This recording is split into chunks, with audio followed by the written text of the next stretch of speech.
Although I am an old man, night is generally my time for walking.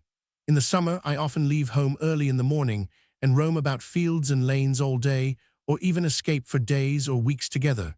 But saving in the country, I seldom go out until after dark, though heaven be thanked, I love its light and feel the cheerfulness it sheds upon the earth as much as any creature living.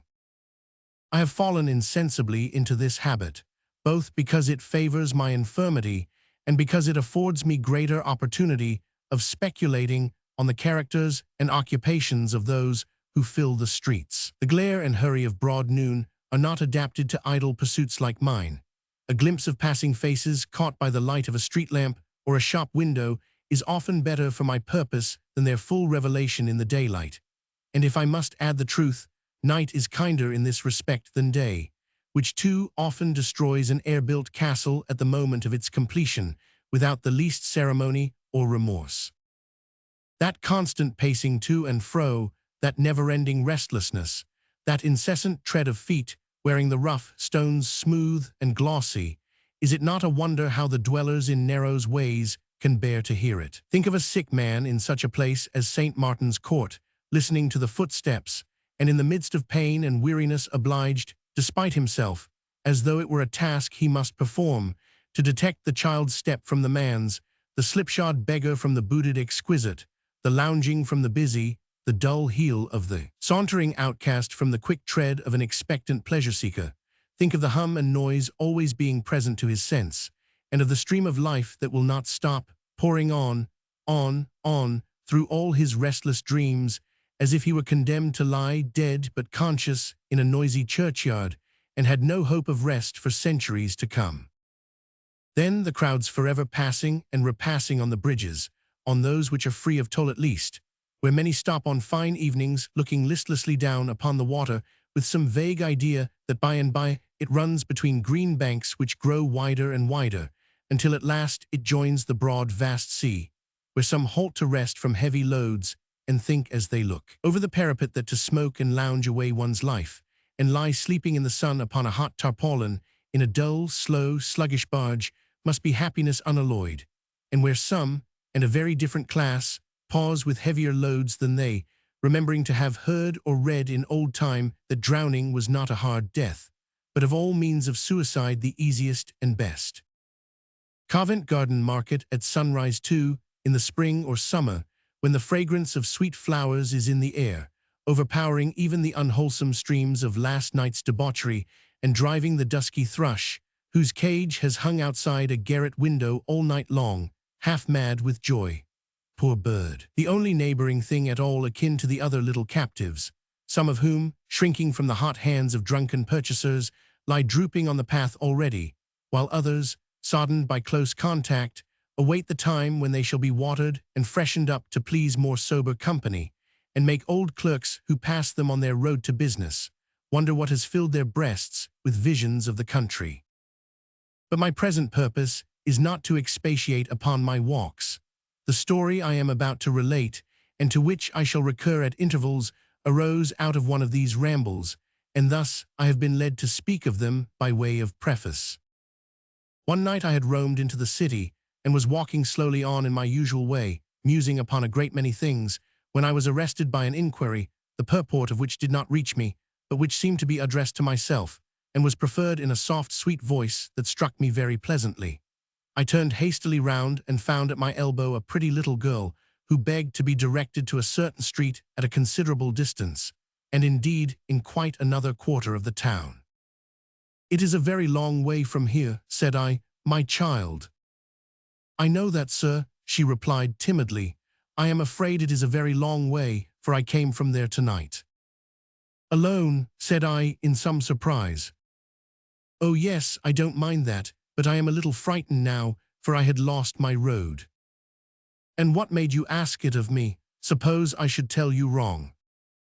"I am sure you will not do that," said the little creature. "You are such a very old gentleman, and walk so slow yourself." I cannot describe how much I was impressed by this appeal and the energy with which it was made, which brought a tear into the child's clear eye and made her slight figure tremble as she looked up into my face. "Come," said I, "I'll take you there." She put her hand in mine as confidingly as if she had known me from her cradle, and we trudged away together, the little creature accommodating her pace to mine, and rather seeming to lead and take care of me than I to be protecting her. I observed that every now and then she stole a curious look at my face, as if to make quite sure that I was not deceiving her, and that these glances, very sharp and keen they were too, seemed to increase her confidence at every repetition. For my part, my curiosity and interest were at least equal to the child's. For child she certainly was, although I thought it probable from what I could make out, that her very small and delicate frame imparted a peculiar youthfulness to her appearance. Though more scantily attired than she might have been, she was dressed with perfect neatness, and betrayed no marks of poverty or neglect. "Who has sent you so far by yourself?" said I. "Someone who is very kind to me, sir." "And what have you been doing?" "That I must not tell," said the child firmly. There was something in the manner of this reply which caused me to look at the little creature with an involuntary expression of surprise, for I wondered what kind of errand it might be that occasioned her to be prepared for questioning. Her quick eye seemed to read my thoughts, for as it met mine, she added that there was no harm in what she had been doing, but it was a great secret, a secret which she did not even know herself. This was said with no appearance of cunning or deceit, but with an unsuspicious frankness that bore the impress of truth. She walked on as before, growing more familiar with me as we proceeded and talking cheerfully by the way, but she said no more about her home, beyond remarking that we were going quite a new road and asking if it were a short one.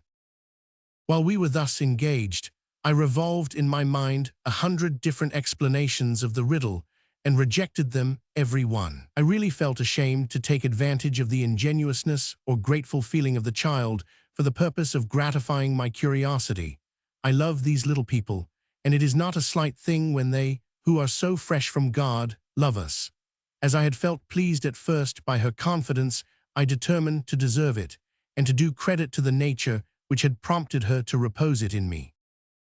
There was no reason, however, why I should refrain from seeing the person who had inconsiderately sent her to so great a distance by night and alone, and as it was not improbable that if she found herself near home, she might take farewell of me and deprive me of the opportunity, I avoided the most frequented ways and took the most intricate, and thus it was not until we arrived in the street itself that she knew where we were. Clapping her hands with pleasure and running on before me for a short distance, my little acquaintance stopped at a door and remaining on the step till I came up knocked at it when I joined her. A part of this door was of glass unprotected by any shutter, which I did not observe at first, for all was very dark and silent within, and I was anxious, as indeed the child was also, for an answer to our summons. When she had knocked twice or thrice, there was a noise as if some person were moving inside, and at length a faint light appeared through the glass which, as it approached very slowly, the bearer having to make his way through a great many scattered articles, enabled me to see both what kind of person it was who advanced, and what kind of place it was through which he came. It was an old man with long grey hair, whose face and figure, as he held the light above his head and looked before him as he approached, I could plainly see. Though much altered by age, I fancied I could recognize in his spare and slender form something of that delicate mold which I had noticed in the child. Their bright blue eyes were certainly alike, but his face was so deeply furrowed and so very full of care that here all resemblance ceased. The place through which he made his way at leisure was one of those receptacles for old and curious things which seem to crouch in odd corners of this town, and to hide their musty treasures from the public eye in jealousy and distrust. There were suits of mail standing like ghosts in armor here and there, fantastic carvings brought from monkish cloisters, rusty weapons of various kinds, distorted figures in china and wood and iron and ivory, tapestry and strange furniture that might have been designed in dreams. The haggard aspect of the little old man was wonderfully suited to the place. He might have groped among old churches and tombs and deserted houses and gathered all the spoils with his own hands. There was nothing in the whole collection but was in keeping with himself, nothing that looked older or more worn than he. As he turned the key in the lock, He surveyed me with some astonishment which was not diminished when he looked from me to my companion. The door being opened, the child addressed him as grandfather and told him the little story of our companionship. "Why, bless thee, child," said the old man, patting her on the head, "how couldst thou miss thy way? What if I had lost thee, Nell?" "I would have found my way back to you, grandfather," said the child boldly. "Never fear." The old man kissed her, then turning to me and begging me to walk in, I did so. The door was closed and locked. Preceding me with the light, he led me through the place I had already seen from without, into a small sitting room behind, in which was another door opening into a kind of closet, where I saw a little bed that a fairy might have slept in. It looked so very small and was so prettily arranged. The child took a candle and tripped into this little room, leaving the old man and me together. "You must be tired, sir," said he as he placed a chair near the fire. "How can I thank you?" "By taking more care of your grandchild another time, my good friend," I replied. "More care," said the old man in a shrill voice, "more care of Nellie. Why, who ever loved a child as I love Nell?" He said this with such evident surprise that I was perplexed what answer to make, and the more so because, coupled with something feeble and wandering in his manner, there were in his face marks of deep and anxious thought which convinced me that he could not be, as I had been at first inclined to suppose, in a state of dotage or imbecility. "I don't think you consider," I began. "I don't consider," cried the old man, interrupting me. "I don't consider her. Ah, how little you know of the truth, little Nellie, little Nellie. It would be impossible for any man, I care not what his form of speech might be, to express more affection than the dealer in curiosities did in these 4 words." I waited for him to speak again, but he rested his chin upon his hand, and shaking his head twice or thrice, fixed his eyes upon the fire. While we were sitting thus in silence, the door of the closet opened, and the child returned, her light brown hair hanging loose about her neck, and her face flushed with the haste she had made to rejoin us. She busied herself immediately in preparing supper, and while she was thus engaged, I remarked that the old man took an opportunity of observing me more closely than he had done yet. I was surprised to see that all this time everything was done by the child, and that there appeared to be no other persons but ourselves in the house. I took advantage of a moment when she was absent to venture a hint on this point, to which the old man replied that there were few grown persons as trustworthy or as careful as she. "It always grieves me," I observed, roused by what I took to be his selfishness, "it always grieves me to contemplate the initiation of children into the ways of life, when they are scarcely more than infants. It checks their confidence and simplicity, 2 of the best qualities that heaven gives them, and demands that they share our sorrows before they are capable of entering into our enjoyments." "It will never check hers," said the old man, looking steadily at me. "The springs are too deep. Besides, the children of the poor know but few pleasures. Even the cheap delights of childhood must be bought and paid for." "But forgive me for saying this, you are surely not so very poor," said I. "She is not my child, sir," returned the old man. "Her mother was, and she was poor. I save nothing, not a penny, though I live as you see," but he laid his hand upon my arm and leant forward to whisper, "She shall be rich one of these days, and a fine lady. Don't you think ill of me because I use her help. She gives it cheerfully, as you see, and it would break her heart if she knew that I suffered anybody else to do for me what her little hands could undertake. I do consider," he cried with sudden querulousness, "why, God knows that this one child is the thought and object of my life, and yet he never prospers me, no, never." At this juncture, the subject of our conversation again returned, and the old man, motioning to me to approach the table, broke off and said no more. We had scarcely begun our repast when there was a knock at the door by which I had entered, and Nell, bursting into a hearty laugh, which I was rejoiced to hear, for it was childlike and full of hilarity, said it was no doubt dear old Kit coming back at last. "Foolish Nell," said the old man, fondling with her hair. "She always laughs at poor Kit." The child laughed again more heartily than before, and I could not help smiling from pure sympathy. The little old man took up a candle and went to open the door. When he came back, Kit was at his heels. Kit was a shock-headed, shambling, awkward lad with an uncommonly wide mouth, very red cheeks, a turned-up nose, and certainly the most comical expression of face I ever saw. He stopped short at the door on seeing a stranger, twirled in his hand a perfectly round old hat without any vestige of a brim, and resting himself now on one leg and now on the other, and changing them constantly, stood in the doorway, looking into the parlor with the most extraordinary leer I ever beheld. I entertained a grateful feeling towards the boy from that minute, for I felt that he was the comedy of the child's life. "A long way, wasn't it, Kit?" said the little old man. "Why then, it was a goodish stretch, master," returned Kit. "Of course you have come back hungry." "Why then, I do consider myself rather so, master," was the answer. The lad had a remarkable manner of standing sideways as he spoke, and thrusting his head forward over his shoulder, as if he could not get at his voice without that accompanying action. I think he would have amused one anywhere, but the child's exquisite enjoyment of his oddity, and the relief it was to find that there was something she associated with merriment in a place that appeared so unsuited to her, were quite irresistible.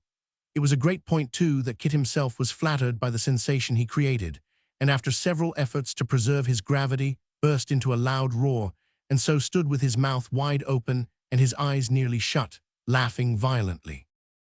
The old man had again relapsed into his former abstraction and took no notice of what passed, but I remarked that when her laugh was over, the child's bright eyes were dimmed with tears, called forth by the fullness of heart with which she welcomed her uncouth favorite after the little anxiety of the night. As for Kit himself, whose laugh had been all the time one of that sort which very little would change into a cry, he carried a large slice of bread and meat and a mug of beer into a corner, and applied himself to disposing of them with great veracity. "Ah," said the old man, turning to me with a sigh, as if I had spoken to him but that moment, "you don't know what you say when you tell me that I don't consider her." "You must not attach too great weight to a remark founded on first appearances, my friend," said I. "No," returned the old man thoughtfully, "no, come hither, Nell." The little girl hastened from her seat and put her arm about his neck. "Do I love thee, Nell?" said he. "Say, do I love thee, Nell, or no?" The child only answered by her caresses and laid her head upon his breast. "Why dost thou sob?" said the grandfather, pressing her closer to him and glancing towards me. "Is it because thou knowest I love thee, and dost not like that I should seem to doubt it by my question? Well, well, then let us say I love thee dearly." "Indeed, indeed you do," replied the child with great earnestness. "Kit knows you do." Kit, who in dispatching his bread and meat had been swallowing 2/3 of his knife at every mouthful with the coolness of a juggler, stopped short in his operations on being thus appealed to, and bawled, "Nobody isn't such a fool as to say he doosn't," after which he incapacitated himself for further conversation by taking a most prodigious sandwich at one bite. "She is poor now," said the old man, patting the child's cheek, "but I say again that the time is coming when she shall be rich. It has been a long time coming, but it must come at last, a very long time, but it surely must come. It has come to other men who do nothing but waste and riot. When will it come to me?" "I am very happy as I am, grandfather," said the child. "Tush, tush," returned the old man, "thou dost not know, how shouldst thou?" Then he muttered again between his teeth, "The time must come, I am very sure it must. It will be all the better for coming late." And then he sighed and fell into his former musing state, and still holding the child between his knees, appeared to be insensible to everything around him. By this time it wanted but a few minutes of midnight, and I rose to go, which recalled him to himself. "One moment, sir," he said. "Now, Kit, near midnight, boy, and you still here. Get home, and be true to your time in the morning, for there's work to do. Good night. There, bid him good night, Nell, and let him be gone." "Good night, Kit," said the child, her eyes lighting up with merriment and kindness. "Good night, Miss Nell," returned the boy. "And thank this gentleman," interposed the old man, "but for whose care I might have lost my little girl tonight." "No, no, master," said Kit, "that won't do, that won't." "What do you mean?" cried the old man. "I'd have found her, master," said Kit. "I'd have found her. I'll bet that I'd find her if she was above ground. I would, as quick as anybody, master. Ha ha ha. Once more opening his mouth and shutting his eyes, and laughing like a stentor, Kit gradually backed to the door and roared himself out. Free of the room, the boy was not slow in taking his departure. When he had gone, and the child was occupied in clearing the table, the old man said, "I haven't seemed to thank you, sir, for what you have done tonight, but I do thank you humbly and heartily, and so does she, and her thanks are better worth than mine. I should be sorry that you went away, and thought I was unmindful of your goodness, or careless of her. I am not indeed."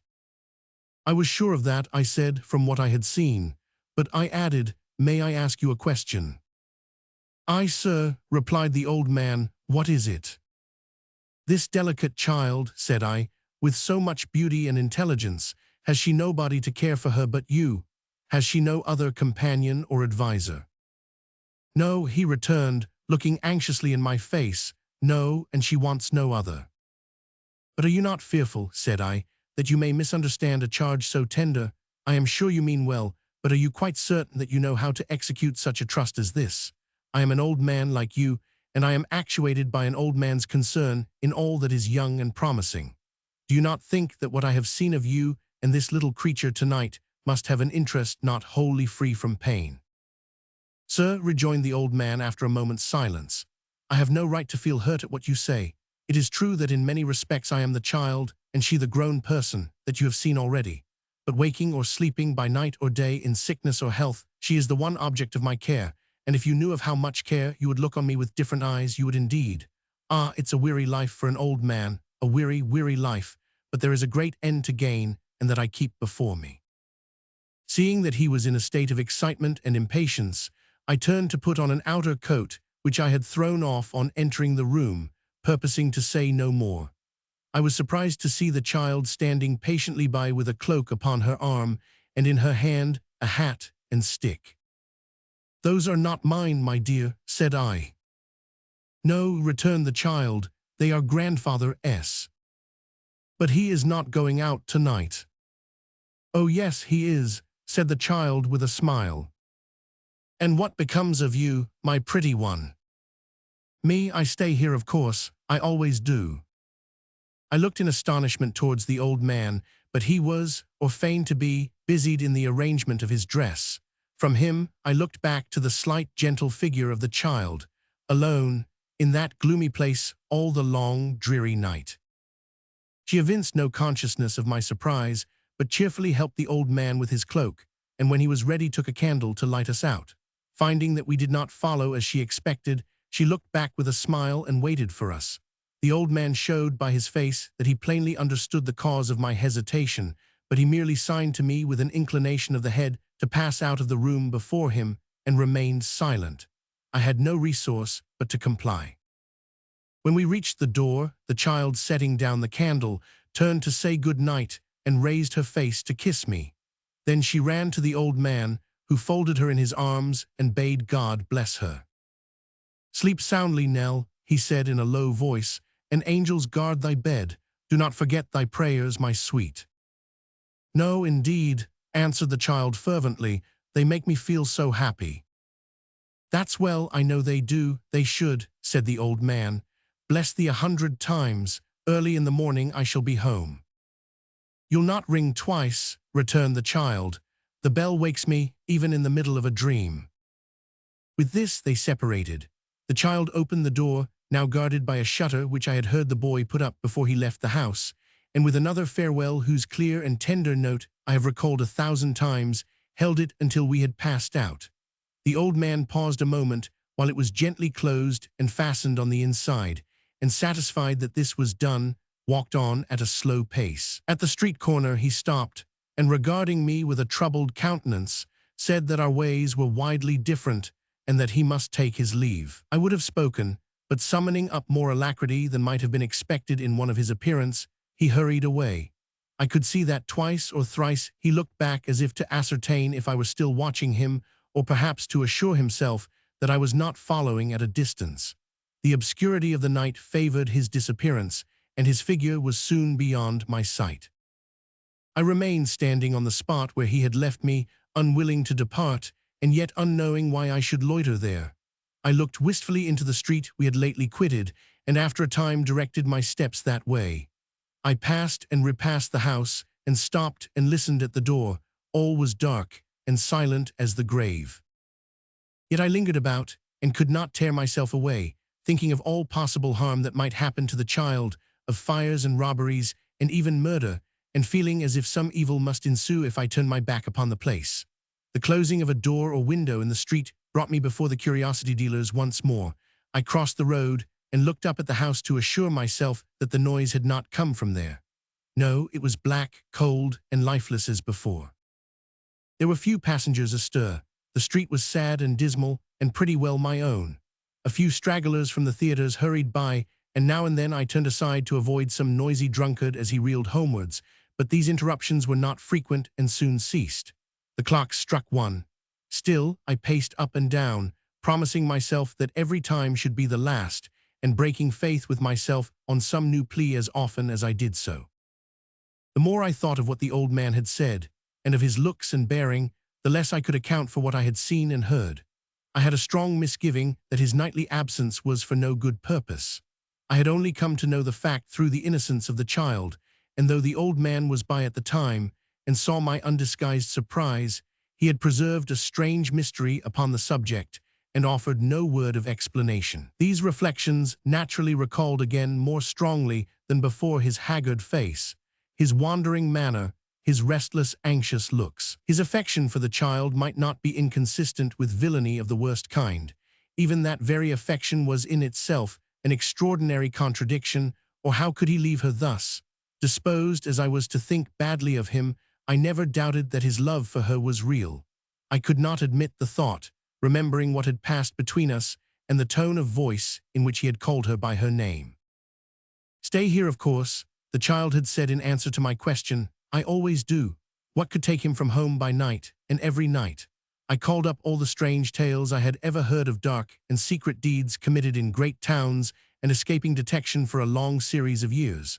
Wild as many of these stories were, I could not find one adapted to this mystery, which only became the more impenetrable in proportion as I sought to solve it. Occupied with such thoughts as these, and a crowd of others all tending to the same point, I continued to pace the street for 2 long hours.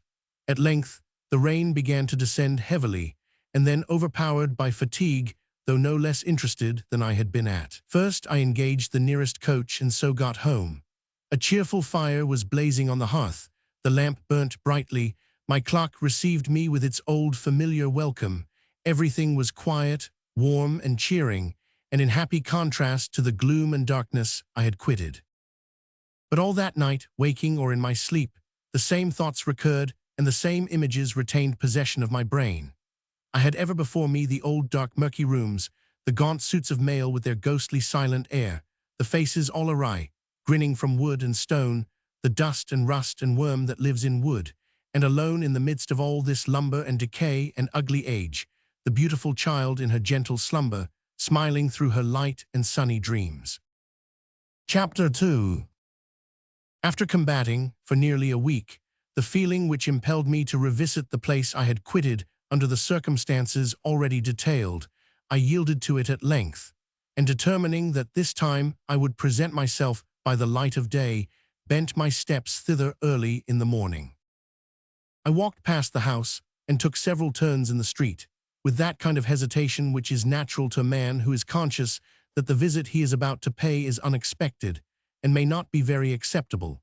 However, as the door of the shop was shut, and it did not appear likely that I should be recognized by those within if I continued merely to pass up and down before it, I soon conquered this irresolution and found myself in the curiosity dealer's warehouse. The old man and another person were together in the back part, and there seemed to have been high words between them, for their voices, which were raised to a very high pitch, suddenly stopped on my entering, and the old man, advancing hastily towards me, said in a tremulous tone that he was very glad I had come. "You interrupted us at a critical moment," said he, pointing to the man whom I had found in company with him. "This fellow will murder me one of these days. He would have done so long ago if he had dared. "Bah, you would swear away my life if you could," returned the other, after bestowing a stare and a frown on me. "We all know that." "I almost think I could," cried the old man, turning feebly upon him. "If oaths or prayers or words could rid me of you, they should. I would be quit of you and would be relieved if you were dead." "I know it," returned the other. "I said so, did I? But neither oaths or prayers nor words will kill me, and therefore I live and mean to live." "And his mother died," cried the old man, passionately clasping his hands and looking upward, "and this is heaven's justice." The other stood lounging with his foot upon a chair, and regarded him with a contemptuous sneer. He was a young man of 21 or thereabouts, well-made, and certainly handsome, though the expression of his face was far from prepossessing, having in common with his manner and even his dress a dissipated, insolent air which repelled one. "Justice or no justice," said the young fellow, "here I am and here I shall stop till such time as I think fit to go, unless you send for assistance to put me out, which you won't do, I know. I tell you again that I want to see my sister." "Your sister," said the old man bitterly. "Ah, you can't change the relationship," returned the other. "If you could, you'd have done it long ago. I want to see my sister, that you keep cooped up here, poisoning her mind with your sly secrets and pretending an affection for her that you may work her to death, and add a few scraped shillings every week to the money you can hardly count. I want to see her, and I will. Here's a moralist to talk of poisoned minds. Here's a generous spirit to scorn scraped-up shillings," cried the old man, turning from him to me. "A profligate, sir, who has forfeited every claim not only upon those who have the misfortune to be of his blood, but upon society which knows nothing of him but his misdeeds. A liar, too," he added, in a lower voice as he drew closer to me, "who knows how dear she is to me, and seeks to wound me even there, because there is a stranger nearby." "Strangers are nothing to me, grandfather," said the young fellow, catching at the word. "Nor I to them, I hope. The best they can do is to keep an eye to their business and leave me to mine. There's a friend of mine waiting outside, and as it seems that I may have to wait some time, I'll call him in, with your leave." Saying this, he stepped to the door, and looking down the street beckoned several times to some unseen person, who, to judge from the air of impatience with which these signals were accompanied, required a great quantity of persuasion to induce him to advance. At length there sauntered up, on the opposite side of the way, with a bad pretense of passing by accident, a figure conspicuous for its dirty smartness, which after a great many frowns and jerks of the head, in resistance of the invitation, ultimately crossed the road and was brought into the shop. "There, it's Dick Swiveller," said the young fellow, pushing him in. "Sit down, Swiveller." "But is the old min agreeable?" said Mr. Swiveller in an undertone. Mr. Swiveller complied, and looking about him with a propitiatory smile, observed that last week was a fine week for the ducks, and this week was a fine week for the dust. He also observed that while standing by the post at the street corner, he had observed a pig with a straw in his mouth issuing out of the tobacco shop, from which appearance he augured that another fine week for the ducks was approaching, and that rain would certainly ensue. He furthermore took occasion to apologize for any negligence that might be perceptible in his dress, on the ground that last night he had the sun very strong in his eyes, by which expression he was understood to convey to his hearers in the most delicate manner possible the information that he had been extremely drunk. "But what," said Mr. Swiveller with a sigh, "what is the odds so long as the fire of soul is kindled at the taper of conviviality, and the wing of friendship never molts a feather? What is the odds so long as the spirit is expanded by means of rosy wine, and the present moment is the least happiest of our existence?" "You needn't act the chairman here," said his friend, half aside. "Fred," cried Mr. Swiveller, tapping his nose, "a word to the wise is sufficient for them. We may be good and happy without riches, Fred. Say not another syllable. I know my cue, smart is the word. Only one little whisper, Fred, is the old min friendly." "Never you mind," replied his friend. "Right again, quite right," said Mr. Swiveller. "Caution is the word, and caution is the act." With that, he winked as if in preservation of some deep secret, and folding his arms and leaning back in his chair, looked up at the ceiling with profound gravity. It was perhaps not very unreasonable to suspect from what had already passed that Mr. Swiveller was not quite recovered from the effects of the powerful sunlight to which he had made allusion. But if no such suspicion had been awakened by his speech, his wiry hair, dull eyes, and sallow face would still have been strong witnesses against him. His attire was not, as he had himself hinted, remarkable for the nicest arrangement, but was in a state of disorder which strongly induced the idea that he had gone to bed in it. It consisted of a brown bodycoat with a great many brass buttons up the front and only one behind, a bright check neckerchief, a plaid waistcoat, soiled white trousers, and a very limp hat, worn with the wrong side foremost to hide a hole in the brim. The breast of his coat was ornamented with an outside pocket from which there peeped forth the cleanest end of a very large and very ill-favored handkerchief. His dirty wristbands were pulled on as far as possible and ostentatiously folded back over his cuffs. He displayed no gloves, and carried a yellow cane having at the top a bone hand with the semblance of a ring on its little finger and a black ball. In its grasp, with all these personal advantages, to which may be added a strong savor of tobacco smoke and a prevailing greasiness of appearance, Mr. Swiveller leant back in his chair with his eyes fixed on the ceiling, and occasionally pitching his voice to the needful key, obliged the company with a few bars of an intensely dismal air, and then, in the middle of a note, relapsed into his former silence. The old man sat himself down in a chair, and with folded hands looked sometimes at his grandson and sometimes at his strange companion, as if he were utterly powerless and had no resource but to leave them to do as they pleased. The young man reclined against a table at no great distance from his friend, in apparent indifference to everything that had passed, and I, who felt the difficulty of any interference, notwithstanding that the old man had appealed to me, both by words and looks, made the best feint I could of being occupied in examining some of the goods that were disposed for sale, and paying very little attention to a person before me. The silence was not of long duration, for Mr. Swiveller, after favouring us with several melodious assurances that his heart was in the Highlands, and that he wanted but his Arab steed as a preliminary to the achievement of great feats of valour and loyalty, removed his eyes from the ceiling and subsided into prose again. 31 Original. Fred, said Mr. Swiveller, stopping short, as if the idea had suddenly occurred to him, and speaking in the same audible whisper as before, is the old man friendly? What does it matter? Returned his friend peevishly. No, but is he? Said Dick. Yes, of course. What do I care whether he is or not? Emboldened, as it seemed, by this reply to enter into a more general conversation, Mr. Swiveller plainly laid himself out to captivate our attention.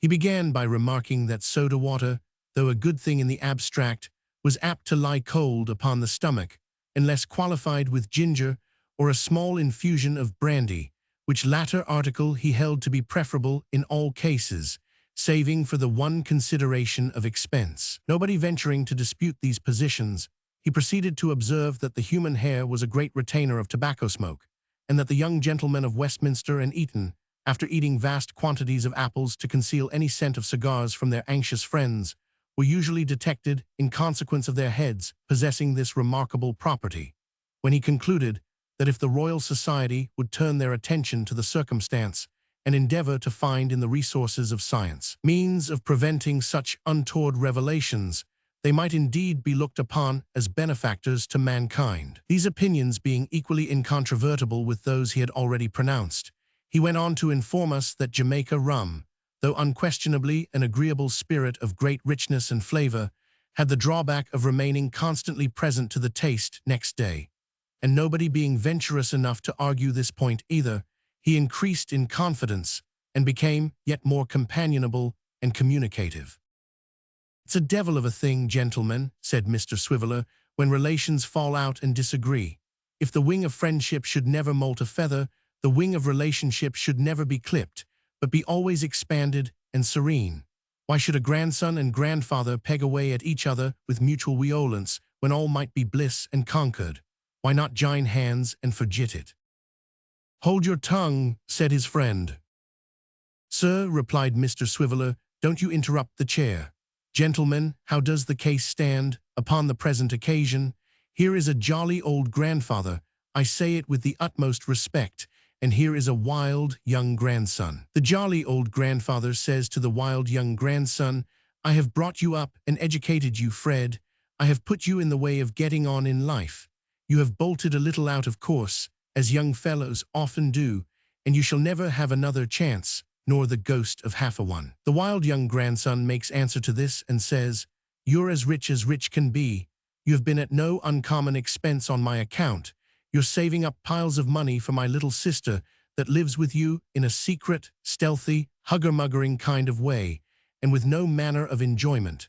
Why can't you stand a trifle for your grown-up relation?" The jolly old grandfather unto this retorts, not only that he declines to fork out with that cheerful readiness which is always so agreeable and pleasant in a gentleman of his time of life, but that he will bow up and call names and make reflections whenever they meet. Then the plain question is, an't it a pity that this state of things should continue, and how much better would it be for the gentleman to hand over a reasonable amount of tin and make it all right and comfortable? Having delivered this oration with a great many waves and flourishes of the hand, Mr. Swiveller abruptly thrust the head of his cane into his mouth, as if to prevent himself from impairing the effect of his speech by adding one other word. "Why do you hunt and persecute me, God help me?" said the old man, turning to his grandson. "Why do you bring your profligate companions here? How often am I to tell you that my life is one of care and self-denial, and that I am poor?" "How often am I to tell you," returned the other, looking coldly at him, "that I know better?" "You have chosen your own path," said the old man. "Follow it. Leave Nell and me to toil and work." "Nell will be a woman soon," returned the other, "and, bred in your faith, she'll forget her brother unless he shows himself sometimes." "Take care," said the old man with sparkling eyes, "that she does not forget you when you would have her memory keenest. Take care that the day don't come when you walk barefoot in the streets, and she rides by in a gay carriage of her own." "You mean when she has your money," retorted the other. "How like a poor man he talks." "And yet," said the old man, dropping his voice and speaking like one who thinks aloud, "how poor we are, and what a life it is. The cause is a young child's guiltless of all harm or wrong, but nothing goes well with it. Hope and patience, hope and patience." These words were uttered in too low a tone to reach the ears of the young men. Mr. Swiveller appeared to think that they implied some mental struggle consequent upon the powerful effect of his address, for he poked his friend with his cane and whispered his conviction that he had administered a clincher, and that he expected a commission on the profits. Discovering his mistake after a while, he appeared to grow rather sleepy and discontented, and had more than once suggested the propriety of an immediate departure, when the door opened and the child herself appeared. Chapter 3. The child was closely followed by an elderly man of remarkably hard features and forbidding aspect, and so low in stature as to be quite a dwarf, though his head and face were large enough for the body of a giant. His black eyes were restless, sly, and cunning, his mouth and chin bristly with the stubble of a coarse hard beard, and his complexion was one of that kind which never looks clean or wholesome. But what added most to the grotesque expression of his face was a ghastly smile, which, appearing to be the mere result of habit, and to have no connection with any mirthful or complacent feeling, constantly revealed the few discolored fangs that were yet scattered in his mouth, and gave him the aspect of a panting dog. His dress consisted of a large high-crowned hat, a worn dark suit, a pair of capacious shoes, and a dirty white neckerchief sufficiently limp and crumpled to disclose the greater portion of his wiry throat. Such hair as he had was of a grizzled black, cut short and straight upon his temples and hanging in a frowsy fringe about his ears. His hands, which were of a rough, coarse grain, were very dirty. His fingernails were crooked, long, and yellow. There was ample time to note these particulars, for besides that they were sufficiently obvious without very close observation, some moments elapsed before anyone broke silence. The child advanced timidly towards her brother and put her hand in his. The dwarf, if we may call him so, glanced keenly at all present, and the curiosity dealer, who plainly had not expected his uncouth visitor, seemed disconcerted and embarrassed. "Ah," said the dwarf, who with his hand stretched out above his eyes had been surveying the young man attentively, "that should be your grandson, neighbor." "Say rather that he should not be," replied the old man, "but he is." "And that," said the dwarf, pointing to Dick Swiveller. "Some friend of his, as welcome here as he," said the old man. "And that," inquired the dwarf, wheeling round and pointing straight at me. "A gentleman who was so good as to bring Nell home the other night when she lost her way, coming from your house." The little man turned to the child as if to chide her or express his wonder, but as she was talking to the young man, held his peace and bent his head to listen. "Well, Nellie," said the young fellow aloud, "do they teach you to hate me, eh?" "No, no, for shame, oh no," cried the child. "To love me, perhaps," pursued her brother with a sneer. "To do neither," she returned. "They never speak to me about you, indeed they never do." "I dare be bound for that," he said, darting a bitter look at the grandfather. "I dare be bound for that, Nell. Oh, I believe you there." "But I love you dearly, Fred," said the child. "No doubt." "I do indeed, and always will," the child repeated with great emotion. "But oh, if you would leave off vexing him and making him unhappy, then I could love you more." "I see," said the young man, as he stooped carelessly over the child, and having kissed her, pushed her from him. "There, get you away now you have said your lesson. You needn't whimper. We part good friends enough, if that's the matter." He remained silent, following her with his eyes, until she had gained her little room and closed the door, and then turning to the dwarf, said abruptly, "Harkee, Mr." "Meaning me," returned the dwarf. "Quilp is my name, you might remember. It's not a long one, Daniel Quilp." "Harkee, Mr. Quilp, then," pursued the other, "you have some influence with my grandfather there." "Some," said Mr. Quilp emphatically. "And are in a few of his mysteries and secrets." "A few," replied Quilp, with equal dryness. "Then let me tell him once for all, through you, that I will come into and go out of this place as often as I like, so long as he keeps Nell here, and that if he wants to be quit of me, he must first be quit of her. What have I done to be made a bugbear of, and to be shunned and dreaded as if I brought the plague? He'll tell you that I have no natural affection, and that I care no more for Nell, for her own sake, than I do for him. Let him say so. I care for the whim, then, of coming to and fro, and reminding her of my existence. I will see her when I please, that's my point. I came here today to maintain it, and I'll come here again 50 times with the same object, and always with the same success. I said I would stop till I had gained it. I have done so, and now my visit's ended. Come, Dick." "Stop," cried Mr. Swiveller, as his companion turned toward the door. "Sir." "Sir, I am your humble servant," said Mr. Quilp, to whom the monosyllable was addressed. "Before I leave the gay and festive scene and halls of dazzling light, sir," said Mr. Swiveller, "I will, with your permission, attempt a slight remark. I came here, sir, this day, under the impression that the old min was friendly." "Proceed, sir," said Daniel Quilp, for the orator had made a sudden stop.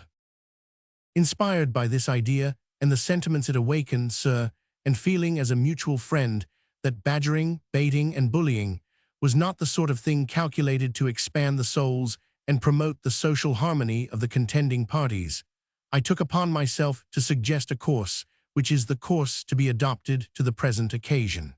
Will you allow me to whisper half a syllable, sir?" Without waiting for the permission he sought, Mr. Swiveller stepped up to the dwarf, and leaning on his shoulder and stooping down to get at his ear, said in a voice which was perfectly audible to all present, "The watchword to the old min is fork." "Is what?" demanded Quilp. "Is fork, sir, fork," replied Mr. Swiveller, slapping his pocket. "You are awake, sir." The dwarf nodded. Mr. Swiveller drew back and nodded likewise, then drew a little further back and nodded again, and so on.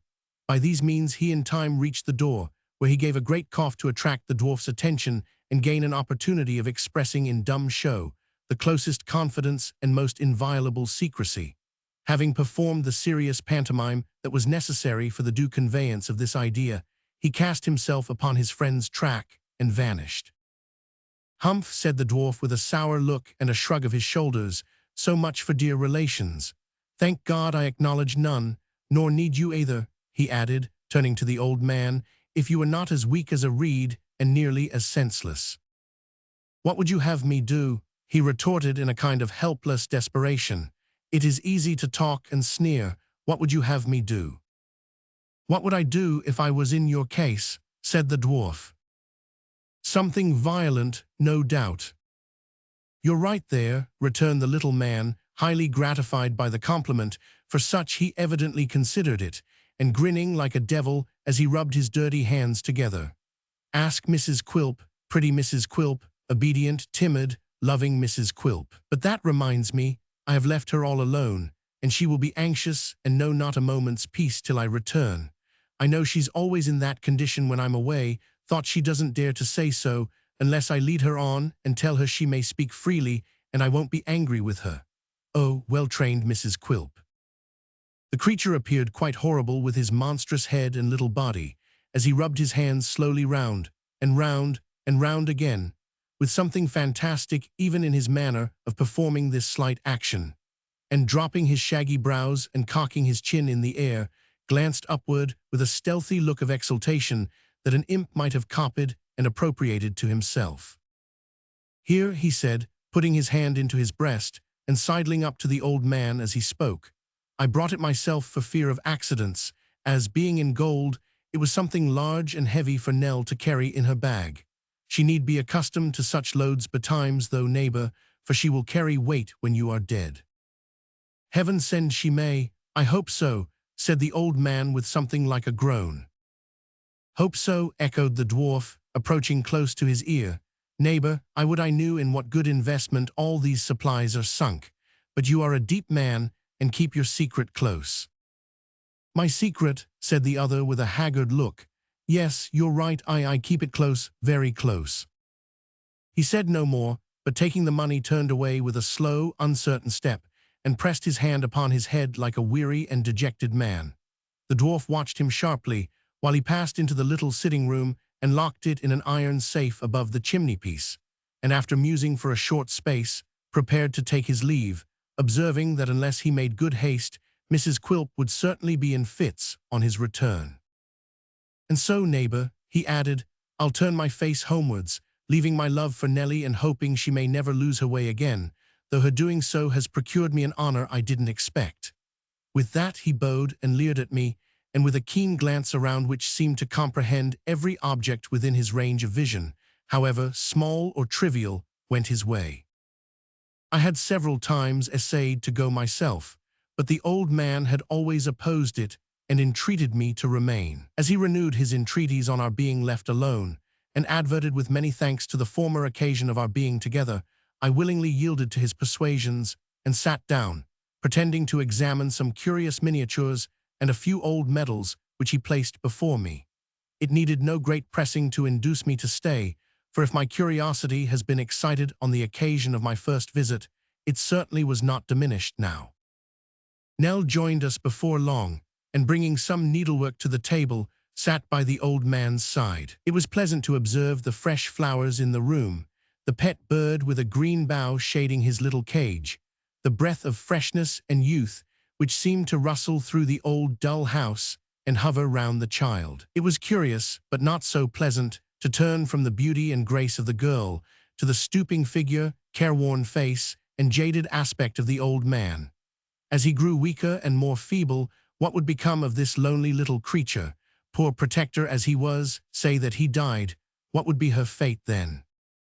The old man almost answered my thoughts, as he laid his hand on hers and spoke aloud. "I'll be of better cheer, Nell," he said. "There must be good fortune in store for thee. I do not ask it for myself, but thee. Such miseries must fall on thy innocent head without it, that I cannot believe but that, being tempted, it will come at last." She looked cheerfully into his face, but made no answer. "When I think," said he, "of the many years, many in thy short life, that thou hast lived with me, of my monotonous existence, knowing no companions of thy own age nor any childish pleasures, of the solitude in which thou hast grown to be what thou art, and in which thou hast lived apart from nearly all thy kind but one old man. I sometimes fear I have dealt hardly by thee, Nell." "Grandfather," cried the child in unfeigned surprise. "Not an intention, no, said he. I have ever looked forward to the time that should enable thee to mix among the gayest and prettiest, and take thy station with the best. But I still look forward, Nell, I still look forward, and if I should be forced to leave thee meanwhile, how have I fitted thee for struggles with the world? The poor bird yonder is as well qualified to encounter it, and be turned adrift upon its mercies. Hark, I hear Kit outside. Go to him, Nell, go to him."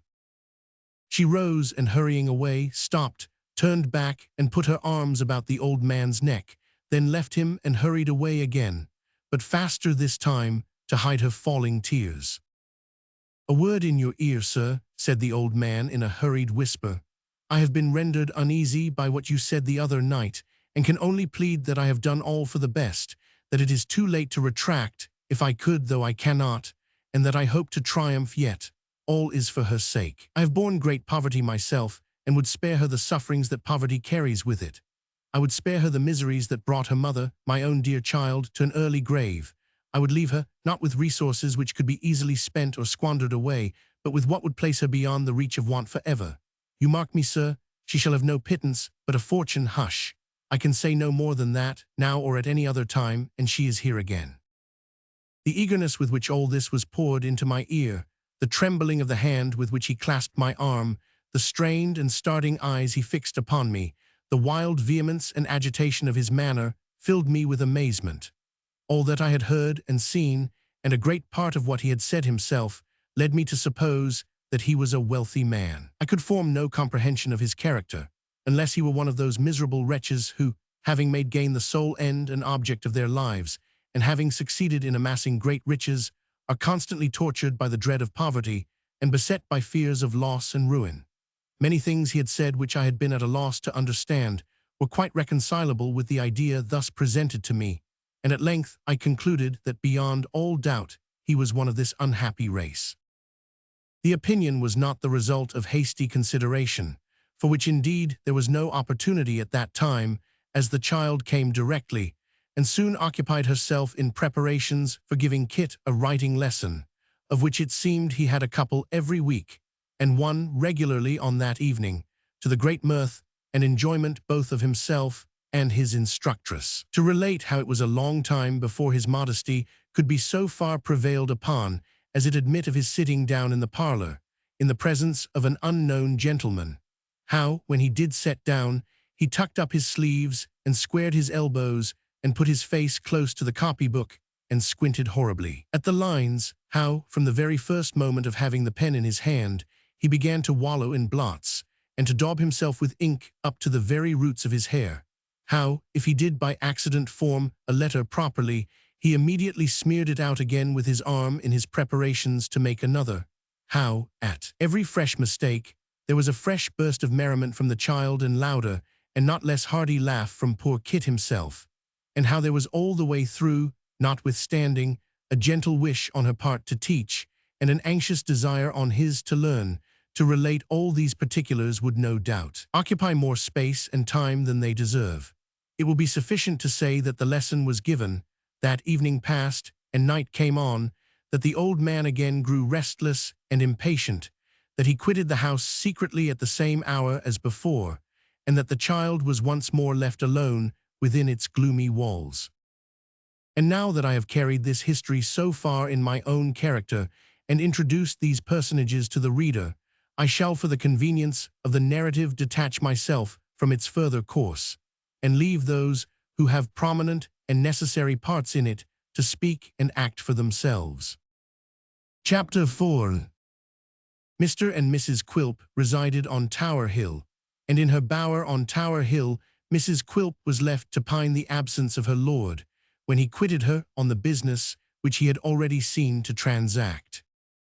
Mr. Quilp could scarcely be said to be of any particular trade or calling, though his pursuits were diversified and his occupations numerous. He collected the rents of whole colonies of filthy streets and alleys by the waterside, advanced money to the seamen and petty officers of merchant vessels, had a share in the ventures of divers mates of East Indiamen, smoked his smuggled cigars under the very nose of the custom house, and made appointments on change with men in glazed hats and round jackets pretty well every day. On the Surrey side of the river was a small rat-infested dreary yard called Quilp's Wharf, in which were a little wooden counting-house burrowing all awry in the dust, as if it had fallen from the clouds and ploughed into the ground, a few fragments of rusty anchors, several large iron rings, some piles of rotten wood, and 2 or 3 heaps of old sheet copper, crumpled, cracked, and battered. On Quilp's Wharf, Daniel Quilp was a shipbreaker, yet to judge from these appearances, he must either have been a shipbreaker on a very small scale, or have broken his ships up very small indeed. Neither did the place present any extraordinary aspect of life or activity, as its only human occupant was an amphibious boy in a canvas suit, whose sole change of occupation was from sitting on the head of a pile and throwing stones into the mud when the tide was out, to standing with his hands in his pockets, gazing listlessly on the motion and on the bustle of the river at high water.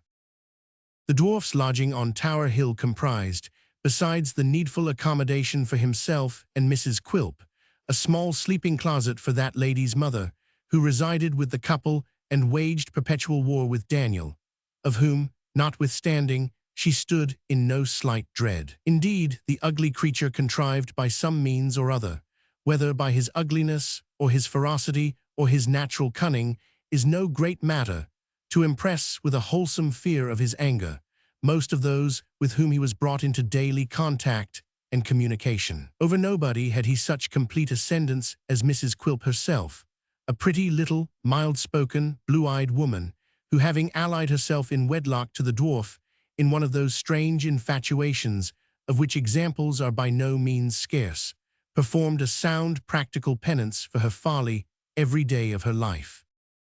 It has been said that Mrs. Quilp was pining in her bower. In her bower she was, but not alone, for besides the old lady her mother of whom mention has recently been made, there were present some half-dozen ladies of the neighborhood who had happened by a strange accident, and also by a little understanding among themselves, to drop in one after another just about tea-time. This being a season favorable to conversation, and the room being a cool, shady, lazy kind of place, with some plants at the open window shutting out the dust, and interposing pleasantly enough between the tea-table within and the old tower without, it is no wonder that the ladies felt an inclination to talk and linger, especially when there are taken into account the additional inducements of fresh butter, new bread, shrimps, and watercresses. Now, the ladies being together under these circumstances, it was extremely natural that the discourse should turn upon the propensity of mankind to tyrannize over the weaker sex, and the duty that developed upon the weaker sex to resist that tyranny and assert their rights and dignity. It was natural for 4 reasons. Firstly, because Mrs. Quilp, being a young woman and notoriously under the dominion of her husband, ought to be excited to rebel. Secondly, because Mrs. Quilp's parent was known to be laudably shrewish in her disposition and inclined to resist male authority. Thirdly, because each visitor wished to show for herself how superior she was in this respect to the generality of her sex. And fourthly, because the company, being accustomed to scandalize each other in pairs, were deprived of their usual subject of conversation now that they were all assembled in close friendship, and had consequently no better employment than to attack the common enemy. Moved by these considerations, a stout lady opened the proceedings by inquiring, with an air of great concern and sympathy, how Mr. Quilp was, whereunto Mr. Quilp's wife's mother replied sharply, "Oh, he was well enough, nothing much was ever the matter with him, and ill weeds were sure to thrive." All the ladies then sighed in concert, shook their heads gravely, and looked at Mrs. Quilp as a martyr. "Ah," said the spokeswoman, "I wish you'd give her a little of your advice, Mrs. Ginnywin." Mrs. Quilp had been a Miss Ginnywin, it should be observed. "Nobody knows better than you, ma'am, what us women owe to ourselves." "Oh, indeed, ma'am," replied Mrs. Ginnywin. "My poor husband, her dear father, was alive. If he had ever ventured a cross word to me, I'd have—" The good old lady did not finish the sentence, but she twisted off the head of a shrimp with a vindictiveness which seemed to imply that the action was in some degree a substitute for words. In this light, it was clearly understood by the other party, who immediately replied with great approbation, "You quite enter into my feelings, ma'am, and it's just what I do myself." "But you have no call to do it," said Mrs. Ginniewin. "Luckily for you, you have no more occasion to do it than I had." "No woman need have, if she was true to herself," rejoined the stout lady. "Do you hear that, Betsy?" said Mrs. Ginniewin in a warning voice. "How often have I said the same words to you and almost gone down my knees when I spoke em?" Poor Mrs. Quilp, who had looked in a state of helplessness from one face of condolence to another, colored, smiled, and shook her head doubtfully. This was the signal for a general clamor, which beginning in a low murmur gradually swelled into a great noise in which everybody spoke at once, and all said that she, being a young woman, had no right to set up her opinions against the experiences of those who knew so much better, that it was very wrong of her not to take the advice of people who had nothing at heart but her good, that it was next door to being downright ungrateful to conduct herself in that manner, that if she had no respect for herself, she ought to have some for other women, all of whom she compromised by her meekness, and that if she had no respect for other women, the time would come when other women would have no respect for her, and she would be very sorry for that, they could tell her. Having dealt out these admonitions, the ladies fell to a more powerful assault than they had yet made upon the mixed tea, new bread, fresh butter, shrimps, and watercresses, and said that their vexation was so great to see her going on like that they could hardly bring themselves to eat a single morsel. "It's all very fine to talk," said Mrs. Quilp with much simplicity, "but I know that if I was to die tomorrow, Quilp could marry anybody he pleased. Now that he could, I know." There was quite a scream of indignation at this idea. Marry whom he pleased. They would like to see him dare to think of marrying any of them. They would like to see the faintest approach to such a thing. One lady, a widow, was quite certain she should stab him if he hinted at it. "Very well," said Mrs. Quilp, nodding her head. "As I said just now, it's very easy to talk, but I say again that I know, that I'm sure, Quilp has such a way with him when he likes, that the best-looking woman here couldn't refuse him if I was dead, and she was free, and he chose to make love to her. Come." Everybody bridled up at this remark, as much as to say, "I know you mean me, let him try, that's all." And yet for some hidden reason they were all angry with the widow, and each lady whispered in her neighbor's ear that it was very plain that said widow thought herself the person referred to, and what a puss she was. "Mother knows," said Mrs. Quilp, "that what I say is quite correct, for she often said so before we were married. Didn't you say so, Mother?" This inquiry involved the respected lady in rather a delicate position, for she certainly had been an active party in making her daughter Mrs. Quilp, and besides, it was not supporting the family credit to encourage the idea that she had married a man whom nobody else would have. On the other hand, to exaggerate the captivating qualities of her son-in-law would be to weaken the cause of revolt, in which all her energies were deeply engaged. Beset by these opposing considerations, Mrs. Ginniewin admitted the powers of insinuation, but denied the right to govern, and with a timely compliment to the stout lady brought back the discussion to the point from which it had strayed. "Oh, it's a sensible and proper thing indeed, what Mrs. George has said," exclaimed the old lady, "if women are only true to themselves, but Betsy isn't, and more's the shame and pity." "Before I'd let a man order me about as Quilp orders her," said Mrs. George, "before I'd consent to stand in awe of a man as she does of him, I'd kill myself, and write a letter first to say he did it." This remark being loudly commended and approved of, another lady, from the Minories, put in her word. "Mr. Quilp may be a very nice man," said this lady, "and I suppose there's no doubt he is, because Mrs. Quilp says he is, and Mrs. Ginniewin says he is, and they ought to know or nobody does. But still he is not quite a what one calls a handsome man, nor quite a young man neither, which might be a little excuse for him if anything could be, whereas his wife is young and is good-looking and is a woman, which is the greatest thing after all." This last clause, being delivered with extraordinary pathos, elicited a corresponding murmur from the hearers, stimulated by which the lady went on to remark that if such a husband was cross and unreasonable with such a wife, Then, if he is, interposed the mother, putting down her teacup and brushing the crumbs out of her lap, preparatory to making a solemn declaration. If he is the greatest tyrant that ever lived. She daren't call her soul her own. He makes her tremble with a word, and even with a look. He frightens her to death, and she hasn't the spirit to give him a word back, no, not a single word.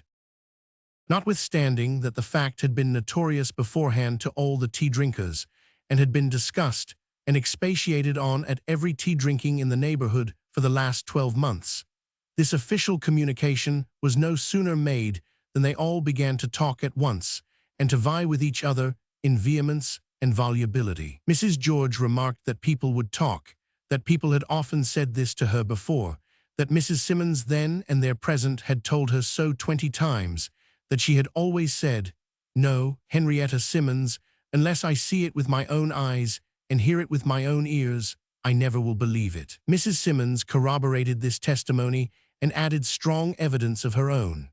The lady from the Minories recounted a successful course of treatment under which she had placed her own husband, who, from manifesting 1 month after marriage unequivocal symptoms of the tiger, had by this means become subdued into a perfect lamb. Another lady recounted her own personal struggle and final triumph, in the course whereof she had found it necessary to call in her mother and 2 aunts, and to weep incessantly night and day for 6 weeks. A third, who in the general confusion could secure no other listener, fastened herself upon a young woman still unmarried who happened to be amongst them, and conjured her, as she valued her own peace of mind and happiness to profit by this solemn occasion, to take example from the weakness of Mrs. Quilp, and from that time forth to direct her whole thoughts to taming and subduing the rebellious spirit of man. The noise was at its height, and half the company had elevated their voices into a perfect shriek in order to drown the voices of the other half, when Mrs. Ginniwin was seen to change color and shake her forefinger stealthily, as if exhorting them to silence. Then, and not until then, Daniel Quilp himself, the cause and occasion of all this clamor, was observed to be in the room, looking on and listening with profound attention. "Go on, ladies, go on," said Daniel. "Mrs. Quilp, pray ask the ladies to stop to supper and have a couple of lobsters and something light and palatable." 44M. Original. I didn't ask them to tea, Quilp, stammered his wife. "It's quite an accident." "So much the better, Mrs. Quilp. These accidental parties are always the pleasantest," said the dwarf, rubbing his hands so hard that he seemed to be engaged in manufacturing, of the dirt with which they were encrusted, little charges for popguns. "What, not going, ladies? You are not going, surely?" His fair enemies tossed their heads slightly as they sought their respective bonnets and shawls, but left all verbal contention to Mrs. Ginniwin, who, finding herself in the position of champion, made a faint struggle to sustain the character. "And why not stop to supper, Quilp?" said the old lady, "if my daughter had a mind." "To be sure," rejoined Daniel, "why not?" "There's nothing dishonest or wrong in a supper, I hope," said Mrs. Ginniwin. "Surely not," returned the dwarf. "Why should there be? Nor anything unwholesome, either, unless there's lobster salad or prawns, which I'm told are not good for digestion." "And you wouldn't like your wife to be attacked with that, or anything else that would make her uneasy, would you?" said Mrs. Ginniwin. "Not for a score of worlds," replied the dwarf with a grin. "Not even to have a score of mothers-in-law at the same time, and what a blessing that would be." "My daughter's your wife, Mr. Quilp, certainly," said the old lady with a giggle, meant for satirical and to imply that he needed to be reminded of the fact. "Your wedded wife." "So she is, certainly, so she is," observed the dwarf. "And she has a right to do as she likes, I hope, Quilp," said the old lady, trembling, partly with anger and partly with a secret fear of her impish son-in-law. "Hope she has," he replied. "Oh, don't you know she has, don't you know she has, Mrs. Ginniwin?" "I know she ought to have, Quilp, and would have, if she was of my way of thinking." "Why aren't you of your mother's way of thinking, my dear?" said the dwarf, touring round and addressing his wife. "Why don't you always imitate your mother, my dear? She's the ornament of her sex. Your father said so every day of his life. I am sure he did. Her father was a blessed creature, Quilp, and worthy 20,000 of some people, said Mrs. Ginniwin, 20,000,000,000. I should like to have known him, remarked the dwarf. I dare say he was a blessed creature then, but I'm sure he is now. It was a happy release. I believe he had suffered a long time. The old lady gave a gasp, but nothing came of it. Quilp resumed, with the same malice in his eye and the same sarcastic politeness on his tongue. You look ill, Mrs. Ginniwin. I know you have been exciting yourself too much, talking perhaps, for it is your weakness. Go to bed, do go to bed. I shall go when I please, Quilp, and not before. But please to do now, do please to go now, said the dwarf. The old woman looked angrily at him, but retreated as he advanced, and falling back before him, suffered him to shut the door upon her and bolt her out among the guests, who were by this time crowding downstairs. Being left alone with his wife, who sat trembling in a corner with her eyes fixed upon the ground, the little man planted himself before her, and folding his arms looked steadily at her for a long time without speaking. Mrs. Quilp, he said at last. Yes, Quilp, she replied meekly. Instead of pursuing the theme he had in his mind, Quilp folded his arms again and looked at her more sternly than before, while she averted her eyes and kept them on the ground. Mrs. Quilp. Yes, Quilp. If ever you listen to these beldames again, I'll bite you. With this laconic threat, which he accompanied with a snarl that gave him the appearance of being particularly in earnest, Mr. Quilp bade her clear the teaboard away and bring the rum. The spirit being set before him in a huge case bottle, which had originally come out of some ship's locker, he settled himself in an armchair with his large head and face squeezed up against the back, and his little legs planted on the table. Now, Mrs. Quilp, he said, I feel in a smoking humor and shall probably blaze away all night, but sit where you are, if you please, in case I want you. 48M. Original. His wife returned no other reply than the necessary, yes, Quilp, and the small lord of the creation took his first cigar and mixed his first glass of grog. The sun went down and the stars peeped out. The tower turned from its own proper colors to gray and from gray to black. The room became perfectly dark, and the end of the cigar a deep fiery red.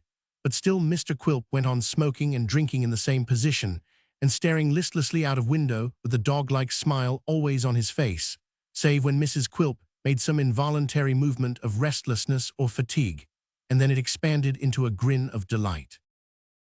Chapter 5.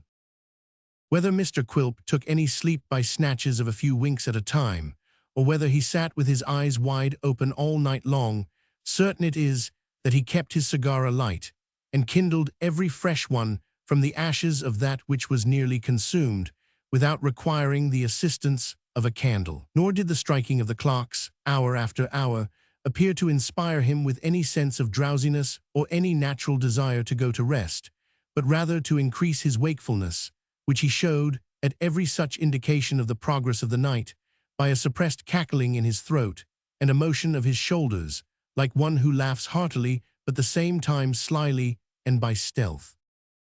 At length the day broke, and poor Mrs. Quilp, shivering with cold of early morning and harassed by fatigue and want of sleep, was discovered sitting patiently on her chair, raising her eyes at intervals in mute appeal to the compassion and clemency of her lord, and gently reminding him by an occasion cough that she was still unpardoned, and that her penance had been of long duration. But her dwarfish spouse still smoked his cigar and drank his rum without heeding her, and it was not until the sun had some time risen, and the activity and noise of city day were rife in the street, that he deigned to recognize her presence by any word or sign.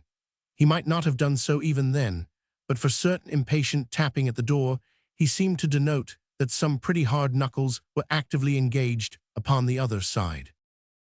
"Why, dear me," he said, looking round with a malicious grin, "it's day.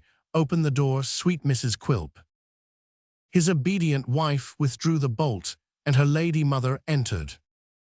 Now Mrs. Ginniwin bounced into the room with great impetuosity, for supposing her son-in-law to be still abed, she had come to relieve her feelings by pronouncing a strong opinion upon his general conduct and character.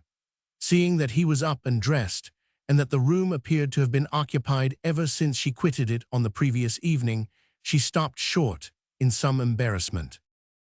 Nothing escaped the hawk's eye of the ugly little man, who, perfectly understanding what passed in the old lady's mind, turned uglier still in the fullness of his satisfaction, and bade her good morning with a leer or triumph. "Why, Betsy," said the old woman, you don't mean to say you've been sitting up all night," said Quilp, supplying the conclusion of the sentence. "Yes, she has." "All night," cried Mrs. Jiniwin. "All night, is the dear old lady deaf?" said Quilp, with a smile of which a frown was part. "Who says man and wife are bad company? Ha ha, the time has flown." "You're a brute," exclaimed Mrs. Jiniwin. "Come, come," said Quilp, willfully misunderstanding her, "of course. You mustn't call her names. She's married now, you know, and though she did beguile the time and keep me from my bed, you must not be so tenderly careful of me as to be out of humor with her. Bless you for a dear old lady. Here's to your health." "I am much obliged to you," returned the old woman, testifying by a certain restlessness in her hands a vehement desire to shake her matronly fist at her son-in-law. "Oh, I'm very much obliged to you." "Grateful soul," cried the dwarf, Mrs. Quilp. "Yes, Quilp," said the timid sufferer. "Help your mother to get breakfast, Mrs. Quilp.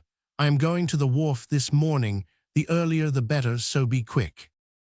Mrs. Jiniwin made a faint demonstration of rebellion by sitting down in a chair near the door and folding her arms as if in a resolute determination to do nothing.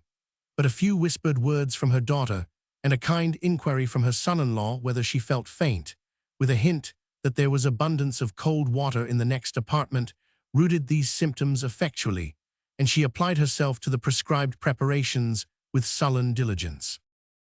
While they were in progress, Mr. Quilp withdrew to the adjoining room, and turning back his coat collar, proceeded to smear his countenance with a damp towel of very unwholesome appearance, which made his complexion rather more cloudy than it was before. But while he was thus engaged, his caution and inquisitiveness did not forsake him, for with a face as sharp and cunning as ever, he often stopped, even in this short process, and stood listening for any conversation in the next room, of which he might be the theme. "Ah," he said after a short effort of attention, "it was not the towel over my ears I thought it was. I'm a little hunchy villain and a monster, am I, Mrs. Jiniwin? Oh." The pleasure of this discovery called up the old dog-like smile in full force. When he had quite done with it, he shook himself in a very dog-like manner and rejoined the ladies. Mr. Quilp now walked up to front of a looking-glass and was standing there putting on his neckerchief, when Mrs. Jiniwin, happening to be behind him, could not resist the inclination she felt to shake her fist at her tyrant son-in-law. It was the gesture of an instant, but as she did so and accompanied the action with a menacing look, she met his eye in the glass, catching her in the very act. The same glance at the mirror conveyed to her the reflection of a horribly grotesque and distorted face with the tongue lolling out, and the next instant the dwarf, turning about with a perfectly bland and placid look, inquired in a tone of great affection, "How are you now, my dear old darling?" Slight and ridiculous as the incident was, it made him appear such a little fiend, and withal such a keen and knowing one, that the old woman felt too much afraid of him to utter a single word, and suffered herself to be led with extraordinary politeness to the breakfast table. Here he by no means diminished the impression he had just produced, for he ate hard eggs, shell and all, devoured gigantic prawns with the heads and tails on, chewed tobacco and watercresses at the same time, and with extraordinary greediness, drank boiling tea without winking, bit his fork and spoon till they bent again, and in short performed so many horrifying and uncommon acts, that the women were nearly frightened out of their wits, and began to doubt if he were really a human creature. At last, having gone through these proceedings and many others which were equally a part of his system, Mr. Quilp left them, reduced to a very obedient and humbled state, and betook himself to the riverside, where he took boat for the wharf on which he had bestowed his name.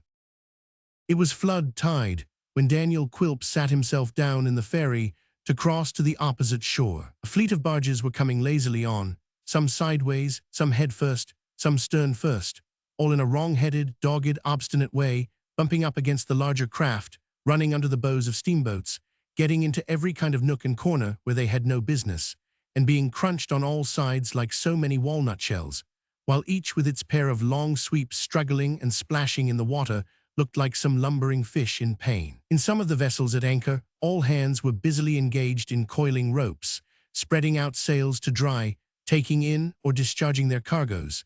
In others, no life was visible but 2 or 3 tarry boys, and perhaps a barking dog running to and fro upon the deck, or scrambling up to look over the side and bark the louder for the view. Coming slowly on through the forests of masts was a great steamship, beating the water in short, impatient strokes with her heavy paddles as though she wanted room to breathe, and advancing in her huge bulk like a sea monster among the minnows of the Thames. On either hand were long black tiers of colliers, between them vessels slowly working out of harbour with sails glistening in the sun, and creaking noise on board re-echoed from 100 quarters.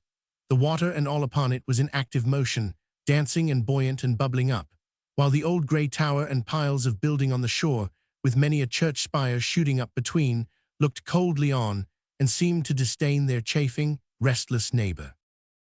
Daniel Quilp, who was not much affected by a bright morning save in so far as it spared him the trouble of carrying an umbrella, caused himself to be put ashore hard by the wharf, and proceeded thither through a narrow lane, which, partaking of the amphibious character of its frequenters, had as much water as mud in its composition, and a very liberal supply of both. Arrived at his destination, the first object that presented itself to his view was a pair of very imperfectly shod feet, elevated in the air with the soles upwards, which remarkable appearance was referable to the boy, who, being of an eccentric spirit and having a natural taste for tumbling, was now standing on his head and contemplating the aspect of the river under these uncommon circumstances. He was speedily brought on his heels by the sound of his master's voice, and as soon as his head was in its right position, Mr. Quilp, to speak expressively in the absence of a better verb, punched it for him.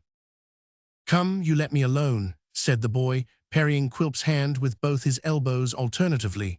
"You'll get something you won't like if you don't, and so I tell you." "You dog," snarled Quilp, "I'll beat you with an iron rod, I'll scratch you with a rusty nail, I'll pinch your eyes, if you talk to me, I will." With these threats he clenched his hand again, and dexterously diving in between the elbows and catching the boy's head as it dodged from side to side, gave it 3 or 4 good hard knocks. Having now carried his point and insisted on it, he left off. "You won't do it again," said the boy, nodding his head and drawing back, with the elbows ready in case of the worst. "Now."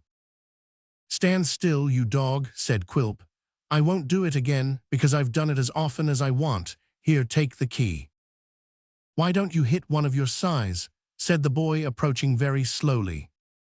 "Where is there one of my size, you dog?" returned Quilp. "Take the key, or I'll brain you with it." Indeed, he gave him a smart tap with the handle as he spoke. "Now, open the counting-house." The boy sulkily complied, muttering at first, but desisting when he looked round and saw that Quilp was following him with a steady look. And here it may be remarked that between this boy and the dwarf there existed a strange kind of mutual liking. How born or bred, and are nourished upon blows and threats on one side, and retorts and defiances on the other, is not to the purpose. Quilp would certainly suffer nobody to contract him but the boy, and the boy would assuredly not have submitted to be so knocked about by anybody but Quilp, when he had the power to run away at any time he chose. "Now," said Quilp, passing into the wooden counting-house, "you mind the wharf. Stand upon your head again, and I'll cut one of your feet off." The boy made no answer, but directly Quilp had shut himself in, stood on his head before the door, then walked on his hands to the back and stood on his head there, and then to the opposite side and repeated the performance. There were indeed 4 sides to the counting-house, but he avoided that one where the window was, deeming it probable that Quilp would be looking out of it. This was prudent, for in point of fact, the dwarf, knowing his disposition, was lying in wait at a little distance from the sash armed with a large piece of wood, which, being rough and jagged, and studded in many parts with broken nails, might possibly have hurt him.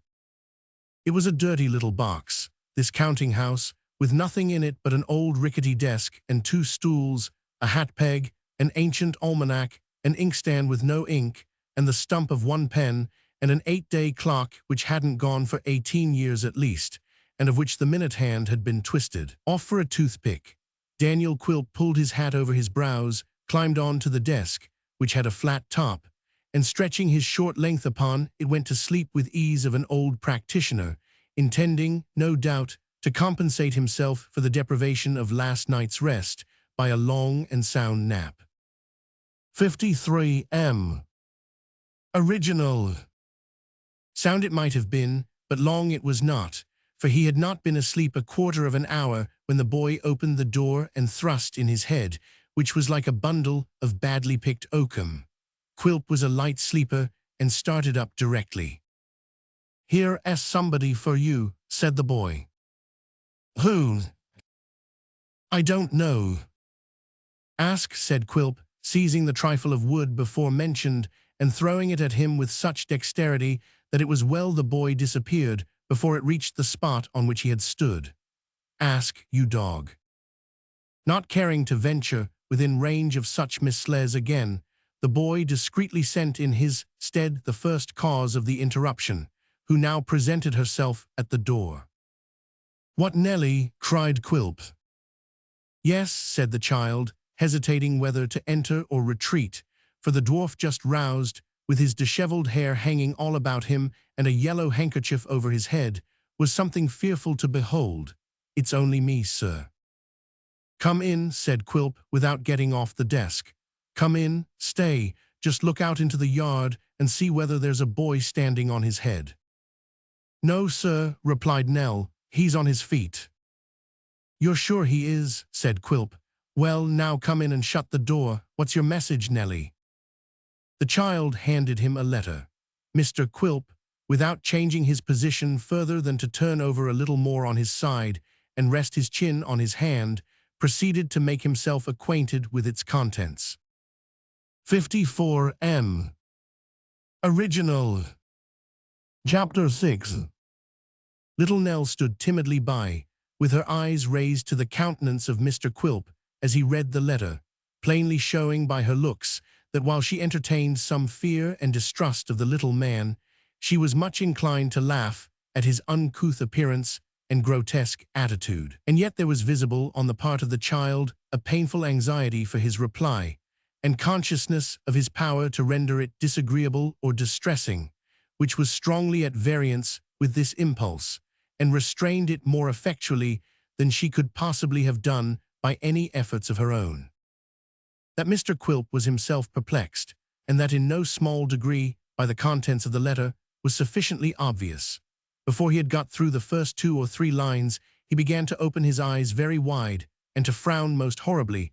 The next 2 or 3 caused him to scratch his head in an uncommonly vicious manner, and when he came to the conclusion, he gave a long dismal whistle indicative of surprise and dismay. After folding and laying it down beside him, he bit the nails of all of his 10 fingers with extreme voracity, and taking it up sharply, read it again. The second perusal was to all appearance as unsatisfactory as the first, and plunged him into a profound reverie from which he awakened to another assault upon his nails and a long stare at the child, who with her eyes turned towards the ground awaited his further pleasure. "Halloa here," he said at length in a voice and with a suddenness which made the child start as though a gun had been fired off at her ear. "Nellie." "Yes, sir." "Do you know what's inside this letter, Nell?" "No, sir." "Are you sure, quite certain, upon your soul?" "Quite sure, sir." "Do you wish you may die if you do know, hey?" said the dwarf. "Indeed I don't know," returned the child. "Well," muttered Quilp as he marked her earnest look, "I believe you. Humph, gone already, gone in 24 hours. What the devil has he done with it, that's the mystery." This reflection set him scratching his head and biting his nails once more. While he was thus employed, his features gradually relaxed into what was with him a cheerful smile, but which in any other man would have been a ghastly grin of pain, and when the child looked up again, she found that he was regarding her with extraordinary favor and complacency. "You look very pretty today, Nellie, charmingly pretty. Are you tired, Nellie?" "No, sir, I'm in a hurry to get back, for he will be anxious while I am away." "There's no hurry, little Nell, no hurry at all," said Quilp. "How should you like to be my number 2, Nellie?" "To be what, sir?" "My number 2, Nellie, my second, my Mrs. Quilp," said the dwarf. The child looked frightened, but seemed not to understand him, which Mr. Quilp, observing, hastened to make his meaning more distinctly. "To be Mrs. Quilp the second, when Mrs. Quilp the first is dead, sweet Nell," said Quilp, wrinkling up his eyes and luring her towards him with his bent forefinger. "To be my wife, my little cherry-cheeked, red-lipped wife. Say that Mrs. Quilp lives 5 years or only 4, you'll be just the proper age for me. Ha ha, be a good girl, Nellie, a very good girl, and see if one of these days you don't come to be Mrs. Quilp of Tower Hill." So far from being sustained and stimulated by this delightful prospect, the child shrank from him in great agitation and trembled violently. Mr. Quilp, either because frightening anybody afforded him a constitutional delight, or because it was pleasant to contemplate the death of Mrs. Quilp number 1, and the elevation of Mrs. Quilp number 2 to her post and title, or because he was determined from purposes of his own to be agreeable and good-humored at that particular time, only laughed and feigned to take no heed of her alarm. "You shall come with me to Tower Hill and see Mrs. Quilp, that is, directly," said the dwarf. "She's very fond of you, Nell, though not so fond as I am. You shall come home with me." "I must go back indeed," said the child. "He told me to return directly I had the answer." "But you haven't it, Nellie," retorted the dwarf, "and won't have it, and can't have it, until I have been home, so you see that to do your errand, you must go with me. Reach me yonder hat, my dear, and we'll go directly." With that, Mr. Quilp suffered himself to roll gradually off the desk until his short legs touched the ground, when he got upon them and led the way from the counting-house to the wharf outside, when the first objects that presented themselves were the boy who had stood on his head and another young gentleman of about his own stature, rolling in the mud together, locked in a tight embrace, and cuffing each other with mutual heartiness. "It's Kit," cried Nellie, clasping her hand. "Poor Kit who came with me. Oh, pray stop them, Mr. Quilp." "I'll stop 'em," cried Quilp, diving into the little counting-house and returning with a thick stick. "I'll stop 'em. Now, my boys, fight away. I'll fight you both. I'll take both of you, both together, both together." With which defiances the dwarf flourished his cudgel, and dancing round the combatants and treading upon them and skipping over them, in a kind of frenzy, laid about him, now on one and now on the other, in a most desperate manner, always aiming at their heads and dealing such blows as none but the veriest little savage would have inflicted. This being warmer work than they had calculated upon, speedily cooled the courage of the belligerents, who scrambled to their feet and called for quarter. "I'll beat you to a pulp, you dogs," said Quilp, vainly endeavoring to get near either of them for a parting blow. "I'll bruise you until you're copper-colored. I'll break your faces till you haven't a profile between you, I will." "Come, you drop that stick, or it'll be worse for you," said his boy, dodging round him and watching an opportunity to rush in. "You drop that stick." "Come a little nearer, and I'll drop it on your skull, you dog," said Quilp with gleaming eyes. "A little nearer, nearer yet." But the boy declined the invitation until his master was apparently a little off his guard, when he darted in and, seizing the weapon, tried to wrest it from his grasp. Quilp, who was as strong as a lion, easily kept his hold until the boy was tugging at it with his utmost power, when he suddenly let it go and sent him reeling backwards, so that he fell violently upon his head. The success of this maneuver tickled Mr. Quilp beyond description, and he laughed and stamped upon the ground as at a most irresistible jest. "Never mind," said the boy, nodding his head and rubbing it at the same time. "You see, if ever I offer to strike anybody again, because they say you're an uglier dwarf than can be seen anywheres for a penny, that's all." "Do you mean to say I'm not, you dog?" returned Quilp. "No," retorted the boy. "Then what do you fight on my wharf for, you villain?" said Quilp. "Because he said so," replied the boy, pointing to Kit, "not because you ain't." "Then why did he say," bawled Kit, "that Miss Nellie was ugly, and that she and my master was obliged to do whatever his master liked? Why did he say that?" "He said what he did because he's a fool, and you said what you did because you're very wise and clever, almost too clever to live, unless you're very careful of yourself, Kit," said Quilp, with great suavity in his manner, but still more of quiet malice about his eyes and mouth. "Here's sixpence for you, Kit. Always speak the truth. At all times, Kit, speak the truth. Lock the counting-house, you dog, and bring me the key." The other boy, to whom this order was addressed, did as he was told, and was rewarded for his partisanship in behalf of his master by a dexterous rap on the nose with the key, which brought the water into his eyes. Then Mr. Quilp departed with the child and Kit in a boat, and the boy revenged himself by dancing on his head at intervals on the extreme verge of the wharf, during the whole time they crossed the river. There was only Mrs. Quilp at home, and she, little expecting the return of her lord, was just composing herself for a refreshing slumber when the sound of his footsteps roused her. She had barely time to seem to be occupied in some needlework when he entered, accompanied by the child, having left Kit downstairs. "Here's Nellie Trent, dear Mrs. Quilp," said her husband. "A glass of wine, my dear, and a biscuit, for she has had a long walk. She'll sit with you, my soul, while I write a letter." Mrs. Quilp looked tremblingly in her spouse's face to know what this unusual courtesy might portend, and obedient to the summons she saw in his gesture, followed him into the next room.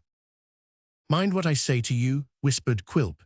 "See if you can get out of her anything about her grandfather, or what they do, or how they live, or what he tells her. I've my reasons for knowing, if I can. You women talk more freely to one another than you do to us, and you have a soft, mild way with you that'll win upon her. Do you hear?" "Yes, Quilp." "Go then, what's the matter now?" "Dear Quilp," faltered his wife, "I love the child, if you could do without making me deceive her." The dwarf, muttering a terrible oath, looked round, as if for some weapon with which to inflict condign punishment upon his disobedient wife. The submissive little woman hurriedly entreated him not to be angry, and promised to do as he bade her. "Do you hear me?" whispered Quilp, nipping and pinching her arm. "Worm yourself into her secrets. I know you can. I'm listening, recollect. If you're not sharp enough, I'll creak the door, and woe betide you if I have to creak it much. Go." Mrs. Quilp departed according to order, and her amiable husband, ensconcing himself behind the partly opened door, and applying his ear close to it, began to listen with a face of great craftiness and attention. Poor Mrs. Quilp was thinking, however, in what manner to begin, or what kind of inquiries she could make, and it was not until the door, creaking in a very urgent manner, warned her to proceed without further consideration, that the sound of her voice was heard. "How very often you have come backwards and forwards lately to Mr. Quilp, my dear." "I have said so to grandfather 100 times," returned Nell innocently. "And what has he said to that?" "Only sighed and dropped his head, and seemed so sad and wretched that if you could have seen him, I am sure you must have cried. You could not have helped it more than I know, how that door creaks." "It often does," returned Mrs. Quilp with an uneasy glance towards it, "but your grandfather, he used not to be so wretched." "Oh no," said the child eagerly, "so different. We were once so happy, and he so cheerful and contented. You cannot think what a sad change has fallen on us since." "I am very, very sorry to hear you speak like this, my dear," said Mrs. Quilp, and she spoke the truth. "Thank you," returned the child, kissing her cheek. "You are always kind to me, and it is a pleasure to talk to you. I can speak to no one else about him, but poor Kit. I am very happy still. I ought to feel happier perhaps than I do, but you cannot think how it grieves me sometimes to see him alter so." "He'll alter again, Nellie," said Mrs. Quilp, "and be what he was before." "Oh, if God would only let that come about," said the child with streaming eyes. "But it is a long time now since he first began to. I thought I saw that door moving." "It's the wind," said Mrs. Quilp faintly, "began to be so thoughtful and dejected, and to forget our old way of spending the time in the long evenings," said the child. "I used to read to him by the fireside, and he sat listening, and when I stopped and we began to talk, he told me about my mother, and how she once looked and spoke just like me when she was a little child. Then he used to take me on his knee and try to make me understand that she was not lying in her grave, but had flown to a beautiful country beyond the sky where nothing died or ever grew old. We were very happy once." "Nelly, Nelly," said the poor woman, "I can't bear to see one as young as you so sorrowful. Pray don't cry." "I do so very seldom," said Nell, "but I have kept this to myself a long time, and I am not quite well, I think, for the tears come into my eyes, and I cannot keep them back.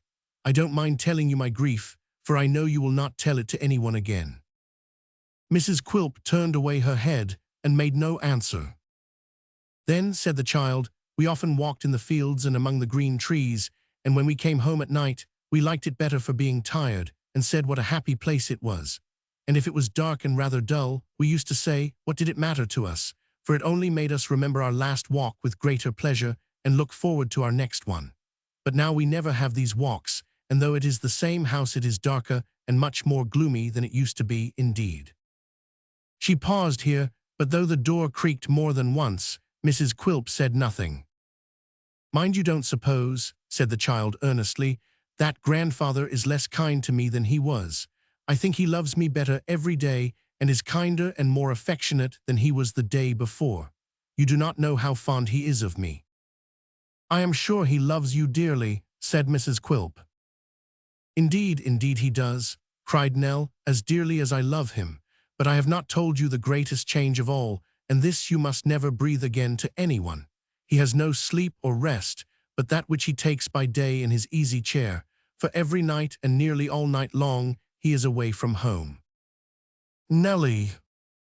"Hush," said the child, laying her finger on her lip and looking round. "When he comes home in the morning, which is generally just before day, I let him in. Last night he was very late, and it was quite light. I saw that his face was deadly pale, that his eyes were bloodshot, and that his legs trembled as he walked. When I had gone to bed again, I heard him groan. I got up and ran back to him, and heard him say, before he knew that I was there, that he could not bear his life much longer, and if it was not for the child, would wish to die. What shall I do? Oh, what shall I do?" The fountains of her heart were opened.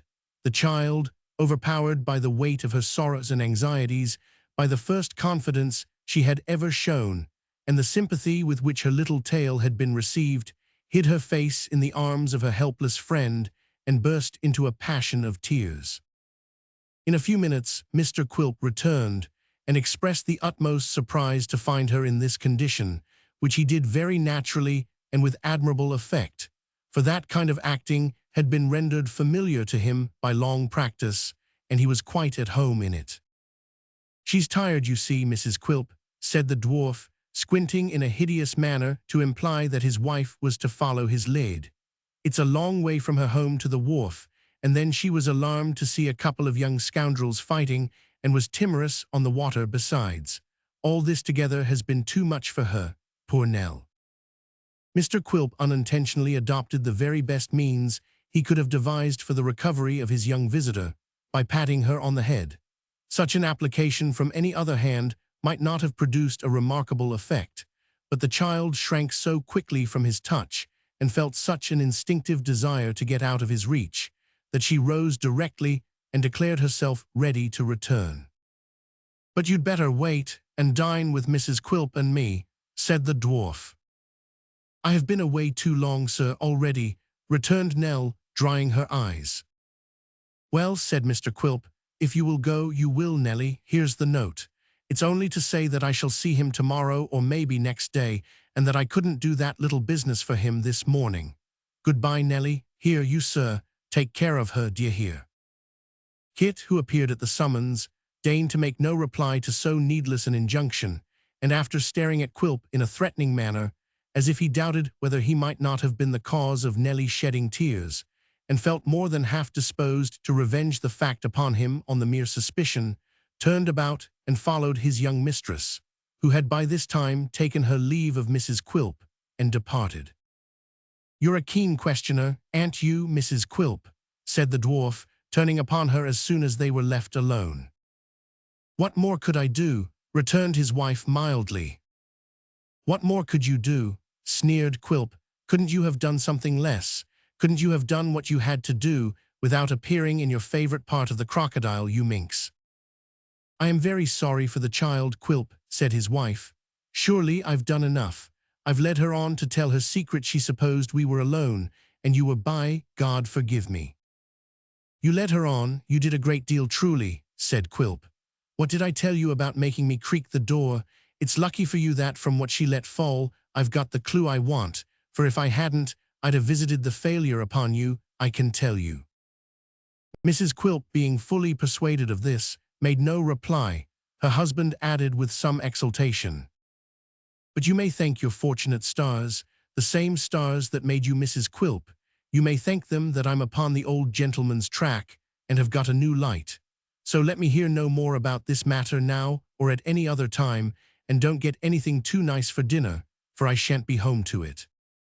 So saying, Mr. Quilp put his hat on and took himself off, and Mrs. Quilp, who was afflicted beyond measure by the recollection of the part she had just acted, shut herself up in her chamber, and smothering her head in the bedclothes, bemoaned her fault more bitterly than many less tender-hearted persons would have mourned a much greater offense. For in the majority of cases, conscience is an elastic and very flexible article which will bear a deal of stretching and adapt itself to a great variety of circumstances. Some people, by prudent management, and leaving it off piece by piece like a flannel waistcoat in warm weather, even contrive, in time, to dispense with it altogether. But there be others who can assume the garment and throw it off at pleasure, and this, being the greatest and most convenient improvement, is the one most in vogue. Chapter 7. "Fred," said Mr. Swiveller, "remember the once popular melody of Begone Dull Care, fan the sinking flame of hilarity with the wing of friendship, and pass the rosy wine."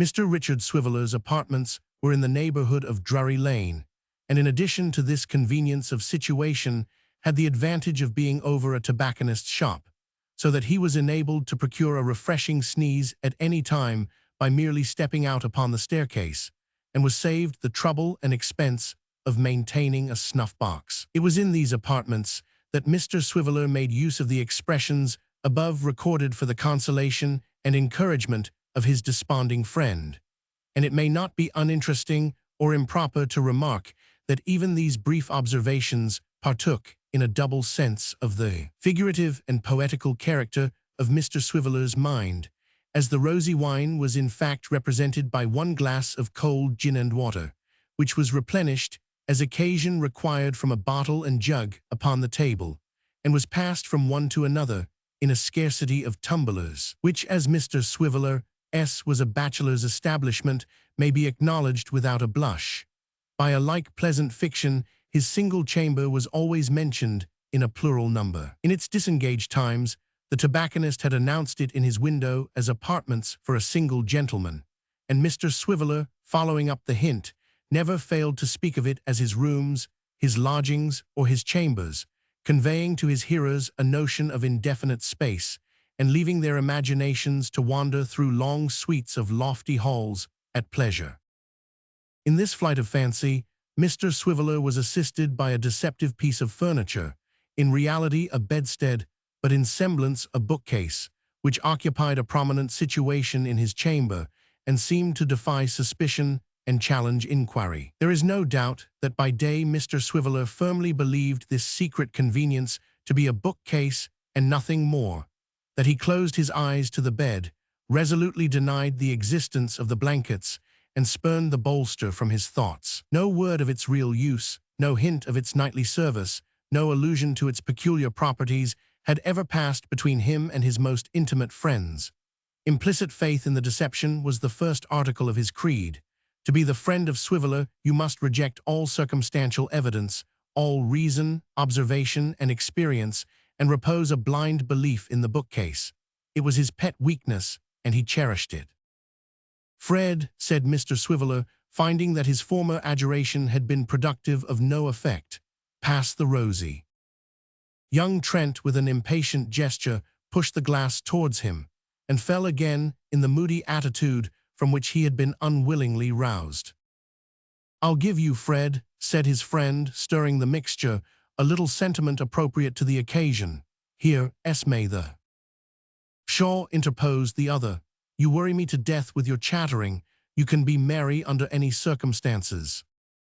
"Why, Mr. Trent," returned Dick, "there is a proverb which talks about being merry and wise. There are some people who can be merry and can't be wise, and some who can be wise, or think they can and can't be merry. I'm one of the first sort. If the proverb's a good un, I suppose it's better to keep to half of it than none. At all events, I'd rather be merry and not wise than like you, neither one nor t'other." "Bah," muttered his friend peevishly. "With all my heart," said Mr. Swiveller. "In the polite circles, I believe this sort of thing isn't usually said to a gentleman in his own apartments, but never mind that. Make yourself at home," adding to this retort an observation to the effect that his friend appeared to be rather cranky. In point of temper, Richard Swiveller finished the rosy and applied himself to the composition of another glassful, in which, after tasting it with great relish, he proposed a toast to an imaginary company. "Gentlemen, I'll give you, if you please, success to the ancient family of the Swivellers, and good luck to Mr. Richard in particular. Mr. Richard, gentlemen," said Dick with great emphasis, "who spends all his money on his friends and his d for his pains. Hear, hear." "Dick," said the other, returning to his seat after having paced the room twice or thrice, "will you talk seriously for 2 minutes, if I show you a way to make your fortune with very little trouble?" "You've shown me so many," returned Dick, "and nothing has come of any one of 'em but empty pockets." "You'll tell a different story of this one before a very long time is over," said his companion, drawing his chair to the table. "You saw my sister Nell." "What about her?" returned Dick. "She has a pretty face, has she not?" "Why, certainly," replied Dick. "I must say for her that there's not any very strong family likeness between her and you." "Has she a pretty face?" repeated his friend impatiently. "Yes," said Dick, "she has a pretty face, a very pretty face. What of that?" "I'll tell you," returned his friend. "It's very plain that the old man and I will remain at daggers drawn to the end of our lives, and that I have nothing to expect from him. You see that, I suppose?" "A bat might see that, with the sun shining," said Dick. "It's equally plain that the money which the old flint, rot him, first taught me to expect that I should share with her at his death, will all be hers, is it not?" "I should said it was," replied Dick. "Unless the way in which I put the case to him made an impression, it may have done so. It was powerful, Fred. Here is a jolly old grandfather that was strong, I thought, very friendly and natural. Did it strike you in that way?" "It didn't strike him," returned the other, "so we needn't discuss it. Now look here, Nell is nearly 14. "Fine girl of her age, but small," observed Richard Swiveller parenthetically. "If I am to go on, be quiet for 1 minute," returned Trent, fretting at the slight interest the other appeared to take in the conversation. "Now I'm coming to the point." "That's right," said Dick. "The girl has strong affections, and brought up as she has been, may, at her age, be easily influenced and persuaded. If I take her in hand, I will be bound by a very little coaxing and threatening to bend her to my will. Not to beat about the bush, for the advantages of the scheme would take a week to tell. What's to prevent your marrying her?" Richard Swiveller, who had been looking over the rim of the tumbler, while his companion addressed the foregoing remarks to him with great energy and earnestness of manner, no sooner heard these words than he evinced the utmost consternation, and with difficulty ejaculated the monosyllable, "What?" "I say, what's to prevent," repeated the other with a steadiness of manner, of the effect of which upon his companion he was well assured by long experience. "What's to prevent your marrying her?" "And she nearly 14, cried Dick. "I don't mean marrying her now," returned the brother angrily. "Say in 2 years' time, in 3, in 4. Does the old man look like a long liver?" "He don't look like it," said Dick, shaking his head. "But these old people, there's no trusting them, Fred. There's an aunt of mine down in Dorsetshire that was going to die when I was 8 years old, and hasn't kept her word yet. They're so aggravating, so unprincipled, so spiteful. Unless there's apoplexy in the family, Fred, you can't calculate upon M, and even then they deceive you just as often as not." "Look at the worst side of the question then," said Trent as steadily as before, and keeping his eyes upon his friend. "Suppose he lives."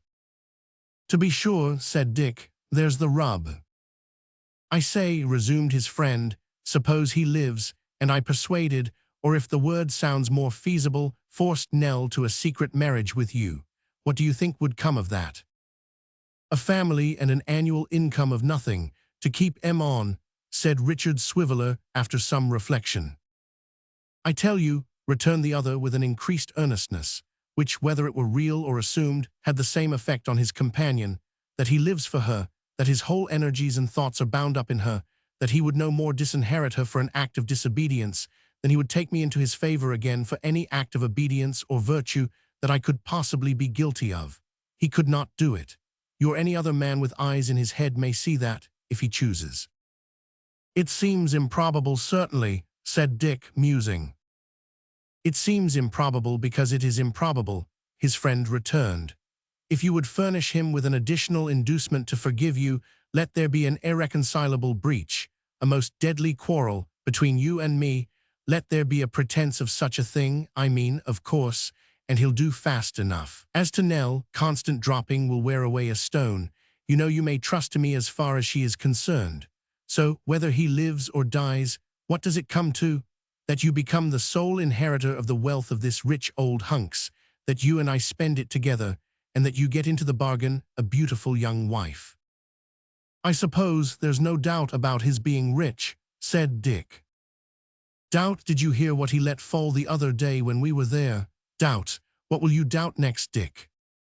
It would be tedious to pursue the conversation through all its artful windings, or to develop the gradual approaches by which the heart of Richard Swiveller was gained. It is sufficient to know that vanity, interest, poverty, and every spendthrift consideration urged him to look upon the proposal with favor, and that where all other inducements were wanting, the habitual carelessness of his disposition stepped in and still weighed down the scale on the same side. To these impulses must be added the complete ascendancy which his friend had long been accustomed to exercise over him, an ascendancy exerted in the beginning sorely at the expense of his friend's vices, and was in 9 cases out of 10 looked upon as his designing tempter when he was indeed nothing but his thoughtless, light-headed tool. The motives on the other side were something deeper than any which Richard Swiveller entertained or understood, but these being left to their own development, require no present elucidation. The negotiation was concluded very pleasantly, and Mr. Swiveller was in the act of stating in flowery terms that he had no insurmountable objection to marrying anybody plentifully endowed with money or movables, who could be induced to take him, when he was interrupted in his observations by a knock at the door, and the consequent necessity of crying, "Come in." The door was opened, but nothing came in except a soapy arm and a strong gush of tobacco. The gush of tobacco came from the shop downstairs, and the soapy arm proceeded from the body of a servant girl, who being then and there engaged in cleaning the stairs had just drawn it out of a warm pail to take in a letter, which letter she now held in her hand, proclaiming aloud with that quick perception of surnames peculiar to her class that it was for Mr. Snivelling. Dick looked rather pale and foolish when he glanced at the direction, and still more so when he came to look at the inside, observing that it was one of the inconveniences of being a ladies' man, and that it was very easy to talk as they had been talking, but he had quite forgotten her. "Her who?" demanded Trent. "Sophie Wackles," said Dick. "Who's she?" "She's all my fancy painted her, sir, that's what she is," said Mr. Swiveller, taking a long pull at the rosy and looking gravely at his friend. "She's lovely, she's divine, you know her." "I remember," said his companion carelessly. "What of her?" "Why, sir," returned Dick, "between Miss Sophia Wackles and the humble individual who has now the honor to address you, warm and tender sentiments have been engendered, sentiments of the most honorable and inspiring kind. The goddess Diana, sir, that calls aloud for the chase, is not more particular in her behavior than Sophia Wackles, I can tell you that." "Am I to believe there's anything real in what you say?" demanded his friend. "You don't mean to say that any lovemaking has been going on?" "Lovemaking, yes. Promising, no," said Dick. "There can be no action for breach, that's one comfort. I've never committed myself in writing, Fred." "And what's in the letter, pray?" "A reminder, Fred, for tonight. A small party of 20, making 200 light fantastic toes in all, supposing every lady and gentleman to have the proper complement. I must go, if it's only to begin breaking off the affair. I'll do it, don't you be afraid. I should like to know whether she left this herself. If she did, unconscious of any bar to her happiness, it's affecting, Fred."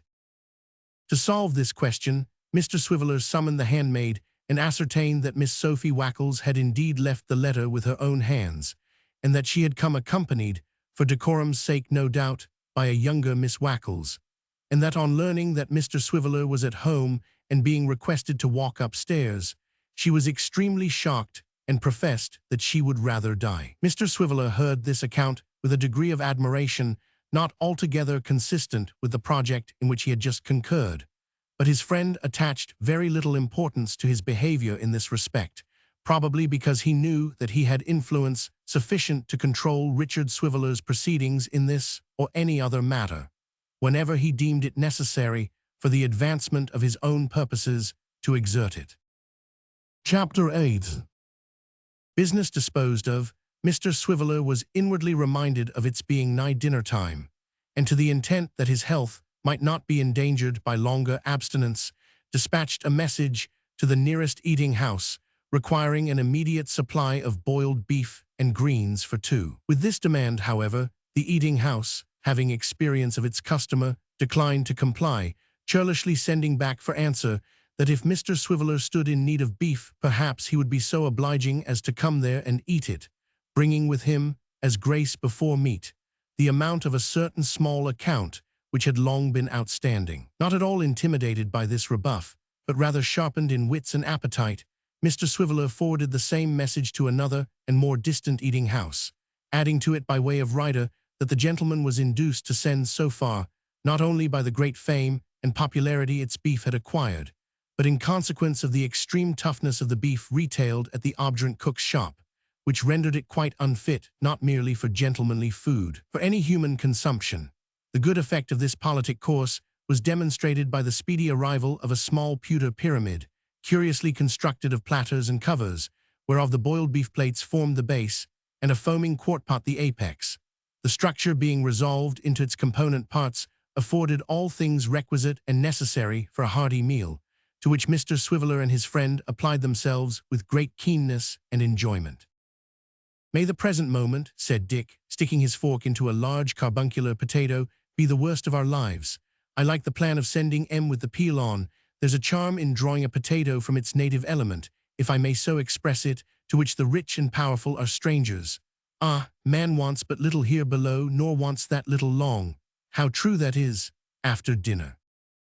"I hope the eating-house keeper will want but little, and that he may not want that little long," returned his companion, "but I suspect you've no means of paying for this."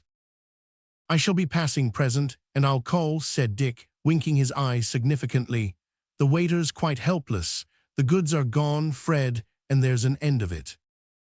In point of fact, it would seem that the waiter felt this wholesome truth, for when he returned for the empty plates and dishes, and was informed by Mr. Swiveller with dignified carelessness that he would call and settle when he should be passing presently, he displayed some perturbation of spirit, and muttered a few remarks about payment on delivery and no trust, and other unpleasant subjects, but was fain to content himself with inquiring at what hour it was likely that the gentleman would call, in order that, being presently responsible for the beef, greens, and sundries, he might take to be in the way at the time. Mr. Swiveller, after mentally calculating his engagements to a nicety, replied that he should look in at from 2 minutes before 6 and 7 minutes past, and the man disappearing with this feeble consolation, Richard Swiveller took a greasy memorandum book from his pocket and made an entry therein. "Is that a reminder, in case you should forget to call?" said Trent with a sneer. "Not exactly, Fred," replied the imperturbable Richard, continuing to write with a businesslike air. I enter in this little book the names of the streets that I can't go down while the shops are open. This dinner today closes Long Acre. I bought a pair of boots in Great Queen Street last week and made that no thoroughfare too. There's only one avenue to the Strand left often now, and I shall have to stop up that tonight with a pair of gloves. The roads are closing so fast in every direction that in a month's time, unless my aunt sends me a remittance, I shall have to go 3 or 4 miles out of town to get over the way. There's no fear of failing in the end, said Trent. Why, I hope not, returned Mr. Swiveller, but the average number of letters it take to soften her is 6, and this time we have got as far as 8 without any effect at all. I'll write another tomorrow morning. I mean to blot it a good deal and shake some water over it out of the pepper castor to make it look penitent. I'm in such a state of mind that I hardly know what I write. Blot. If you could see me at this minute shedding tears for my past misconduct. Pepper castor. My hand trembles when I think. Blot again. If that don't produce the effect, it's all over. By this time, Mr. Swiveller had finished his entry, and he now replaced his pencil in its little sheath and closed the book, in a perfectly grave and serious frame of mind. His friend discovered that it was time for him to fulfill some other engagement, and Richard Swiveller was accordingly left alone, in company with the rosy wine and his own meditations touching Miss Sophie Wackles. It's rather sudden, said Dick, shaking his head with a look of infinite wisdom, and running on, as he was accustomed to do, with scraps of verse, as if they were only prose in a hurry. When the heart of a man is depressed with fears, the mist is dispelled when Miss Wackles appears. She's a very nice girl. She's like the red rose that's newly sprung in June. There's no denying that she's also like a melody that's sweetly played in tune. It's really very sudden. Not that there's any need, on account of Fred's little sister, to turn cool directly, but it's better not to go too far. If I begin to cool at all, I must begin at once, I see that. There's the chance of an action for breach, that's another. There's the chance of there's no chance of that, but it's as well to be on the safe side. This undeveloped was the possibility, which Richard Swiveller sought to conceal even from himself, of his not being proof against the charms of Miss Wackles, and in some unguarded moment, by linking his fortunes to hers forever, of putting it out of his own power to further their notable scheme to which he had so readily become a party. For all these reasons, he decided to pick a quarrel with Miss Wackles without delay, and casting about for a pretext determined in favor of groundless jealousy.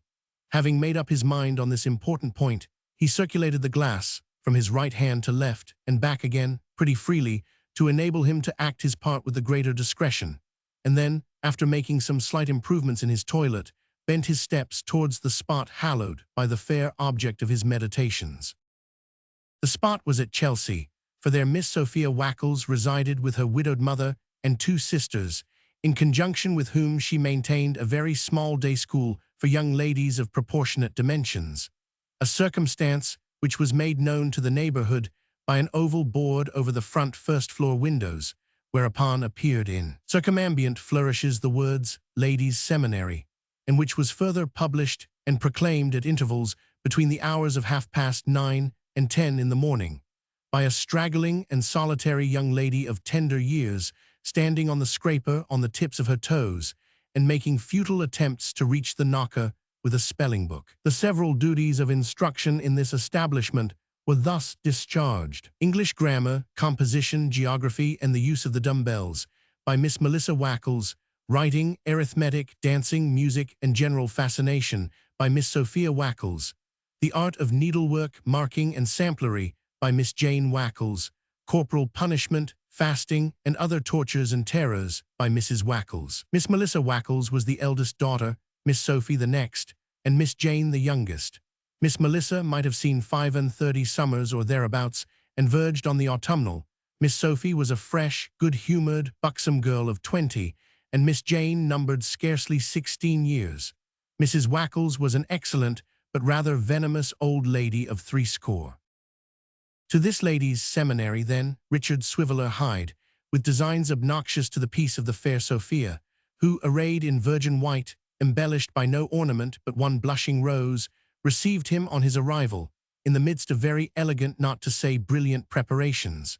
such as the embellishment of the room with the little flower pots which always stood on the windowsill outside, save in windy weather. When they blew into the area, the choice attire of the day scholars who were allowed to grace the festival, the unwanted curls of Miss Jane Wackles, who had kept her head during the whole of the preceding day screwed up tight in a yellow playbill, and the solemn gentility and stately bearing of the old lady and her eldest daughter, which struck Mr. Swiveller as being uncommon, but made no further impression upon him. The truth is, and as there is no accounting for tastes, even a taste so strange as this may be recorded without being looked upon as a wilful and malicious invention, the truth is that neither Mrs. Wackles nor her eldest daughter had at any time greatly favored the pretensions of Mr. Swiveller, being accustomed to make slight mention of him as a gay young man, and to sigh and shake their heads ominously whenever his name was mentioned. Mr. Swiveller's conduct in respect to Miss Sophie having been of that vague and dilatory kind which is usually looked upon as betokening no fixed matrimonial intentions, the young lady herself began, in course of time, to deem it highly desirable that it should be brought to an issue one way or other. Hence she had at last consented to play off against Richard Swiveller, a stricken market gardener known to be ready with his offer on the smallest encouragement, and hence, as this occasion had been specially assigned for the purpose, that great anxiety on her part for Richard Swiveller's presence which had occasioned her to leave the note he has been seen to receive. "If he has any expectations at all or any means of keeping a wife well," said Mrs. Wackles to her eldest daughter, "he'll state to us now or never. If he really cares about me," thought Miss Sophie, "he must tell me so tonight." 72 Original. But all these sayings and doings and thinkings being unknown to Mr. Swiveller affected him not in the least. He was debating in his mind how he could best turn jealous, and wishing that Sophie were for that occasion only far less pretty than she was, or that she were her own sister, which would have served his turn as well, when the company came, and among them the market gardener whose name was Cheggs. But Mr. Cheggs came not alone or unsupported, for he prudently brought along with him his sister, Miss Cheggs, who, making straight to Miss Sophie and taking her by both hands and kissing her on both cheeks, hoped in an audible whisper that they had not come too early. "Too early, no," replied Miss Sophie. "Oh, my dear," rejoined Miss Cheggs in the same whisper as before, "I've been so tormented, so worried, that it's a mercy we were not here at 4 o'clock in the afternoon. Alec has been in such a state of impatience to come, you'd hardly believe that he was dressed before dinner-time and has been looking at the clock and teasing me ever since. It's all your fault, you naughty thing." Hereupon Miss Sophie blushed, and Mr. Cheggs, who was bashful before ladies, blushed too, and Miss Sophie's mother and sisters, to prevent Mr. Cheggs from blushing more, lavished civilities and attentions upon him, and left Richard Swiveller to take care of himself. Here was the very thing he wanted. Here was good cause, reason, and foundation for pretending to be angry. But having this cause, reason, and foundation which he had come expressly to seek, not expecting to find, Richard Swiveller was angry in sound earnest, and wondered what the devil Cheggs meant by his impudence.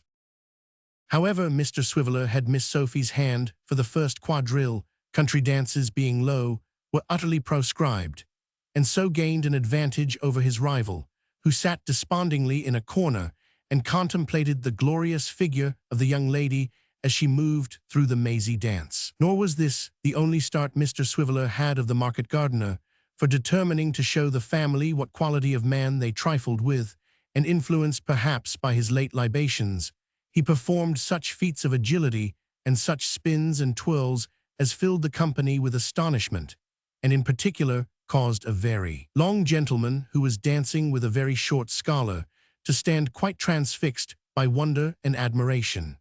Even Mrs. Wackles forgot for the moment to snub 3 small young ladies who were inclined to be happy, and could not repress a rising thought that to have such a dancer as that in the family would be a pride indeed. At this momentous crisis, Miss Cheggs proved herself a vigorous and useful ally, for not confining herself to expressing by scornful smiles a contempt for Mr. Swiveller's accomplishments. She took every opportunity of whispering into Miss Sophie's ear expressions of condolence and sympathy on her being worried by such a ridiculous creature, declaring that she was frightened to death lest Alec should fall upon and beat him in the fullness of his wrath, and entreating Miss Sophie to observe how the eyes of the said Alec gleamed with love and fury, passions, it may be observed, which being too much for his eyes rushed into his nose also, and suffused it with a crimson glow. "You must dance with Miss Cheggs," said Miss Sophie to Dick Swiveller, after she had herself danced twice with Mr. Cheggs and made great show of encouraging his advances. "She's a nice girl, and her brother's quite delightful." "Quite delightful, is he?" muttered Dick. "Quite delighted too, I should say, from the manner in which he's looking this way." Here Miss Jane, previously instructed for the purpose, interposed her many curls and whispered her sister to observe how jealous Mr. Cheggs was. "Jealous, like his impudence," said Richard Swiveller. "His impudence, Mr. Swiveller," said Miss Jane, tossing her head. "Take care he don't hear you, sir, or you may be sorry for it." "Oh, pray, Jane," said Miss Sophie. "Nonsense," replied her sister. "Why shouldn't Mr. Cheggs be jealous if he likes? I like that, certainly. Mr. Cheggs has as good a right to be jealous as anyone else has, and perhaps he may have a better right soon if he hasn't already. You know best about that, Sophie." Though this was a concerted plot between Miss Sophie and her sister, originating in humane intentions, and having for its object the inducing Mr. Swiveller to declare himself in time, it failed in its effect, for Miss Jane, being one of those young ladies who are prematurely shrill and shrewish, gave such undue importance to her part that Mr. Swiveller retired in dudgeon, resigning his mistress to Mr. Cheggs, and conveying a defiance into his looks, which that gentleman indignantly returned. "Did you speak to me, sir?" said Mr. Cheggs, following him into a corner. "Have the kindness to smile, sir, in order that we may not be suspected. Did you speak to me, sir?" Mr. Swiveller looked with a supercilious smile at Mr. Cheggs' toes, then raised his eyes from them to his ankles, from that to his shin, from that to his knee, and so on very gradually, keeping up his right leg, until he reached his waistcoat, when he raised his eyes from button to button until he reached his chin, and traveling straight up the middle of his nose came at last to his eyes, when he said abruptly, "No, sir, I didn't." "Hem," said Mr. Cheggs, glancing over his shoulder, "have the goodness to smile again, sir. Perhaps you wish to speak to me, sir." "No, sir, I didn't do that either." "Perhaps you may have nothing to say to me now, sir," said Mr. Cheggs fiercely. At these words Richard Swiveller withdrew his eyes from Mr. Cheggs' face, and traveling down the middle of his nose and down his waistcoat and down his right leg, reached his toes again, and carefully surveyed him. This done, he crossed over, and coming up the other leg, and thence approaching by the waistcoat as before, said when had got to his eyes, "No, sir, I haven't." "Oh, indeed, sir," said Mr. Cheggs. "I'm glad to hear it. You know where I'm to be found, I suppose, sir, in case you should have anything to say to me." "I can easily inquire, sir, when I want to know." "There's nothing more we need say, I believe, sir." "Nothing more, sir." With that they closed the tremendous dialogue by frowning mutually. Mr. Cheggs hastened to tender his hand to Miss Sophie, and Mr. Swiveller sat himself down in a corner in a very moody state.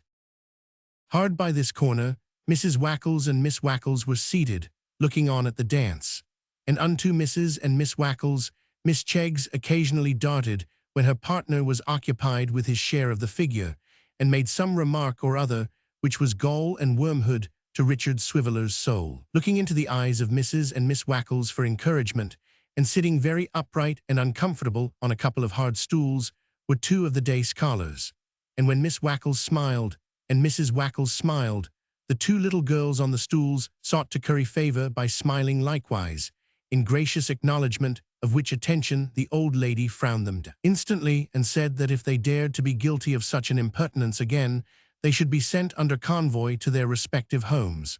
This threat caused one of the young ladies, she being of a weak and trembling temperament, to shed tears, and for this offense they were both filed off immediately, with a dreadful promptitude that struck terror into the souls of all the pupils. "I've got such news for you," said Miss Cheggs, approaching once more. "Alec has been saying such things to Sophie. Upon my word, you know, it's quite serious and in earnest, that's clear. What's he been saying, my dear? Demanded Mrs. Wackles. All manner of things, replied Miss Cheggs. You can't think how out he has been speaking. Richard Swiveller considered it advisable to hear no more, but taking advantage of a pause in the dancing, and the approach of Mr. Cheggs to pay his court to the old lady, swaggered with an extremely careful assumption of extreme carelessness toward the door, passing on the way Miss Jane Wackles, who in all the glory of her curls was holding a flirtation, as good practice when no better was to be had, with a feeble old gentleman who lodged in the parlor. Near the door sat Miss Sophie, still fluttered and confused by the attentions of Mr. Cheggs, and by her side Richard Swiveller lingered for a moment to exchange a few parting words.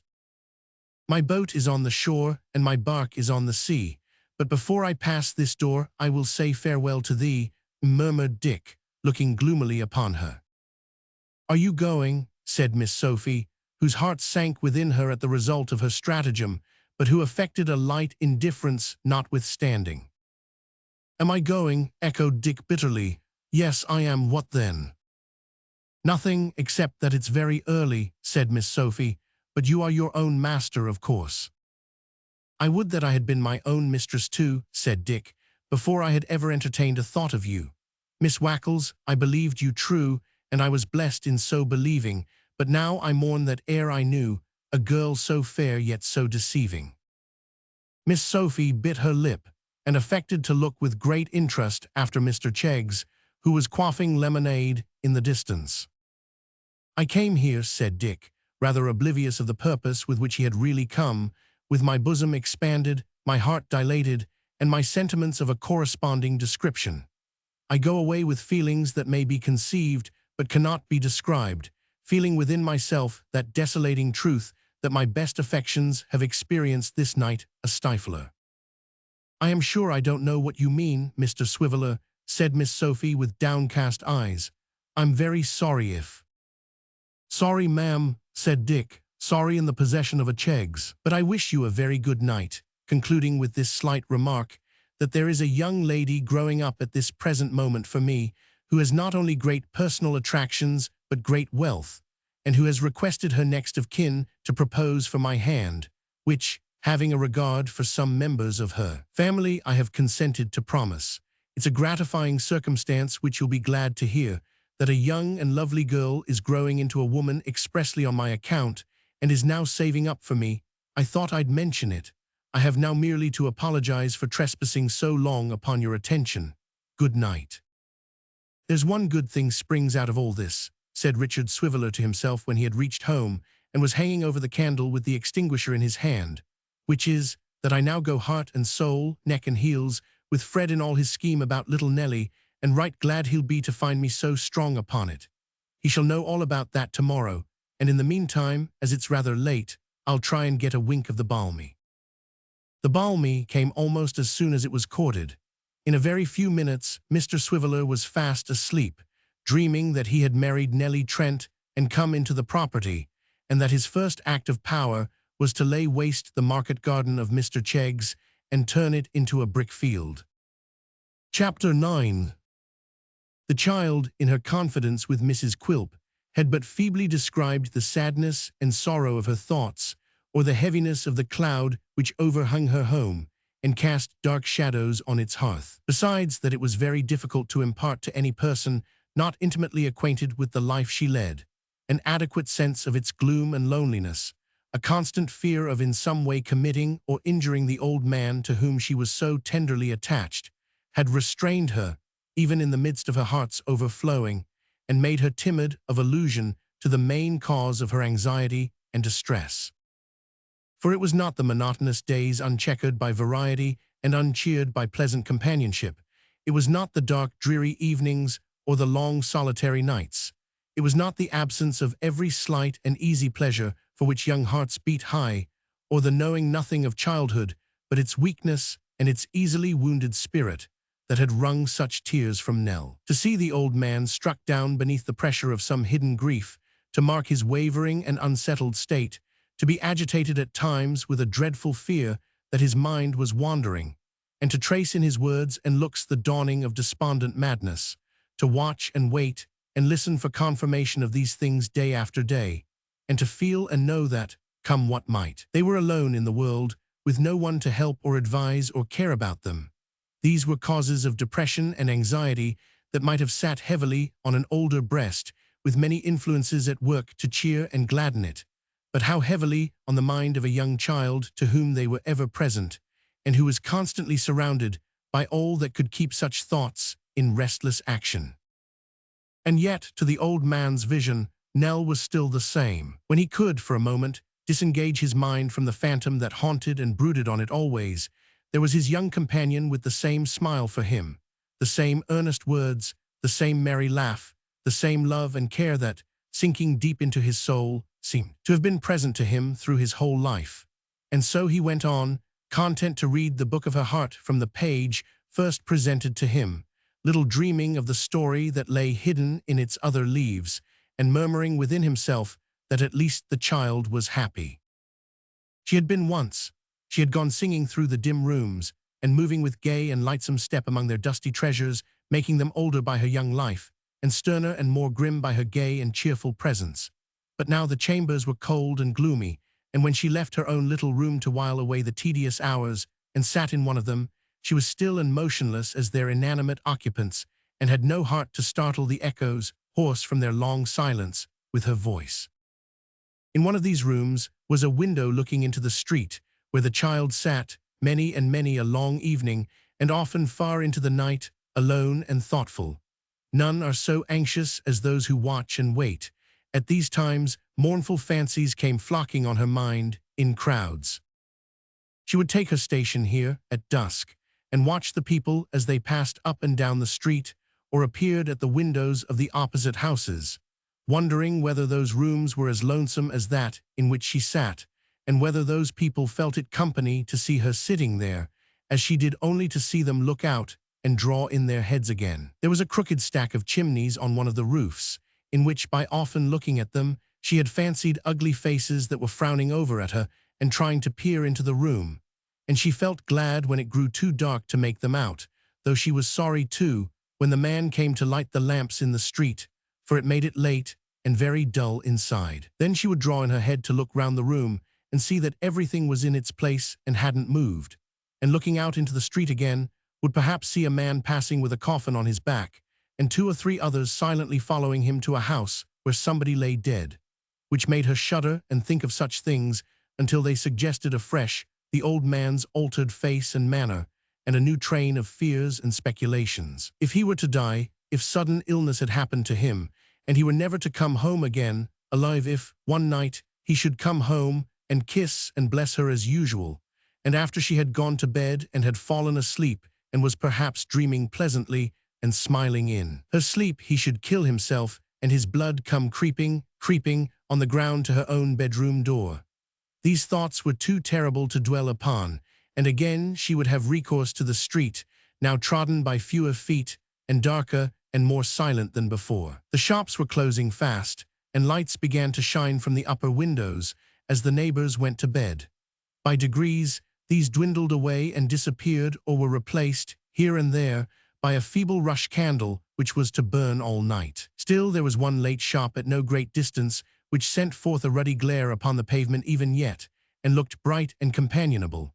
But in a little time this closed, the light was extinguished, and all was gloomy and quiet, except when some stray footsteps sounded on the pavement, or a neighbor, out later than his wont, knocked lustily at his house door to rouse the sleeping inmates. When the night had worn away thus far, and seldom now until it had, the child would close the window and steal softly downstairs, thinking as she went that if one of those hideous faces below, which often mingled with her dreams, were to meet her by the way, rendering itself visible by some strange light of its own, how terrified she would be. But these fears vanished before a well-trimmed lamp and the familiar aspect of her own room. After praying fervently, and with many bursting tears, for the old man and the restoration of his peace of mind and the happiness they had once enjoyed, she would lay her head upon the pillow and sob herself to sleep, often starting up again, before the daylight came, to listen for the bell and respond to the imaginary summons which had roused her from her slumber. One night, the third after Nellie's interview with Mrs. Quilp, the old man, who had been weak and ill all day, said he should not leave home. The child's eyes sparkled at the intelligence, but her joy subsided when they reverted to his worn and sickly face. 2 days, he said, 2 whole clear days have passed, and there is no reply. What did he tell thee, Nell? Exactly what I told you, dear grandfather, indeed. True, said the old man faintly. Yes, but tell me again, Nell, my head fails me. What was it that he told thee? Nothing more than that he would see me tomorrow or next day. That was in the note. Nothing more, said the child. Shall I go to him again tomorrow, dear grandfather? Very early. I will be there and back before breakfast. The old man shook his head, and sighing mournfully, drew her towards him. 'Twould be of no use, my dear, no earthly use. But if he deserts me, Nell, at this moment, if he deserts me now, when I should, with his assistance, be recompensed for all the time and money I have lost, and all the agony of mind I have undergone, which makes me what you see, I am ruined, and worse, far worse than that, have ruined thee, for whom I ventured all, if we are beggars. What if we are, said the child boldly, let us be beggars and be happy. 81 Original. Beggars and happy, said the old man, poor child. Dear grandfather, cried the girl with an energy which shone in her flushed face, trembling voice, and impassioned gesture. I am not a child in that I think, but even if I am, oh, hear me pray that we may beg or work in open roads or fields to earn a scanty living, rather than live as we do now. Nellie, said the old man. Yes, yes, rather than live as we do now, the child repeated, more earnestly than before. If you are sorrowful, let me know why and be sorrowful too. If you waste away and are paler and weaker every day, let me be your nurse and try to comfort you. If you are poor, let us be poor together. But let me be with you, do let me be with you. Do not let me see such change and not know why, or I shall break my heart and die. Dear grandfather, let us leave this sad place tomorrow and beg our way from door to door. The old man covered his face with his hands and hid it in the pillow of the couch on which he lay. Let us be beggars, said the child, passing an arm round his neck. I have no fear, but we shall have enough. I am sure we shall. Let us walk through country places and sleep in fields and under trees and never think of money again or anything that can make you sad, but rest at nights and have the sun and wind upon our faces in the day and thank God together. Let us never set foot in dark rooms or melancholy houses any more, but wander up and down wherever we like to go. And when you are tired, you shall stop to rest in the pleasantest place that we can find, and I will go and beg for both. The child's voice was lost in sobs as she dropped upon the old man's neck, nor did she weep alone. These were not words for other ears, nor was it a scene for other eyes, and yet other ears and eyes were there and greedily taking in all that passed, and moreover they were the ears and eyes of no less a person than Mr. Daniel Quilp, who, having entered unseen when the child first placed herself at the old man's side, refrained, actuated, no doubt, by motives of the purest delicacy, from interrupting the conversation, and stood looking on with his accustomed grin. Standing, however, being a tiresome attitude to a gentleman already fatigued with walking, and the dwarf being one of that kind of persons who usually make themselves at home, he soon cast his eyes upon a chair, into which he skipped with uncommon agility, and perching himself on the back with his feet upon the seat, was thus enabled to look on and listen with greater comfort to himself, besides gratifying at the same time that taste for doing something fantastic and monkey-like, which on all occasions had strong possession of him. Here then he sat, one leg cocked carelessly over the other, his chin resting on the palm of his hand, his head turned a little on one side, and his ugly features twisted into a complacent grimace. And in this position, the old man, happening in course of time to look that way, at length chanced to see him, to his unbounded astonishment. The child uttered a suppressed shriek on beholding this agreeable figure. In their first surprise, both she and the old man, not knowing what to say, and half doubting its reality, looked shrinkingly at it. Not at all disconcerted by this reception, Daniel Quilp preserved the same attitude, merely nodding twice or thrice with great condescension. At length, the old man pronounced his name and inquired how he came there. Through the door, said Quilp, pointing over his shoulder with his thumb. I'm not quite small enough to get through K-holes. I wish I was. I want to have some talk with you, particularly and in private. With nobody present, neighbor. Goodbye, little Nellie." Nell looked at the old man, who nodded to her to retire, and kissed her cheek. "Ah," said the dwarf, smacking his lips, "what a nice kiss that was, just upon the rosy part. What a capital kiss." Nell was none the slower in going away for this remark. Quilp looked after her with an admiring leer, and when she had closed the door, fell to complimenting the old man upon her charms. "Such a fresh, blooming, modest little bud, neighbor," said Quilp, nursing his short leg and making his eyes twinkle very much. "Such a chubby, rosy, cozy little Nell." The old man answered by a forced smile and was plainly struggling with a feeling of the keenest and most exquisite impatience. It was not lost upon Quilp, who delighted in torturing him, or indeed anybody else, when he could. "She's so," said Quilp, speaking very slowly and feigning to be quite absorbed in the subject.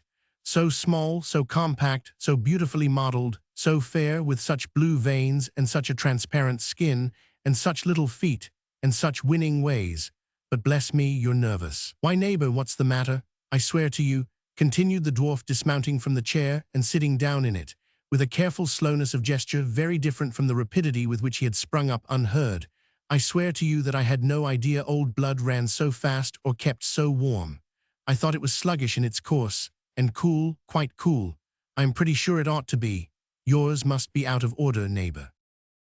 "I believe it is," groaned the old man, clasping his head with both hands. "There's burning fever here, and something now and then to which I fear to give a name." The dwarf said never a word, but watched his companion as he paced restlessly up and down the room, and presently returned to his seat. Here he remained, with his head bowed upon his breast for some time, and then suddenly raising it, said, "Once and once for all, have you brought me any money?" "No," returned Quilp. "Then," said the old man, clenching his hands desperately and looking upwards, "the child and I are lost." "Neighbor," said Quilp, glancing sternly at him, and beating his hand twice or thrice upon the table to attract his wandering attention, "let me be plain with you, and play a fairer game than when you held all the cards, and I saw but the backs and nothing more. You have no secret from me now." The old man looked up, trembling. "You are surprised," said Quilp. "Well, perhaps that's natural. You have no secret from me now, I say, no, not one. For now I know that all those sums of money, that all those loans, advances, and supplies that you have had from me have found their way to, shall I say the word?" "Aye," replied the old man, "say it if you will." "To the gaming table," rejoined Quilp, "your nightly haunt. This was the precious scheme to make your fortune, was it? This was the secret certain source of wealth in which I was to have sunk my money, if I had been the fool you took me for. This was your inexhaustible mine of gold, your El Dorado, eh?" "Yes," cried the old man, turning upon him with gleaming eyes, "it was, it is, it will be till I die." "That I should have been blinded," said Quilp, looking contemptuously at him, "by a mere shallow gambler." "I am no gambler," cried the old man fiercely.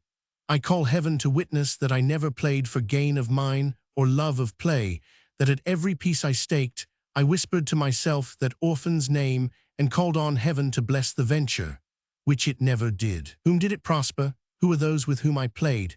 Men who lived by plunder, profligacy, and riot, squandering their gold in doing ill and propagating vice and evil. My winnings would have been from them, my winnings would have been bestowed to the last farthing on a young sinless child whose life they would have sweetened and made happy. What would they have contracted? The means of corruption, wretchedness, and misery.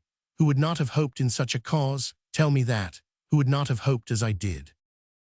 "When did you first begin this mad career?" asked Quilp, his taunting inclination subdued, for a moment, by the old man's grief and wildness. "When did I first begin?" he rejoined, passing his hand across his brow. "When was it that I first began? When should it be? But when I began to think how little I had saved, how long a time it took to save at all, how short a time I might have at my age to live, and how she would be left to the rough mercies of the world, with barely enough to keep her from the sorrows that wait on poverty. Then it was that I began to think about it." "After you first came to me to get your precious grandson packed off to sea," said Quilp. "Shortly after that," replied the old man. "I thought of it a long time and had it in my sleep for months. Then I began. I found no pleasure in it, I expected none. What has it ever brought me but anxious days and sleepless nights, but loss of health and peace of mind, and gain of feebleness and sorrow? You lost what money you had laid by first, and then came to me. While I thought you were making your fortune, as you said you were making yourself a beggar, eh, dear me? And so it comes to pass that I hold every security you could scrape together, and a bill of sale upon the stock and property," said Quilp, standing up and looking about him, as if to assure himself that none of it had been taken away. "But did you never win?" "Never," groaned the old man, "never won back my loss." "I thought," sneered the dwarf, "that if a man played long enough he was sure to win at last, or, at the worst, not to come off a loser." "And so he is," cried the old man, suddenly rousing himself from his state of despondency, and lashed into the most violent excitement. "So he is. I have felt that from the first. I have always known it, I've seen it. I never felt it half so strongly as I feel it now, Quilp. I have dreamed 3 nights of winning the same large sum.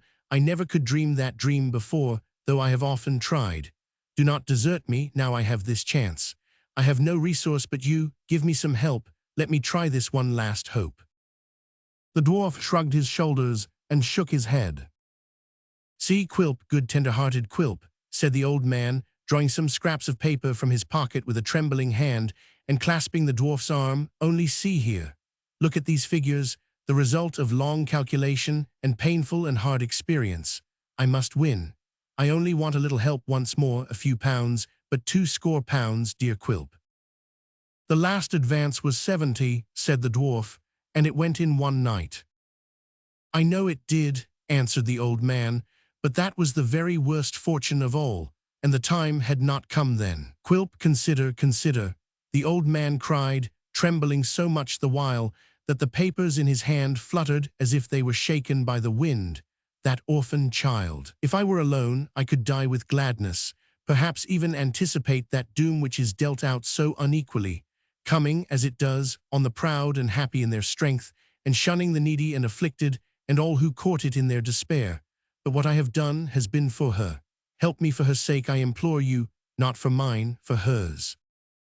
"I'm sorry I've got an appointment in the city," said Quilp, looking at his watch with perfect self-possession, "or I should have been very glad to have spent half an hour with you while you composed yourself, very glad." "Nay, Quilp, good Quilp," gasped the old man, catching at his skirts, "you and I have talked together more than once of her poor mother's story. The fear of her coming to poverty has perhaps been bred in me by that. Do not be hard upon me, but take that into account. You are a great gainer by me. Oh, spare me the money for this one last hope." "I couldn't do it, really," said Quilp with unusual politeness, "though I tell you what, and this is a circumstance worth bearing in mind as showing how the sharpest among us may be taken in sometimes. I was so deceived by the penurious way in which you lived, alone with Nellie. All done to save money for tempting fortune, and to make her triumph greater," cried the old man. "Yes, yes, I understand that now," said Quilp. "But I was going to say, I was so deceived by that, your miserly way, the reputation you had among those who knew you of being rich, and your repeated assurances that you would make of my advances treble and quadruple the interest you paid me, that I'd have advanced you, even now, what you want, on your simple note of hand, if I hadn't unexpectedly become acquainted with your secret way of life." "Who is it," retorted the old man desperately, "that, notwithstanding all my caution, told you? Come, let me know the name, the person." The crafty dwarf, bethinking himself that his giving up the child would lead to the disclosure of the artifice he had employed, which, as nothing was to be gained by it, it was well to conceal, stopped short in his answer and said, "Now, who do you think?" "It was Kit, it must have been the boy. He played the spy and you tampered with him," said the old man. "How came you to think of him?" said the dwarf in a tone of great commiseration. "Yes, it was Kit, poor Kit."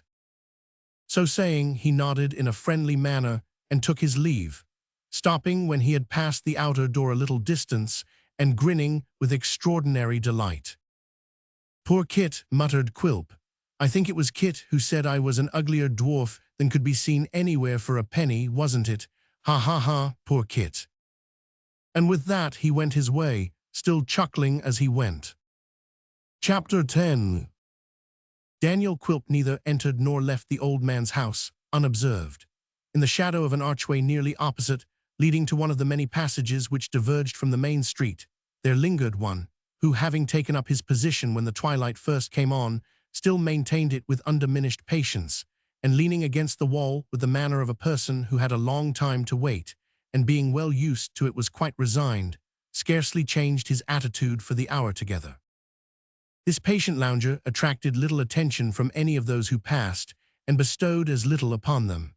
His eyes were constantly directed towards one object, the window at which the child was accustomed to sit. If he withdrew them for a moment, it was only to glance at a clock in some neighboring shop, and then to strain his sight once more in the old quarter with increased earnestness and attention. It had been remarked that this personage evinced no weariness in his place of concealment, nor did he, long as his waiting was. But as the time went on, he manifested some anxiety and surprise, glancing at the clock more frequently and at the window less hopefully than before. At length, the clock was hidden from his sight by some envious shutters, then the church steeples proclaimed 11 at night, then the quarter passed, and then the conviction seemed to obtrude itself on his mind that it was no use tarrying there any longer. That the conviction was an unwelcome one, and that he was by no means willing to yield to it, was apparent from his reluctance to quit the spot, from the tardy steps with which he often left it, still looking over his shoulder at the same window, and from the precipitation with which he as often returned when a fancied noise or the changing and imperfect light induced him to suppose it had been softly raised. At length he gave the matter up, as hopeless for that night, and suddenly breaking into a run, as though to force himself away, scampered off at his utmost speed, nor once ventured to look behind him, lest he should be tempted back again. Without relaxing his pace, or stopping to take breath, this mysterious individual dashed on through a great many alleys and narrow ways, until he at length arrived in a square paved court, when he subsided into a walk, and making for a small house from the window of which a light was shining, lifted the latch of the door and passed in. "Bless us," cried a woman turning sharply round. "Who's that? Oh, it's you, Kit." "Yes, mother, it's me." "Why, how tired you look, my dear." "Old master ain't gone out tonight," said Kit, "and so she hasn't been at the window at all."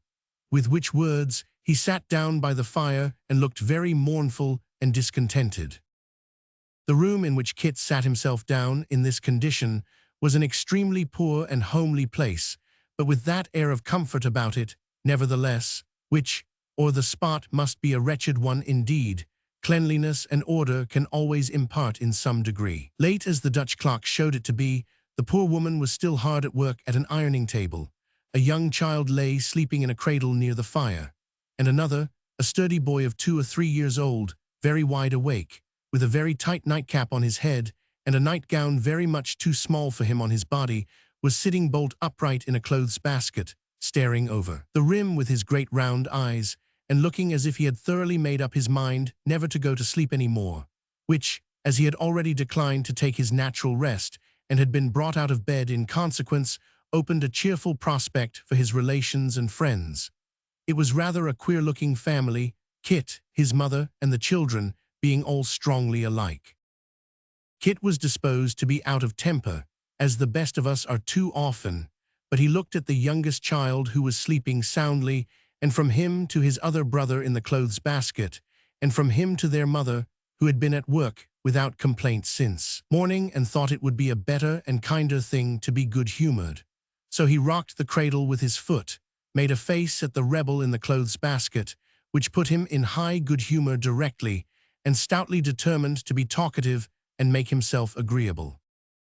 "Ah, mother," said Kit, taking out his clasp-knife, and falling upon a great piece of bread and meat which she had had ready for him hours before, "what a one you are! There ain't many such as you, I know." "88M. Original." "I hope there are many a great deal better, Kit," said Mrs. Nubbles, and that there are, or ought to be, according to what the parson at chapel says. Much he knows about it, returned Kit contemptuously. Wait till he's a widder and works like you do, and gets as little, and does as much, and keeps his spirit up the same, and then I'll ask him what's o'clock, and trust him for being right to half a second. Well, said Mrs. Nubbles, evading the point, your beer's down there by the fender, Kit. I see, replied her son, taking up the porter pot. My love to you, mother, and the parson's health too, if you like. I don't bear him any malice, not I. Did you tell me, just now, that your master hadn't gone out tonight? Inquired Mrs. Nubbles. Yes, said Kit, worse luck. You should say better luck, I think, returned his mother, because Miss Nellie won't have been left alone. Ah, said Kit, I forgot that. I said worse luck, because I've been watching ever since 8 o'clock and seen nothing of her. I wonder what she'd say, cried his mother, stopping in her work and looking round, if she knew that every night, when she, poor thing, is sitting alone at that window, you are watching in the open street for fear any harm should come to her, and that you never leave the place or come home to your bed, though you're ever so tired, till such time as you think she's safe in hers. Never mind what she'd say, replied Kit, with something like a blush on his uncouth face. She'll never know nothing, and consequently she'll never say nothing. Mrs. Nubbles ironed away in silence for a minute or two, and coming to the fireplace for another iron, glanced stealthily at Kit, while she rubbed it on a board and dusted it with a duster, but said nothing until she had returned to her table again, when, holding the iron at an alarmingly short distance from her cheek to test its temperature, and looking round with a smile, she observed, I know what some people would say, Kit. Nonsense, interposed Kit, with a perfect apprehension of what was to follow. No, but they would indeed. Some people would say that you'd fallen in love with her, I know they would.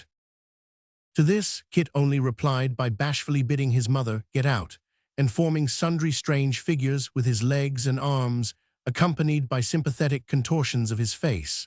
Not deriving from these means the relief which he sought, he bit off an immense mouthful from the bread and meat, and took a quick drink of the porter, by which artificial aids he choked himself and effected a diversion of the subject. Speaking seriously though, Kit, said his mother, taking up the theme afresh after a time, for of course I was only in joke just now, it's very good and thoughtful and like you to do this, and never let anybody know it, though some day I hope she may come to know it, for I'm sure she would be very grateful to you and feel it very much. It's a cruel thing to keep the dear child shut up there. I don't wonder that the old gentleman wants to keep it from you. He don't think it's cruel, bless you, said Kit, and don't mean it to be so, or he wouldn't do it. I do consider, mother, that he wouldn't do it for all the gold and silver in the world. No, no, that he wouldn't. I know him better than that. Then what does he do it for, and why does he keep it so close from you? Said Mrs. Nubbles. That I don't know, returned her son. If he hadn't tried to keep it so close, though, I should never have found it out, for it was his getting me away at night and sending me off so much earlier than he used to, that first made me curious to know what was going on. Hark, what's that? It's only somebody outside. It's somebody crossing over here, said Kit, standing up to listen, and coming very fast too. He can't have gone out after I left, and the house caught fire, mother. The boy stood for a moment, really bereft by the apprehension he had conjured up of the power to move. The footsteps drew nearer, the door was opened with a hasty hand, and the child herself, pale and breathless and hastily wrapped in a few disordered garments, hurried into the room. Miss Nellie, what is the matter? Cried mother and son together. I must not stay a moment, she returned. Grandfather has been taken very ill. I found him in a fit upon the floor. I'll run for a doctor, said Kit, seizing his brimless hat. I'll be there directly, I'll. No, no, cried Nell. There is one there, you're not wanted. You must never come near us any more. What? Roared Kit. Never again, said the child. Don't ask me why, for I don't know. Pray don't ask me why, pray don't be sorry, pray don't be vexed with me. I have nothing to do with it indeed. Kit looked at her with his eyes stretched wide, and opened and shut his mouth a great many times, but couldn't get out one word. "He complains and raves of you," said the child. "I don't know what you have done, but I hope it's nothing very bad." "I done," roared Kit. "He cried that you're the cause of all his misery," returned the child with tearful eyes. "He screamed and called for you. They say you must not come near him or he will die. You must not return to us any more. I came to tell you. I thought it would be better that I should come than somebody quite strange. Oh, Kit, what have you done? You in whom I trusted so much, and who were almost the only friend I had." The unfortunate Kit looked at his young mistress harder and harder, and with eyes growing wider and wider, but was perfectly motionless and silent. "I have brought his money for the week," said the child, looking to the woman and laying it on the table, and a little more, for he was always good and kind to me. I hope he will be sorry and do well somewhere else and not take this to heart too much. It grieves me very much to part with him like this, but there is no help. It must be done. Good night." With the tears streaming down her face, and her slight figure trembling with the agitation of the scene she had left, the shock she had received, the errand she had just discharged, and 1,000 painful and affectionate feelings, the child hastened to the door and disappeared as rapidly as she had come. The poor woman, who had no cause to doubt her son, but every reason for relying on his honesty and truth, was staggered, notwithstanding, by his not having advanced one word in his defense. Visions of gallantry, knavery, robbery, and of the nightly absences from home for which he had accounted so strangely, having been occasioned by some unlawful pursuit, flocked into her brain and rendered her afraid to question him. She rocked herself upon a chair, wringing her hands and weeping bitterly, but Kit made no attempt to comfort her and remained quite bewildered. The baby in the cradle woke up and cried. The boy in the clothes basket fell over on his back with the basket upon him and was seen no more. The mother wept louder yet and rocked faster.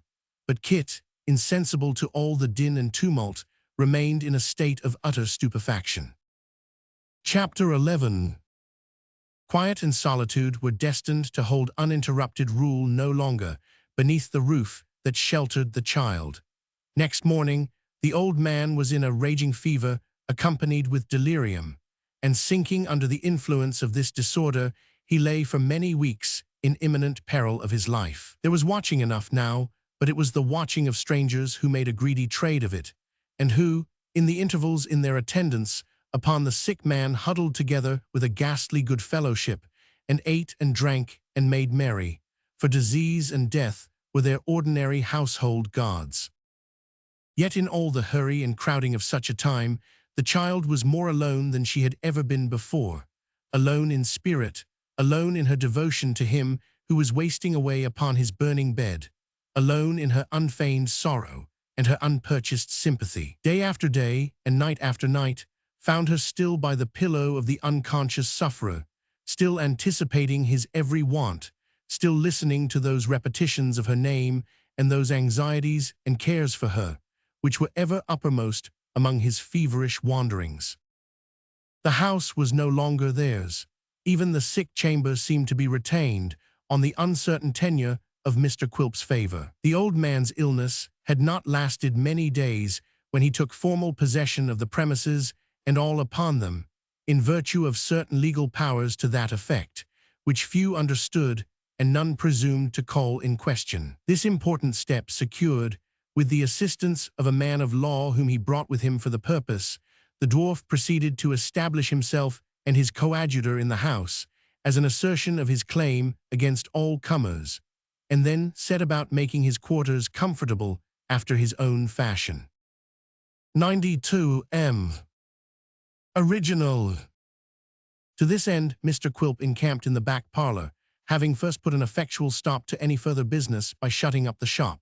Having looked out, from among the old furniture, the handsomest and most commodious chair he could possibly find, which he reserved for his own use, and an especially hideous and uncomfortable one, which he considerately appropriated to the accommodation of his friend, he caused them to be carried into this room, and took up his position in great state. The apartment was very far removed from the old man's chamber, but Mr. Quilp deemed it prudent, as a precaution against infection from fever and a means of wholesome fumigation, not only to smoke himself without cessation, but to insist upon it that his legal friend did the like. Moreover, he sent an express to the wharf for the tumbling boy, who, arriving with all dispatch, was enjoined to sit himself down in another chair just inside the door, continually to smoke a great pipe which the dwarf had provided for the purpose, and to take it from his lips under any pretence whatever, were it only for 1 minute at a time, if he dared.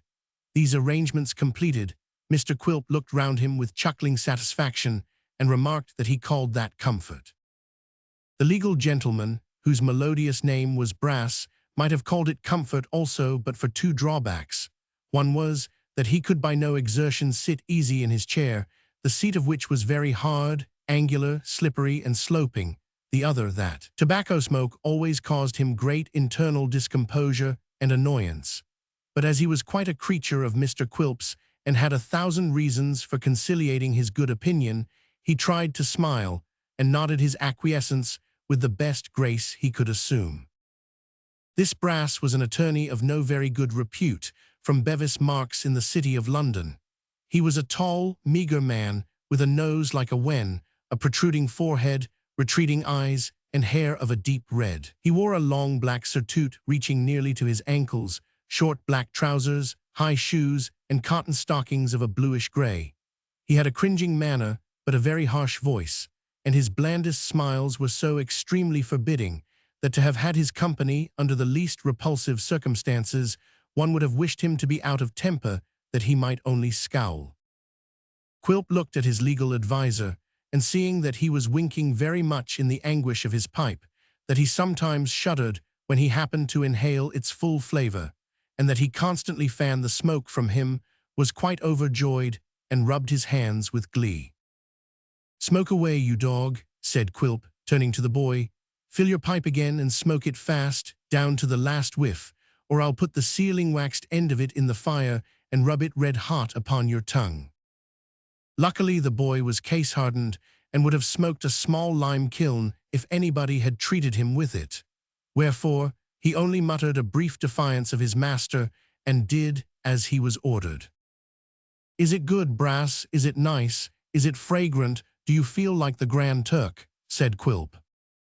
Mr. Brass thought that if he did, the Grand Turk's feelings were by no means to be envied, but he said it was famous, and he had no doubt he felt very like that potentate. "This is the way to keep off fever," said Quilp. "This is the way to keep off every calamity of life. We'll never leave off, all the time we stop here. Smoke away, you dog, or you shall swallow the pipe."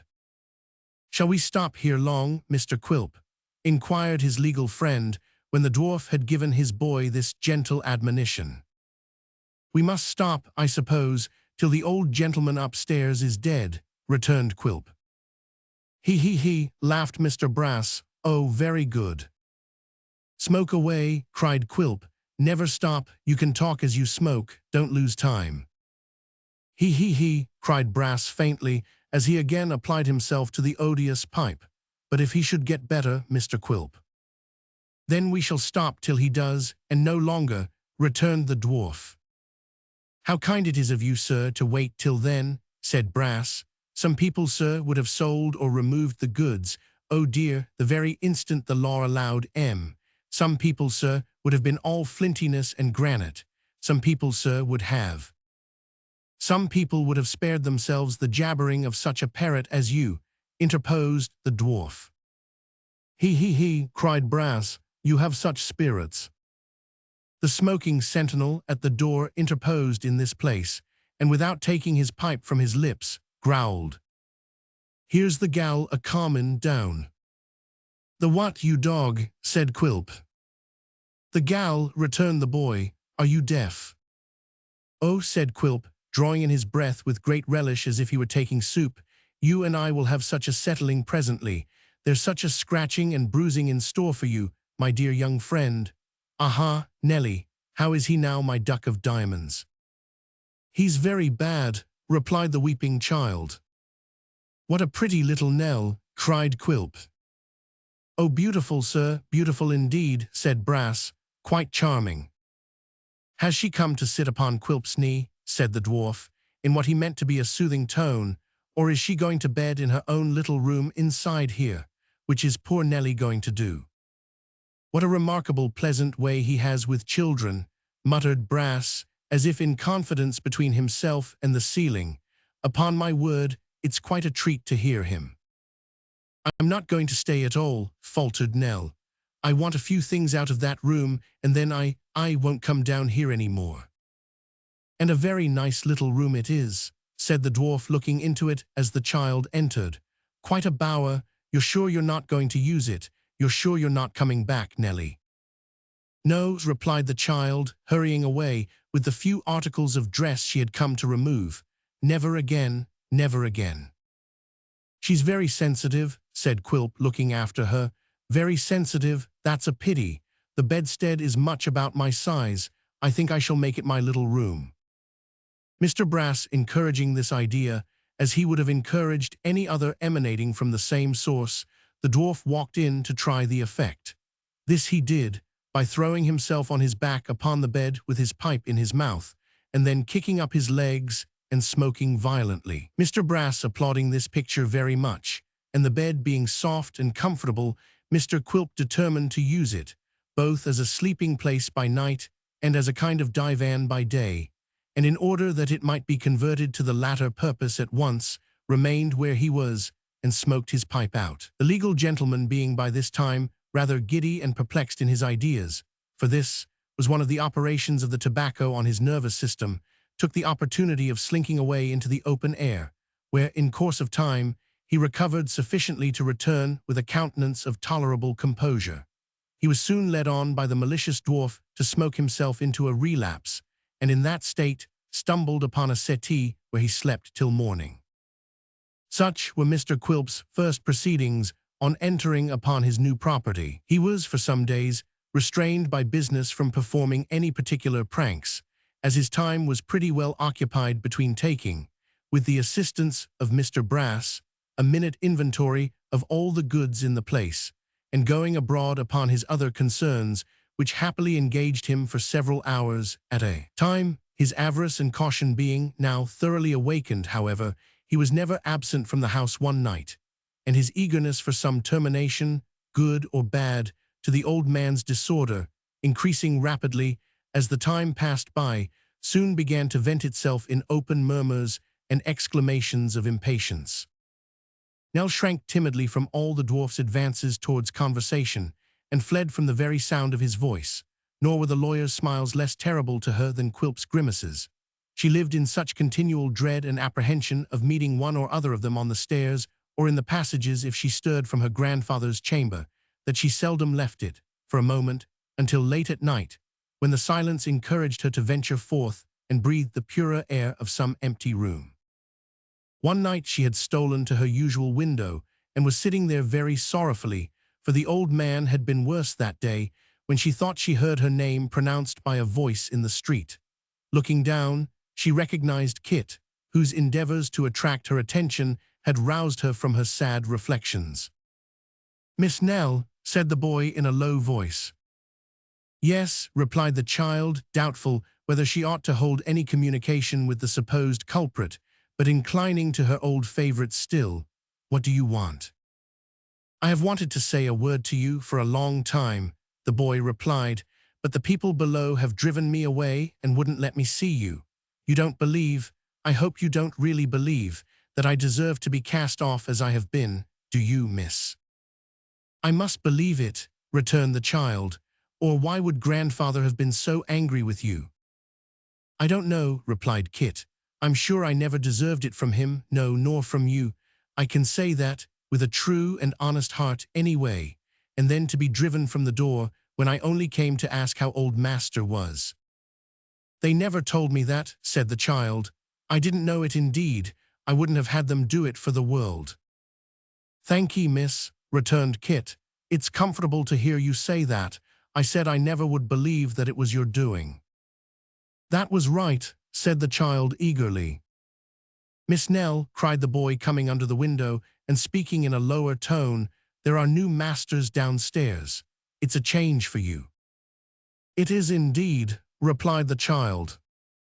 "And so it will be for him when he gets better," said the boy, pointing towards the sick room. "If he ever does," added the child, unable to restrain her tears. "Oh, he'll do that," said Kit. "I'm sure he will. You mustn't be cast down, Miss Nell. Now don't be, pray." These words of encouragement and consolation were few and roughly said, but they affected the child and made her, for the moment, weep the more. "He'll be sure to get better now," said the boy anxiously, "if you don't give way to low spirits and turn ill yourself, which would make him worse and throw him back, just as he was recovering. When he does, say a good word, say a kind word for me, Miss Nell." "They tell me I must not even mention your name to him for a long, long time," rejoined the child. "I dare not. And even if I might, what good would a kind word do you, Kit? We shall be very poor. We shall scarcely have bread to eat." "It's not that I may be taken back," said the boy, "that I ask the favor of you. It isn't for the sake of food and wages that I've been waiting about so long in hopes to see you. Don't think that I'd come in a time of trouble to talk of such things as them." The child looked gratefully and kindly at him, but waited that he might speak again. "No, it's not that," said Kit, hesitating. "It's something very different from that.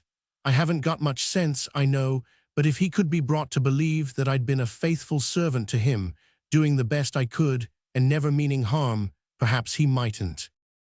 Here Kit faltered so long that the child entreated him to speak out, and quickly, for it was very late, and time to shut the window.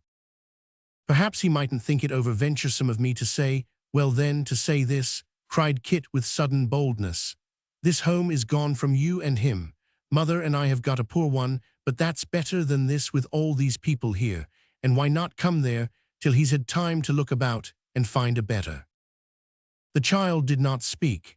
Kit, in the relief of having made his proposition, found his tongue loosened and spoke out in its favor with his utmost eloquence. "You think," said the boy, "that it's very small and inconvenient. So it is, but it's very clean. Perhaps you think it would be noisy, but there's not a quieter court than ours in all the town. Don't be afraid of the children. The baby hardly ever cries, and the other one is very good. Besides, I'd mind em. They wouldn't vex you much, I'm sure. Do try, Miss Nell, do try. The little front room upstairs is very pleasant. You can see a piece of the church clock through the chimneys and almost tell the time. Mother says it would be just the thing for you, and so it would, and you'd have her to wait upon you both, and me to run of errands. We don't mean money, bless you, you're not to think of that. Will you try him, Miss Nell? Only say you'll try him. Do try to make old master come, and ask him first what I have done. Will you only promise that, Miss Nell?" Before the child could reply to this earnest solicitation, the street door opened, and Mr. Brass, thrusting out his night-capped head, called in a surly voice, "Who's there?" Kit immediately glided away, and Nell, closing the window softly, drew back into the room.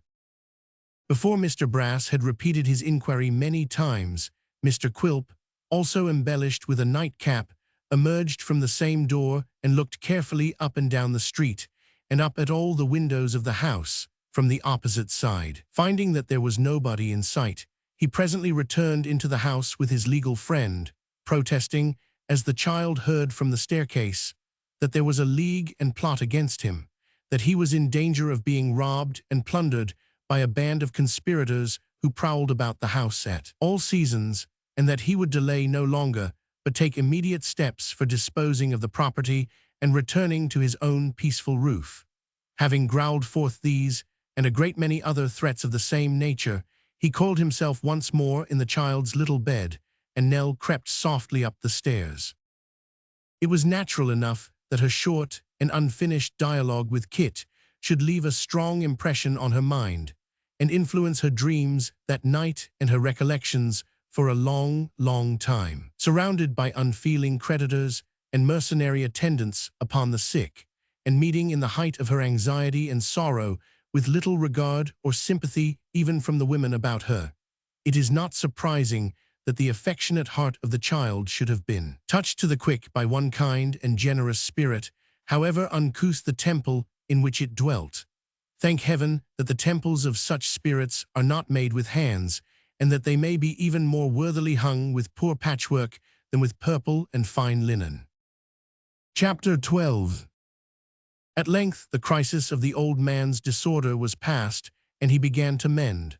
By very slow and feeble degrees his consciousness came back, but the mind was weakened and its functions were impaired. He was patient and quiet, often sat brooding, but not despondently, for a long space, was easily amused, even by a sunbeam on the wall or ceiling, made no complaint that the days were long or the nights tedious, and appeared indeed to have lost all count of time and every sense of care or weariness. He would sit for hours together with Nell's small hand in his, playing with the fingers and stopping sometimes to smooth her hair or kiss her brow, and when he saw that tears were glistening in her eyes, would look, amazed, about him for the cause, and forget his wonder even while he looked. The child and he rode out, the old man propped up with pillows and the child beside him. They were hand in hand as usual. The noise and motion in the streets fatigued his brain at first, but he was not surprised or curious or pleased or irritated. He was asked if he remembered this or that. "Oh yes," he said, "quite well, why not?" Sometimes he turned his head and looked with earnest gaze and outstretched neck after some stranger in the crowd until he disappeared from sight, but to the question why he did this, he answered not a word. He was sitting in his easy chair one day, and Nell upon a stool beside him, when a man outside the door inquired if he might enter. Yes, he said without emotion, it was Quilp, he knew. Quilp was master there, of course he might come in, and so he did. "I'm glad to see you well again at last, neighbor," said the dwarf, sitting down opposite him. "You're quite strong now." "Yes," said the old man feebly, "yes." "I don't want to hurry you, you know, neighbor," said the dwarf, raising his voice, for the old man's senses were duller than they had been. "But as soon as you can arrange your future proceedings, the better." "Surely," said the old man, "the better for all parties." "You see," pursued Quilp after a short pause, "the goods being once removed, this house would be uncomfortable, uninhabitable in fact." "You say true," returned the old man. "Poor Nell too, what would she do?" "Exactly," bawled the dwarf, nodding his head. "That's very well observed. Then will you consider about it, neighbor?" "I will, certainly," replied the old man. "We shall not stop here." "So I supposed," said the dwarf. "I have sold the things. They have not yielded quite as much as they might have done, but pretty well, pretty well. Today's Tuesday. When shall they be moved? There's no hurry. Shall we say this afternoon?" "Say Friday morning," returned the old man. "Very good," said the dwarf. "So be it, with the understanding that I can't go beyond that day, neighbor, on any account." "Good," returned the old man. "I shall remember it." Mr. Quilp seemed rather puzzled by the strange, even spiritless way in which all this was said, but as the old man nodded his head and repeated, "On Friday morning, I shall remember it," he had no excuse for dwelling on the subject any further, and so took a friendly leave with many expressions of goodwill and many compliments to his friend on his looking so remarkably well, and went below stairs to report progress to Mr. Brass. All that day and all the next, the old man remained in this state. He wandered up and down the house and into and out of the various rooms, as if with some vague intent of bidding them adieu, but he referred neither by direct allusions nor in any other manner to the interview of the morning or the necessity of finding some other shelter. An indistinct idea he had that the child was desolate and in want of help, for he often drew her to his bosom and bade her be of good cheer, saying that they would not desert each other, but he seemed unable to contemplate their real position more distinctly, and was still the listless, passionless creature that suffering of mind and body had left him.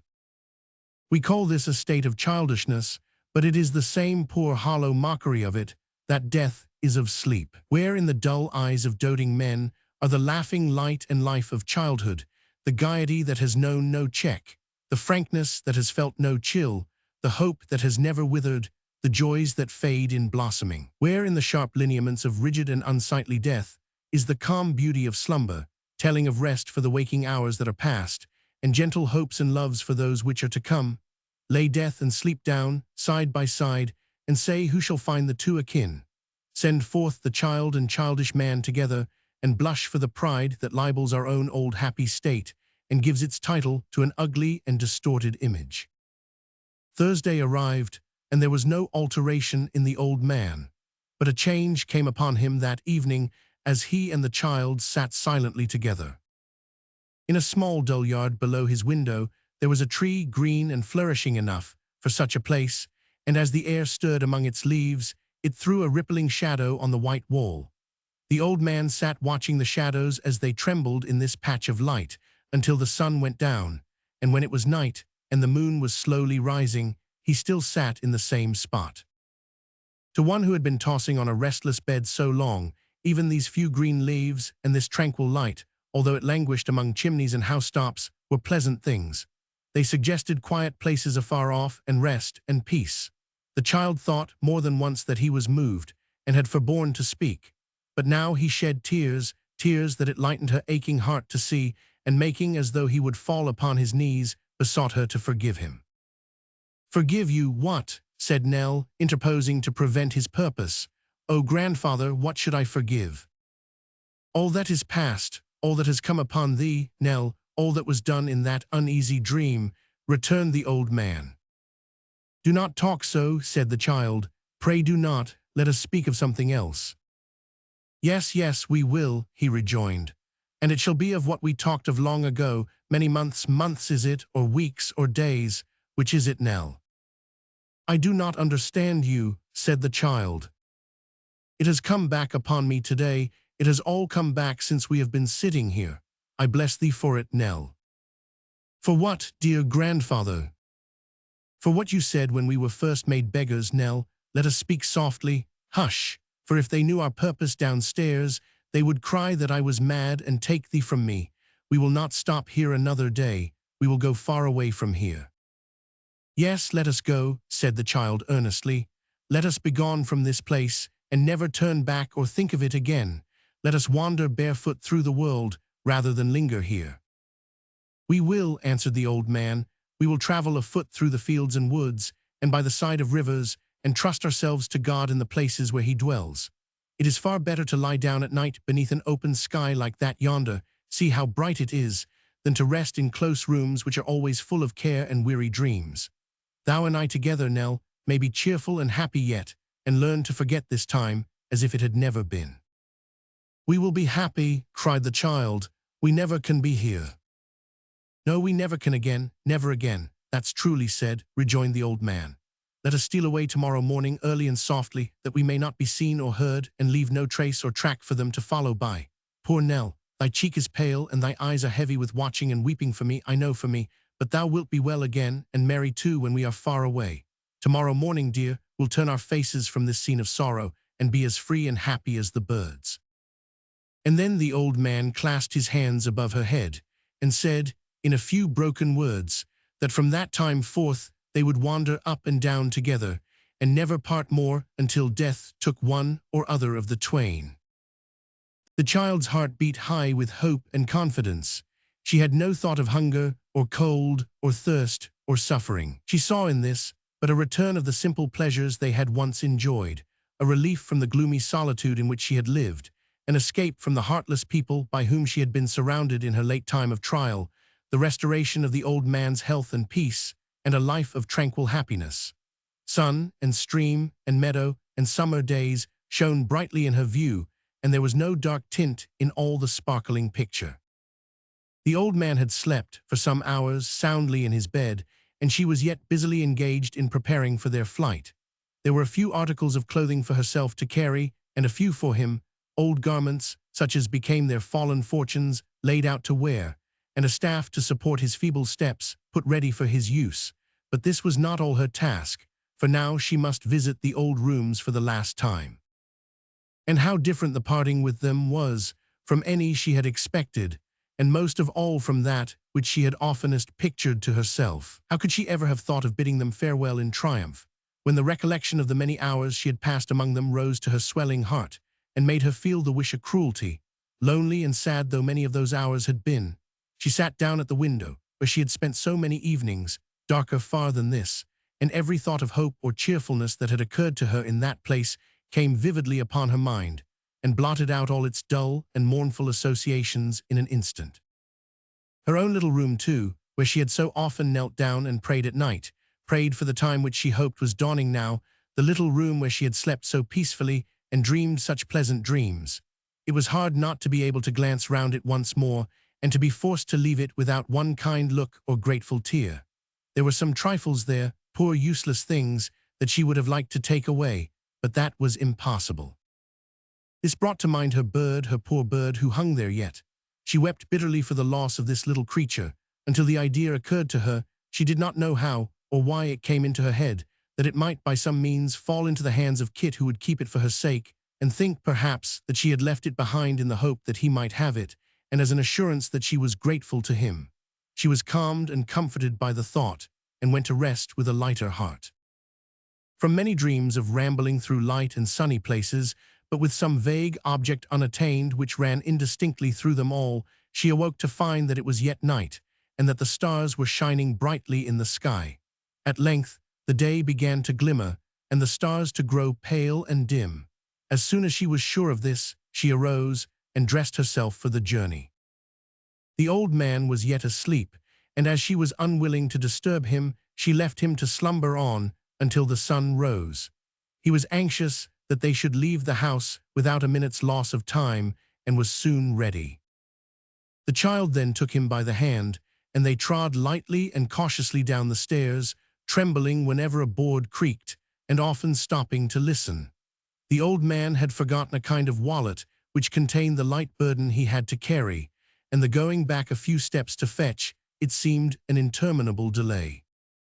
Last they reached the passage on the ground floor, where the snoring of Mr. Quilp and his legal friend sounded more terrible in their ears than the roars of lions. The bolts of the door were rusty and difficult to unfasten without noise. When they were all drawn back, it was found to be locked, and worst of all, the key was gone.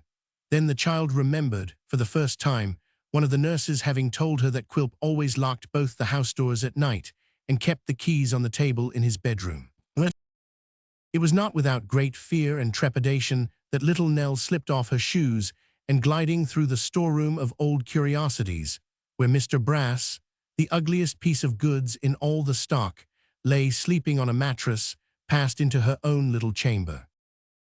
Here she stood for a few moments, quite transfixed with terror at the sight of Mr. Quilp, who was hanging so far out of bed that he almost seemed to be standing on his head, and who, either from the uneasiness of this posture or in one of his agreeable habits, was gasping and growling with his mouth wide open, and the whites, or rather, the dirty yellows of his eyes distinctly visible. It was no time, however, to ask whether anything ailed him, so, possessing herself of the key after one hasty glance about the room, and repassing the prostrate Mr. Brass, she rejoined the old man in safety. They got the door open without noise, and passing into the street, stood still. "Which way?" said the child. The old man looked, irresolutely and helplessly, first at her, then to the right and left, then at her again, and shook his head. It was plain that she was thenceforth his guide and leader. The child felt it, but had no doubts or misgiving, and putting her hand in his, led him gently away. It was the beginning of a day in June, the deep blue sky unsullied by a cloud, and teeming with brilliant light. The streets were, as yet, nearly free from passengers, the houses and shops were closed, and the healthy air of morning fell like breath from angels on the sleeping town. The old man and the child passed on through the glad silence, elate with hope and pleasure. They were alone together once again. Every object was bright and fresh. Nothing reminded them, otherwise than by contrast, of the monotony and constraint they had left behind. Church towers and steeples, frowning and dark at other times, now shone in the sun. Each humble nook and corner rejoiced in light, and the sky, dimmed only by excessive distance, shed its placid smile on everything beneath. Forth from the city, while it yet slumbered, went the two poor adventurers, wandering they knew not whither. 103 M. Original. Chapter 13. Daniel Quilp of Tower Hill and Sampson Brass of Bevis, marks in the City of London, gentlemen, one of Her Majesty's attorneys of the Courts of the King's Bench and Common Pleas at Westminster, and a solicitor of the High Court of Chancery, slumbered on, unconscious and unsuspicious of any mischance, until a knocking on the street door, often repeated and gradually mounting up from modest single rap to a perfect battery of knocks, fired in long discharges with a very short interval between, caused the said Daniel Quilp to struggle into a horizontal position, and to stare at the ceiling with a drowsy indifference, betokening that he heard the noise and rather wondered at the same, and couldn't be at the trouble of bestowing any further thought upon the subject. As the knocking, however, instead of accommodating itself to his lazy state, increased in vigor and became more importunate, as if in earnest remonstrance against his falling asleep again, now that he had once opened his eyes, Daniel Quilp began by degrees to comprehend the possibility of there being somebody at the door, and thus he gradually came to recollect that it was Friday morning, and he had ordered Mrs. Quilp to be in waiting upon him at an early hour. Mr. Brass, after writhing about in a great many strange attitudes, and often twisting his face and eyes into an expression like that which is usually produced by eating gooseberries very early in the season, was by this time awake also. Seeing that Mr. Quilp invested himself in his everyday garments, he hastened to do the like, putting on his shoes before his stockings, and thrusting his legs into his coat sleeves, and making such other small mistakes in his toilet as are not uncommon to those who dress in a hurry, and labor under the agitation of having been suddenly roused. While the attorney was thus engaged, the dwarf was groping under the table, muttering desperate imprecations on himself and mankind in general and all inanimate objects to boot, which suggested to Mr. Brass the question, "What's the matter?" "The key," said the dwarf, looking viciously about him, "the door key, that's the matter. Do you know anything of it?" "How should I know anything of it, sir?" returned Mr. Brass. "How should you?" repeated Quilp with a sneer. "You're a nice lawyer, aren't you? Ah, you idiot." Not caring to represent to the dwarf in his present humor that the loss of a key by another person could scarcely be said to affect his, Brass's, legal knowledge in any material degree, Mr. Brass humbly suggested that it must have been forgotten overnight, and was, doubtless, at that moment in its native keyhole. Notwithstanding that Mr. Quilp had a strong conviction to the contrary, founded on his recollection of having carefully taken it out, he was fain to admit that this was possible, and therefore went grumbling to the door, where, sure enough, he found it. Now, just as Mr. Quilp laid his hand upon the lock, and saw with great astonishment that the fastenings were undone, the knocking came again with the most irritating violence, and the daylight which had been shining through the keyhole was intercepted on the outside by a human eye. The dwarf was very much exasperated, and wanting somebody to wreak his ill humor upon, determined to dart out suddenly and favor Mrs. Quilp with a gentle acknowledgment of her attention in making that hideous uproar. 105 M. Original. With this view, he drew back the lock very silently and softly, and opening the door all at once, pounced out upon the person on the other side, who had at that moment raised the knocker for another application, and at whom the dwarf ran head first, throwing out his hands and feet together and biting the air in the fullness of his malice.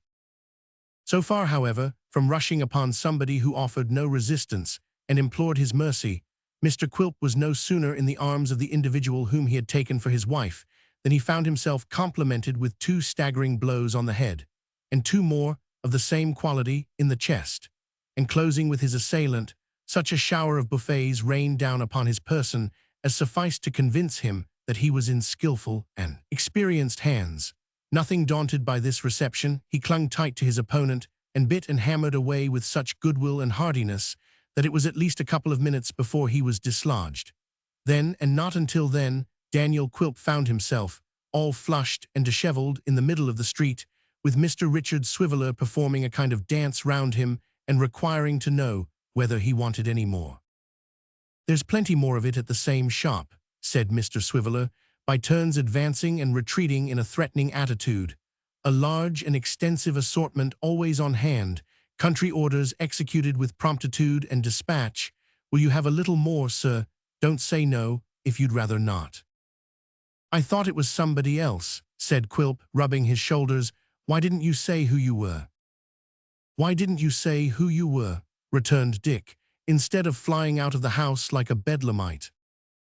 "It was you that knocked," said the dwarf, getting up with a short groan, "was it?"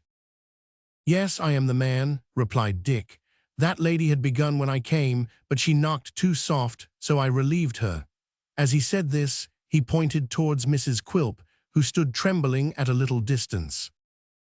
"Humph," muttered the dwarf, darting an angry look at his wife, "I thought it was your fault. And you, sir, don't you know there has been somebody ill here, that you knock as if you'd beat the door down?" "Damn," answered Dick, "that's why I did it. I thought there was somebody dead here." "You came for some purpose, I suppose," said Quilp. "What is it you want?" "I want to know how the old gentleman is," rejoined Mr. Swiveller, "and to hear from Nell herself, with whom I should like to have a little talk. I'm a friend of the family, sir, at least I'm the friend of one of the family, and that's the same thing." "You'd better walk in then," said the dwarf. "Go on, sir, go on. Now, Mrs. Quilp, after you, ma'am." Mrs. Quilp hesitated, but Mr. Quilp insisted, and it was not a contest of politeness, or by any means a matter of form, for she knew very well that her husband wished to enter the house in this order, that he might have a favorable opportunity of inflicting a few pinches on her arms, which were seldom free from impressions of his fingers in black and blue colors.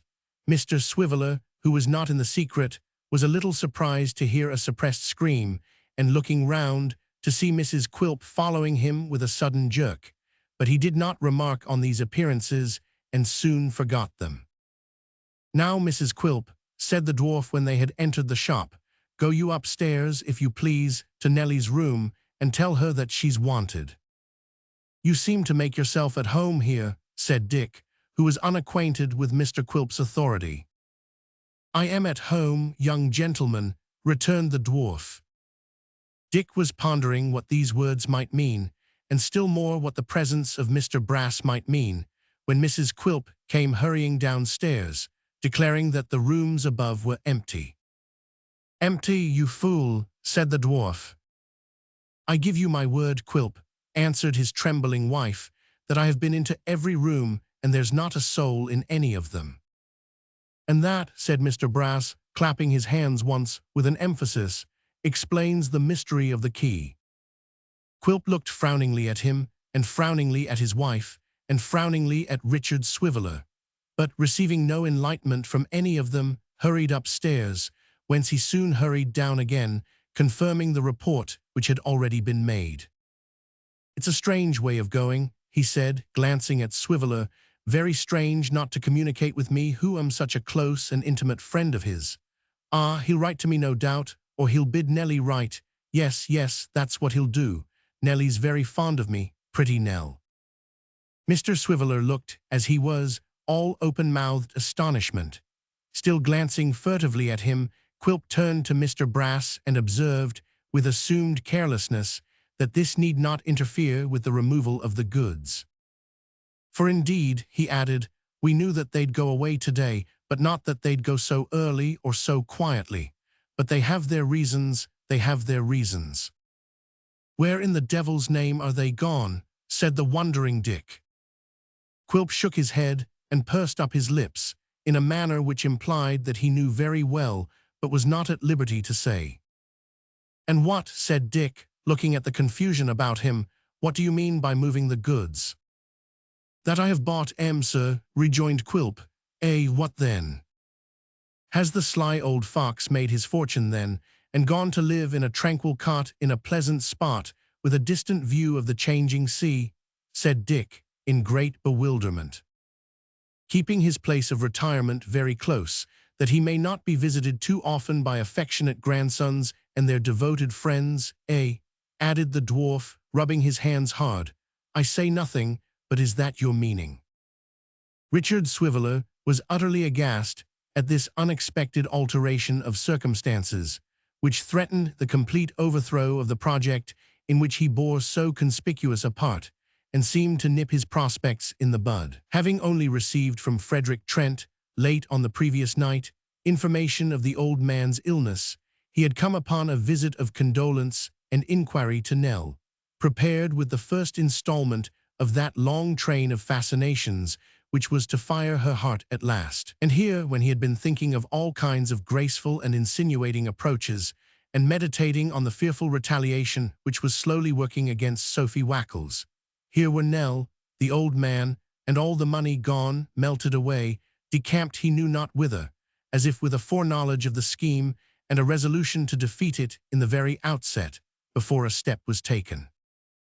In his secret heart, Daniel Quilp was both surprised and troubled by the flight which had been made. It had not escaped his keen eye that some indispensable articles of clothing were gone with the fugitives, and knowing the old man's weak state of mind, he marveled what that course of proceeding might be in which he had so readily procured the concurrence of the child. It must not be supposed, or it would be a gross injustice to Mr. Quilp, that he was tortured by any disinterested anxiety on behalf of either.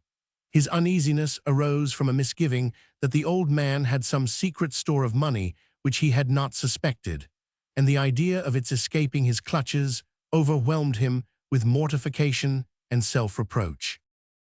In this frame of mind, it was some consolation to him to find that Richard Swiveller was, for different reasons, evidently irritated and disappointed by the same cause. It was plain, thought the dwarf, that he had come there on behalf of his friend to cajole or frighten the old man out of some small fraction of that wealth of which they supposed him to have an abundance. Therefore, it was a relief to vex his heart with a picture of the riches the old man hoarded, and to expatiate on his cunning in removing himself even beyond the reach of importunity.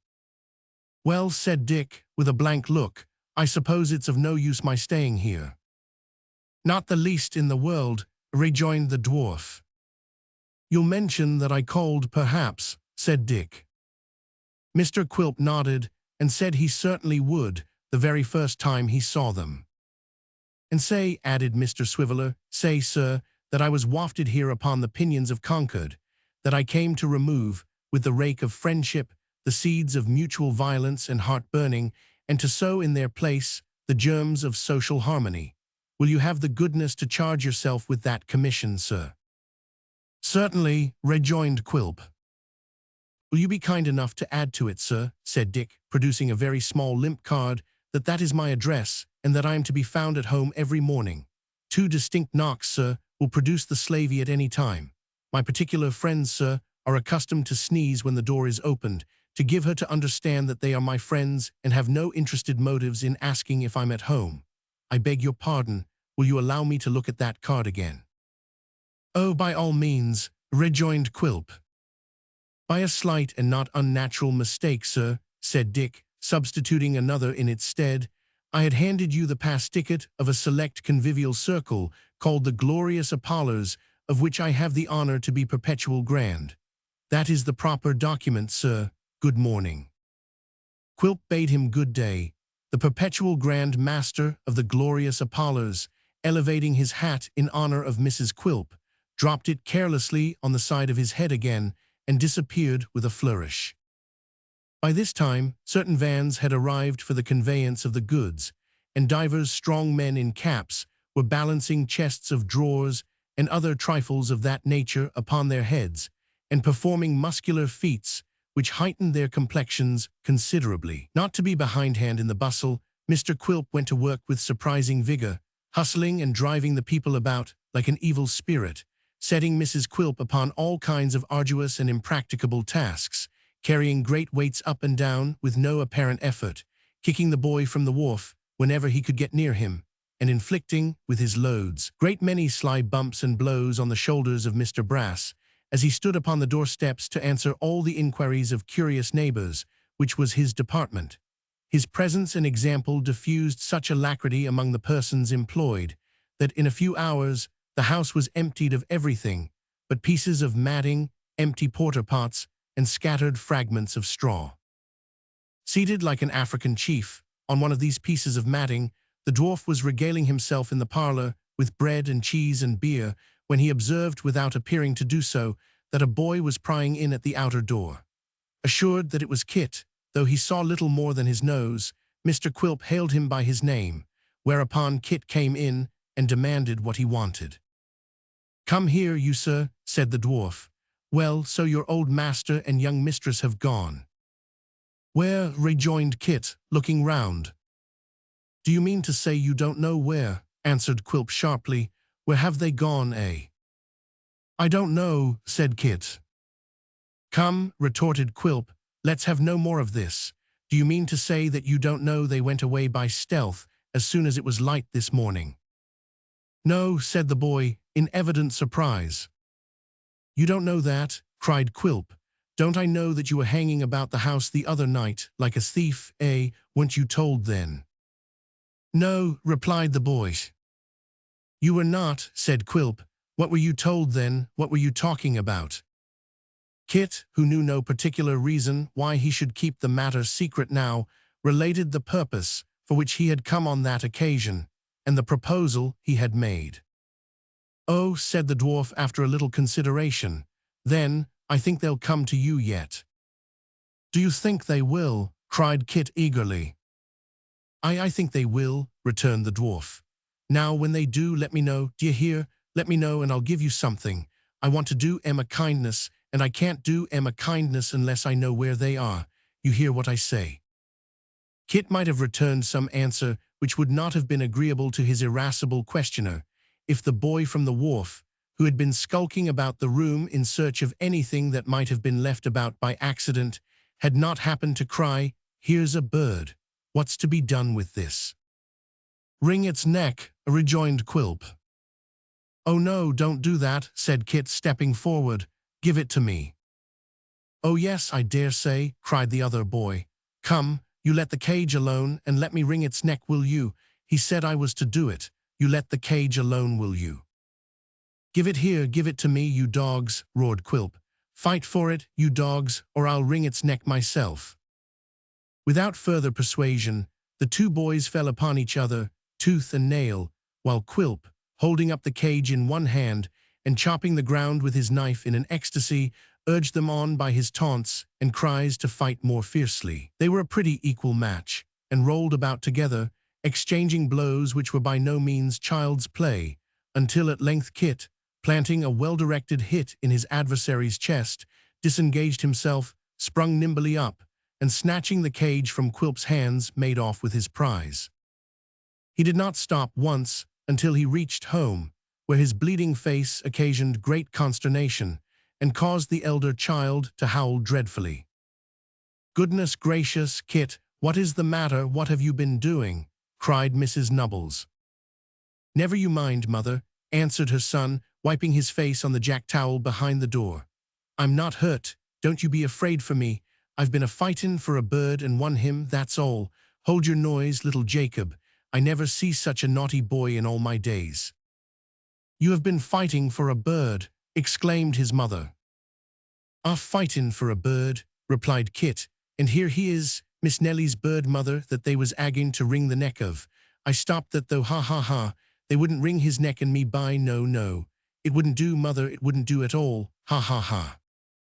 Kit, laughing so heartily, with his swollen and bruised face looking out of the towel, made little Jacob laugh, and then his mother laughed, and then the baby crowed and kicked with great glee, and then they all laughed in concert, partly because of Kit's triumph, and partly because they were very fond of each other. When this fit was over, Kit exhibited the bird to both children as a great and precious rarity. It was only a poor linnet, and looking about the wall for an old nail, made a scaffolding of a chair and table, and twisted it out with great exultation. "Let me see," said the boy. "I think I'll hang him in the winder, because it's more light and cheerful, and he can see the sky there if he looks up very much. He's such a one to sing, I can tell you."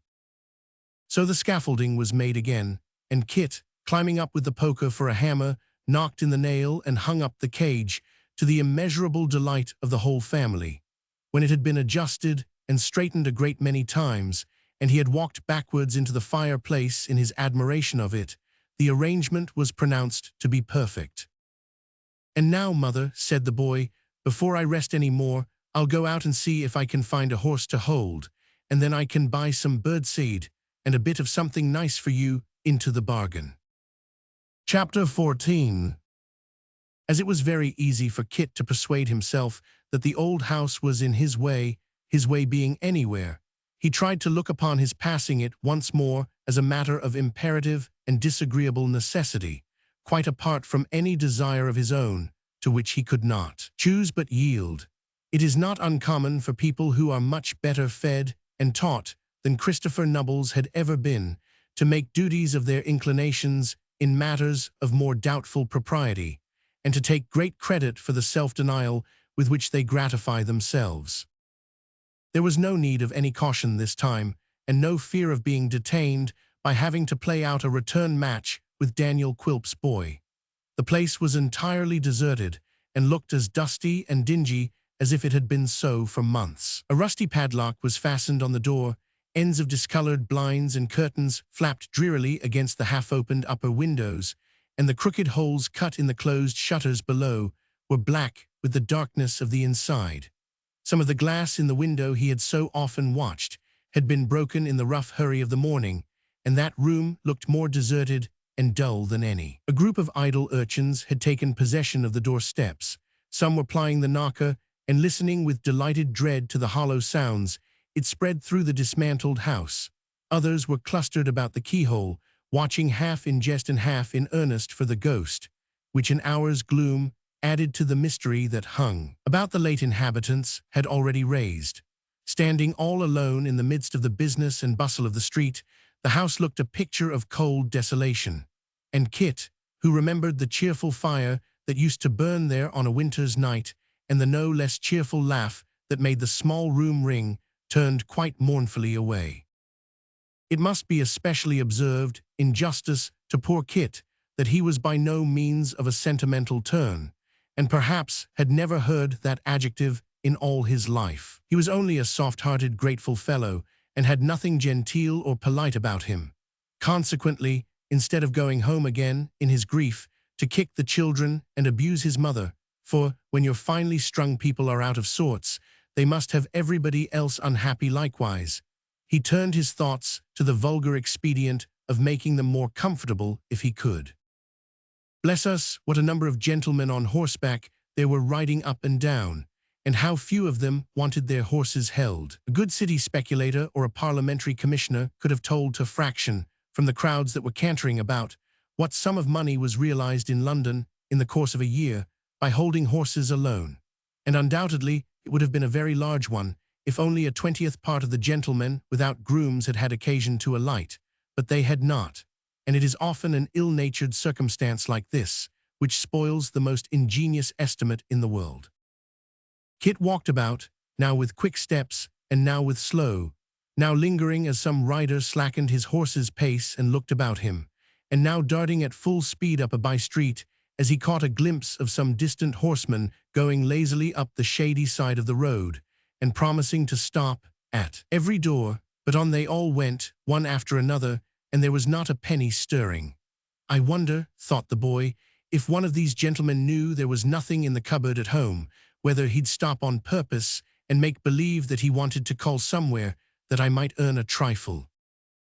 He was quite tired out with pacing the streets, to say nothing of repeated disappointments, and was sitting down upon a step to rest, when there approached towards him a little clattering, jingling four-wheeled chaise, drawn by a little obstinate-looking rough-coated pony, and driven by a little fat, placid-faced old gentleman. Beside the little old gentleman sat a little old lady, plump and placid like himself, and the pony was coming along at his own pace, and doing exactly as he pleased with the whole concern. If the old gentleman remonstrated by shaking the reins, the pony replied by shaking his head.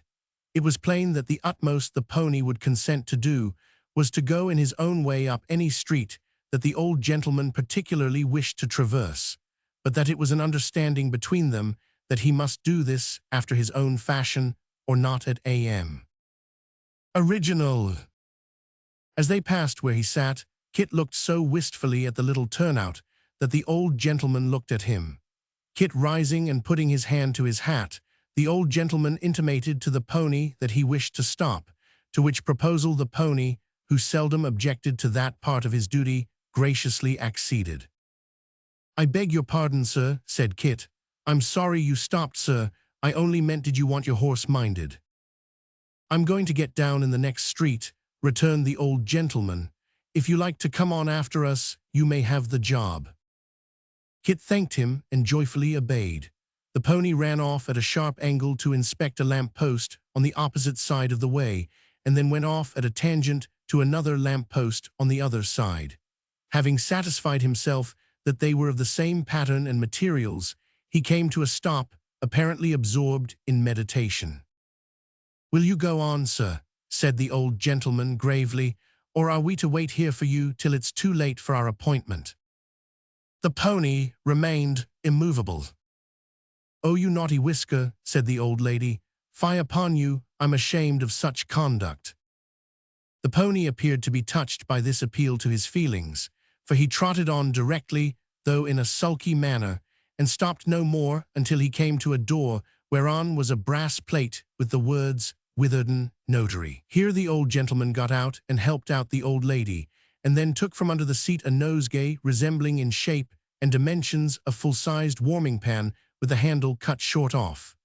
This the old lady carried into the house with a staid and stately air, and the old gentleman, who had a club-foot, followed close upon her.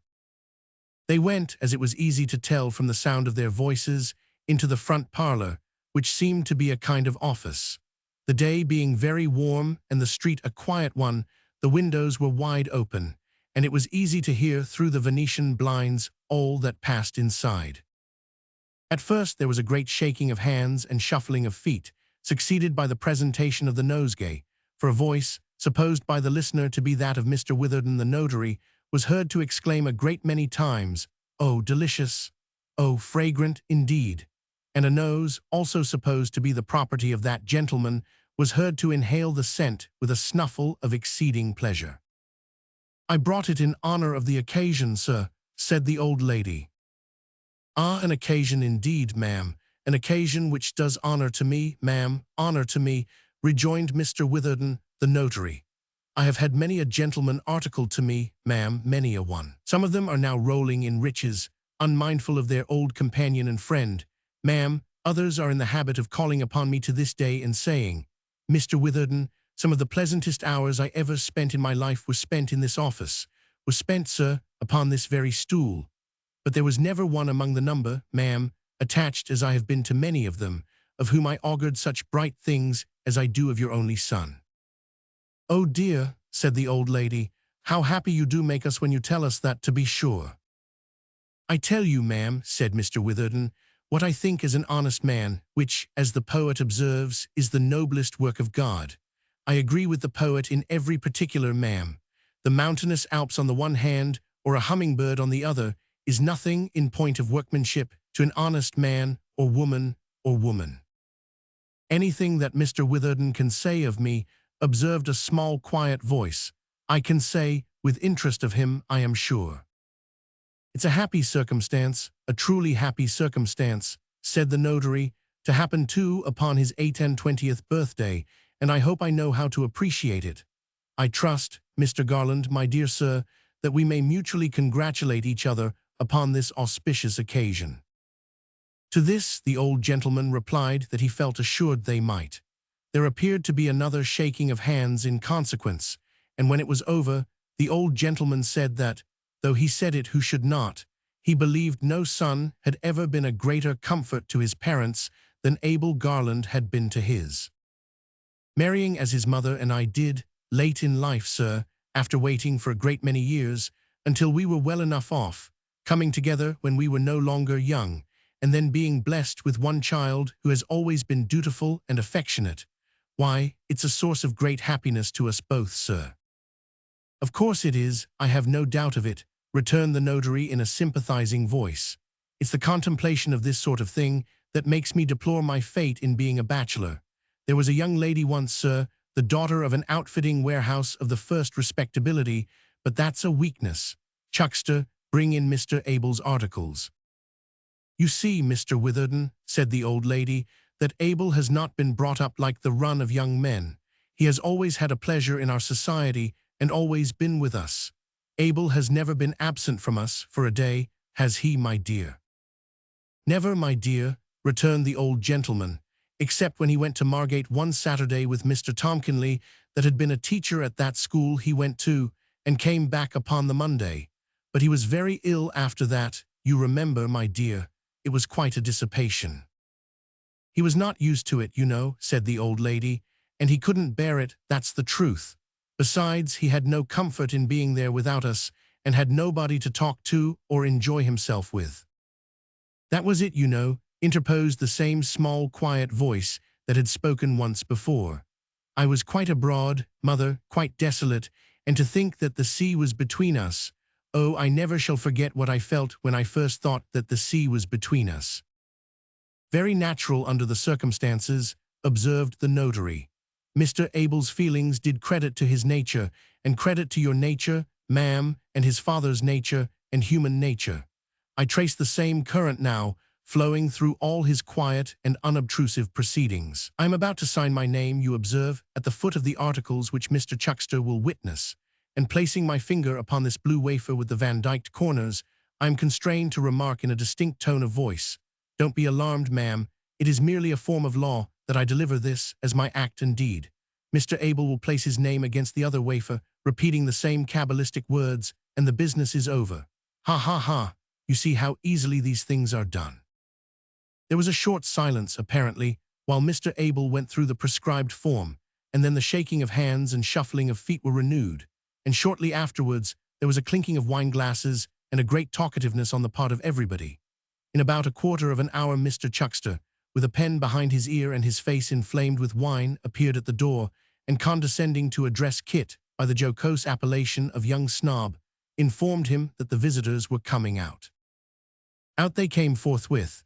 Mr. Witherden, who was short, chubby, fresh-colored, brisk, and pompous, leading the old lady with extreme politeness, and the father and son following them, arm in arm. Mr. Abel, who had a quaint, old-fashioned air about him, looked nearly of the same age as his father, and bore a wonderful resemblance to him in face and figure, though wanting something of his full, round cheerfulness, and substituting in its place a timid reserve. In all other respects, in the neatness of the dress, and even in the clubfoot, he and the old gentleman were precisely alike. Having seen the old lady safely in her seat, and assisted in the arrangement of her cloak and a small basket, which formed an indispensable portion of her equipage, Mr. Abel got into a little box behind which had evidently been made for his express accommodation, and smiled at everybody present by turns, beginning with his mother and ending with the pony. There was then a great to-do to make the pony hold up his head that the bearing rein might be fastened.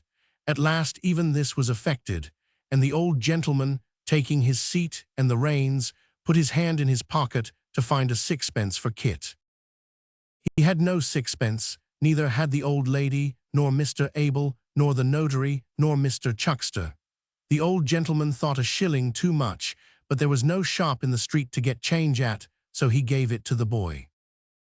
"There," he said jokingly, "I'm coming here again next Monday at the same time, and mind you here, my lad, to work it out." "Thank you, sir," said Kit. "I'll be sure to be here."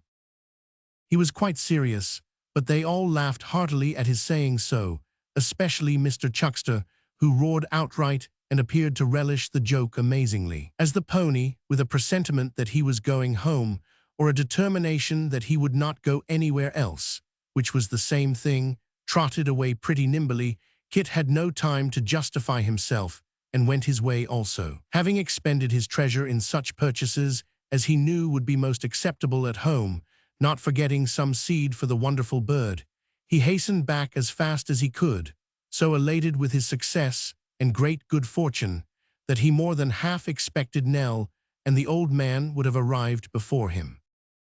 Chapter 15.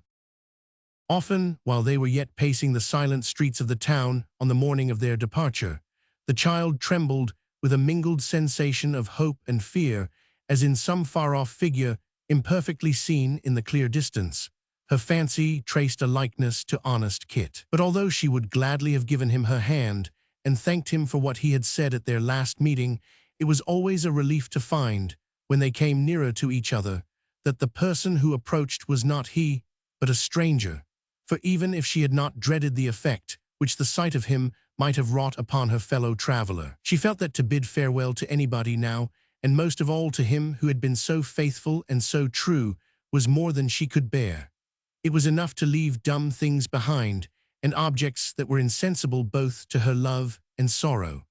To have parted from her only other friend upon the threshold of that wild journey would have wrung her heart indeed. Why is it that we can better bear to part in spirit than in body, and while we have the fortitude to act farewell, have not the nerve to say it? On the eve of long voyages or an absence of many years, friends who are tenderly attached will separate with the usual look, the usual pressure of the hand, planning one final interview for the morrow, while each well knows that it is but a poor feint to save the pain of uttering that one word, and that the meeting will never be. Should possibilities be worse to bear than certainties, we do not shun our dying friends, the not having distinctly taken leave of one among them, whom we left in all kindness and affection, will often embitter the whole remainder of a life.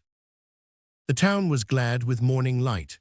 Places that had shown ugly and distrustful all night long now wore a smile, and sparkling sunbeams dancing on chamber windows and twinkling through blind and curtain before sleepers' eyes shed light even into dreams and chased away the shadows of the night. Birds in hot rooms, covered up close and dark, felt it was morning and chafed and grew restless in their little cells. Bright-eyed mice crept back to their tiny homes and nestled timidly together. The sleek housecat, forgetful of her prey, sat winking at the rays of sun starting through keyhole and cranny in the door, and longed for her stealthy run and warm, sleek bask outside. The nobler beasts confined in dens stood motionless behind their bars and gazed on fluttering boughs, and sunshine peeping through some little window, with eyes in which old forests gleamed, then trod impatiently the track their prisoned feet had worn, and stopped and gazed. Again, men in their dungeons stretched their cramped cold limbs and cursed the stone that no bright sky could warm. The flowers that sleep by night opened their gentle eyes and turned them to the day. The light, creation's mind, was everywhere, and all things owned its power. The two pilgrims, often pressing each other's hands, or exchanging a smile or cheerful look, pursued their way in silence. Bright and happy as it was, there was something solemn in the long, deserted streets, from which, like bodies without souls, all habitual character and expression had departed, leaving but one dead uniform repose that made them all alike. All was so still at that early hour that the few pale people whom they met seemed as much unsuited to the scene as the sickly lamp which had been here and there left burning was powerless and faint in the full glory of the sun. Before they had penetrated very far into the labyrinth of men's abodes which yet lay between them and the outskirts, this aspect began to melt away, and noise and bustle to usurp its place. Some straggling carts and coaches rumbling by first broke the charm, then others came, then others yet more active, then a crowd. The wonder was, at first, to see a tradesman's window open, but it was a rare thing soon to see one closed. Then smoke rose slowly from the chimneys, and sashes were thrown up to let in air, and doors were opened, and servant girls, looking lazily in all directions but there. Brooms scattered brown clouds of dust into the eyes of shrinking passengers, or listened disconsolately to milkmen who spoke of country fairs, and told of wagons in the mews, with awnings and all things complete, and gallant swains to boot, which another hour would see upon their journey. This quarter past, they came upon the haunts of commerce and great traffic, where many people were resorting, and business was already rife. The old man looked about him with a startled and bewildered gaze, for these were places that he hoped to shun. He pressed his finger on his lip, and drew the child along by narrow courts and winding ways, nor did he seem at ease until they had left it far behind, often casting a backward look towards it, murmuring that ruin and self-murder were crouching in every street, and would follow if they scented them, and that they could not fly too fast. Again this quarter past, they came upon a straggling neighborhood, where the mean houses parceled off in rooms, and windows patched with rags and paper told of the populous poverty that sheltered there.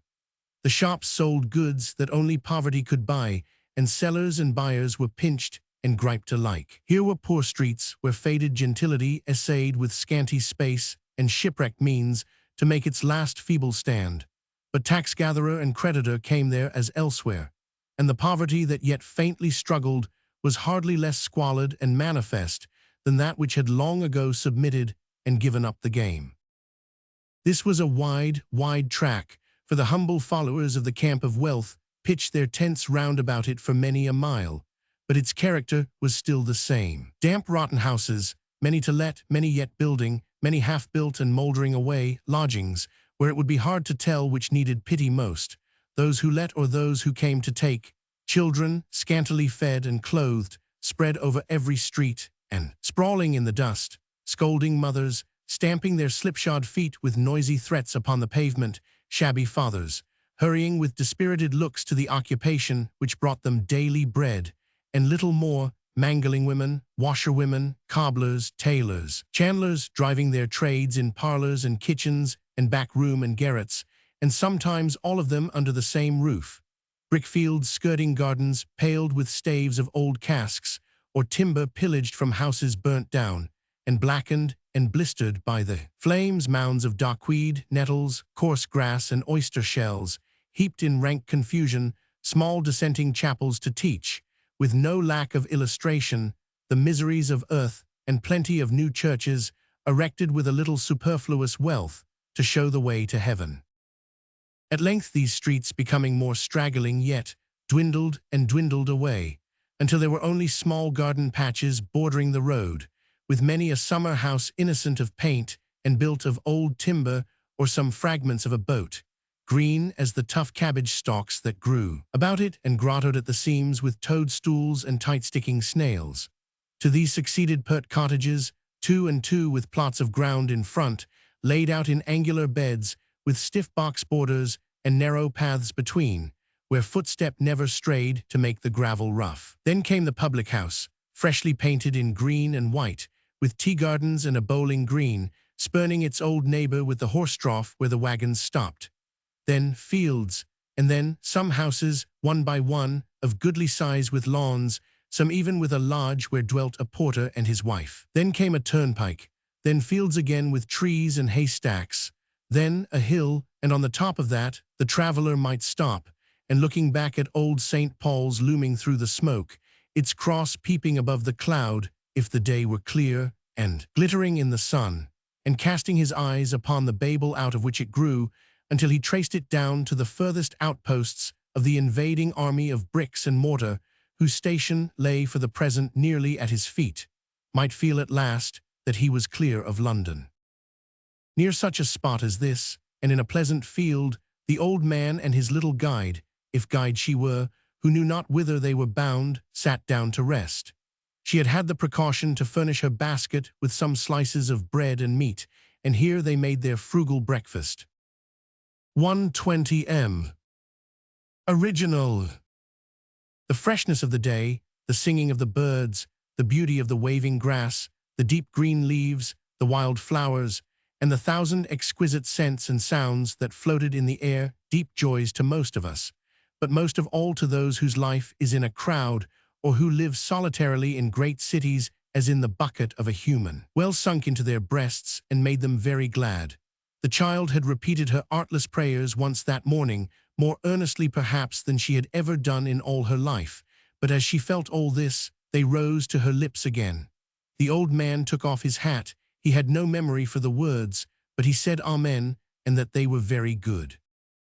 There had been an old copy of the Pilgrim's Progress, with strange plates, upon a shelf at home, over which she had often pored whole evenings, wondering whether it was true in every word, and where those distant countries with the curious names might be.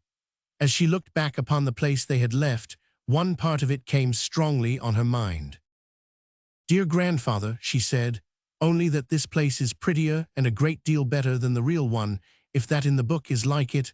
I feel as if we were both Christian, and laid down on this grass all the cares and troubles we brought with us, never to take them up again." "No, never to return, replied the old man, waving his hand towards the city. "Thou and I are free of it now, Nell. They shall never lure us back." "Are you tired?" said the child. "Are you sure you don't feel ill from this long walk?" "I shall never feel ill again, now that we are once away," was his reply. "Let us be stirring, Nell. We must be further away, a long, long way further. We are too near to stop and be at rest. Come." There was a pool of clear water in the field, in which the child laved her hands and face, and cooled her feet before setting forth to walk again. She would have the old man refresh himself in this way too, and making him sit down upon the grass, cast the water on him with her hands, and dried it with her simple dress. "I can do nothing for myself, my darling," said the grandfather. "I don't know how it is I could once, but the time's gone. Don't leave me, Nell, say that thou'lt not leave me. I loved thee all the while, indeed I did. If I lose thee too, my dear, I must die." He laid his head upon her shoulder and moaned piteously. The time had been, and a very few days before, when the child could not have restrained her tears and must have wept with him. But now she soothed him with gentle and tender words, smiled at his thinking they could ever part, and rallied him cheerfully upon the jest. He was soon calmed and fell asleep, singing to himself in a low voice, like a little child. He awoke refreshed, and they continued their journey. The road was pleasant, lying between beautiful pastures and fields of corn, about which, poised high in the clear blue sky, the lark trilled out her happy song. The air came laden with the fragrance it caught upon its way, and the bees, upborne upon its scented breath, hummed forth their drowsy satisfaction as they floated by. They were now in the open country. The houses were very few and scattered at long intervals, often miles apart. Occasionally they came upon a cluster of poor cottages, some with a chair or low board put across the open door to keep the scrambling children from the road. Others shut up close, while all the family were working in the fields. These were often the commencement of a little village, and after an interval came a wheelwright's shed or perhaps a blacksmith's forge. Then a thriving farm with sleepy cows lying about the yard, and horses peering over the low wall and scampering away when harnessed horses passed upon the road, as though in triumph at their freedom. There were dull pigs, too, turning up the ground in search of dainty food, and grunting their monotonous grumblings as they prowled about or crossed each other in their quest, plump pigeons skimming round the roof or strutting on the eaves, and ducks and geese, far more graceful in their own conceit, waddling awkwardly about the edges of the pond or sailing glibly on its surface. The farmyard passed, then came the little inn, the humbler beer shop, and the village tradesman then the lawyers and the parson at whose dread names the beer shop trembled. The church then peeped out modestly from a clump of trees.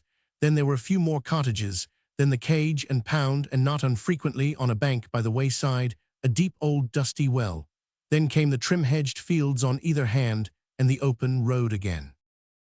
They walked all day, and slept that night at a small cottage where beds were let to travelers.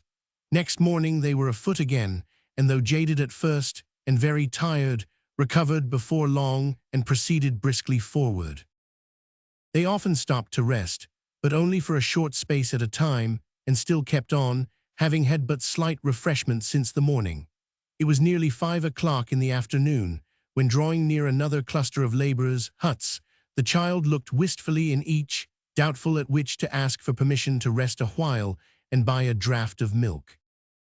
It was not easy to determine, for she was timid and fearful of being repulsed.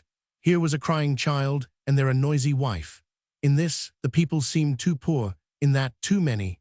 At length she stopped at one where the family were seated round the table, chiefly because there was an old man sitting in a cushioned chair beside the hearth, and she thought he was a grandfather and would feel for hers. There were besides the cottager and his wife, and 3 young sturdy children, brown as berries.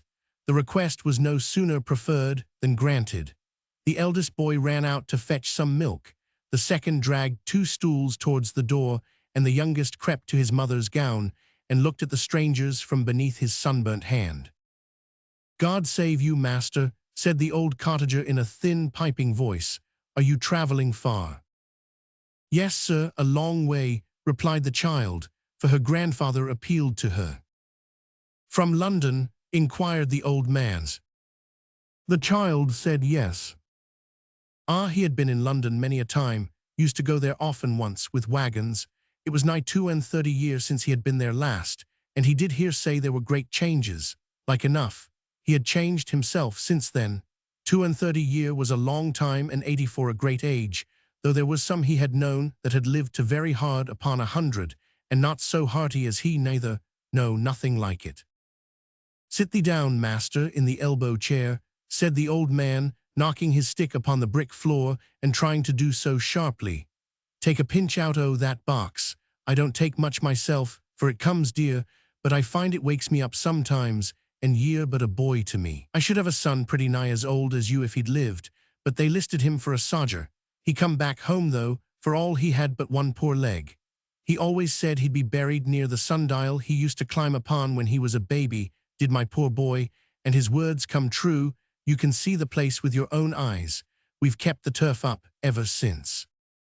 He shook his head, and looking at his daughter with watery eyes, said she needn't be afraid that he was going to talk about that any more. He didn't wish to trouble nobody, and if he had troubled anybody by what he said, he asked pardon, that was all. The milk arrived, and the child, producing her little basket and selecting its best fragments for her grandfather, they made a hearty meal. The furniture of the room was very homely, of course. A few rough chairs and a table, a corner cupboard with their little stock of crockery and delf, a gaudy tea tray representing a lady in bright red, walking out with a very blue parasol, a few common, colored scripture subjects in frames. Upon the wall and chimney, an old dwarf clothes press and an 8-day clock, with a few bright saucepans and a kettle, comprised the whole. But everything was clean and neat, and as the child glanced round, she felt a tranquil air of comfort and content to which she had long been unaccustomed.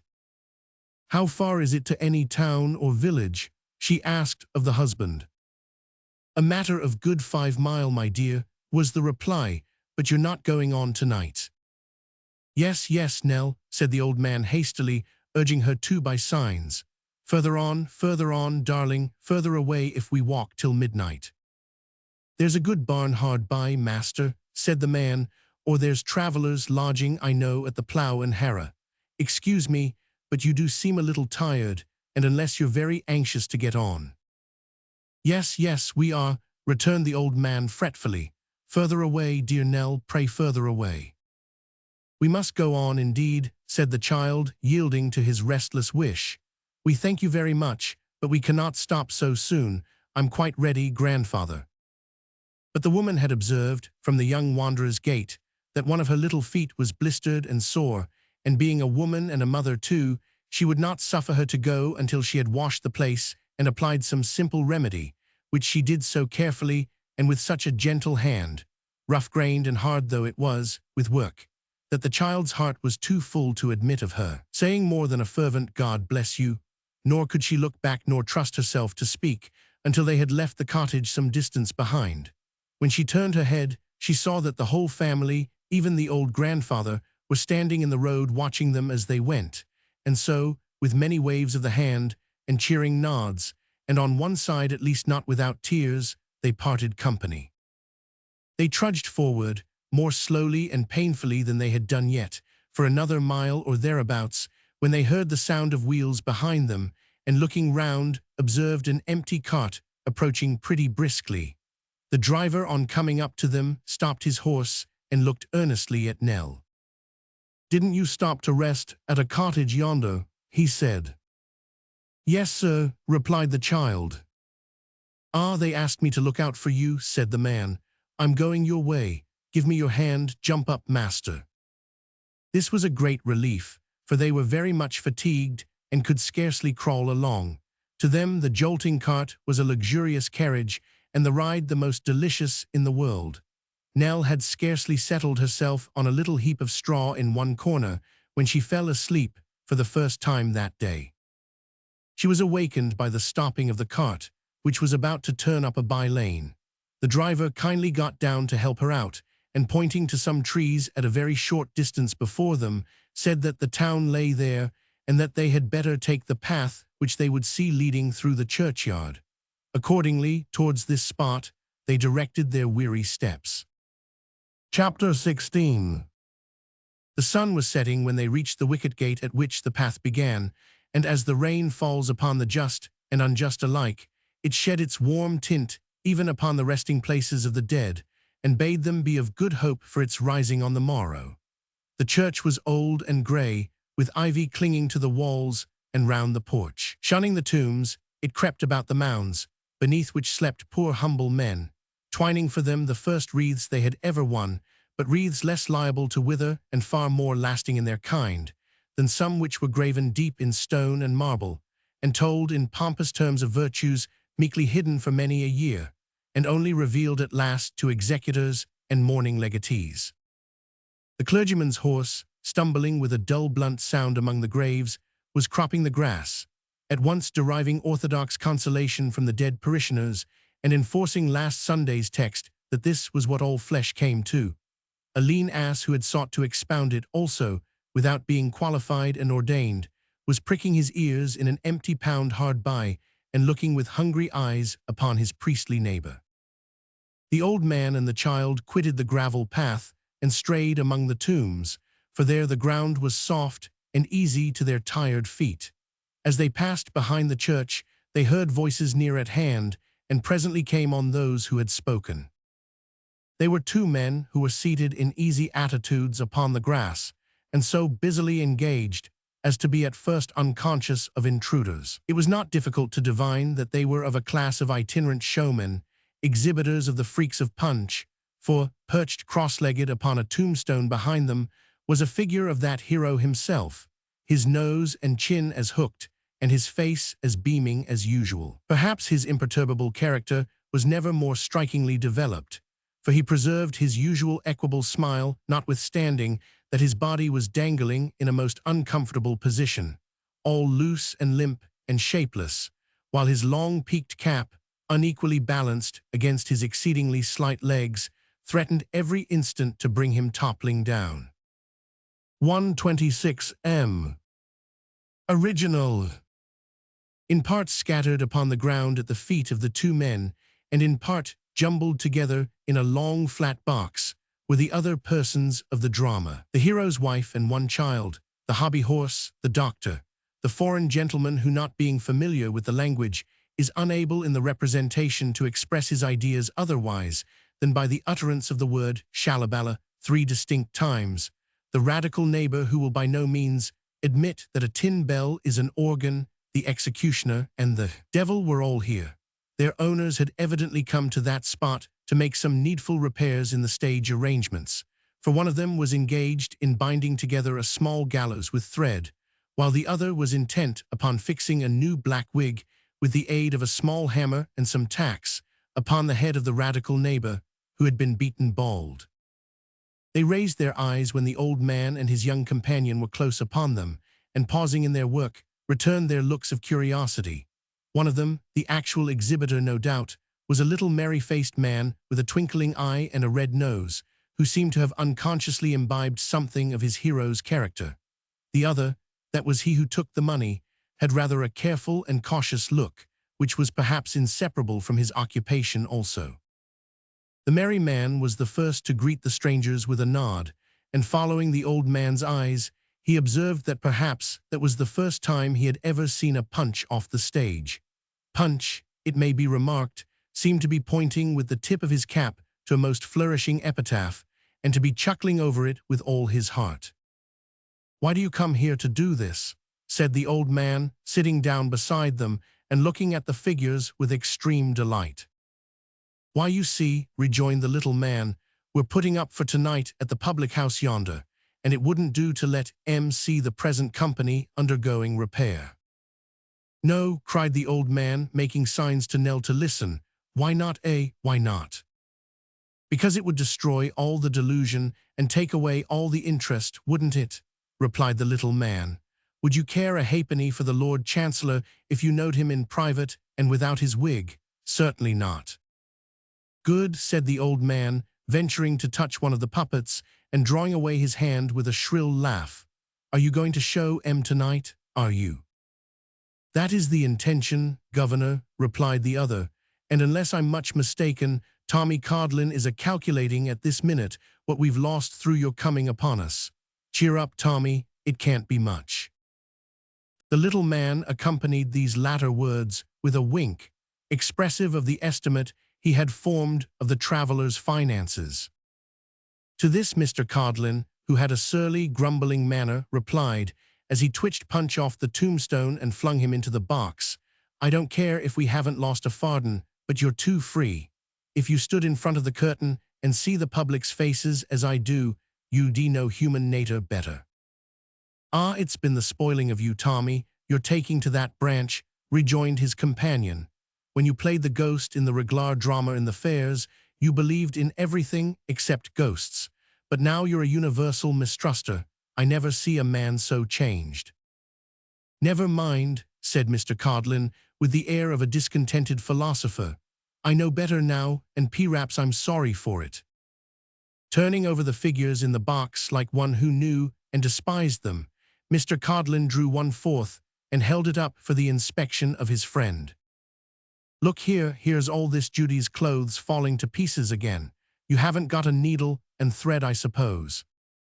The little man shook his head and scratched it ruefully as he contemplated this severe indisposition of a principal performer. Seeing that they were at a loss, the child said timidly, "I have a needle, sir, in my basket, and thread too. Will you let me try to mend it for you? I think I could do it neater than you could." Even Mr. Codlin had nothing to urge against a proposal so seasonable. Nellie, kneeling down beside the box, was soon busily engaged in her task and accomplishing it to a miracle. While she was thus engaged, the merry little man looked at her with an interest which did not appear to be diminished when he glanced at her helpless companion. When she had finished her work, he thanked her and inquired whither they were traveling. "No further tonight, I think," said the child, looking towards her grandfather. "If you're wanting a place to stop at," the man remarked, "I should advise you to take up at the same house with us. That's it, the long, low, white house there. It's very cheap."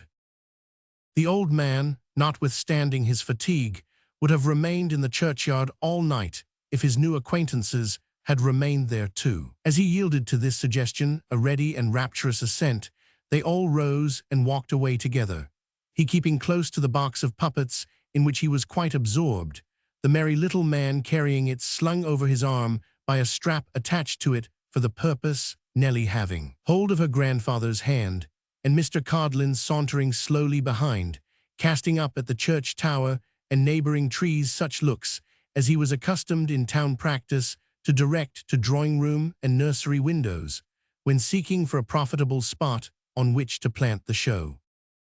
The public house was kept by a fat old landlord and landlady who made no objection to receiving their new guests, but praised Nellie's beauty and were at once prepossessed in her behalf. There was no other company in the kitchen but the two showmen, and the child felt very thankful that they had fallen upon such good quarters.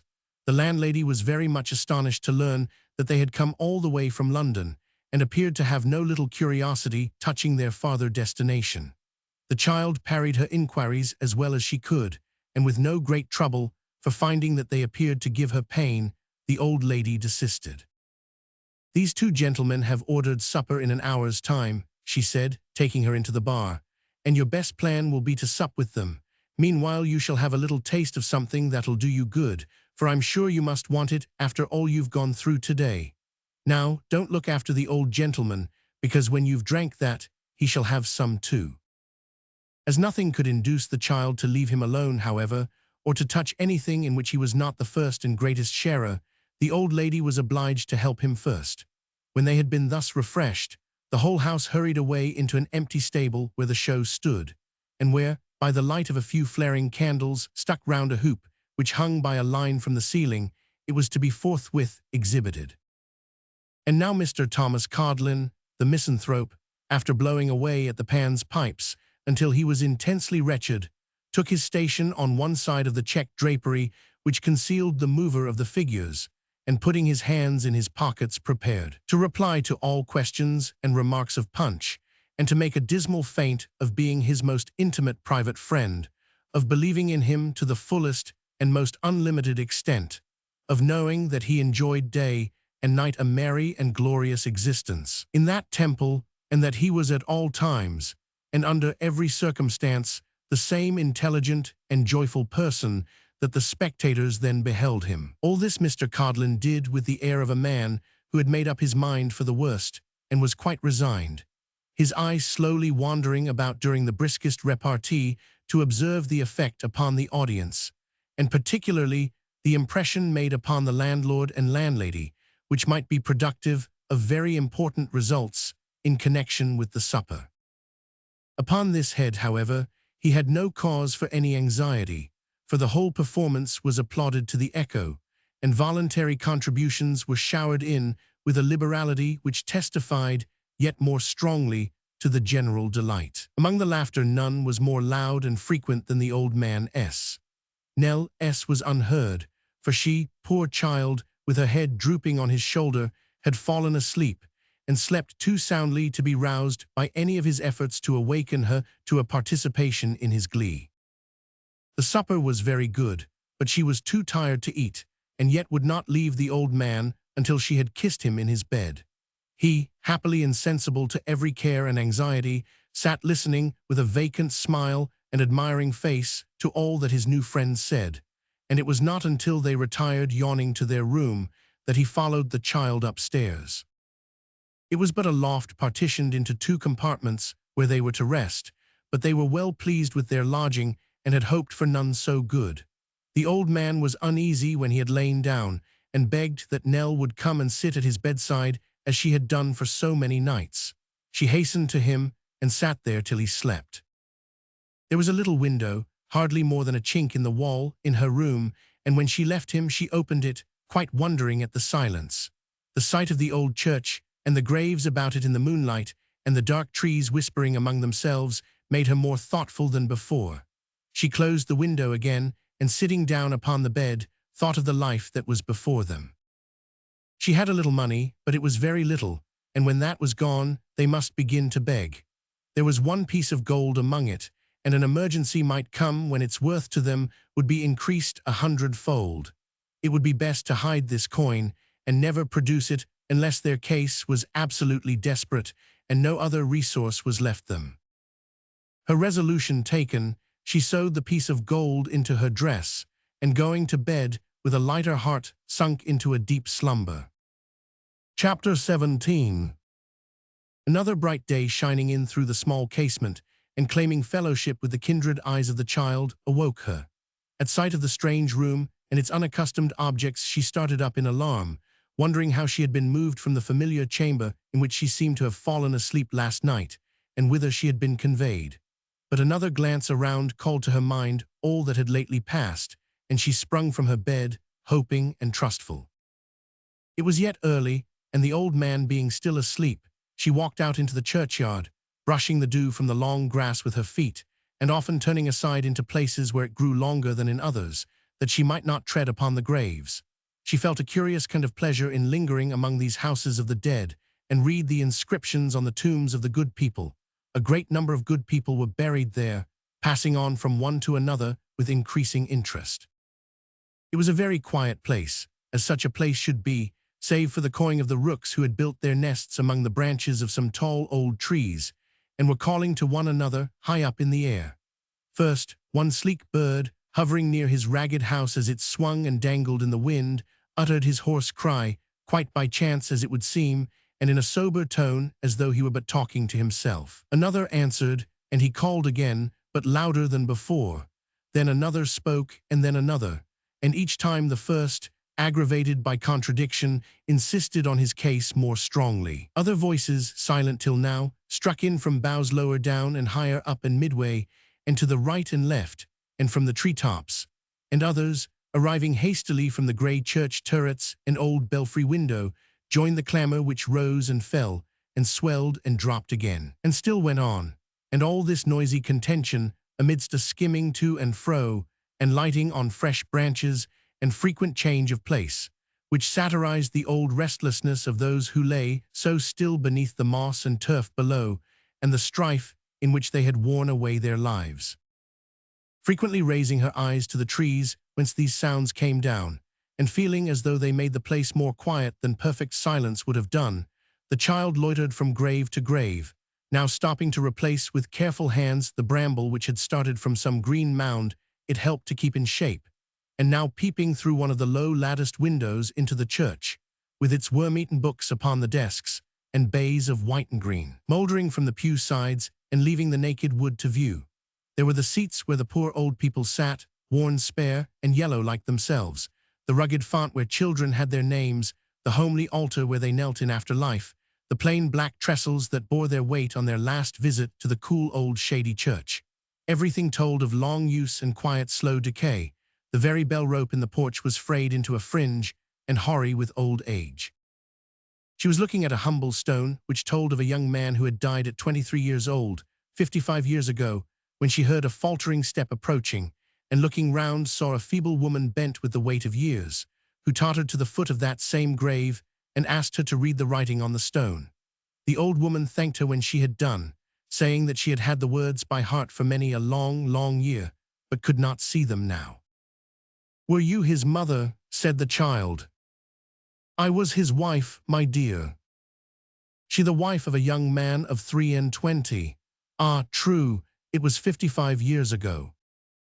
"You wonder to hear me say that," remarked the old woman, shaking her head. "You're not the first, older folk than you have wondered at the same thing before now. Yes, I was his wife. Death doesn't change us more than life, my dear." "Do you come here often?" asked the child. "I sit here very often in the summer time," she answered. "I used to come here once to cry and mourn, but that was a weary while ago, bless God. I pluck the daisies as they grow and take them home," said the old woman after a short silence. "I like no flowers so well as these, and haven't for 55 years. It's a long time, and I'm getting very old."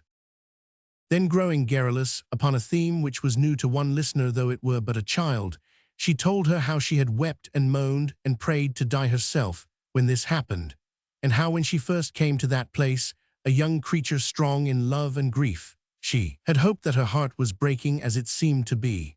But that time passed by, and although she continued to be sad when she came there, still she could bear to come, and so went on until it was pain no longer, but a solemn pleasure and a duty she had learned to like. And now that 55 years were gone, she spoke of the dead man as if he had been her son or grandson, with a kind of pity for his youth, growing out of her own old age, and an exalting of his strength and manly beauty as compared with her own weakness and decay. And yet she spoke about him as her husband too, and thinking of herself in connection with him as she used to be and not as she was now, talked of their meeting in another world, as if he were dead but yesterday, and she, separated from her former self, were thinking of the happiness of that comely girl who seemed to have died with him. The child left her gathering the flowers that grew upon the grave, and thoughtfully retraced her steps. The old man was by this time up and dressed. Mr. Codlin, still doomed to contemplate the harsh realities of existence, was packing among his linen the candle ends which had been saved from the previous night's performance, while his companion received the compliments of all the loungers in the stable-yard, who, unable to separate him from the mastermind of Punch, set him down as next in importance to that merry outlaw, and loved him scarcely less. When he had sufficiently acknowledged his popularity, he came in to breakfast, at which meal they all sat down together. "And where are you going today?" said the little man, addressing himself to Nell. "Indeed, I hardly know. We have not determined yet," replied the child. "We're going on to the races," said the little man. "If that's your way and you like to have us for company, let us travel together. If you prefer going alone, only say the word and you'll find that we shan't trouble you." "We'll go with you," said the old man. "Nell, with them, with them." The child considered for a moment, and reflecting that she must shortly beg, and could scarcely hope to do so at a better place than where crowds of rich ladies and gentlemen were assembled together for purposes of enjoyment and festivity, determined to accompany these men so far. She therefore thanked the little man for his offer, and said, glancing timidly towards his friend, that if there was no objection to their accompanying them as far as the race town. "Objection," said the little man. "Now be gracious for once, Tommy, and say that you'd rather they went with us. I know you would. Be gracious, Tommy." "Trotters," said Mr. Codlin, who talked very slowly and ate very greedily, as is not uncommon with philosophers and misanthropes, "you're too free." "Why, what harm can it do?" urged the other. "No harm at all in this particular case, perhaps," replied Mr. Codlin, "but the principle's a dangerous one, and you're too free, I tell you." "Well, are they to go with us or not?" "Yes, they are," said Mr. Codlin, "but you might have made a favor of it, mightn't you?"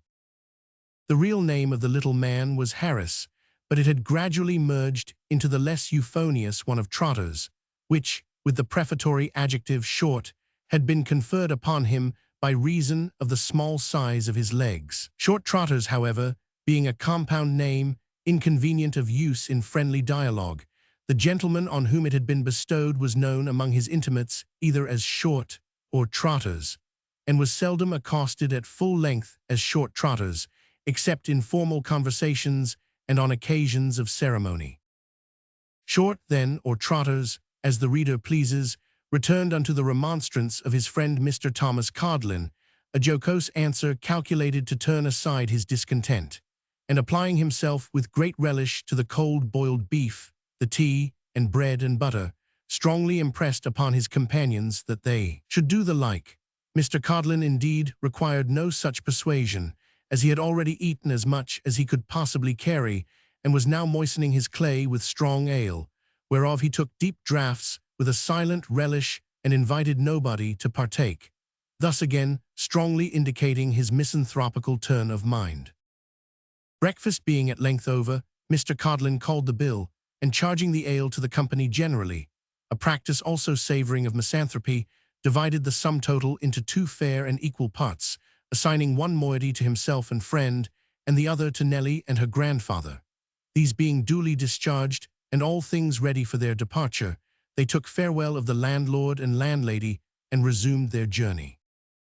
And here Mr. Codlin's false position in society, and the effect it wrought upon his wounded spirit, was strongly illustrated, for whereas he had been last night accosted by Mr. Punch as master, and had by inference left the audience to understand that he maintained that individual for his own luxurious entertainment and delight, here he was, now, painfully walking beneath the burden of that same Punch's temple, and bearing it bodily upon his shoulders on a sultry day and along a dusty road.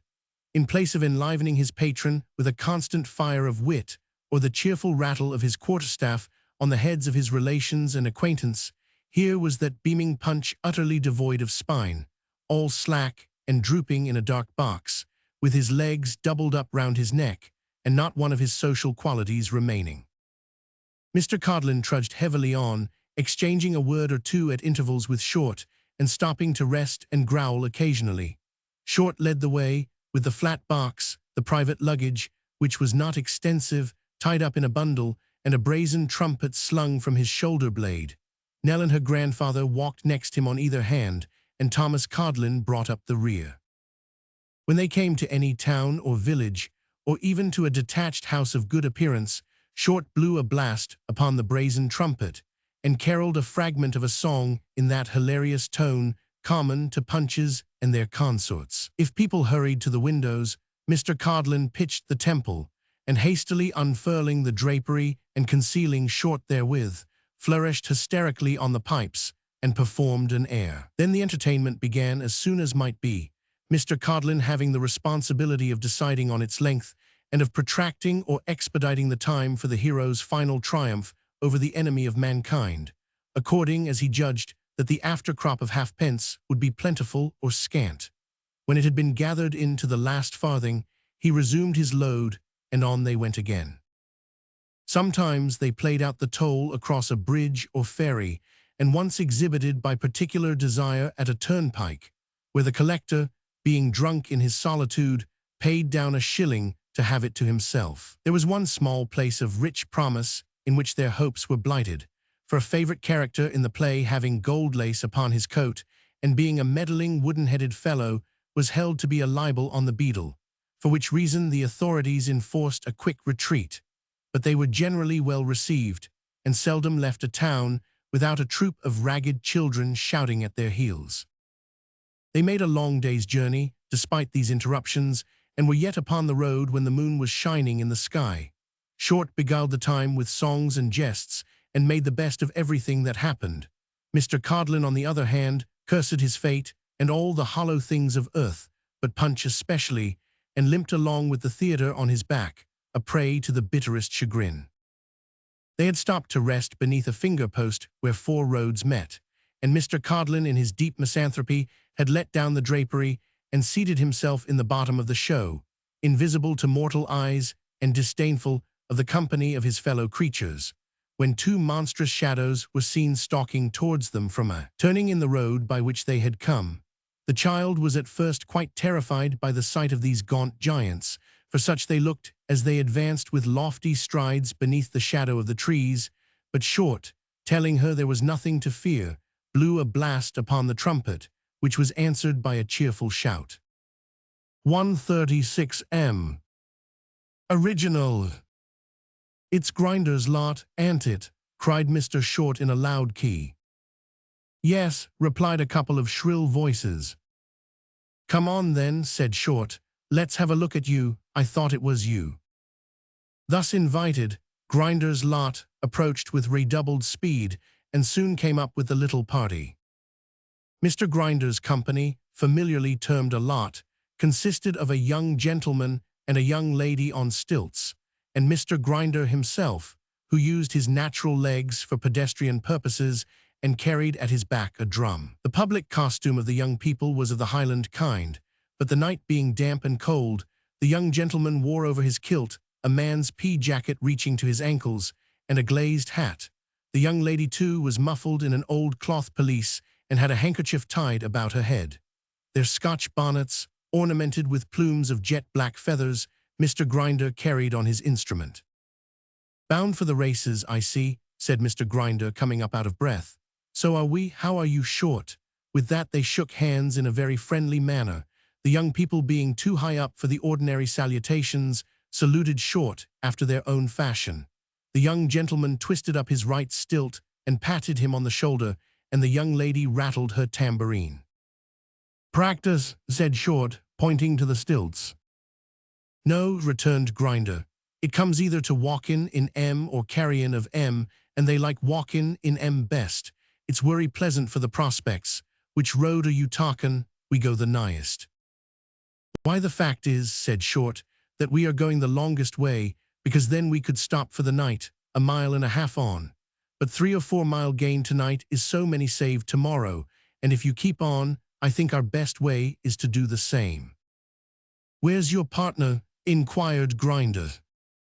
"Here he is," cried Mr. Thomas Codlin, presenting his head and face in the proscenium of the stage, and exhibiting an expression of countenance not often seen there. "And he'll see his partner boiled alive before he'll go on tonight. That's what he says." "Well, don't say such things as them in a spear which is dooted to something pleasanter," urged Short. "Respect associations, Tommy, even if you do cut up rough." "Rough or smooth," said Mr. Codlin, beating his hand on the little footboard where Punch, when suddenly struck with the symmetry of his legs and their capacity for silk stockings, is accustomed to exhibit them to popular admiration. "Rough or smooth, I won't go further than the 1.5 miles tonight. I put up at the Jolly Sandboys and nowhere else. If you like to come there, come there. If you like to go on by yourself, go on by yourself, and do without me if you can."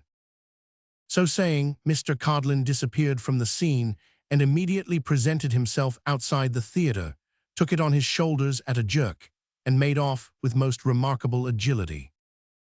Any further controversy being now out of the question, Short was fain to part with Mr. Grinder and his pupils, and to follow his morose companion. After lingering at the finger-post for a few minutes to see the stilts frisking away in the moonlight and the bearer of the drum toiling slowly after them, he blew a few notes upon the trumpet as a parting salute, and hastened with all speed to follow Mr. Codlin. With this view he gave his unoccupied hand to Nell, and bidding her be of good cheer, as they would soon be at the end of their journey for that night, and stimulating the old man with a similar assurance, led them at a pretty swift pace towards their destination, which he was the less unwilling to make for, as the moon was now overcast and the clouds were threatening rain. Chapter 18. The Jolly Sandboys was a small roadside inn of pretty ancient date, with a sign representing 3 sandboys increasing their jollity with as many jugs of ale and bags of gold, creaking and swinging on its post on the opposite side of the road. As the travelers had observed that day many indications of their drawing nearer and nearer to the race town, such as gypsy camps, carts laden with gambling booths and their appurtenances, itinerant showmen of various kinds, and beggars and trampers of every degree, all wending their way in the same direction, Mr. Codlin was fearful of finding the accommodations forestalled. this fear increasing as he diminished the distance between himself and the hostelry. He quickened his pace, and notwithstanding the burden he had to carry, maintained a round trot until he reached the threshold. Here he had the gratification of finding that his fears were without foundation, for the landlord was leaning against the doorpost looking lazily at the rain, which had by this time begun to descend heavily, and no tinkling of cracked bell, nor boisterous shout, nor noisy chorus, gave note of company within. "All alone," said Mr. Codlin, putting down his burden and wiping his forehead. "All alone as yet," rejoined the landlord, glancing at the sky, "but we shall have more company tonight, I expect. Here, one of you boys, carry that show into the barn. Make haste in out of the wet, Tom. When it came on to rain, I told Em to make the fire up, and there's a glorious blaze in the kitchen, I can tell you." Mr. Codlin followed with a willing mind, and soon found that the landlord had not commended his preparations without good reason. A mighty fire was blazing on the hearth and roaring up the wide chimney with a cheerful sound, which a large iron cauldron, bubbling and simmering in the heat, lent its pleasant aid to swell. There was a deep red ruddy blush upon the room, and when the landlord stirred the fire, sending the flames skipping and leaping up, when he took off the lid of the iron pot, and there rushed out a savory smell, while the bubbling sound grew deeper and more rich, and an unctuous steam came floating out, hanging in a delicious mist above their heads. When he did this, Mr. Codlin's heart was touched. He sat down in the chimney corner and smiled. Original. Mr. Codlin sat smiling in the chimney corner, eyeing the landlord as with a roguish look he held the cover in his hand, and feigning that his doing so was needful to the welfare of the cookery, suffered the delightful steam to tickle the nostrils of his guest. The glow of the fire was upon the landlord's bald head, and upon his twinkling eye, and upon his watering mouth, and upon his pimpled face, and upon his round, fat figure. Mr. Codlin drew his sleeve across his lips, and said in a murmuring voice, "What is it?" "Stew of tripe," said the landlord, smacking his lips, "and cowheel, smacking them again, and bacon, smacking them once more, and steak, smacking them for the fourth time, and peas, cauliflowers, new potatoes, and sparrowgrass, all working up together in one delicious gravy." Having come to the climax, he smacked his lips a great many times, and taking a long hearty sniff of the fragrance that was hovering about, put on the cover again with the air of one whose toils on earth were over. "At what time will it be ready?" asked Mr. Codlin faintly. "It'll be done to a turn," said the landlord, looking up to the clock, and the very clock had a color in its fat white face, and looked a clock for jolly Sandboys to consult. "It'll be done to a turn at 22 minutes before 11. "Then," said Mr. Codlin, "fetch me a pint of warm ale, and don't let nobody bring into the room even so much as a biscuit till the time arrives." Nodding his approval of this decisive and manly course of procedure, the landlord retired to draw the beer, and presently returning with it, applied himself to warm the same in a small tin vessel shaped funnel-wise, for the convenience of sticking it far down in the fire and getting at the bright places. This was soon done, and he handed it over to Mr. Codlin with that creamy froth upon the surface, which is one of the happy circumstances attendant on mulled malt. Greatly softened by this soothing beverage, Mr. Codlin now bethought him of his companions, and acquainted mine host of the Sandboys that their arrival might be shortly looked for.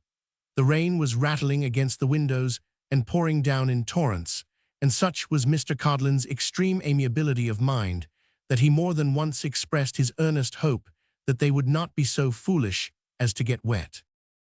At length they arrived, drenched with the rain and presenting a most miserable appearance, notwithstanding that Short had sheltered the child as well as he could under the skirts of his own coat, and they were nearly breathless from the haste they had made. But their steps were no sooner heard upon the road than the landlord, who had been at the outer door anxiously watching for their coming, rushed into the kitchen and took the cover off. The effect was electrical. They all came in with smiling faces, though the wet was dripping from their clothes upon the floor, and Short's first remark was, "What a delicious smell." It is not very difficult to forget rain and mud by the side of a cheerful fire, and in a bright room. They were furnished with slippers and such dry garments as the house or their own bundles afforded, and ensconcing themselves, as Mr. Codlin had already done, in the warm chimney corner, soon forgot their late troubles or only remembered them as enhancing the delights of the present time. Overpowered by the warmth and comfort and the fatigue they had undergone, Nellie and the old man had not long taken their seats here when they fell asleep. "Who are they?" whispered the landlord. Short shook his head and wished he knew himself. "Don't you know?" asked the host, turning to Mr. Codlin. "Not I," he replied. "They're no good, I suppose." "They're no harm," said Short. "Depend upon that. I tell you what, it's plain that the old man ain't in his right mind." "If you haven't got anything newer than that to say," growled Mr. Codlin, glancing at the clock, "you'd better let us fix our minds upon the supper and not disturb us." "Hear me out, won't you?" retorted his friend. "It's very plain to me, besides, that they're not used to this way of life. Don't tell me that that handsome child has been in the habit of prowling about as she's done these last 2 or 3 days. I know better." "Well, who does tell you she has?" growled Mr. Codlin, again glancing at the clock and from it to the cauldron. "Can't you think of anything more suitable to present circumstances than saying things and then contradicting 'em?" "I wish somebody would give you your supper," returned Short, "for there'll be no peace till you've got it. Have you seen how anxious the old man is to get on, always wanting to be further away, further away? Have you seen that?" "Ah, what then?" muttered Thomas Codlin. "This then," said Short. "He has given his friends the slip. Mind what I say, he has given his friends the slip, and persuaded this delicate young creature all along of her fondness for him to be his guide and traveling companion, whereto he knows no more than the man in the moon. Now I'm not a-going to stand that." "You're not a-going to stand that," cried Mr. Codlin, glancing at the clock again and pulling his hair with both hands in a kind of frenzy, but whether occasioned by his companion's observation or the tardy pace of time, it was difficult to determine. "Here's a world to live in." I repeated Short emphatically and slowly. "I'm not a-going to stand it. I'm not a-going to see this fair young child a-falling into bad hands, and getting among people that she's no more fit for than they are to get among angels as their ordinary chums. Therefore, when they do elope an intention of parting company from us, I shall take measures for detaining of M, and restoring M to their friends, who I dare say have had their disconsolation pasted up on every wall in London by this time." "Short," said Mr. Codlin, who with his head upon his hands and his elbows on his knees, had been shaking himself impatiently from side to side up to this point, and occasionally stamping on the ground, but who now looked up with eager eyes. "It's possible that there may be uncommon good sense in what you've said. If there is, and there should be a reward, Short, remember that we're partners in everything." His companion had only time to nod a brief assent to this position, for the child awoke at the instant. They had drawn close together during the previous whispering, and now hastily separated, and were rather awkwardly endeavoring to exchange some casual remarks in their usual tone, when strange footsteps were heard without, and fresh company entered.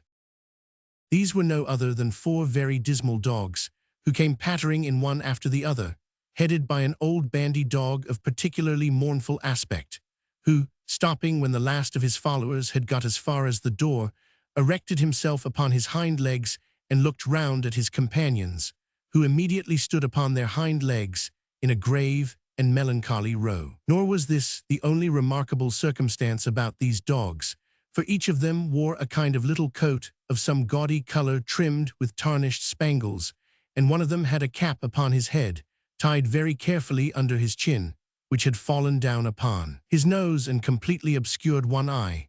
Add to this, that the gaudy coats were all wet through and discolored with rain, and that the wearers were splashed and dirty, and some idea may be formed of the unusual appearance of these new visitors to the jolly sandbays.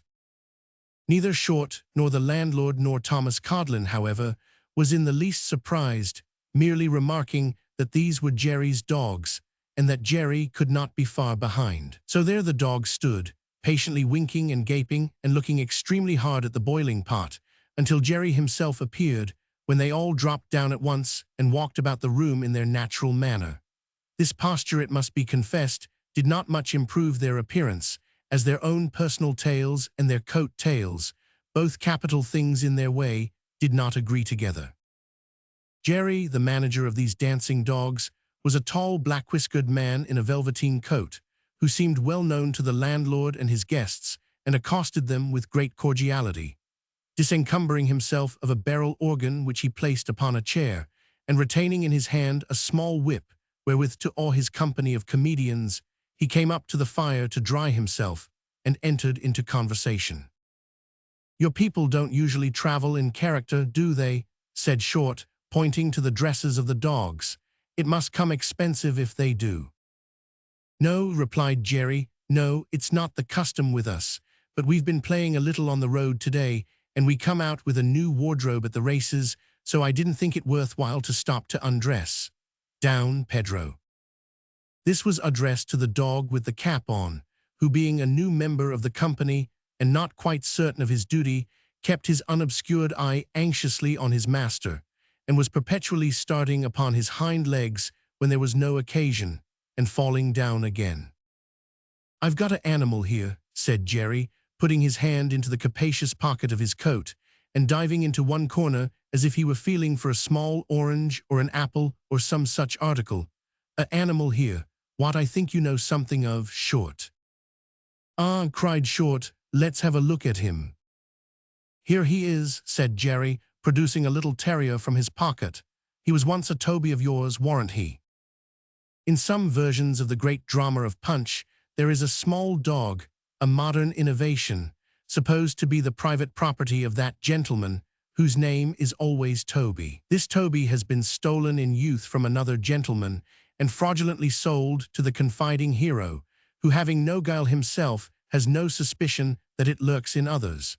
But Toby, entertaining a grateful recollection of his old master and scorning to attach himself to any new patrons, not only refuses to smoke a pipe at the bidding of Punch, but to mark his old fidelity more strongly, seizes him by the nose and wrings the same with violence, at which instance of canine attachment the spectators are deeply affected. This was the character which the little terrier in question had once sustained. If there had been any doubt upon the subject, he would speedily have resolved it by his conduct.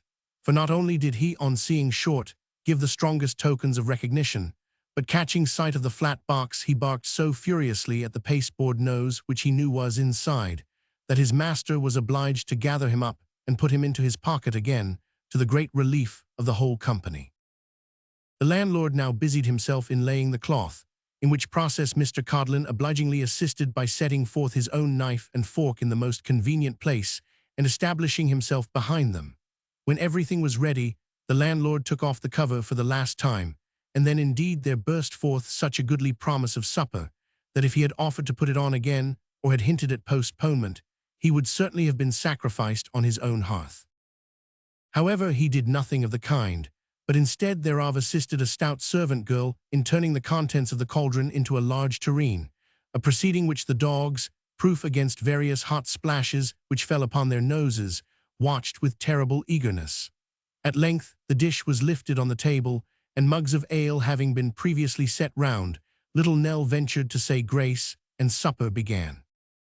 At this juncture the poor dogs were standing on their hind legs quite surprisingly.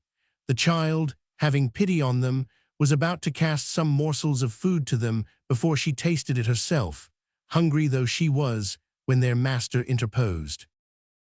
"No, my dear, no, not an atom from anybody's hand but mine, if you please. That dog," said Jerry, pointing out the old leader of the troop, and speaking in a terrible voice, "lost a halfpenny today. He goes without his supper." The unfortunate creature dropped upon his forelegs directly, wagged his tail, and looked imploringly at his master. "You must be more careful, sir," said Jerry, walking coolly to the chair where he had placed the organ and setting the stop. "Come here, now, sir, you play away at that, while we have supper, and leave off if you dare." The dog immediately began to grind most mournful music. His master having shown him the whip, resumed his seat and called up the others, who, at his directions, formed in a row, standing upright as a file of soldiers. "Now, gentlemen," said Jerry, looking at them attentively, "the dog whose name's called eats, the dogs whose names ain't called keep quiet, Carlo." The lucky individual whose name was called snapped up the morsel thrown towards him, but none of the others moved a muscle. In this manner They were fed at the discretion of their master. Meanwhile, the dog in disgrace ground hard at the organ, sometimes in quick time, sometimes in slow, but never leaving off for an instant. When the knives and forks rattled very much, or any of his fellows got an unusually large piece of fat, he accompanied the music with a short howl, but he immediately checked it on his master looking round, and applied himself with increased diligence to the old hundredth. Chapter 19.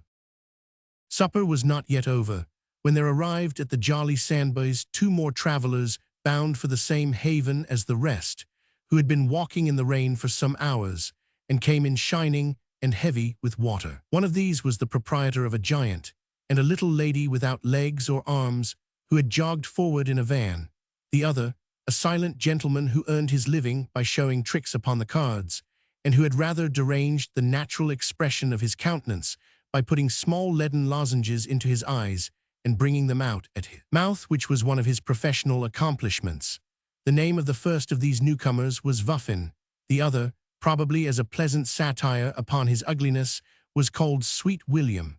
To render them as comfortable as he could, the landlord bestirred himself nimbly, and in a very short time both gentlemen were perfectly at their ease.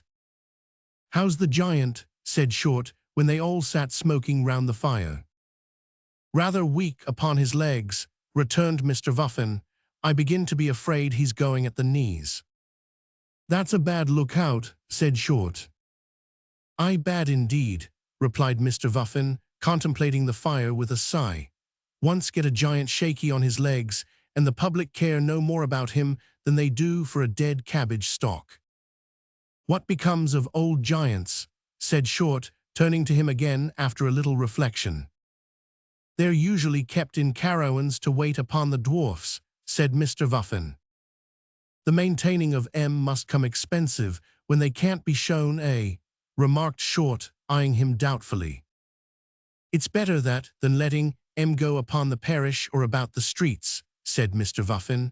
"Once make a giant common and giants will never draw again. Look at wooden legs. If there was only one man with a wooden leg, what a property he'd be." "So he would," observed the landlord and Short both together. "That's very true." "Instead of which," pursued Mr. Vuffin, "if you was to advertise Shakespeare played entirely by wooden legs, it's my belief you wouldn't draw a sixpence." "I don't suppose you would," said Short, and the landlord said so too. "This shows, you see," said Mr. Vuffin, waving his pipe with an argumentative air, "this shows the policy of keeping the used-up giants still in the caravans, where they get food and lodging for nothing all their lives, and in general very glad they are to stop there. There was one giant, a black un, as left his caravan some year ago and took to carrying coach bills about London, making himself as cheap as crossing sweepers. He died. I make no insinuation against anybody in particular," said Mr. Vuffin, looking solemnly round, "but he was ruining the trade, and he died." The landlord drew his breath hard and looked at the owner of the dogs, who nodded and said gruffly that he remembered. "I know you do, Jerry," said Mr. Vuffin with profound meaning. "I know you remember it, Jerry, and the universal opinion was that it served him right. Why, I remember the time when old Maunders as had 23 wands. I remember the time when old Maunders had in his cottage in Spa Fields in the winter time, when the season was over, 8 male and female dwarfs setting down to dinner every day, who was waited on by 8 old giants in green coats, red smalls, blue cotton stockings, and high-lows, and there was one dwarf as had grown elderly and vicious, who, whenever his giant wasn't quick enough to please him, used to stick pins in his legs, not being able to reach up any higher. I know that's a fact, for Maunders told it me himself. 147 M. Original. "What about the dwarfs when they get old?" inquired the landlord. "The older a dwarf is, the better worth he is," returned Mr. Vuffin. "A grey-headed dwarf, well wrinkled, is beyond all suspicion. But a giant weak in the legs and not standing upright, keep him in the caravan, but never show him, for any persuasion that can be offered." While Mr. Vuffin and his 2 friends smoked their pipes and beguiled the time with such conversation as this, the silent gentleman sat in a warm corner, swallowing or seeming to swallow, 6 pennyworth of halfpence for practice, balancing a feather upon his nose, and rehearsing other feats of dexterity of that kind, without paying any regard whatever to the company, who in their turn left him utterly unnoticed. At length, the weary child prevailed upon her grandfather to retire, and they withdrew, leaving the company yet seated round the fire, and the dogs fast asleep at a humble distance. After bidding the old man good night, Nell retired to her poor garret, but had scarcely closed the door when it was gently tapped at. She opened it directly, and was a little startled by the sight of Mr. Thomas Codlin, whom she had left, to all appearance, fast asleep downstairs. "What is the matter?" said the child. "Nothing's the matter, my dear," returned her visitor. "I'm your friend. Perhaps you haven't thought so, but it's me that's your friend, not him." "Not who?" the child inquired. "Short, my dear. I tell you what," said Codlin, "for all his having a kind of way with him that you'd be very apt to like, I'm the real, open-hearted man. I mayn't look it, but I am indeed." The child began to be alarmed, considering that the ale had taken effect upon Mr. Codlin, and that this commendation of himself was the consequence. "Short's very well and seems kind," resumed the misanthrope, "but he overdoes it. Now I don't. Certainly, if there were any fault in Mr. Codlin's usual deportment, it was that he rather underdid his kindness to those about him than overdid it." But the child was puzzled and could not tell what to say. "Take my advice," said Codlin. "Don't ask me why, but take it. As long as you travel with us, keep as near me as you can. Don't offer to leave us, not on any account, but always stick to me and say that I'm your friend. Will you bear that in mind, my dear, and always say that it was me that was your friend?" "Say so where and when?" inquired the child innocently. "Oh, nowhere in particular," replied Codlin, a little put out as it seemed by the question. "I'm only anxious that you should think me so and do me justice. You can't think what an interest I have in you. Why didn't you tell me your little history, that about you and the poor old gentleman? I'm the best adviser that ever was, and so interested in you, so much more interested than Short. I think they're breaking up downstairs. You needn't tell Short, you know, that we've had this little talk together. God bless you. Recollect the friend. Codlin's the friend, not Short. Short's very well as far as he goes, but the real friend is Codlin, not Short." Eking out these professions with a number of benevolent and protecting looks and great fervor of manner, Thomas Codlin stole away on tiptoe, leaving the child in a state of extreme surprise. She was still ruminating upon his curious behavior when the floor of the crazy stairs and landing cracked beneath the tread of the other travelers who were passing to their beds. When they had all passed, and the sound of their footsteps had died away, one of them returned, and after a little hesitation and rustling in the passage, as if he were doubtful what door to knock at, knocked at hers. "Yes," said the child from within. "It's me, Short," a voice called through the keyhole. "I only wanted to say that we must be off early tomorrow morning, my dear, because unless we get the start of the dogs and the conjurer, the villages won't be worth a penny. You'll be sure to be stirring early and go with us. I'll call you." The child answered in the affirmative, and returning his good night, heard him creep away. She felt some uneasiness at the anxiety of these men, increased by the recollection of their whispering together downstairs and their slight confusion when she awoke, nor was she quite free from a misgiving that they were not the fittest companions she could have stumbled on. Her uneasiness, however, was nothing weighed against her fatigue, and she soon forgot it in sleep. Very early next morning, Short fulfilled his promise, and knocking softly at her door, entreated that she would get up directly, as the proprietor of the dogs was still snoring, and if they lost no time, they might get a good deal in advance both of him and the conjurer, who was talking in his sleep and, from what he could be heard to say, appeared to be balancing a donkey in his dreams. She started from her bed without delay, and roused the old man with so much expedition that they were both ready as soon as Short himself, to that gentleman's unspeakable gratification and relief. After a very unceremonious and scrambling breakfast, of which the staple commodities were bacon and bread and beer, they took leave of the landlord and issued from the door of the Jolly Sandboys.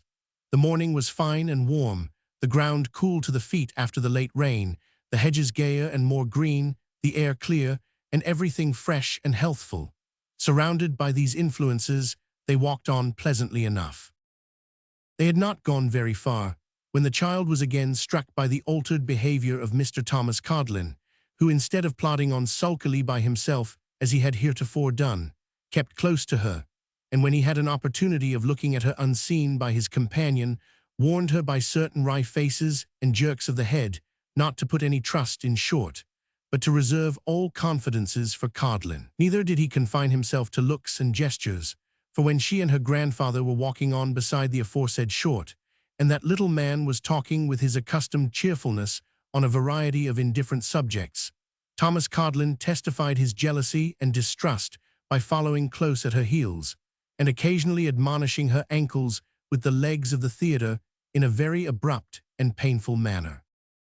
All these proceedings naturally made the child more watchful and suspicious, and she soon observed that whenever they halted to perform outside a village alehouse or other place, Mr. Codlin, while he went through his share of the entertainments, kept his eye steadily upon her and the old man, or with a show of great friendship and consideration invited the latter to lean upon his arm, and so held him tight until the representation was over and they again went forward.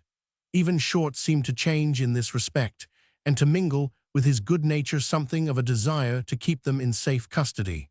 This increased the child's misgivings and made her yet more anxious and uneasy.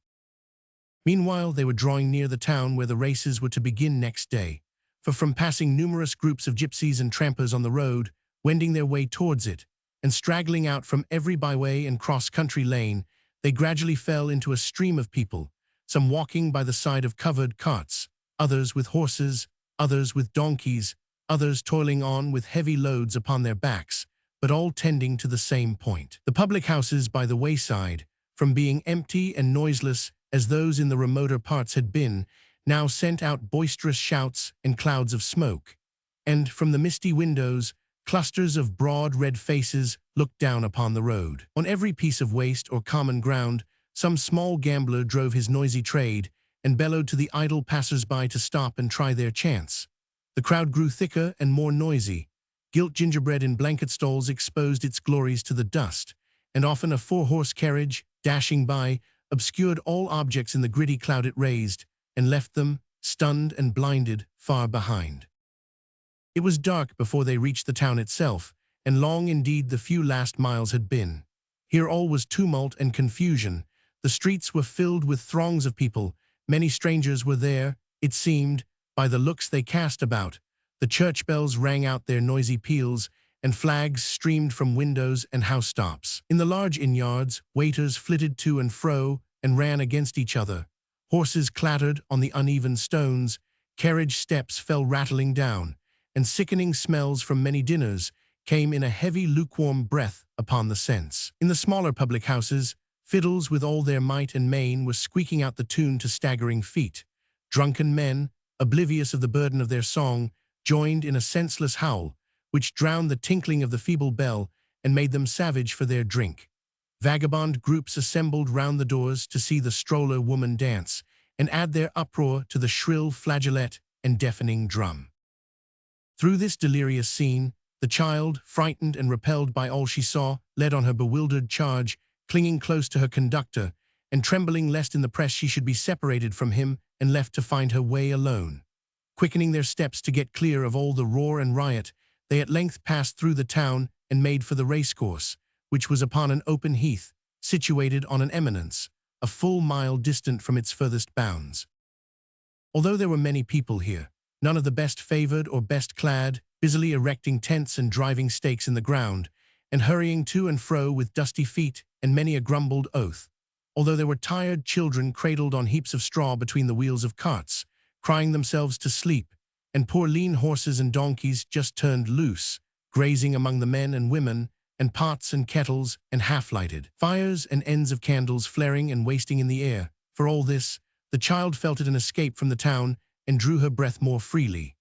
After a scanty supper, the purchase of which reduced her little stock so low that she had only a few halfpence with which to buy a breakfast on the morrow, She and the old man lay down to rest in a corner of a tent and slept, despite the busy preparations that were going on around them all night long.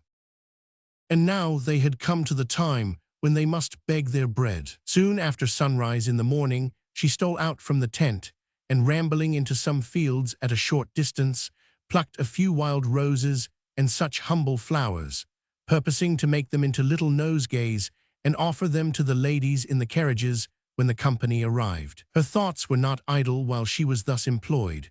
When she returned and was seated beside the old man in one corner of the tent, tying her flowers together, while the two men lay dozing in another corner, she plucked him by the sleeve and, slightly glancing towards them, said in a low voice, "Grandfather, don't look at those I talk of, and don't seem as if I spoke of anything but what I am about. What was that you told me before we left the old house? That if they knew what we were going to do, they would say that you were mad and part us."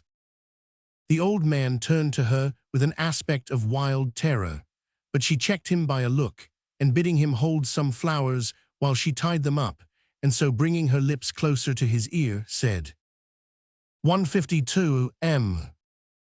Original. "I know that was what you told me. You needn't speak, dear. I recollect it very well. It was not likely that I should forget it.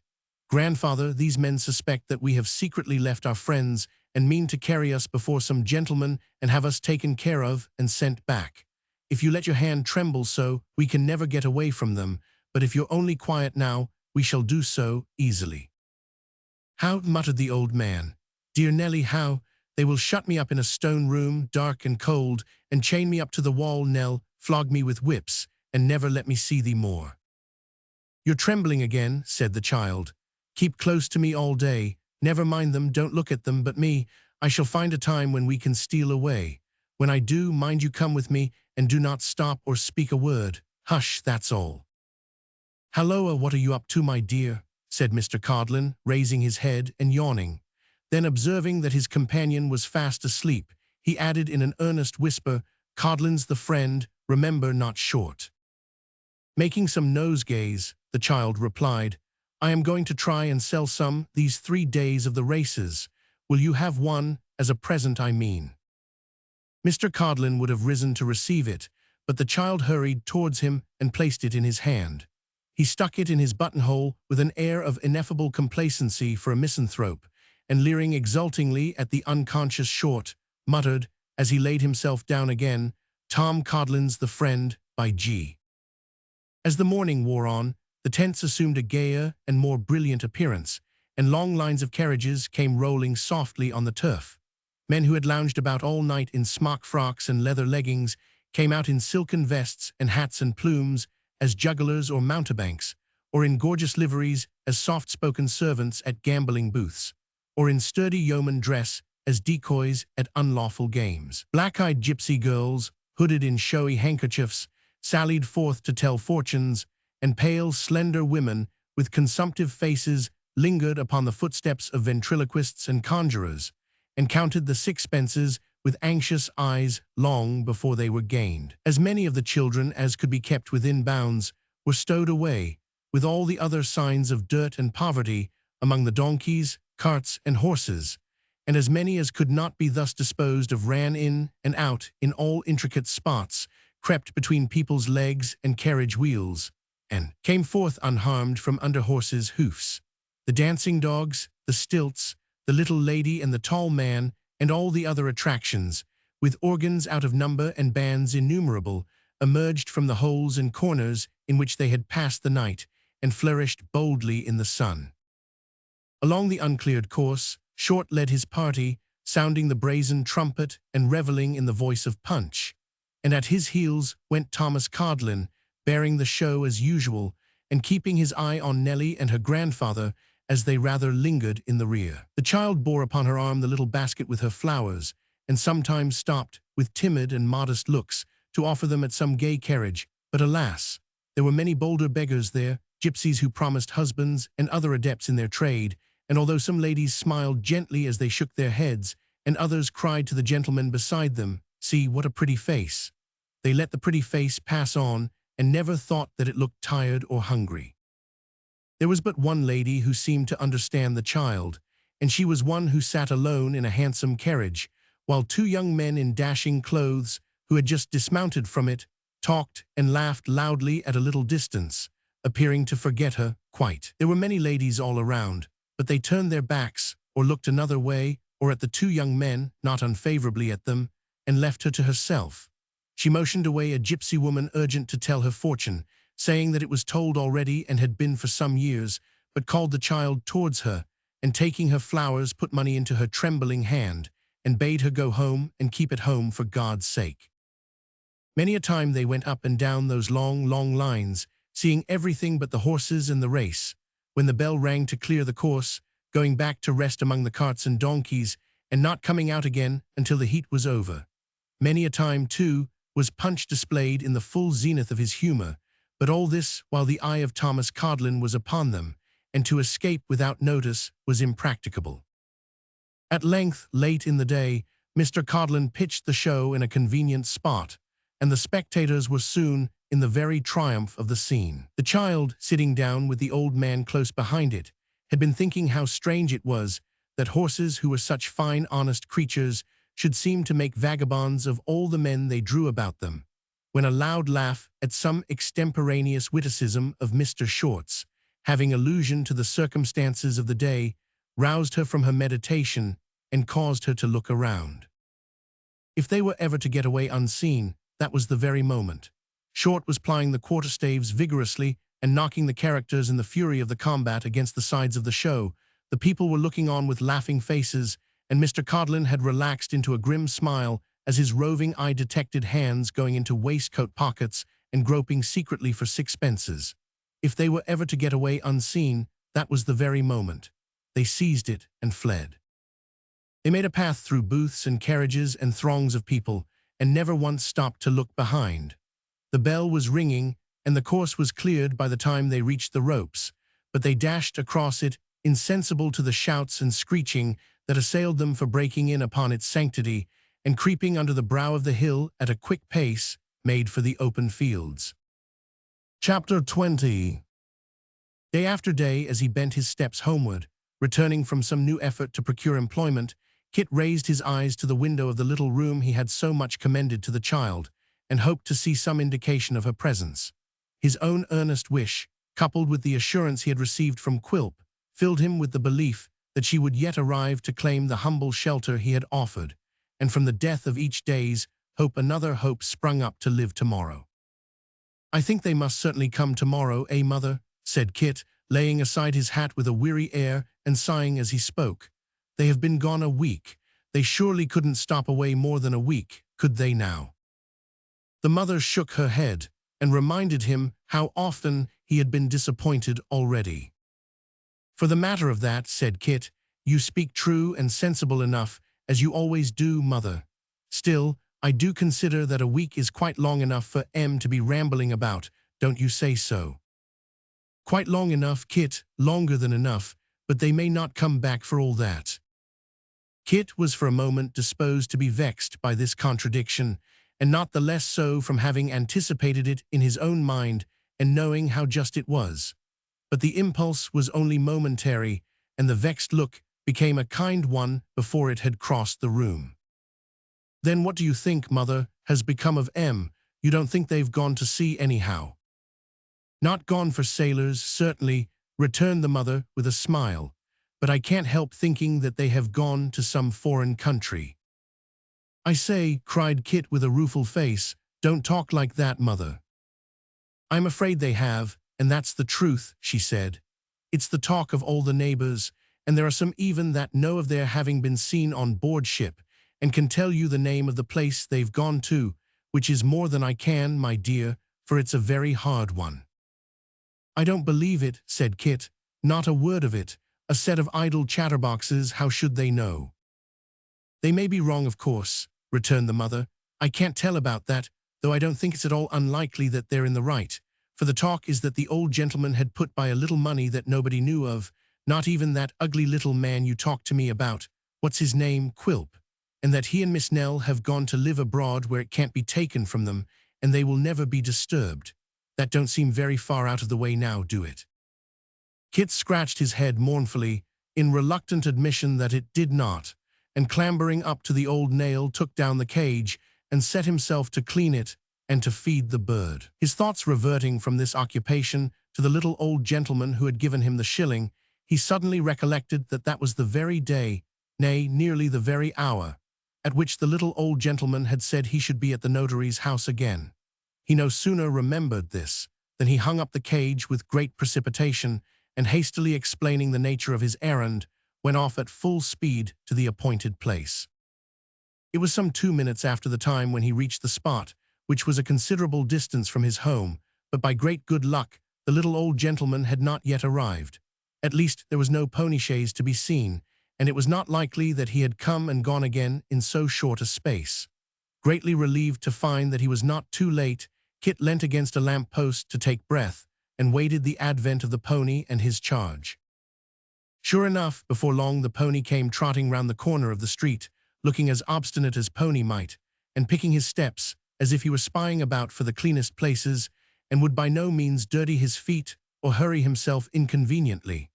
Behind the pony sat the little old gentleman, and by the old gentleman's side sat the little old lady, carrying just such a nosegay as she had brought before. The old gentleman, the old lady, the pony, and the chaise came up the street in perfect unanimity, until they arrived within some half a dozen doors of the notary's house, when the pony, deceived by a brass plate beneath a tailor's knocker, came to a halt, and maintained by a sturdy silence that that was the house they wanted. "Now, sir, will you ha the goodness to go on, this is not the place," said the old gentleman. The pony looked with great attention into a fire-plug which was near him, and appeared to be quite absorbed in contemplating it. "Oh dear, such a naughty whisker," cried the old lady. "After being so good too, and coming along so well, I am quite ashamed of him. I don't know what we are to do with him, I really don't." The pony, having thoroughly satisfied himself as to the nature and properties of the fire-plug, looked into the air after his old enemies the flies, and as there happened to be one of them tickling his ear at that moment, he shook his head and whisked his tail, after which he appeared full of thought, but quite comfortable and collected. The old gentleman, having exhausted his powers of persuasion, alighted to lead him, whereupon the pony, perhaps because he held this to be a sufficient concession, perhaps because he happened to catch sight of the other brass plate, or perhaps because he was in a spiteful humor, darted off with the old lady and stopped at the right house, leaving the old gentleman to come panting on behind. It was then that Kit presented himself at the pony's head and touched his hat with a smile. "Why, bless me," cried the old gentleman, "the lad is here, my dear, do you see?" "I said I'd be here, sir," said Kit, patting Whisker's neck. "I hope you've had a pleasant ride, sir. He's a very nice little pony." "My dear," said the old gentleman, "this is an uncommon lad, a good lad, I'm sure." "I'm sure he is," rejoined the old lady, "a very good lad, and I am sure he is a good son." Kit acknowledged these expressions of confidence by touching his hat again and blushing very much. The old gentleman then handed the old lady out, and after looking at him with an approving smile, they went into the house, talking about him as they went. Kit could not help feeling. Presently Mr. Witherden, smelling very hard at the nosegay, came to the window and looked at him, and after that Mr. Abel came and looked at him, and after that the old gentleman and lady came and looked at him again, and after that they all came and looked at him together, which Kit, feeling very much embarrassed by, made a pretense of not observing. Therefore he patted the pony more and more, and this liberty the pony most handsomely permitted. The faces had not disappeared from the window many moments, when Mr. Chuckster, in his official coat, and with his hat hanging on his head just as it happened to fall from its peg, appeared upon the pavement, and telling him he was wanted inside, bade him go in, and he would mind the chaise the while. In giving him this direction, Mr. Chuckster remarked that he wished that he might be blessed if he could make out whether he, Kit, was precious raw or precious deep, but intimated by a distrustful shake of the head that he inclined to the latter opinion. Kit entered the office in a great tremor, for he was not used to going among strange ladies and gentlemen, and the tin boxes and bundles of dusty papers had in his eyes an awful and venerable air. Mr. Witherden, too, was a bustling gentleman who talked loud and fast, and all eyes were upon him, and he was very shabby. "Well, boy," said Mr. Witherden, "you came to work out that shilling, not to get another, hey?" "No, indeed, sir," replied Kit, taking courage to look up. "I never thought of such a thing." "Father alive," said the notary. "Dead, sir." "Mother?" "Yes, sir." "Married again, eh?" Kit made answer, not without some indignation, that she was a widow with 3 children, and that as to her marrying again, if the gentleman knew her, he wouldn't think of such a thing. At this reply, Mr. Witherden buried his nose in the flowers again, and whispered behind the nosegay to the old gentleman that he believed the lad was as honest a lad as need be. "Now," said Mr. Garland, when they had made some further inquiries of him, "I am not going to give you anything."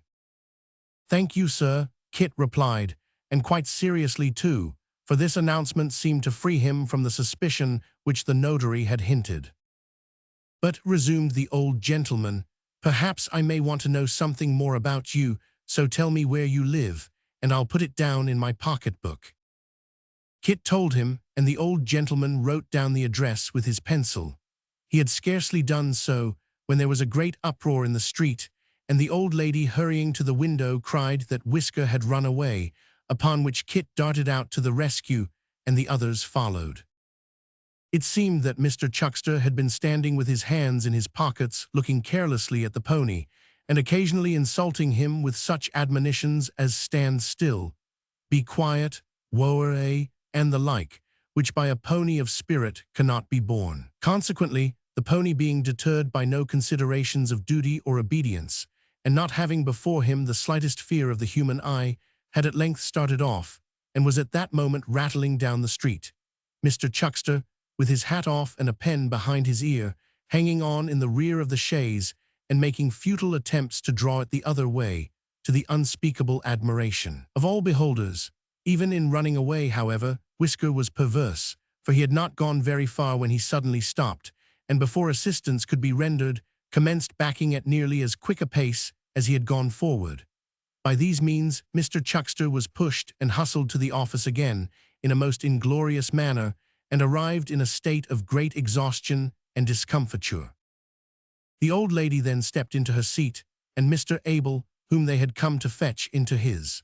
The old gentleman, after reasoning with the pony on the extreme impropriety of his conduct, and making the best amends in his power to Mr. Chuckster, took his place also, and they drove away, waving a farewell to the notary and his clerk, and more than once turning to nod kindly to Kit as he watched them from the road. Chapter 21. Kit turned away and very soon forgot the pony, and the chaise, and the little old lady, and the little old gentleman, and the little young gentleman to boot, in thinking what could have become of his late master and his lovely grandchild, who were the fountainhead of all his meditations. Still casting about for some plausible means of accounting for their non-appearance, and of persuading himself that they must soon return, he bent his steps towards home, intending to finish the task which the sudden recollection of his contract had interrupted, and then to sally forth once more to seek his fortune for the day. When he came to the corner of the court in which he lived, lo and behold, there was the pony again. Yes, there he was, looking more obstinate than ever, and alone in the chaise, keeping a steady watch upon his every wink, sat Mr. Abel, who, lifting up his eyes by chance and seeing Kit pass by, nodded to him as though he would have nodded his head off. Kit wondered to see the pony again, so near his own home too, but it never occurred to him for what purpose the pony might have come there, or where the old lady and the old gentleman had gone, until he lifted the latch of the door, and walking in, found them seated in the room in conversation with his mother, at which unexpected sight he pulled off his hat and made his best bow in some confusion. "We are here before you see, Christopher," said Mr. Garland, smiling. "Yes, sir," said Kit, and as he said it, he looked towards his mother for an explanation of the visit. "The gentleman 's been kind enough, my dear," said she, in reply to this mute interrogation, "to ask me whether you were in a good place or in any place at all, and when I told him no, you were not in any, he was so good as to say that we wanted a good lad in our house, said the old gentleman and the old lady both together, and that perhaps we might think of it if we found everything as we would wish it to be. As this thinking of it plainly meant the thinking of engaging Kit, he immediately partook of his mother's anxiety and fell into a great flutter, for the little old couple were very methodical and cautious, and asked so many questions that he began to be afraid there was no chance of his success.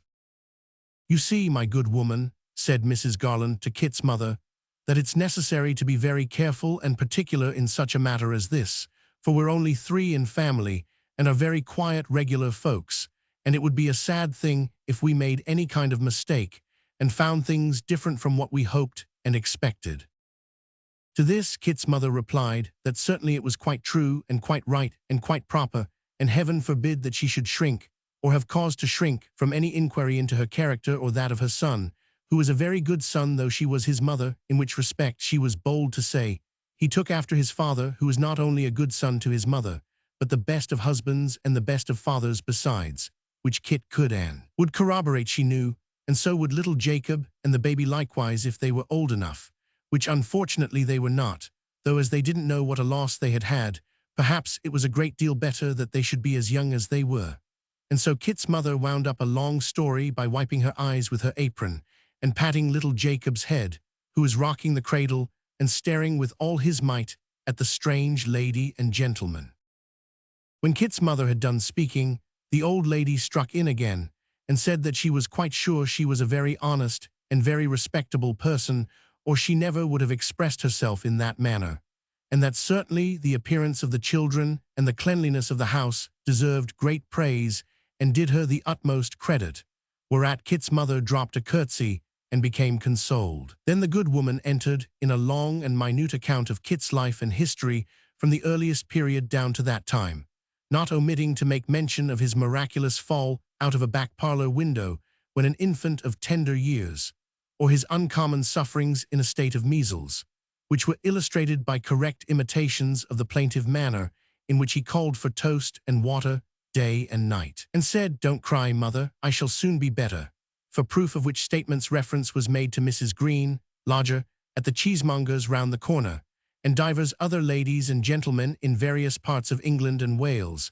and one Mr. Brown, who was supposed to be then a corporal in the East Indies, and who could of course be found with very little trouble, within whose personal knowledge the circumstances had occurred. This narration ended, Mr. Garland put some questions to Kit respecting his qualifications and general acquirements, while Mrs. Garland noticed the children, and hearing from Kit's mother certain remarkable circumstances which had attended the birth of each, related certain other remarkable circumstances which had attended the birth of her own son, Mr. Abel, from which it appeared that both Kit's mother and herself had been, above and beyond all other women of what condition or age soever, peculiarly hemmed in with perils and dangers.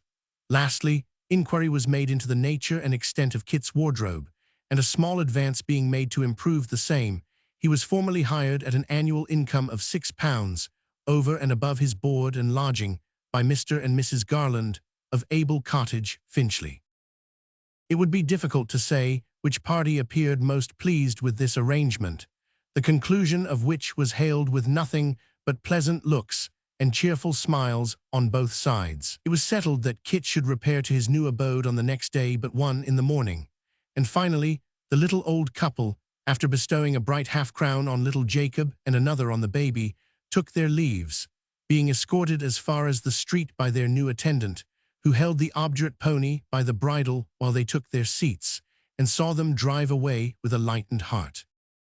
"Well, mother," said Kit, hurrying back into the house, "I think my fortune's about made now." "I should think it was indeed, Kit," rejoined his mother. £6 a year, only think." "Ah," said Kit, trying to maintain the gravity which the consideration of such a sum demanded, but grinning with delight in spite of himself. "There's a property." Kit drew a long breath when he had said this, and putting his hands deep into his pockets, as if there were 1 year's wages at least in each, looked at his mother, as though he saw through her and down an immense perspective of sovereigns beyond. Please God will make such a lady of you for Sundays, mother, such a scholar of Jacob, such a child of the baby, such a room of the one upstairs. £6 a year. Hem, croaked a strange voice. What's that about £6 a year? What about £6 a year? And as the voice made this inquiry, Daniel Quilp walked in with Richard Swiveller at his heels. Who said he was to have £6 a year? Said Quilp, looking sharply round. Did the old man say it, or did little Nell say it? And what's he to have it for, and where are they, eh? The good woman was so much alarmed by the sudden apparition of this unknown piece of ugliness that she hastily caught the baby from its cradle and retreated into the furthest corner of the room, while little Jacob, sitting upon his stool with his hands on his knees, looked full at him in a species of fascination, roaring lustily all the time. Richard Swiveller took an easy observation of the family over Mr. Quilp's head, and Quilp himself, with his hands in his pockets, smiled in an exquisite enjoyment of the commotion he occasioned. "Don't be frightened, mistress," said Quilp after a pause. "Your son knows me. I don't eat babies. I don't like 'em. It will be as well to stop that young screamer, though, in case I should be tempted to do him a mischief. Halloa, sir, will you be quiet?" Little Jacob stemmed the course of 2 tears which he was squeezing out of his eyes, and instantly subsided into a silent horror. "Mind you don't break out again, you villain," said Quilp, looking sternly at him, "or I'll make faces at you and throw you into fits, I will. Now you, sir, why haven't you been to me as you promised?" "What should I come for?" retorted Kit. "I hadn't any business with you, no more than you had with me." "Here, mistress," said Quilp, turning quickly away and appealing from Kit to his mother. "When did his old master come or send here last? Is he here now? If not, where's he gone?" "He has not been here at all," she replied. "I wish we knew where they have gone, for it would make my son a good deal easier in his mind, and me too. If you're the gentleman named Mr. Quilp, I should have thought you'd have known, and so I told him only this very day." "Humph," muttered Quilp, evidently disappointed to believe that this was true. "That's what you tell this gentleman too, is it?" "If the gentleman comes to ask the same question, I can't tell him anything else, sir, and I only wish I could, for our own sakes," was the reply. Quilp glanced at Richard Swiveller, and observed that having met him on the threshold, he assumed that he had come in search of some intelligence of the fugitives. He supposed he was right. "Yes," said Dick, "that was the object of the present expedition. I fancied it possible, but let us go ring Fancy's Nell. I'll begin it." "You seem disappointed," observed Quilp. "A baffler, sir, a baffler, that's all," returned Dick. "I have entered upon a speculation which has proved a baffler, and a being of brightness and beauty will be offered up a sacrifice at Cheggs's altar. That's all, sir." The dwarf eyed Richard with a sarcastic smile, but Richard, who had been taking a rather strong lunch with a friend, observed him not, and continued to deplore his fate with mournful and despondent looks. Quilp plainly discerned that there was some secret reason for this visit and his uncommon disappointment, and, in the hope that there might be means of mischief lurking beneath it, resolved to worm it out. He had no sooner adopted this resolution than he conveyed as much honesty into his face as it was capable of expressing, and sympathized with Mr. Swiveller exceedingly. "I am disappointed myself," said Quilp, "out of mere friendly feeling for them, but you have real reasons, private reasons, I have no doubt, for your disappointment, and therefore it comes heavier than mine." "Why, of course it does," Dick observed testily. "Upon my word, I'm very sorry, very sorry. I'm rather cast down myself. As we are companions in adversity, shall we be companions in the surest way of forgetting it?" "If you had no particular business now to lead you in another direction," urged Quilp, plucking him by the sleeve and looking slyly up into his face out of the corners of his eyes, "there is a house by the waterside where they have some of the noblest skedum, reputed to be smuggled, but that's between ourselves, that can be got in all the world. The landlord knows me. There's a little summer house overlooking the river, where we might take a glass of this delicious liquor with a whiff of the best tobacco it's in this case, and of the rarest quality, to my certain knowledge, and be perfectly snug and happy, could we possibly contrive it. Or is there any very particular engagement that peremptorily takes you another way, Mr. Swiveller, eh?" As the dwarf spoke, Dick's face relaxed into a compliant smile, and his brows slowly unbent. By the time he had finished, Dick was looking down at Quilp in the same sly manner as Quilp was looking up at him, and there remained nothing more to be done but to set out for the house in question. This they did straightway. The moment their backs were turned, little Jacob thawed, and resumed his crying from the point where Quilp had frozen him. The summer house of which Mr. Quilp had spoken was a rugged wooden box, rotten and bare to see, which overhung the river's mud and threatened to slide down into it. The tavern to which it belonged was a crazy building, sapped and undermined by the rats, and only upheld by great bars of wood which were reared against its walls, and had propped it up so long that even they were decaying and yielding with their load, and of a windy night might be heard to creak and crack as if the whole fabric were about to come toppling down. The house stood, if anything so old and feeble could be said to stand, on a piece of waste ground, blighted with the unwholesome smoke of factory chimneys and echoing the clank of iron wheels and rush of troubled water. Its internal accommodations amply fulfilled the promise of the outside. The rooms were low and damp. The clammy walls were pierced with chinks and holes. The rotten floors had sunk from their level. The very beams started from their places and warned the timid stranger from their neighborhood. To this inviting spot, entreating him to observe its beauties as they passed along, Mr. Quilp led Richard Swiveller, and on the table of the summer house, scored deep with many a gallows and initial letter, there soon appeared a wooden keg, full of the vaunted liquor. Drawing it off into the glasses with the skill of a practiced hand, and mixing it with about a third part of water, Mr. Quilp assigned to Richard Swiveller his portion, and lighting his pipe from an end of a candle in a very old and battered lantern, drew himself together upon a seat and puffed away. "Is it good?" said Quilp, as Richard Swiveller smacked his lips. "Is it strong and fiery? Does it make you wink and choke, and your eyes water, and your breath come short, does it?" "Does it?" cried Dick, throwing away part of the contents of his glass and filling it up with water. "Why, man, you don't mean to tell me that you drink such fire as this?" "No," rejoined Quilp, "not drink it. Look here, and here again, not drink it." As he spoke, Daniel Quilp drew off and drank 3 small glassfuls of the raw spirit, and then with a horrible grimace took a great many pulls at his pipe, and swallowing the smoke, discharged it in a heavy cloud from his nose. This feat accomplished, he drew himself together in his former position and laughed excessively. "Give us a toast," cried Quilp, rattling on the table in a dexterous manner with his fist and elbow alternately in a kind of tune. "A woman, a beauty. Let's have a beauty for our toast and empty our glasses to the last drop. Her name, come." "If you want a name," said Dick, "here's Sophie Wackles." "Sophie Wackles," screamed the dwarf. "Miss Sophie Wackles, that is. Mrs. Richard Swiveller, that shall be, ha ha ha." "Ah," said Dick, "you might have said that a few weeks ago, but it won't do now, my buck," immolating herself upon the shrine of Cheggs. "Poison Cheggs, cut Cheggs's ears off," rejoined Quilp. "I won't hear of Cheggs. Her name is Swiveller or nothing. I'll drink her health again, and her father S, and her mother S, and to all her sisters and brothers, the glorious family of the Wackleses, all the Wackleses in one glass, down with it to the dregs." "Well," said Richard Swiveller, stopping short in the act of raising the glass to his lips, and looking at the dwarf in a species of stupor as he flourished his arms and legs about. "You're a jolly fellow, but of all the jolly fellows I ever saw or heard of, you have the queerest and most extraordinary way with you, upon my life you have."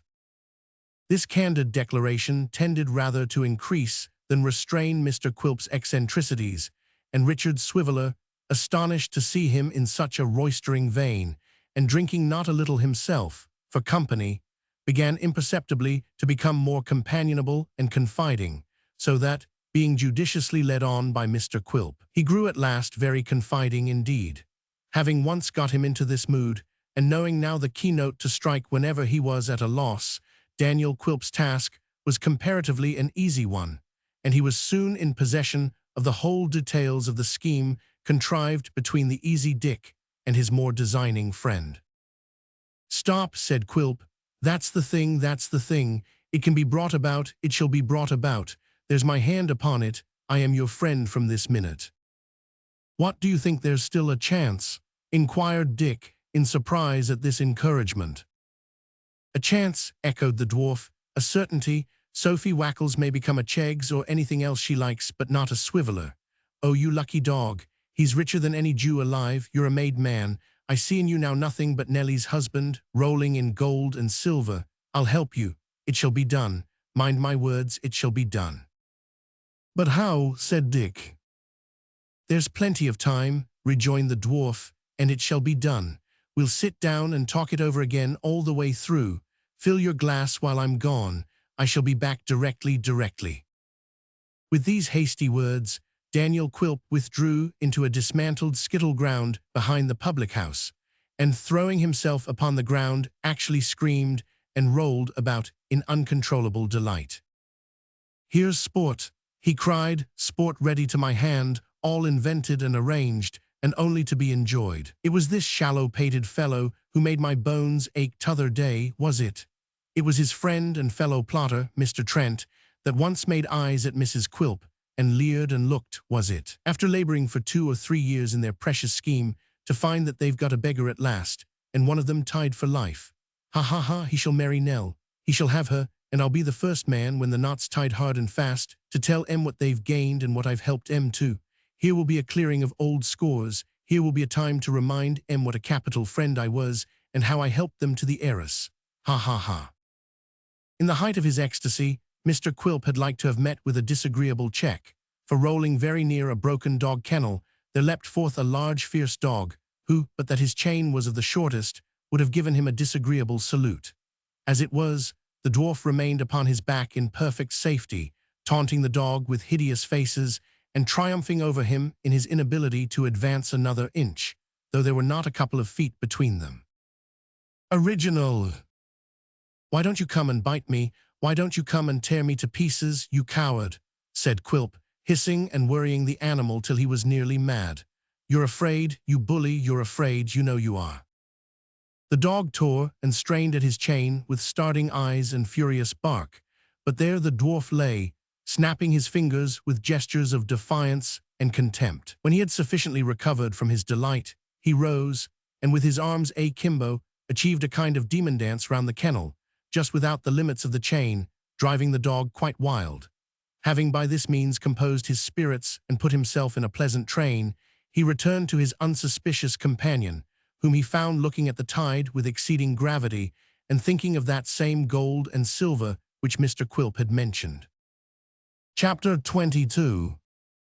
The remainder of that day and the whole of the next were a busy time for the Nubbles family, to whom everything connected with Kit's outfit and departure was matter of as great moment as if he had been about to penetrate into the interior of Africa or to take a cruise round the world. It would be difficult to suppose that there ever was a box which was opened and shut so many times within 24 hours, as that which contained his wardrobe and necessaries, and certainly there never was one which to 2 small eyes presented such a mine of clothing, as this mighty chest with its 3 shirts and proportionate allowance of stockings and pocket handkerchiefs, disclosed to the astonished vision of little Jacob. At last it was conveyed to the carrier S, at whose house at Finchley Kit was to find it next day, and the box being gone, there remained but 2 questions for consideration. Firstly, whether the carrier would lose, or dishonestly feign to lose, the box upon the road. Secondly, whether Kit's mother perfectly understood how to take care of herself in the absence of her son. I don't think there's hardly a chance of his really losing it, but carriers are under great temptation to pretend they lose things, no doubt, said Mrs. Nubbles apprehensively, in reference to the first point. No doubt about it, returned Kit, with a serious look. Upon my word, mother, I don't think it was right to trust it to itself. Somebody ought to have gone with it, I'm afraid. We can't help it now, said his mother, but it was foolish and wrong. People oughtn't to be tempted. Kit inwardly resolved that he would never tempt a carrier any more, save with an empty box, and having formed this Christian determination, he turned his thoughts to the second question. You know you must keep up your spirits, mother, and not be lonesome because I'm not at home. I shall very often be able to look in when I come into town, I dare say, and I shall send you a letter sometimes, and when the quarter comes round, I can get a holiday, of course, and then see if we don't take little Jacob to the play and let him know what oysters means. I hope plays mayn't be sinful, Kit, but I'm a'most afraid, said Mrs. Nubbles. I know who has been putting that in your head, rejoined her son disconsolately. That's little Bethel again. Now I say, mother, pray don't take to going there regularly, for if I was to see your good-humored face that has always made home cheerful, turned into a grievous one, and the baby trained to look grievous too, and to call itself a young sinner, bless its heart, and a child of the devil which is calling its dead father names. If I was to see this, and see little Jacob looking grievous likewise, I should so take it to heart that I'm sure I should go and list for a soldier, and run my head on purpose against the first cannonball I saw coming my way. Oh, Kit, don't talk like that.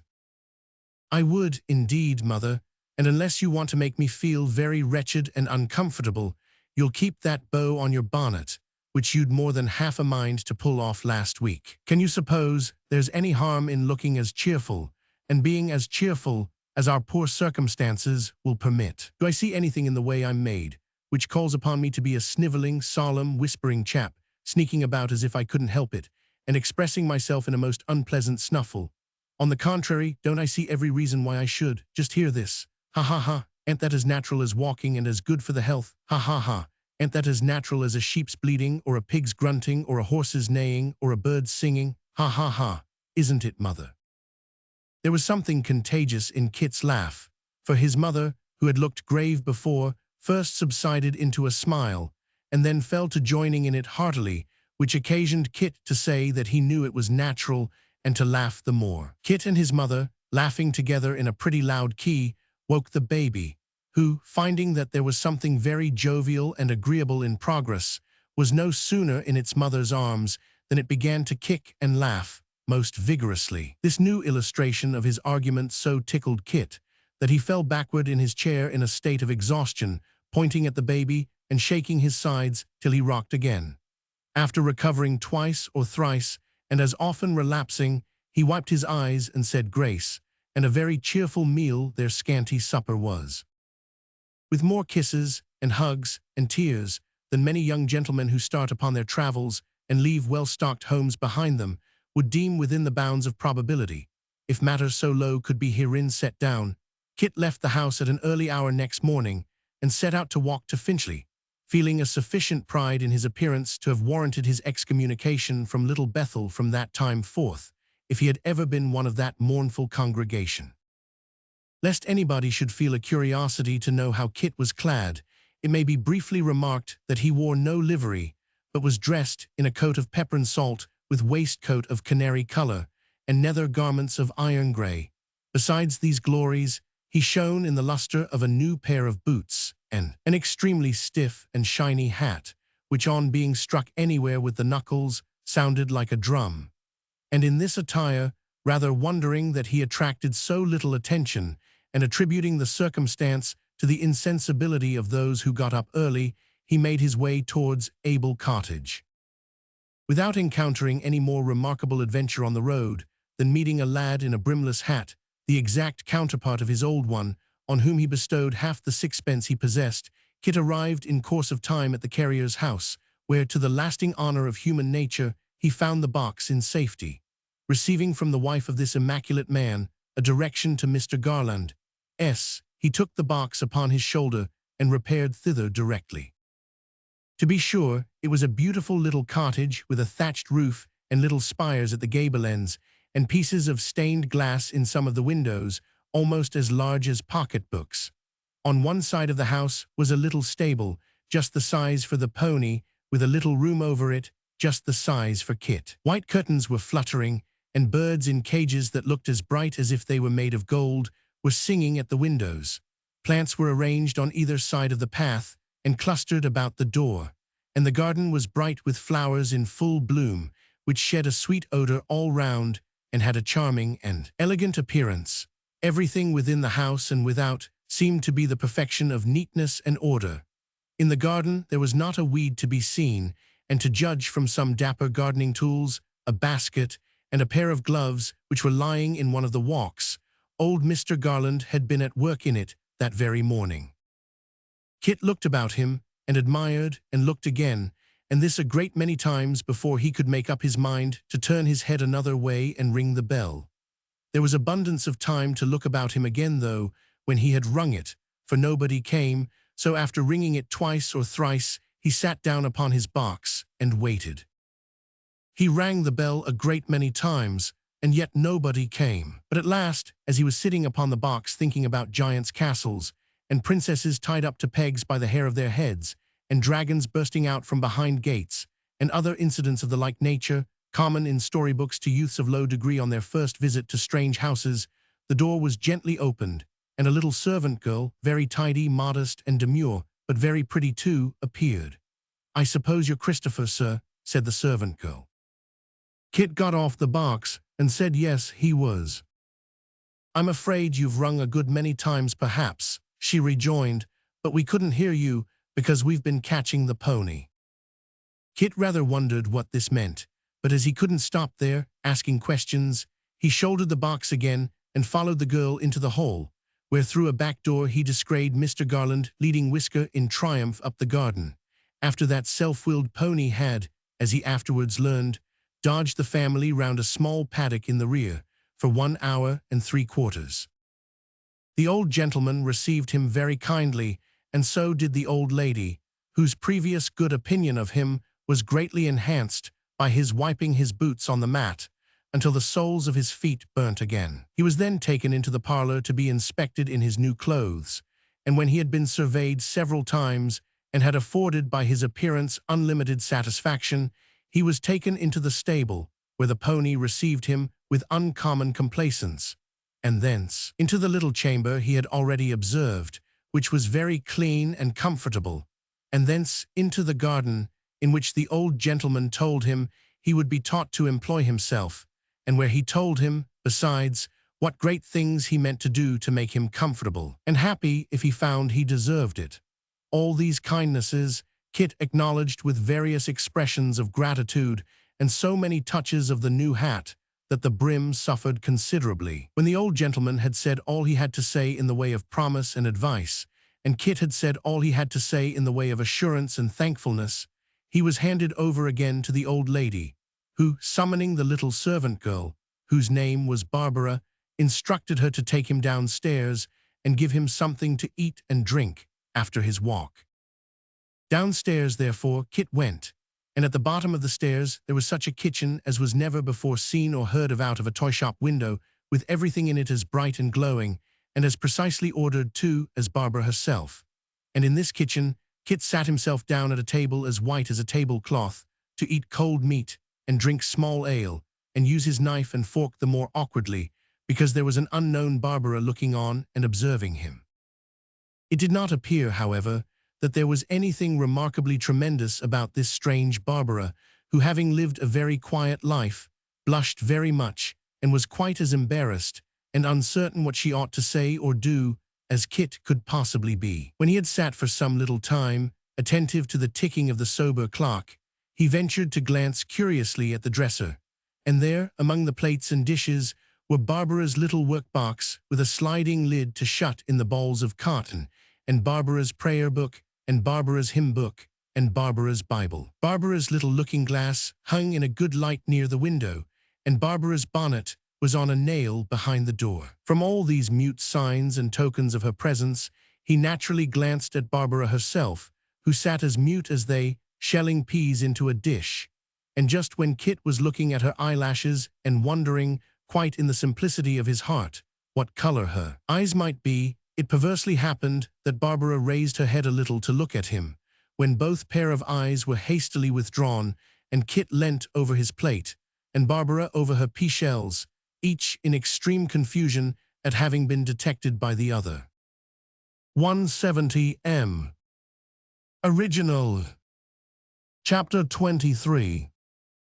Mr. Richard Swiveller wending homeward from the wilderness, for such was the appropriate name of Quilp's choice retreat, after a sinuous and corkscrew fashion, with many checks and stumbles, after stopping suddenly and staring about him, then as suddenly running forward for a few paces, and as suddenly halting again and shaking his head, doing everything with a jerk and nothing by premeditation. Mr. Richard Swiveller wending his way homeward after this fashion, which is considered by evil-minded men to be symbolical of intoxication, and is not held by such persons to denote that state of deep wisdom and reflection in which the actor knows himself to be, began to think that possibly he had misplaced his confidence, and that the dwarf might not be precisely the sort of person to whom to entrust a secret of such delicacy and importance. And being led and tempted on by this remorseful thought into a condition which the evil-minded class before referred to would term the maudlin state or stage of drunkenness, it occurred to Mr. Swiveller to cast his hat upon the ground, and moan, crying aloud that he was an unhappy orphan, and that if he had not been an unhappy orphan things had never come to this. "Left an infant by my parents at an early age," said Mr. Swiveller, bewailing his hard lot, "cast upon the world in my tenderest period, and thrown upon the mercies of a deluding dwarf, who can wonder at my weakness. Here's a miserable orphan for you. Here," said Mr. Swiveller, raising his voice to a high pitch and looking sleepily round, "is a miserable orphan." "Then," said somebody hard by, "let me be a father to you." Mr. Swiveller swayed himself to and fro to preserve his balance, and looking into a kind of haze which seemed to surround him, at last perceived two eyes dimly twinkling through the mist, which he observed after a short time were in the neighborhood of a nose and mouth. Casting his eyes down towards that quarter in which, with reference to a man's face, his legs are usually to be found, he observed that the face had a body attached, and when he looked more intently, he was satisfied that the person was Mr. Quilp, who indeed had been in his company all the time, but whom he had some vague idea of having left a mile or two behind. "You have deceived an orphan, sir," said Mr. Swiveller solemnly. "I'm a second father to you," replied Quilp. "You my father, sir," retorted Dick. "Being all right myself, sir, I request to be left alone instantly, sir." "What a funny fellow you are," cried Quilp.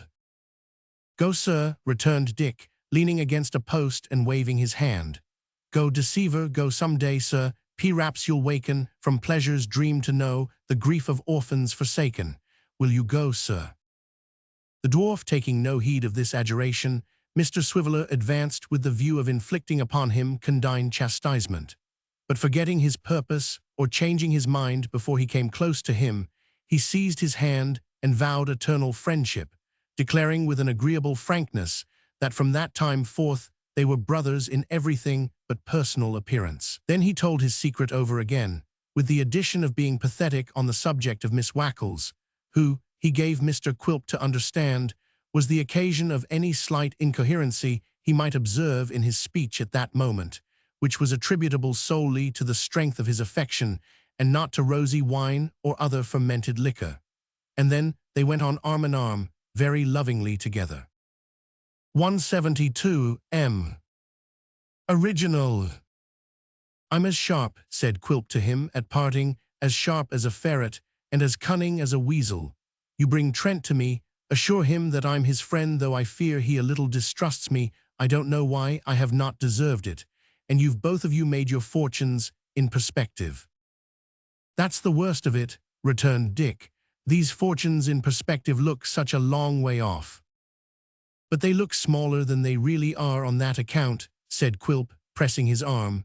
"You'll have no conception of the value of your prize until you draw close to it, mark that." "D'ye think not?" said Dick. I do, and I am certain of what I say. "That's better," returned the dwarf. "You bring Trent to me, tell him I am his friend and yours. Why shouldn't I be?" "There's no reason why you shouldn't, certainly," replied Dick. "And perhaps there are a great many why you should. At least there would be nothing strange in your wanting to be my friend if you were a choice spirit, but then you know you're not a choice spirit." "I'm not a choice spirit," cried Quilp. "Devil a bit, sir," returned Dick. "A man of your appearance couldn't be. If you're any spirit at all, sir, you're an evil spirit. Choice spirits," added Dick, smiting himself on the breast, "are quite a different-looking sort of people. You may take your oath of that, sir." Quilp glanced at his free-spoken friend with a mingled expression of cunning and dislike, and wringing his hand almost at the same moment, declared that he was an uncommon character and had his warmest esteem. With that they parted, Mr. Swiveller to make the best of his way home and sleep himself sober, and Quilp to cogitate upon the discovery he had made, and exult in the prospect of the rich field of enjoyment and reprisal it opened to him. It was not without great reluctance and misgiving that Mr. Swiveller, next morning, his head racked by the fumes of the renowned skedum, repaired to the lodging of his friend Trent, which was in the roof of an old house in an old ghostly inn, and recounted by very slow degrees what had yesterday taken place between him and Quilp. Nor was it without great surprise and much speculation on Quilp's probable motives, nor without many bitter comments on Dick Swiveller's folly, that his friend received the tale. "I don't defend myself, Fred," said the penitent Richard, "but the fellow has such a queer way with him and is such an artful dog, that first of all he set me upon thinking whether there was any harm in telling him, and while I was thinking, screwed it out of me. If you had seen him drink and smoke, as I did, you couldn't have kept anything from him. He's a salamander, you know, that's what he is." Without inquiring whether salamanders were of necessity good confidential agents, or whether a fireproof man was as a matter of course trustworthy, Frederick Trent threw himself into a chair, and burying his head in his hands, endeavored to fathom the motives which had led Quilp to insinuate himself into Richard Swiveller's confidence.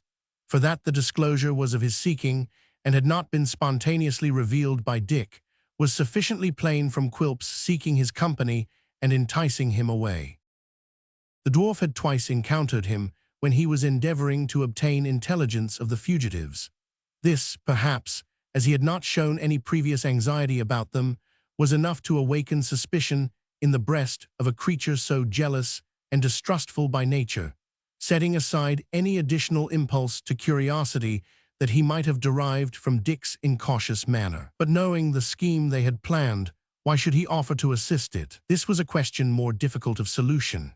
But as knaves generally overreach themselves by imputing their own designs to others, the idea immediately presented itself that some circumstances of irritation between Quilp and the old man, arising out of their secret transactions, and not unconnected perhaps with his sudden disappearance, now rendered the former desirous of revenging himself upon him by seeking to entrap the sole object of his love and anxiety into a connection of which he knew he had a dread and hatred. As Frederick Trent himself, utterly regardless of his sister, had this object at heart, only second to the hope of gain, it seemed to him the more likely to be Quilp's main principle of action. Once investing the dwarf with a design of his own in abetting them, which the attainment of their purpose would serve, it was easy to believe him sincere and hearty in the cause.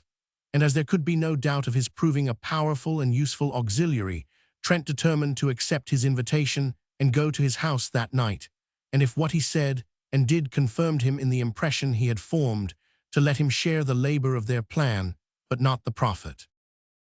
Having revolved these things in his mind and arrived at this conclusion, he communicated to Mr. Swiveller as much of his meditations as he thought proper.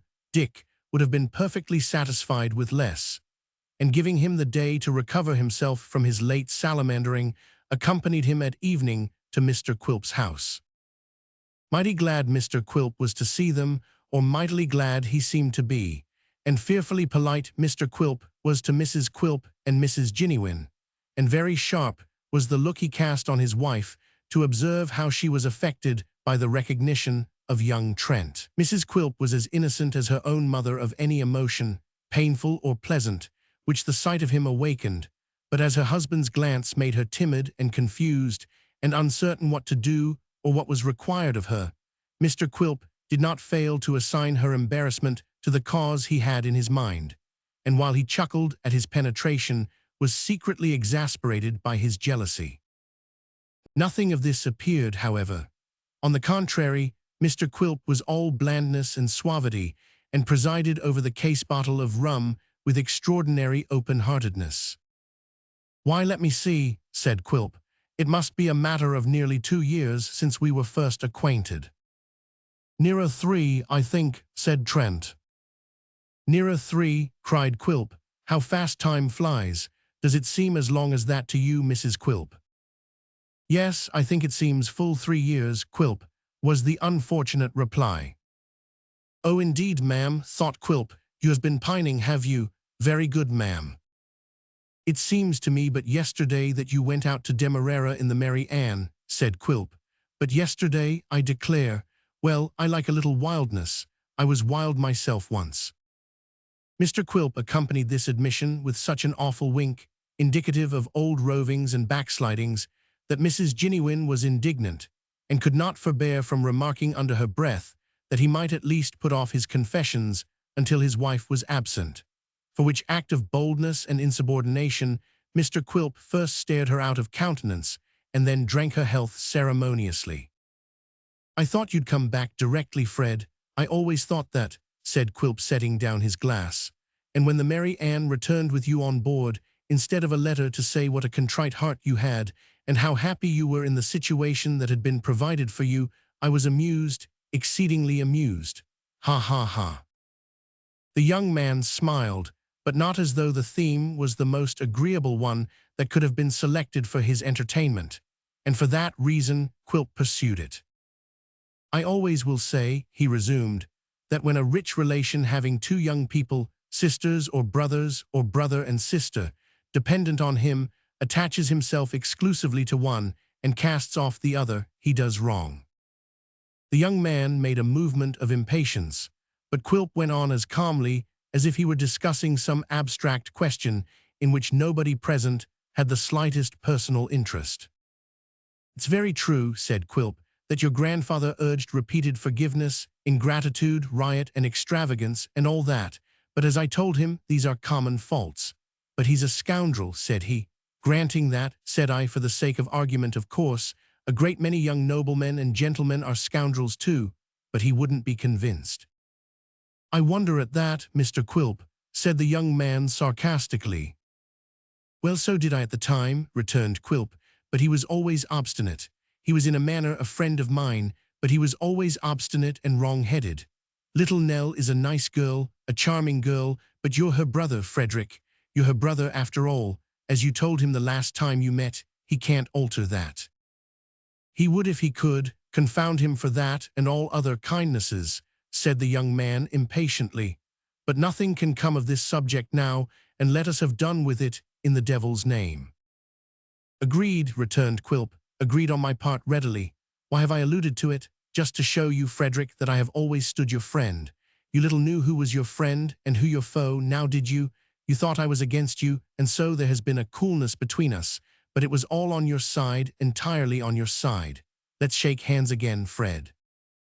With his head sunk down between his shoulders and a hideous grin overspreading his face, the dwarf stood up and stretched his short arm across the table.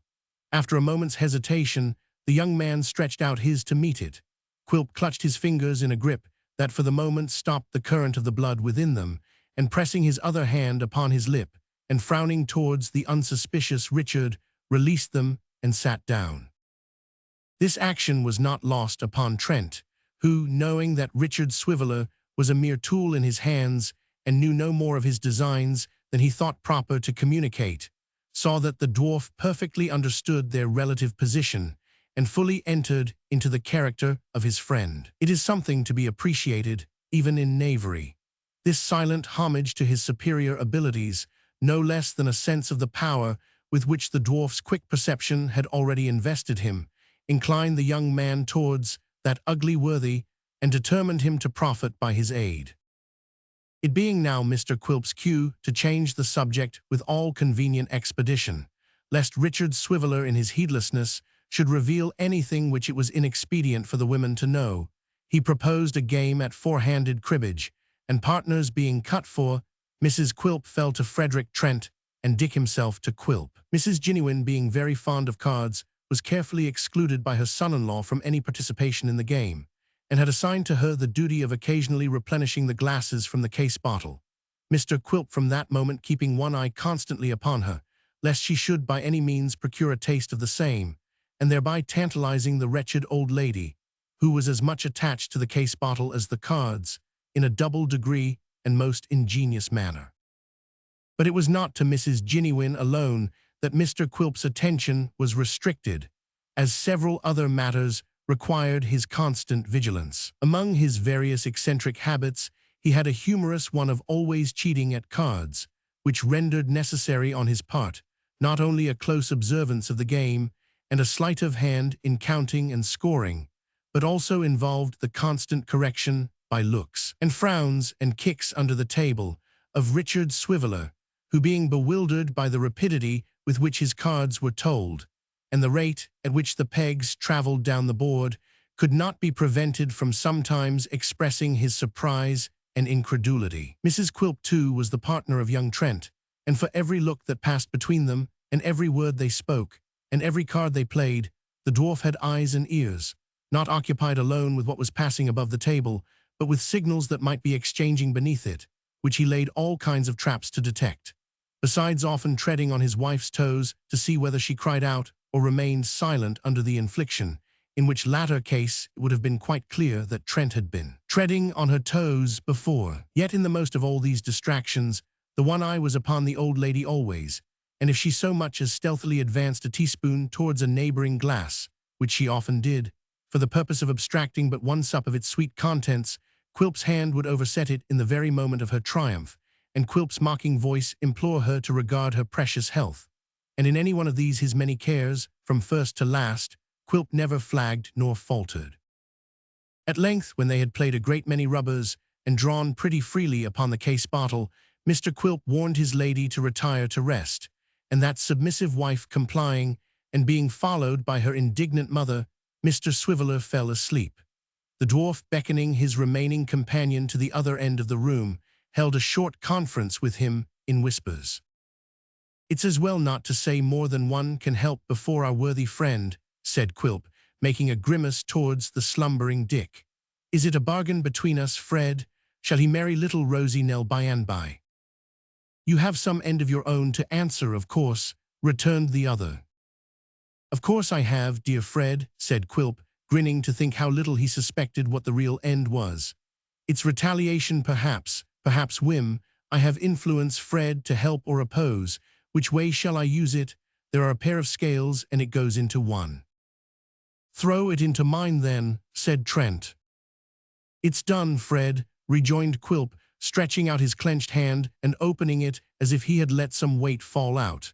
"It's in the scale from this time, and turns it, Fred, mind that." "Where have they gone?" asked Trent. Quilp shook his head and said that point remained to be discovered, which it might be, easily. When it was, they would begin their preliminary advances. He would visit the old man, or even Richard Swiveller might visit him, and by affecting a deep concern in his behalf, and imploring him to settle in some worthy home, lead to the child's remembering him with gratitude and favor.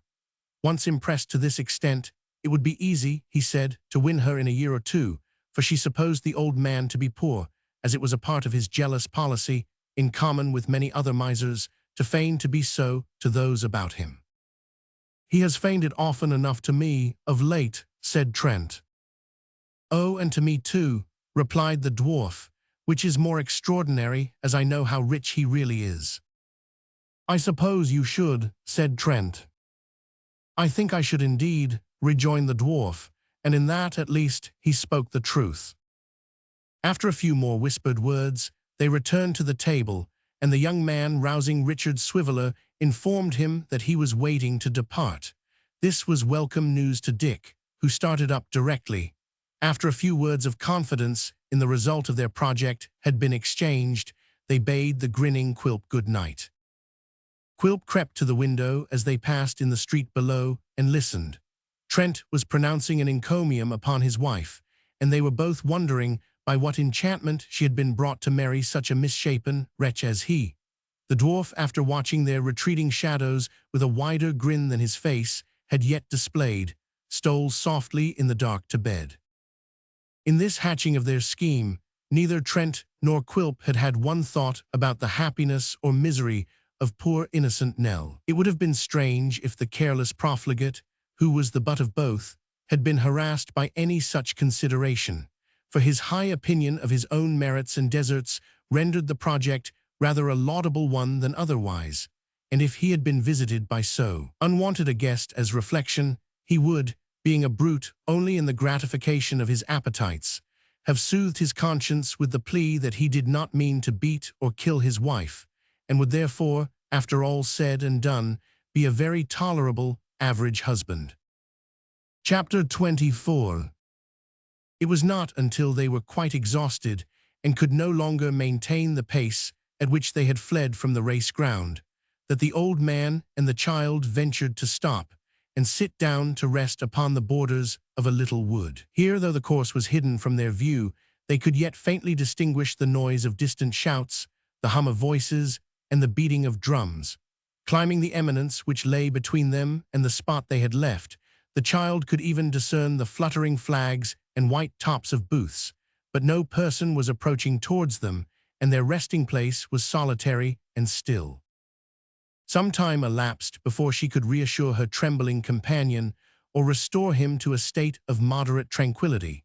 His disordered imagination represented to him a crowd of persons stealing towards them beneath the cover of the bushes, lurking in every ditch, and peeping from the boughs of every rustling tree. He was haunted by apprehensions of being led captive to some gloomy place where he would be chained and scourged, and worse than all, where Nell could never come to see him, save through iron bars and gratings in the wall.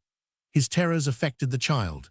Separation from her grandfather was the greatest evil she could dread, and feeling for the time as though, go where they would, they were to be hunted down, and could never be safe but in hiding, her heart failed her, and her courage drooped. In one so young, and so unused to the scenes in which she had lately moved, this sinking of the spirit was not surprising.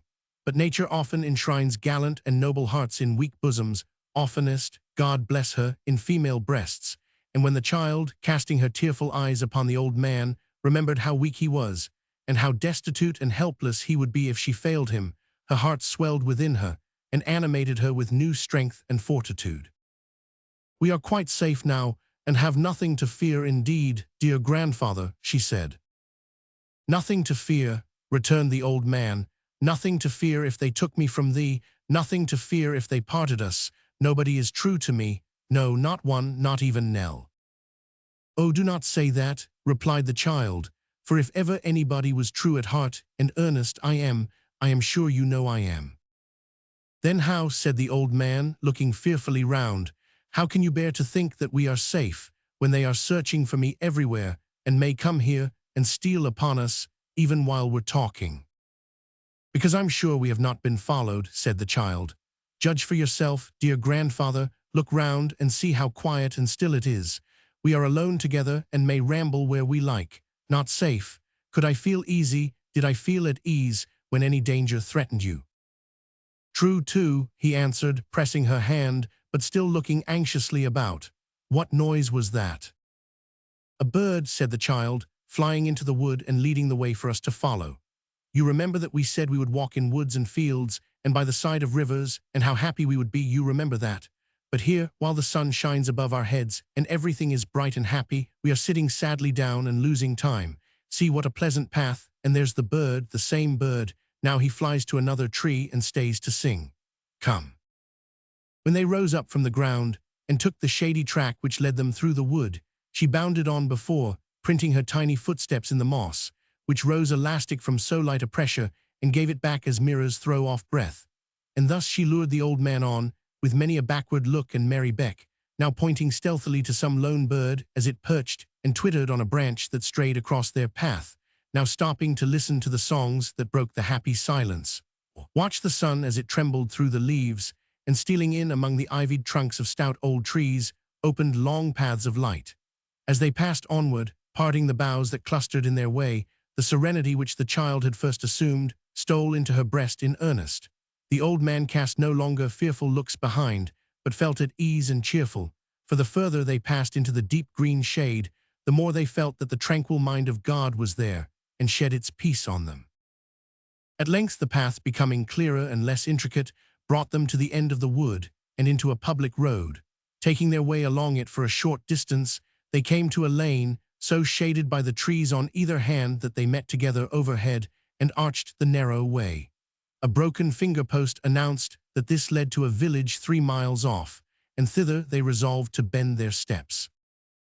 The miles appeared so long that they sometimes thought they must have missed their road, but at last, to their great joy, it led downwards in a steep descent, with overhanging banks over which the footpaths led, and the clustered houses of the village peeped from the woody hollow below. It was a very small place. The men and boys were playing at cricket on the green, and as the other folks were looking on, they wandered up and down, uncertain where to seek a humble lodging. There was but one old man in the little garden before his cottage, and him they were timid of approaching, for he was the schoolmaster, and had school written up over his window in black letters on a white board.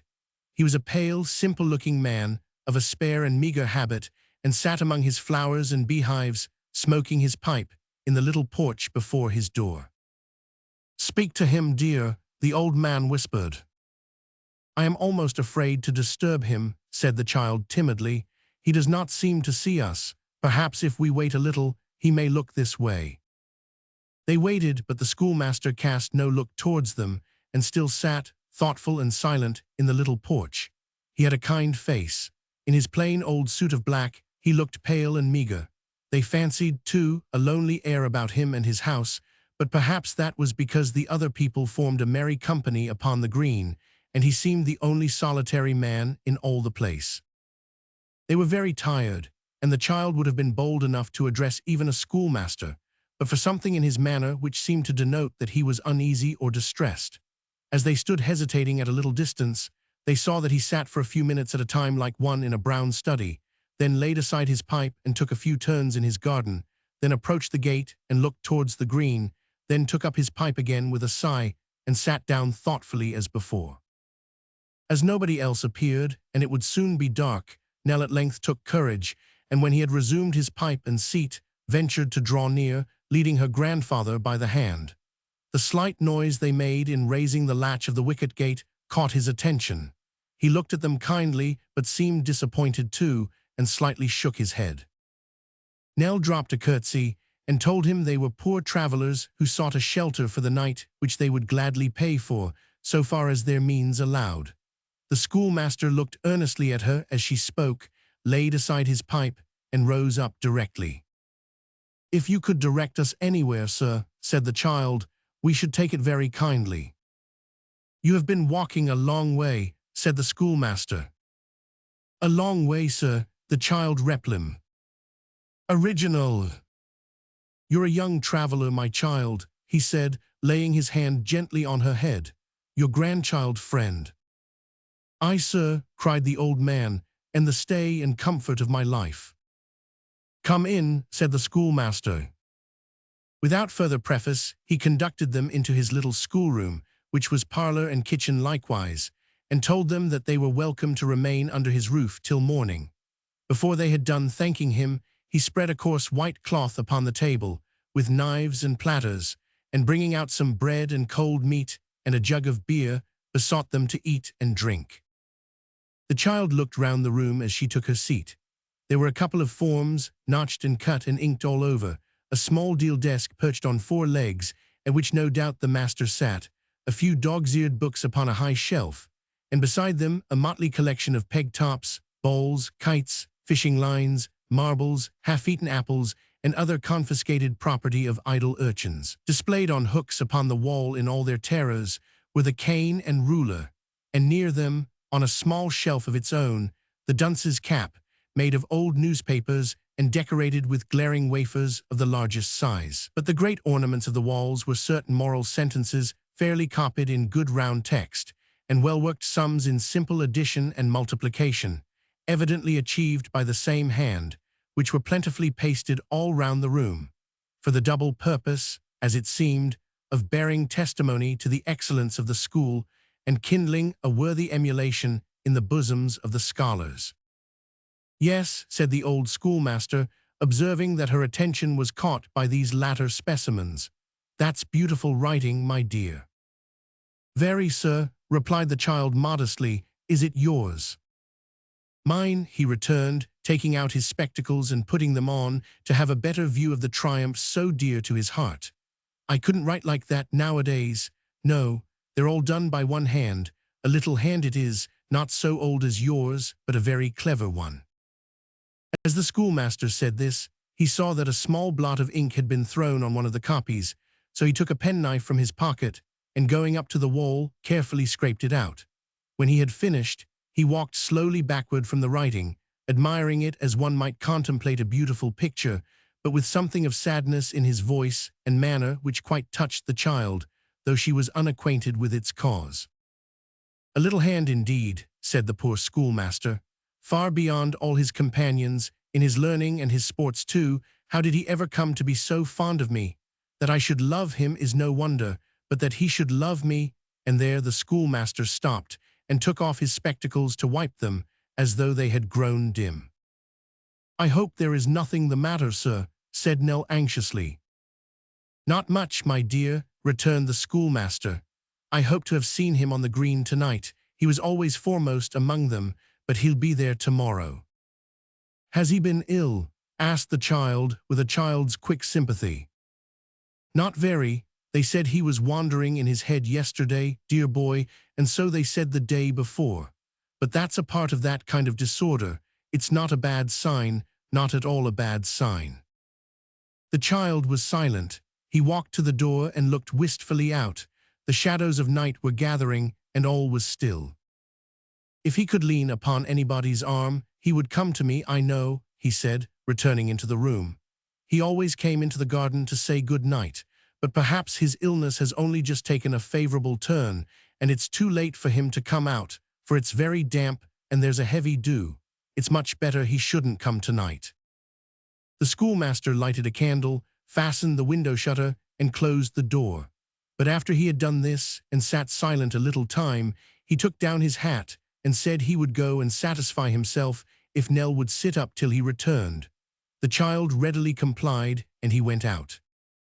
She sat there half an hour or more, feeling the place very strange and lonely, for she had prevailed upon the old man to go to bed, and there was nothing to be heard but the ticking of an old clock and the whistling of the wind among the trees. When he returned, he took his seat in the chimney corner, but remained silent for a long time. At length he turned to her, and speaking very gently, hoped she would say a prayer that night for a sick child. "My favorite scholar," said the poor schoolmaster, smoking a pipe he had forgotten to light, and looking mournfully round upon the walls. "It is a little hand to have done all that, and waste away with sickness. It is a very, very little hand." Chapter 25. After a sound night's rest in a chamber in the thatched roof, in which it seemed the sexton had for some years been a lodger, but which he had lately deserted for a wife and a cottage of his own, the child rose early in the morning and descended to the room where she had supped last night. As the schoolmaster had already left his bed and gone out, she bestirred herself to make it neat and comfortable, and had just finished its arrangement when the kind host returned. He thanked her many times, and said that the old dame who usually did such offices for him had gone to nurse the little scholar whom he had told her of. The child asked how he was, and hoped he was better. "No," rejoined the schoolmaster, shaking his head sorrowfully, "no better. They even say he is worse." "I am very sorry for that, sir," said the child. The poor schoolmaster appeared to be gratified by her earnest manner, but yet rendered more uneasy by it, for he added hastily that anxious people often magnified an evil and thought it greater than it was. "For my part," he said, in his quiet, patient way, "I hope it's not so. I don't think he can be worse." The child asked his leave to prepare breakfast, and her grandfather coming downstairs, they all three partook of it together. While the meal was in progress, their host remarked that the old man seemed much fatigued, and evidently stood in need of rest. "If the journey you have before you is a long one," he said, "and don't press you for one day, you're very welcome to pass another night here. I should really be glad if you would, friend." He saw that the old man looked at Nell, uncertain whether to accept or decline his offer, and added, "I shall be glad to have your young companion with me for one day. If you can do a charity to a lone man and rest yourself at the same time, do so. If you must proceed upon your journey, I wish you well through it, and will walk a little way with you before school begins." "What are we to do, Nell?" said the old man irresolutely, Say what we're to do, dear." It required no great persuasion to induce the child to answer that they had better accept the invitation and remain. She was happy to show her gratitude to the kind schoolmaster by busying herself in the performance of such household duties as his little cottage stood in need of. When these were done, she took some needlework from her basket and sat herself down upon a stool beside the lattice, where the honeysuckle and woodbine entwined their tender stems, and stealing into the room filled it with their delicious breath. Her grandfather was basking in the sun outside, breathing the perfume of the flowers and idly watching the clouds as they floated on before the light summer wind. As the schoolmaster, after arranging the two forms in due order, took his seat behind his desk and made other preparations for school, the child was apprehensive that she might be in the way and offered to withdraw to her little bedroom. But this he would not allow, and as he seemed pleased to have her there, she remained, busying herself with her work. "Have you many scholars, sir?" she asked. The poor schoolmaster shook his head and said that they barely filled the two forms. "Are the others clever, sir?" asked the child, glancing at the trophies on the wall. "Good boys," returned the schoolmaster. "Good boys enough, my dear, but they'll never do like that." A small white-headed boy with a sunburnt face appeared at the door while he was speaking, and stopping there to make a rustic bow, came in and took his seat upon one of the forms. The white-headed boy then put an open book, astonishingly dog's-eared, upon his knees, and thrusting his hands into his pockets, began counting the marbles with which they were filled, displaying in the expression of his face a remarkable capacity of totally abstracting his mind from the spelling on which his eyes were fixed. Soon afterwards another white-headed little boy came straggling in, and after him a red-headed lad, and after him two more with white heads, and then one with a flaxen poll, and so on until the forms were occupied by a dozen boys or thereabouts, with heads of every color, but gray and ranging in their ages from 4 years old to 14 years or more. For the legs of the youngest were a long way from the floor when he sat upon the form, and the eldest was a heavy, good-tempered, foolish fellow, about half a head taller than the schoolmaster. At the top of the first form, the post of honor in the school, was the vacant place of the little sick scholar, and at the head of the row of pegs on which those who came in hats or caps were wont to hang them up, one was left empty. No boy attempted to violate the sanctity of seat or peg, but many a one looked from the empty spaces to the schoolmaster and whispered his idle neighbor behind his Hannum. "Original!" Then began the hum of conning over lessons and getting them by heart, the whispered jest and stealthy game, and all the noise and drawl of school. And in the midst of the din sat the poor schoolmaster, the very image of meekness and simplicity, vainly attempting to fix his mind upon the duties of the day and to forget his little friend. But the tedium of his office reminded him more strongly of the willing scholar, and his thoughts were rambling from his pupils, it was plain. None knew this better than the idlest boys, who, growing bolder with impunity, waxed louder and more daring, playing odd or even under the master's eye, eating apples openly and without rebuke, pinching each other in sport or malice without the least reserve, and cutting their autographs in the very legs of his desk. The puzzled dunce, who stood beside it to say his lesson out of book, looked no longer at the ceiling for forgotten words, but drew closer to the master's elbow and boldly cast his eye upon the page. The wag of the little troop squinted and made grimaces at the smallest boy, of course, holding no book before his face, and his approving audience knew no constraint in their delight. If the master did chance to rouse himself and seem alive to what was going on, the noise subsided for a moment, and no eyes met his but wore a studious and a deeply humble look. But the instant he relapsed again, it broke out afresh, and 10 times louder than before. Oh, how some of those idle fellows longed to be outside, and how they looked at the open door and window, as if they half meditated rushing violently out, plunging into the woods, and being wild boys and savages from that time forth. What rebellious thoughts of the cool river, and some shady bathing place beneath willow trees with branches dipping in the water, kept tempting and urging that sturdy boy, who, with his shirt collar unbuttoned and flung back as far as it could go, sat fanning his flushed face with a spelling book, wishing himself a whale, or a tittlebat, or a fly, or anything but a boy at school on that hot, broiling day. heat. Ask that other boy, whose seat being nearest to the door gave him opportunities of gliding out into the garden and driving his companions to madness by dipping his face into the bucket of the well and then rolling on the grass. Ask him if there were ever such a day as that, when even the bees were diving deep down into the cups of flowers and stopping there, as if they had made up their minds to retire from business and be manufacturers of honey no more. The day was made for laziness and lying on one's back in green places and staring at the sky till its brightness forced one to shut one's eyes and go to sleep. And was this a time to be poring over musty books in a dark room, slighted by the very sun itself? Monstrous.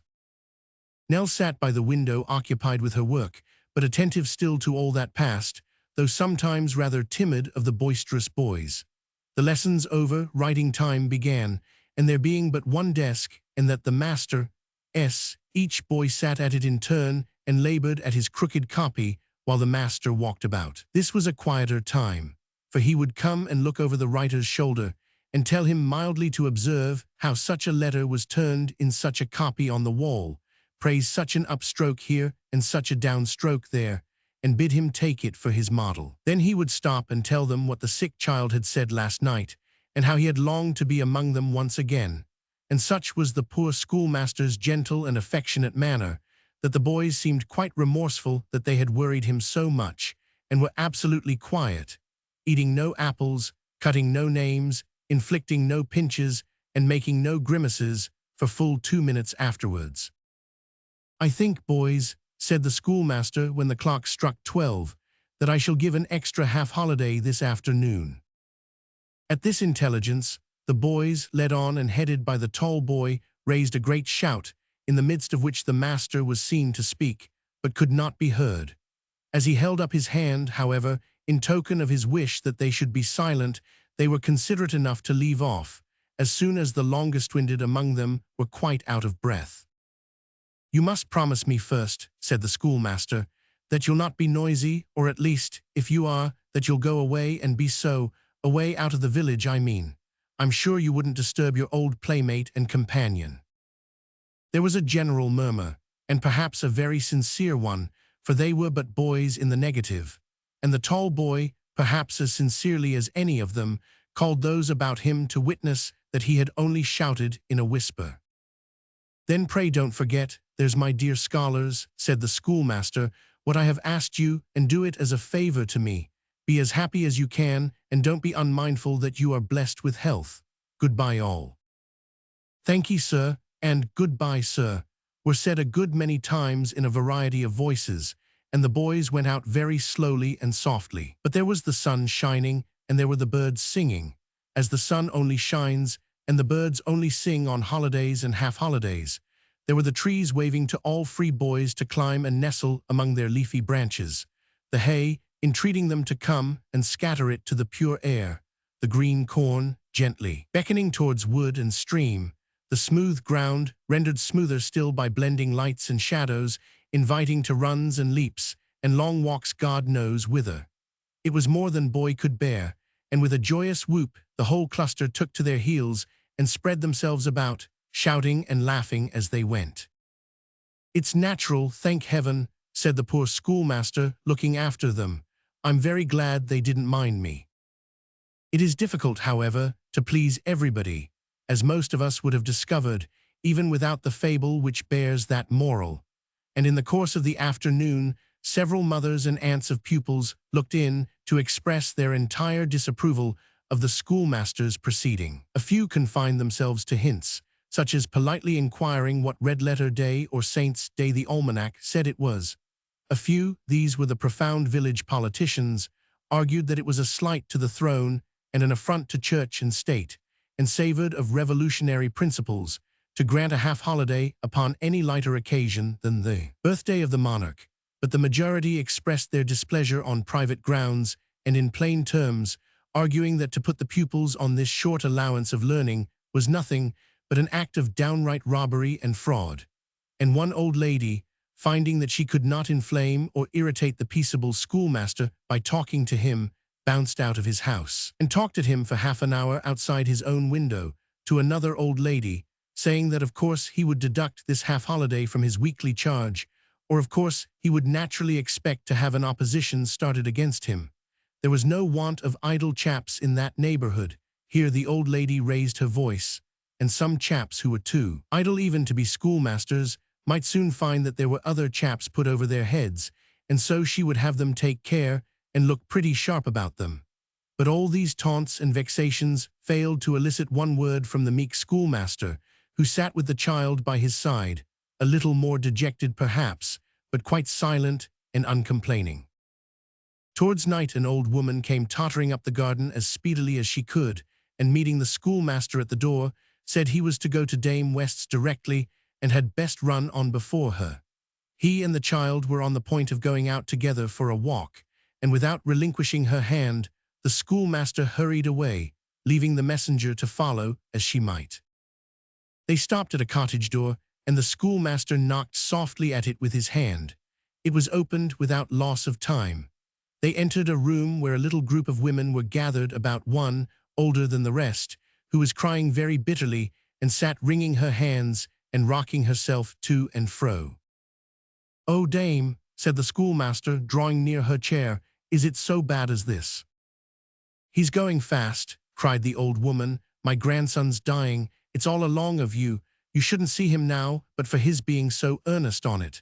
This is what his learning has brought him to. Oh dear, dear, dear, what can I do?" "Do not say that I am in any fault," urged the gentle schoolmaster. "I am not hurt, dame. No, no, you are in great distress of mind, and don't mean what you say. I am sure you don't." "I do," returned the old woman. "I mean it all. If he hadn't been poring over his books out of fear of you, he would have been well and merry now. I know he would." The schoolmaster looked round upon the other women as if to entreat someone among them to say a kind word for him, but they shook their heads and murmured to each other that they never thought there was much good in learning, and that this convinced them. Without saying a word in reply or giving them a look of reproach, he followed the old woman who had summoned him, and who had now rejoined them, into another room where his infant friend, half-dressed, lay stretched upon a bed. He was a very young boy, quite a little child. His hair still hung in curls about his face, and his eyes were very bright, but their light was of heaven, not earth. The schoolmaster took a seat beside him, and stooping over the pillow, whispered his name. The boy sprung up, stroked his face with his hand, and threw his wasted arms round his neck, crying out that he was his dear, kind friend. "I hope I always was. I meant to be, God knows," said the poor schoolmaster. "Who is that?" said the boy, seeing Nell. "I am afraid to kiss her, lest I should make her ill. Ask her to shake hands with me." The sobbing child came closer up, and took the little languid hand in hers. Releasing his again after a time, the sick boy laid him gently down. "You remember the garden, Harry?" whispered the schoolmaster, anxious to rouse him, for a dullness seemed gathering upon the child. "And how pleasant it used to be in the evening time. You must make haste to visit it again, for I think the very flowers have missed you, and are less gay than they used to be. You will come soon, my dear, very soon now, won't you?" The boy smiled faintly, so very, very faintly, and put his hand upon his friend's grey head. He moved his lips too, but no voice came from them, no, not a sound. In the silence that ensued, the hum of distant voices borne upon the evening air came floating through the open window. "What's that?" said the sick child, opening his eyes. "The boy's at play upon the green." He took a handkerchief from his pillow and tried to wave it above his head, but the feeble arm dropped powerless down. "Shall I do it?" said the schoolmaster. "Please wave it at the window," was the faint reply. "Tie it to the lattice. Some of them may see it there. Perhaps they'll think of me and look this way."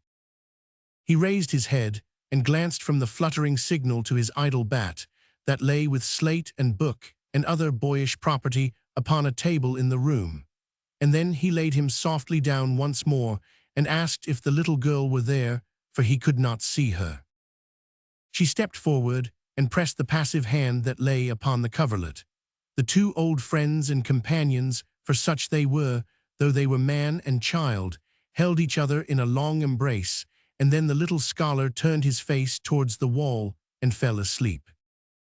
The poor schoolmaster sat in the same place, holding the small cold hand in his and chafing it. It was but the hand of a dead child.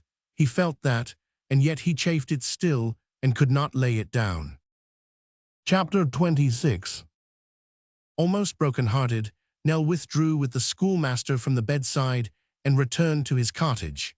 In the midst of her grief and tears, she was yet careful to conceal their real cause from the old man, for the dead boy had been a grandchild, and left but one aged relative to mourn his premature decay.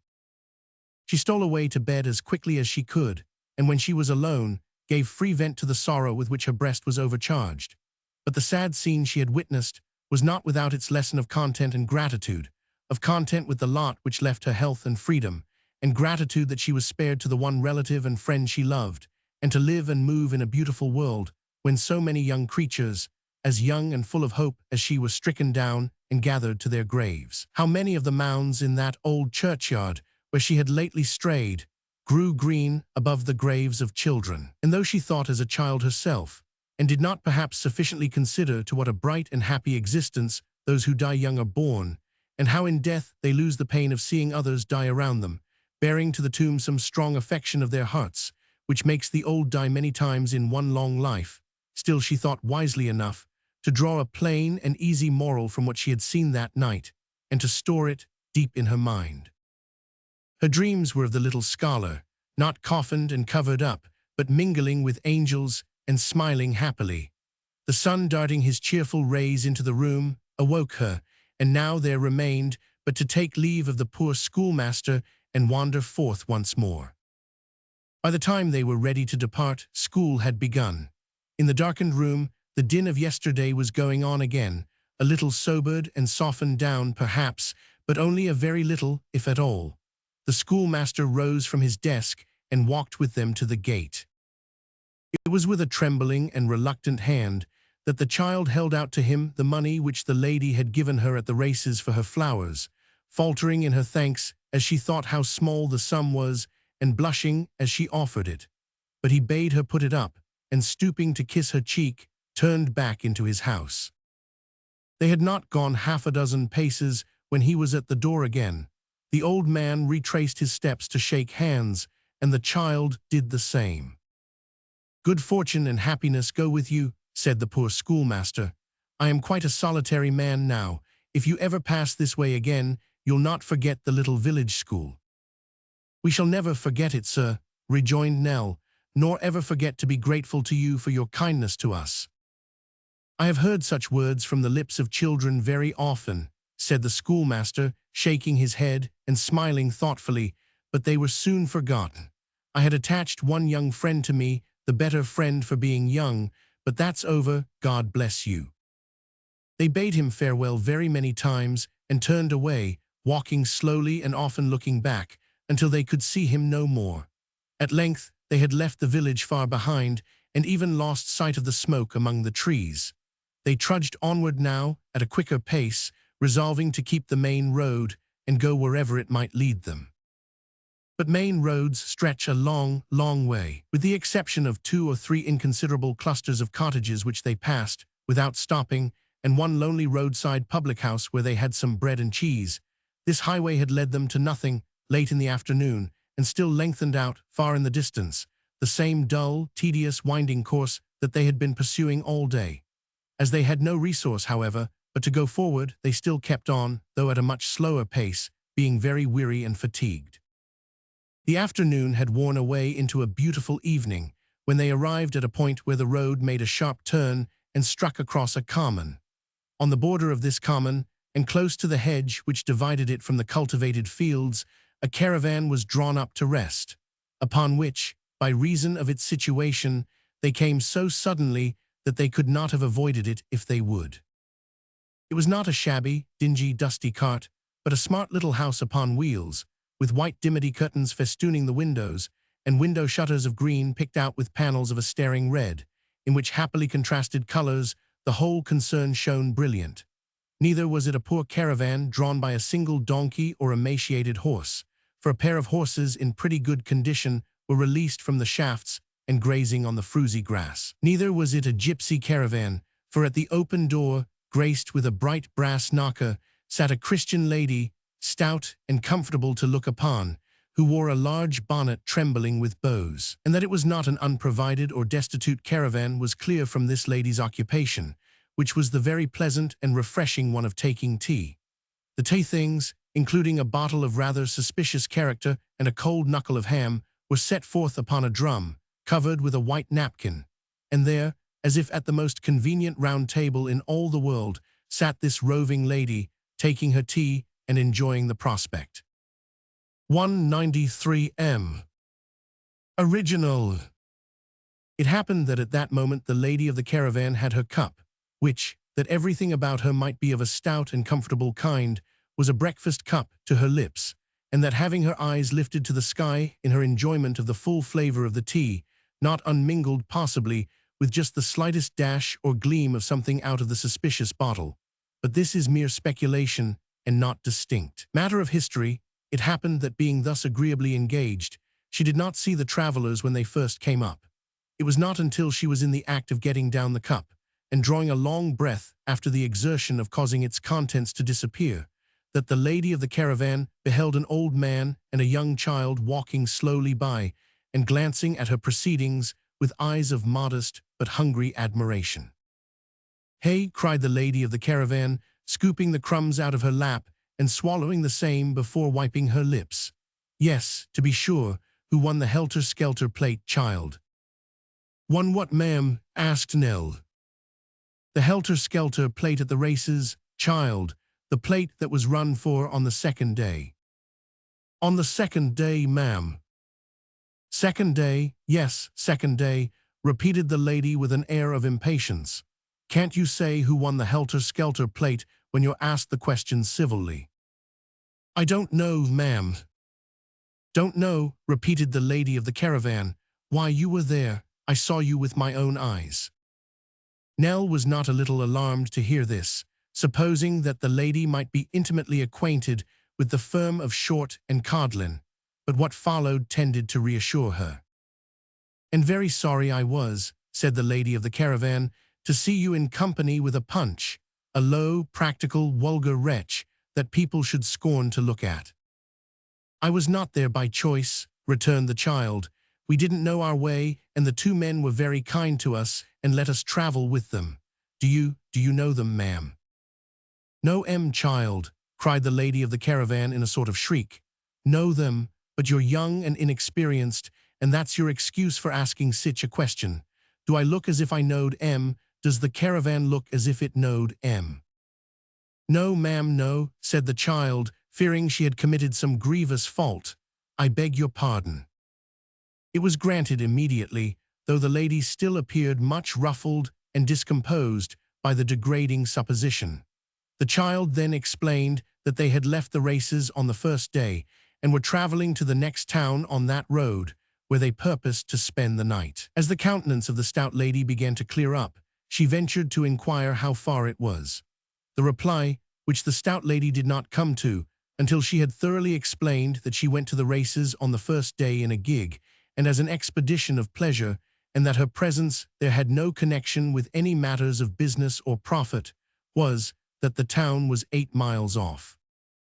This discouraging information a little dashed the child, who could scarcely repress a tear as she glanced along the darkening road. Her grandfather made no complaint, but he sighed heavily as he leaned upon his staff and vainly tried to pierce the dusty distance. The lady of the caravan was in the act of gathering her tea equipage together preparatory to clearing the table, but noting the child's anxious manner, she hesitated and stopped. The child curtsied, thanked her for her information, and giving her hand to the old man, had already got some 50 yards or so away, when the lady of the caravan called to her to return. "Come nearer, nearer still," said she, beckoning to her to ascend the steps. "Are you hungry, child?" "Not very, but we are tired, and it is a long way." "Well, hungry or not, you had better have some tea," rejoined her new acquaintance. "I suppose you are agreeable to that, old gentleman." The grandfather humbly pulled off his hat and thanked her. The lady of the caravan then bade him come up the steps likewise, but the drum proving an inconvenient table for two, they descended again and sat upon the grass, where she handed down to them the tea tray, the bread and butter, the knuckle of ham, and in short everything of which she had partaken herself, except the bottle which she had already embraced an opportunity of slipping into her pocket. "Set em out near the hind wheels, child, that's the best place," said their friend, superintending the arrangements from above. "Now hand up the teapot for a little more hot water and a pinch of fresh tea, and then both of you eat and drink as much as you can, and don't spare anything. That's all I ask of you." They might perhaps have carried out the lady's wish if it had been less freely expressed, or even if it had not been expressed at all. But as this direction relieved them from any shadow of delicacy or uneasiness, they made a hearty meal and enjoyed it to the utmost.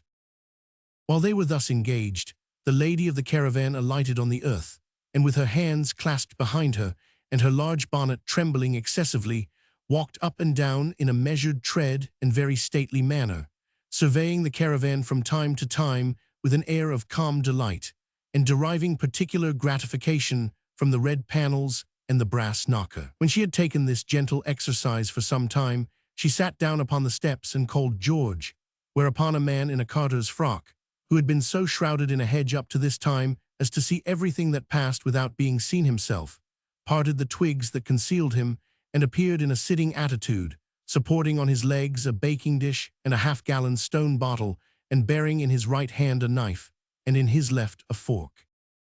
"Yes, missus," said George. "How did you find the cold pie, George?" "It warn't amiss, mum." "And the beer?" said the lady of the caravan, with an appearance of being more interested in this question than the last. "Is it passable, George?" "It's more flatterer than it might be," George returned, "but it ain't so bad for all that." To set the mind of his mistress at rest, he took a sip, amounting in quantity to a pint or thereabouts, from the stone bottle, and then smacked his lips, winked his eye, and nodded his head. No doubt with the same amiable desire, he immediately resumed his knife and fork, as a practical assurance that the beer had wrought no bad effect upon his appetite. The lady of the caravan looked on approvingly for some time, and then said, "Have you nearly finished?" "Wery nigh, mum." And indeed, after scraping the dish all round with his knife, and carrying the choice brown morsels to his mouth, and after taking such a scientific pull at the stone bottle that, by degrees almost imperceptible to the sight, his head went further and further back until he lay nearly at his full length upon the ground, this gentleman declared himself quite disengaged, and came forth from his retreat. "I hope I haven't hurried you, George," said his mistress, who appeared to have a great sympathy with his late pursuit.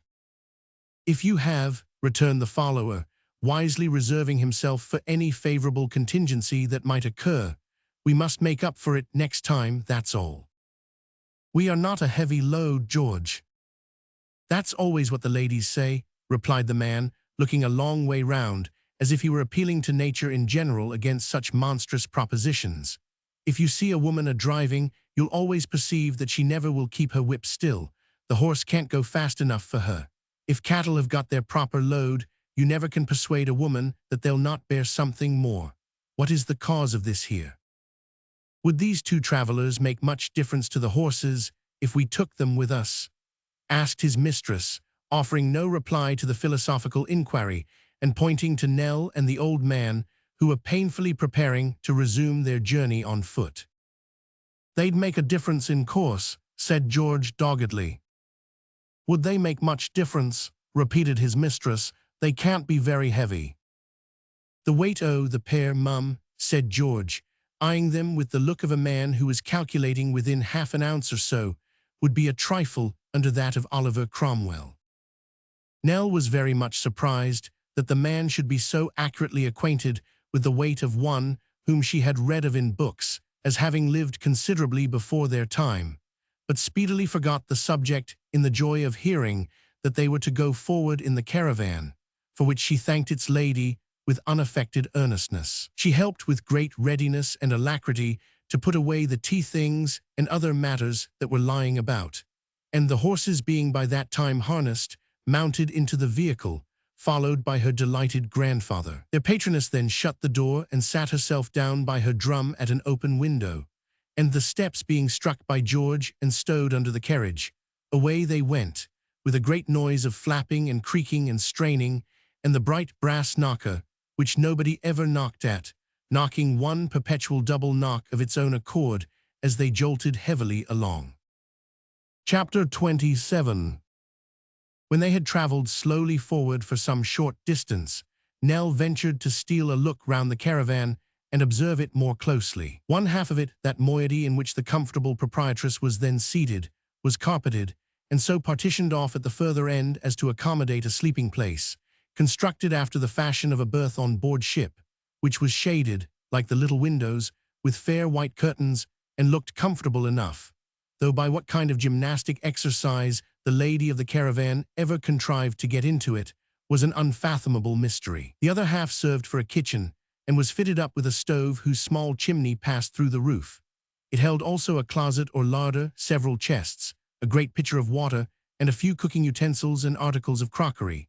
These latter necessaries hung upon the walls, which, in that portion of the establishment devoted to the lady of the caravan, were ornamented with such gayer and lighter decorations as a triangle and a couple of well-thumbed tambourines. The lady of the caravan sat at one window in all the pride and poetry of the musical instruments, and little Nell and her grandfather sat at the other in all the humility of the kettle and saucepans, while the machine jogged on and shifted the darkening prospect very slowly. At first the two travelers spoke little, and only in whispers, but as they grew more familiar with the place they ventured to converse with greater freedom, and talked about the country through which they were passing, and the different objects that presented themselves, until the old man fell asleep, which the lady of the caravan observing, invited Nell to come and sit beside her. "Well, child," she said, "how do you like this way of traveling?" Nell replied that she thought it was very pleasant indeed, to which the lady assented in the case of people who had their spirits.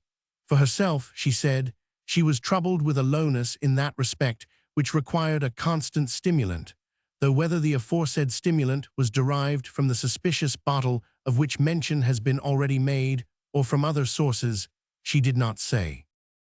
"That's the happiness of you young people," she continued. "You don't know what it is to be low in your feelings. You always have your appetites too, and what a comfort that is."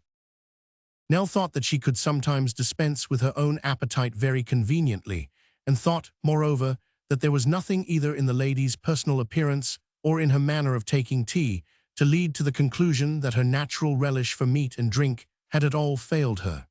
She silently assented, however, as in duty bound, to what the lady had said, and waited until she should speak again. Instead of speaking, however, she sat looking at the child for a long time in silence, and then getting up, brought out from a corner a large roll of canvas about a yard in width, which she laid upon the floor and spread open with her foot until it nearly reached from one end of the caravan to the other. "There, child," she said, "read that." Nell walked down it and read aloud in enormous black letters the inscription "Charles Waxwork." "Read it again," said the lady complacently. "Charles Waxwork," repeated Nell. "That's me," said the lady. "I am Mrs. Jarley."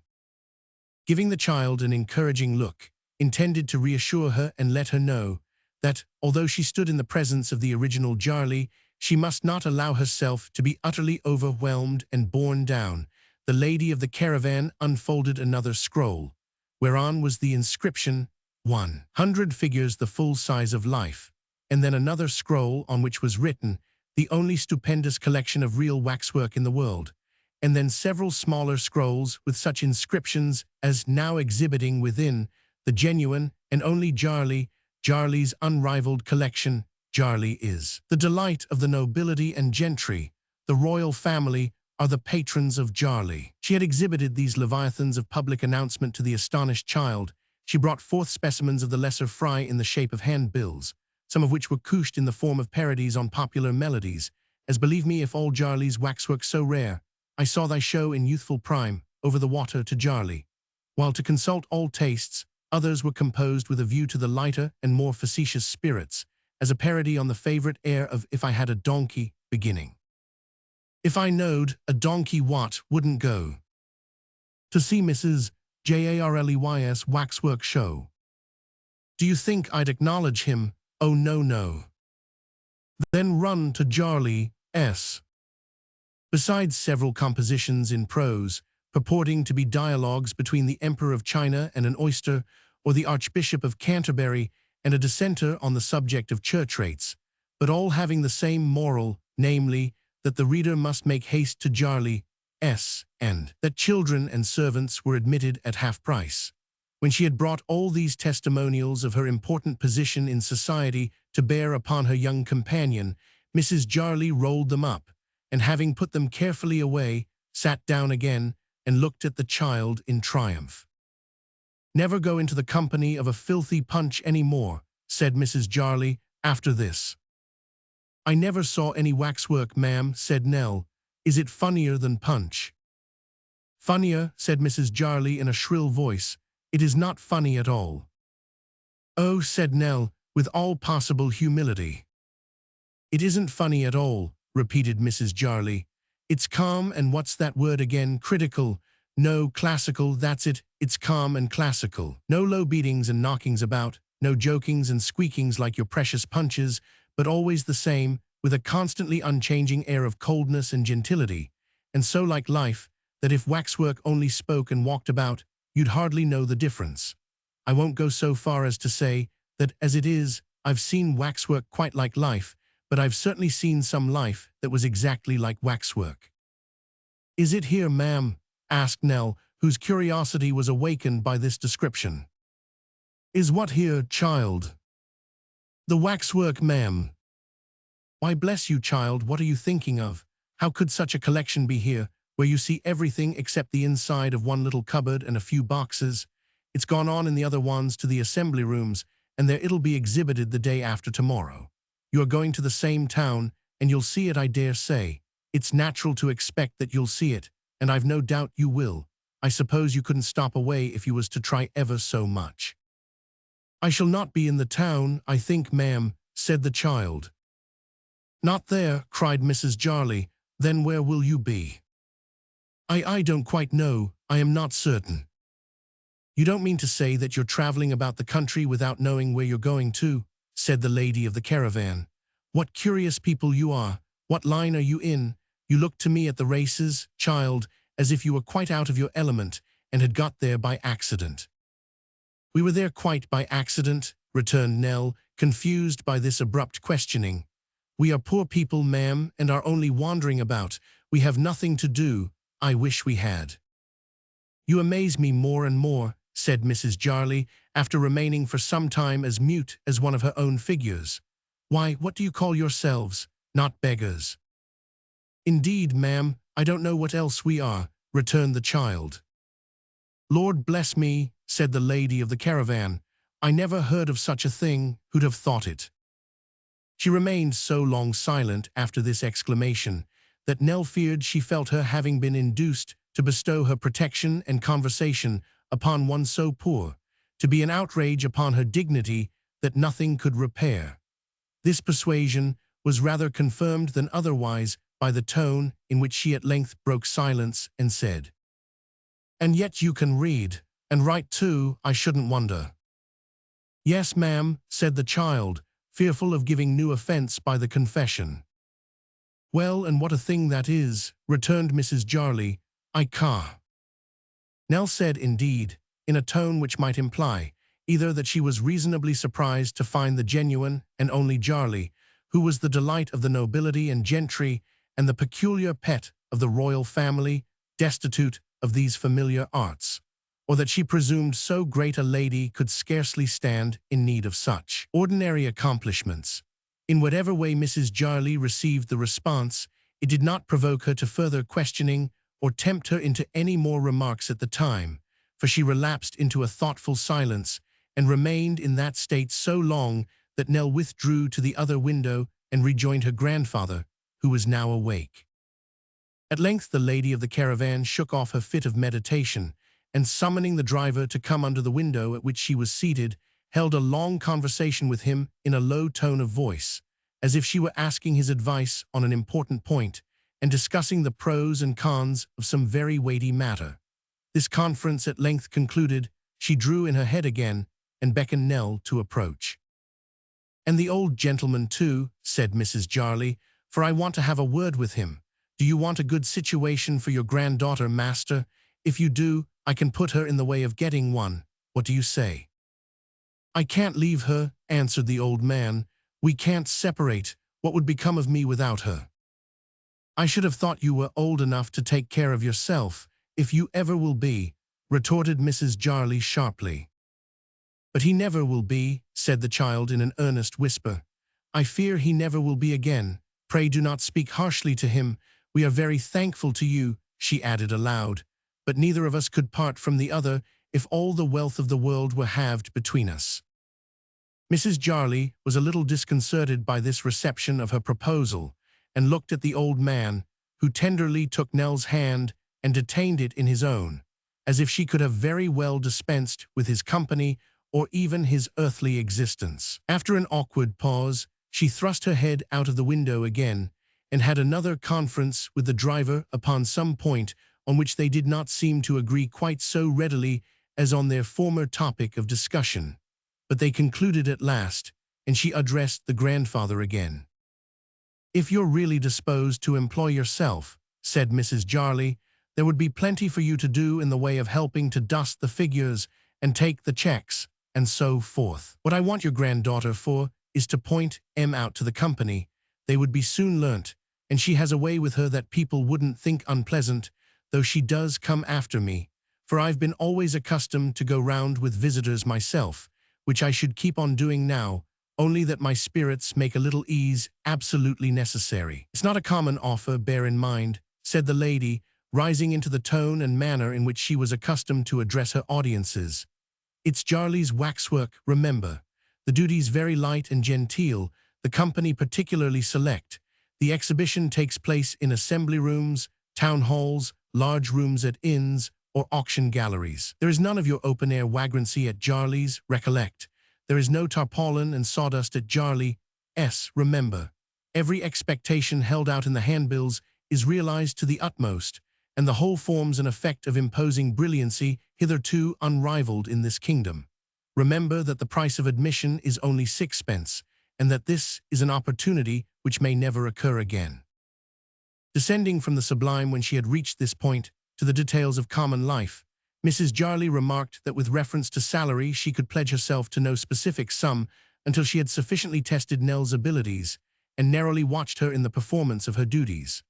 But board and lodging, both for her and her grandfather, she bound herself to provide, and she furthermore passed her word that the board should always be good in quality and in quantity plentiful. Nell and her grandfather consulted together, and while they were so engaged, Mrs. Jarley with her hands behind her walked up and down the caravan, as she had walked after tea on the dull earth, with uncommon dignity and self-esteem.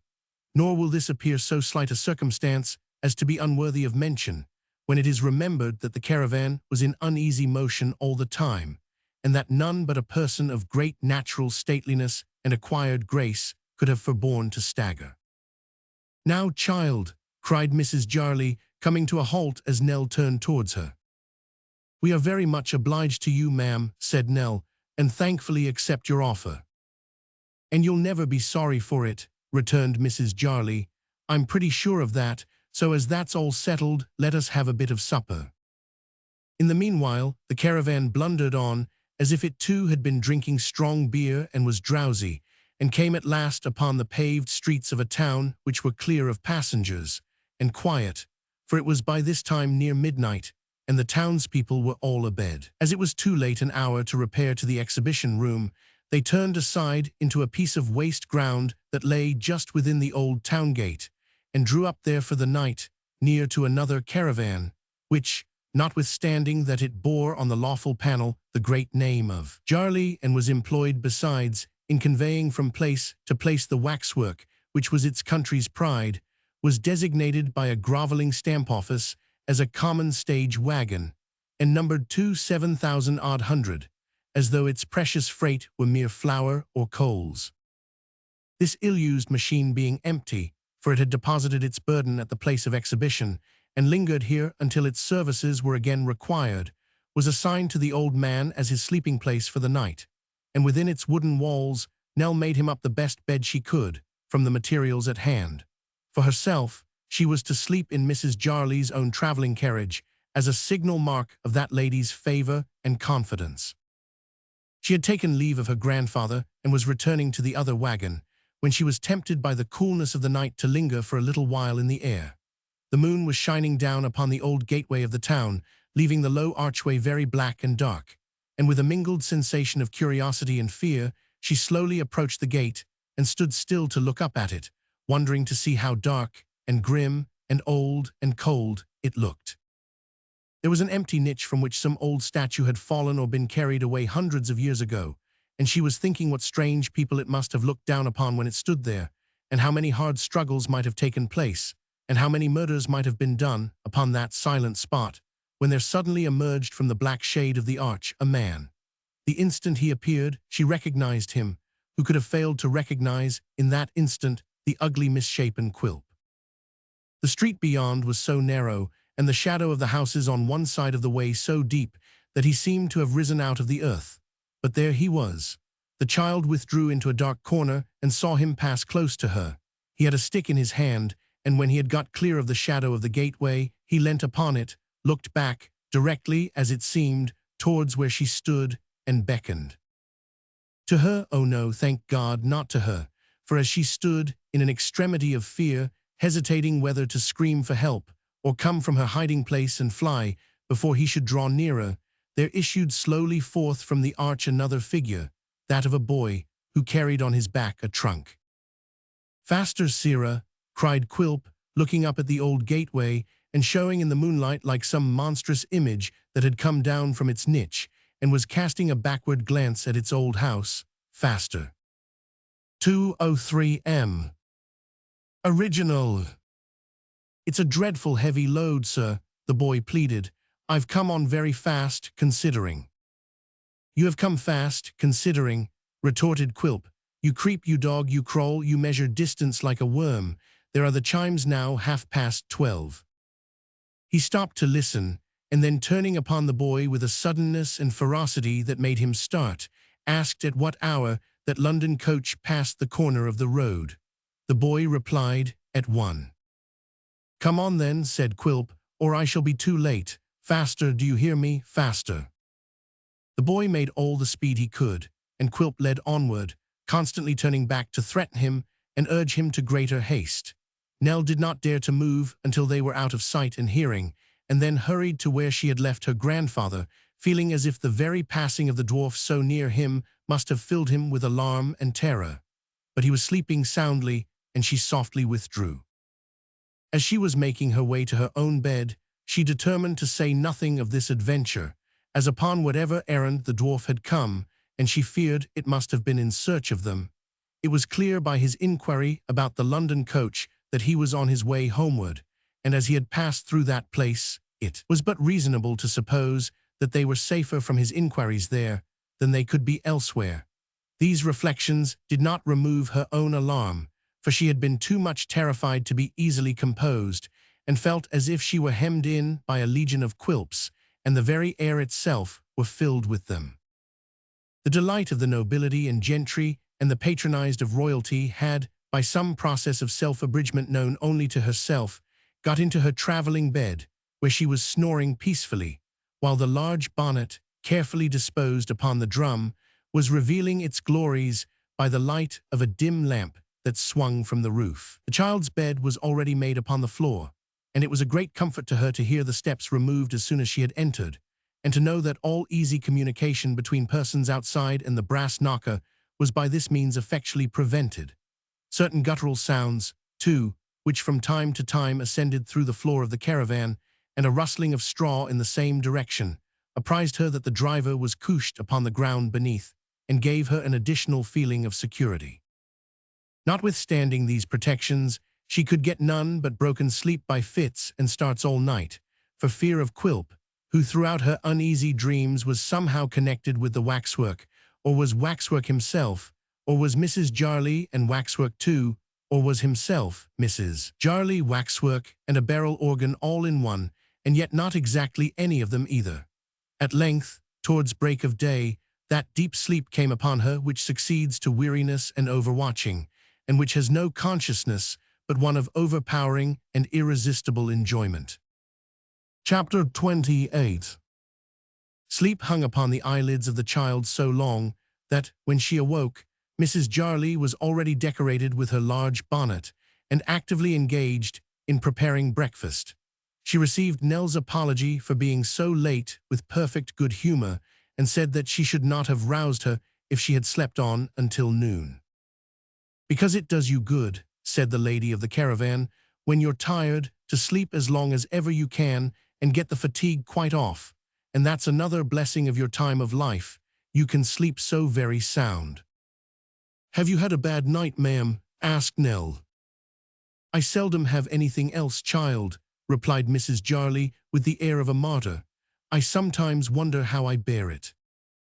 Remembering the snores which had proceeded from that cleft in the caravan in which the proprietress of the waxwork passed the night, Nell rather thought she must have been dreaming of lying awake. However, she expressed herself very sorry to hear such a dismal account of her state of health, and shortly afterwards sat down with her grandfather and Mrs. Jarley to breakfast.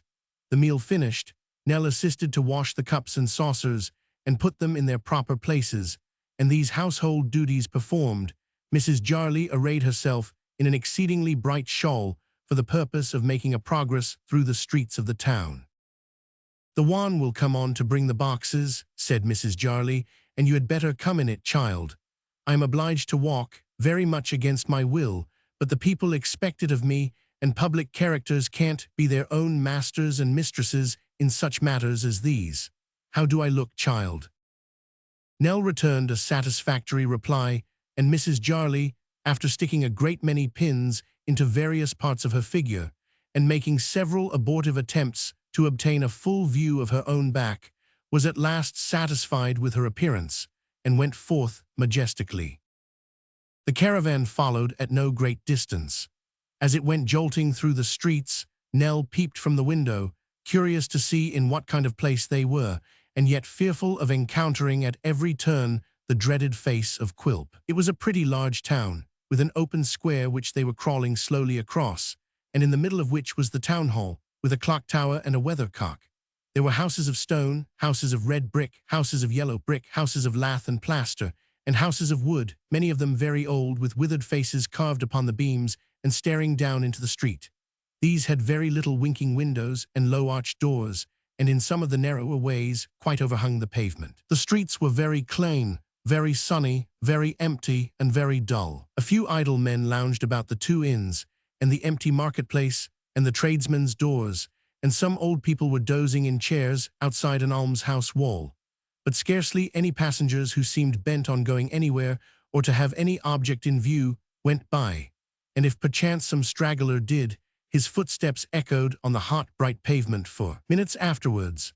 Nothing seemed to be going on but the clocks, and they had such drowsy faces, such heavy lazy hands, and such cracked voices that they surely must have been too slow. The very dogs were all asleep, and the flies, drunk with moist sugar in the grocer's shop, forgot their wings and briskness, and baked to death in dusty corners of the window. Rumbling along with most unwonted noise, the caravan stopped at last at the place of exhibition, where Nell dismounted amidst an admiring group of children, who evidently supposed her to be an important item of the curiosities, and were fully impressed with the belief that her grandfather was a cunning device in wax. The chests were taken out with all convenient dispatch, and taken in to be unlocked by Mrs. Jarley, who, attended by George and another man in velveteen shorts and a drab hat ornamented with turnpike tickets, were waiting to dispose their contents, consisting of red festoons and other ornamental devices in upholstery work, to the best advantage in the decoration of the room. They all got to work without loss of time, and very busy they were. As the stupendous collection were yet concealed by cloths, lest the envious dust should injure their complexions, Nell bestirred herself to assist in the embellishment of the room, in which her grandfather also was of great service. The two men, being well used to it, did a great deal in a short time, and Mrs. Jarley served out the tin tacks from a linen pocket like a toll collector's which she wore for the purpose, and encouraged her assistants to renewed exertion. While they were thus employed, a tallish gentleman with a hook nose and black hair, dressed in a military surtout very short and tight in the sleeves, and which had once been frogged and braided all over, but was now sadly shorn of its garniture and quite threadbare, dressed too in ancient grey pantaloons fitting tight to the leg, and a pair of pumps in the winter of their existence, looked in at the door and smiled affably. Mrs. Jarley's back being then towards him, the military gentleman shook his forefinger as a sign that her myrmidons were not to apprise her of his presence, and stealing up close behind her, tapped her on the neck, and cried playfully, "Beau." "What, Mr. Slum?" cried the lady of the waxwork. "Lot, who'd have thought of seeing you here?" "'Pon my soul and honor," said Mr. Slum, "that's a good remark. 'Pon my soul and honor, that's a wise remark. Who would have thought it? George, my faithful feller, how are you?" George received this advance with a surly indifference, observing that he was well enough for the matter of that, and hammering lustily all the time. "I came here," said the military gentleman, turning to Mrs. Jarley. "'Pon my soul and honor, I hardly know what I came here for. It would puzzle me to tell you, it would, by gad. I wanted a little inspiration, a little freshening up, a little change of ideas, and 'pon my soul and honor," said the military gentleman, checking himself and looking round the room, "what a devilish classical thing this is. By gad, it's quite Minervian." "It'll look well enough when it comes to be finished," observed Mrs. Jarley. "Well enough," said Mr. Slum. "Will you believe me when I say it's the delight of my life to have dabbled in poetry, when I think I've exercised my pen upon this charming theme? By the way, any orders? Is there any little thing I can do for you?" "It comes so very expensive, sir," replied Mrs. Jarley, "and I really don't think it does much good." "Hush, no, no," returned Mr. Slum, elevating his hand. "No fibs, I'll not hear it. Don't say it don't do good, don't say it, I know better." "I don't think it does," said Mrs. Jarley. "Ha ha," cried Mr. Slum, "you're giving way, you're coming down. Ask the perfumers, ask the blacking makers, ask the hatters, ask the old lottery office keepers, ask any man among 'em what my poetry has done for him, and mark my words, he blesses the name of Slum. If he's an honest man, he raises his eyes to heaven and blesses the name of Slum. Mark that. You are acquainted with Westminster Abbey, Mrs. Jarley?" "Yes, surely." "Then upon my soul and honor, ma'am, you'll find in a certain angle of that dreary pile, called Poets' Corner, a few smaller names than Slum," retorted that gentleman, tapping himself expressively on the forehead, to imply that there was some slight quantity of brain behind it. "I've got a little trifle here now," said Mr. Slum, taking off his hat, which was full of scraps of paper, "a little trifle here, thrown off in the heat of the moment, which I should say was exactly the thing you wanted to set this place on fire with. It's an acrostic. The name at this moment is Warren, and the idea's a convertible one and a positive inspiration for Jarley. Have the acrostic." "I suppose it's very dear," said Mrs. Jarley. "5 shillings," returned Mr. Slum, using his pencil as a toothpick, "cheaper than any prose." "I couldn't give more than 3, said Mrs. Jarley. "And 6, retorted Slum. "Come, 3 and 6. Mrs. Jarley was not proof against the poet's insinuating manner, and Mr. Slum entered the order in a small notebook as a 3 and 6 penny one. Mr. Slum then withdrew to alter the acrostic, after taking a most affectionate leave of his patroness, and promising to return, as soon as he possibly could, with a fair copy for the printer.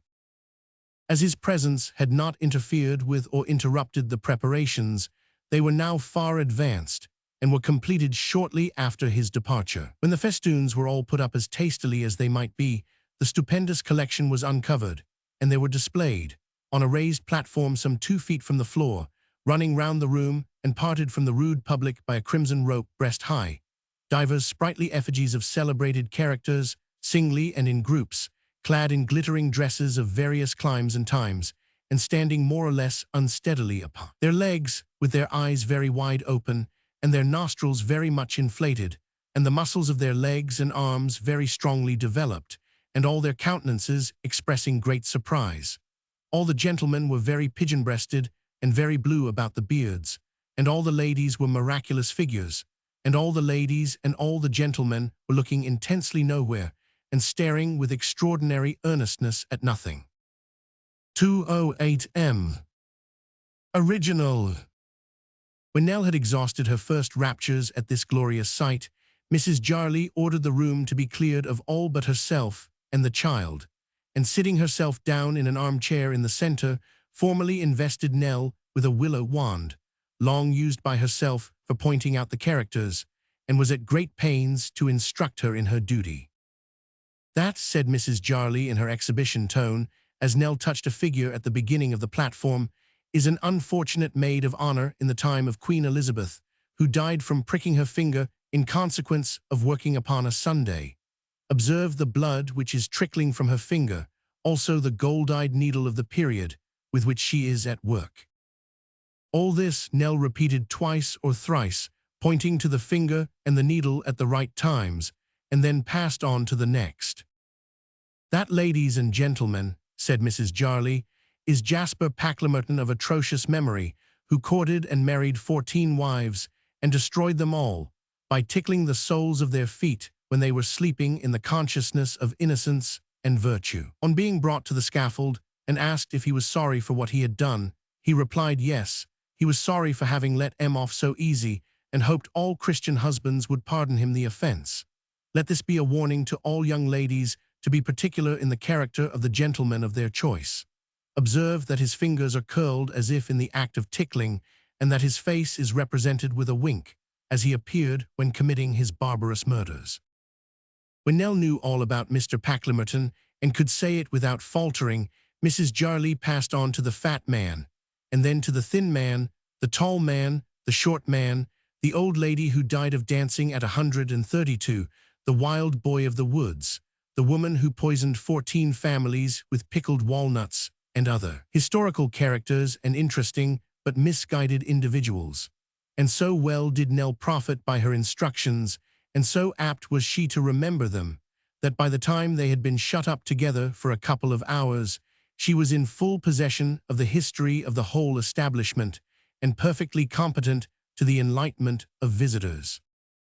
Mrs. Jarley was not slow to express her admiration at this happy result, and carried her young friend and pupil to inspect the remaining arrangements within doors, by virtue of which the passage had been already converted into a grove of green baize hung with the inscription she had already seen, Mr. Slum's Productions, and a highly ornamented table placed at the upper end for Mrs. Jarley herself, at which she was to preside and take the money, in company with His Majesty King George III, Mr. Grimaldi as Clown Mary Queen of Scots, an anonymous gentleman of the Quaker persuasion, and Mr. Pitt holding in his hand a correct model of the bill for the imposition of the window duty. The preparations without doors had not been neglected either. A nun of great personal attractions was telling her beads on the little portico over the door, and a brigand with the blackest possible head of hair and the clearest possible complexion was at that moment going round the town in a cart, consulting the miniature of a lady. It now only remained that Mr. Slum's compositions should be judiciously distributed, that the pathetic effusions should find their way to all private houses and tradespeople, and that the parody commencing, "If I knowed a donkey," should be confined to the taverns, and circulated only among the lawyers' clerks and choice spirits of the place. When this had been done, and Mrs. Jarley had waited upon the boarding schools in person, with a handbill composed expressly for them, in which it was distinctly proved that waxwork refined the mind, cultivated the taste, and enlarged the sphere of the human understanding, that indefatigable lady sat down to dinner and drank out of the suspicious bottle to a flourishing campaign. Chapter 29. Unquestionably, Mrs. Jarley had an inventive genius. In the midst of the various devices for attracting visitors to the exhibition, little Nell was not forgotten. The light cart in which the brigand usually made his perambulations being gaily dressed with flags and streamers, and the brigand placed therein, contemplating the miniature of his beloved as usual, Nell was accommodated with a seat beside him, decorated with artificial flowers, and in this state and ceremony rode slowly through the town every morning, dispersing handbills from a basket to the sound of drum and trumpet. The beauty of the child, coupled with her gentle and timid bearing, produced quite a sensation in the little country place. The brigand, heretofore a source of exclusive interest in the streets, became a mere secondary consideration, and to be important only as a part of the show of which she was the chief attraction.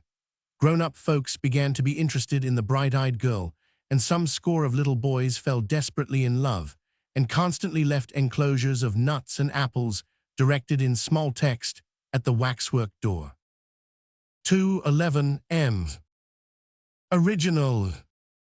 This desirable impression was not lost on Mrs. Jarley, who, lest Nell should become too cheap, soon sent the brigand out alone again and kept her in the exhibition room, where she described the figures every half-hour to the great satisfaction of admiring audiences. And these audiences were of a very superior description, including a great many young ladies' boarding schools, whose favor Mrs. Jarley had been at great pains to conciliate, by altering the face and costume of Mr. Grimaldi as clown to represent Mr. Lindley Murray as he appeared when engaged in the composition of his English grammar, and turning a murderess of great renown into Mrs. Hannah More, both of which likenesses were admitted by Miss Monflathers, who was at the head of the head boarding and day establishment in the town, and who condescended to take a private view with 8 chosen young ladies, to be quite startling from their extreme correctness.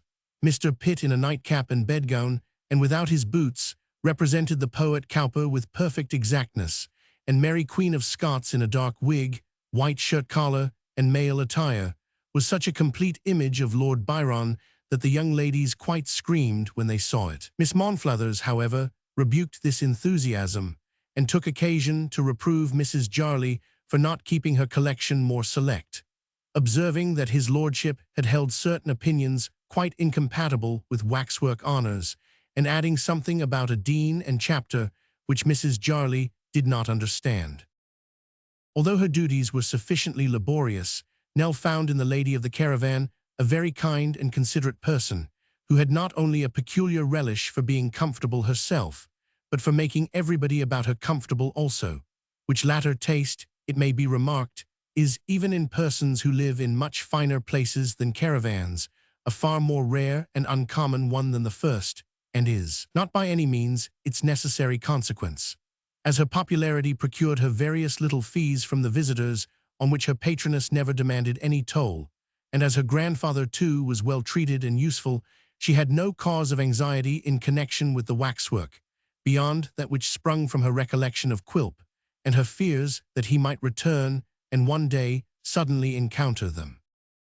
Quilp, indeed, was a perpetual nightmare to the child, who was constantly haunted by a vision of his ugly face and stunted figure. She slept, for their better security, in the room where the waxwork figures were, and she never retired to this place at night, but she tortured herself.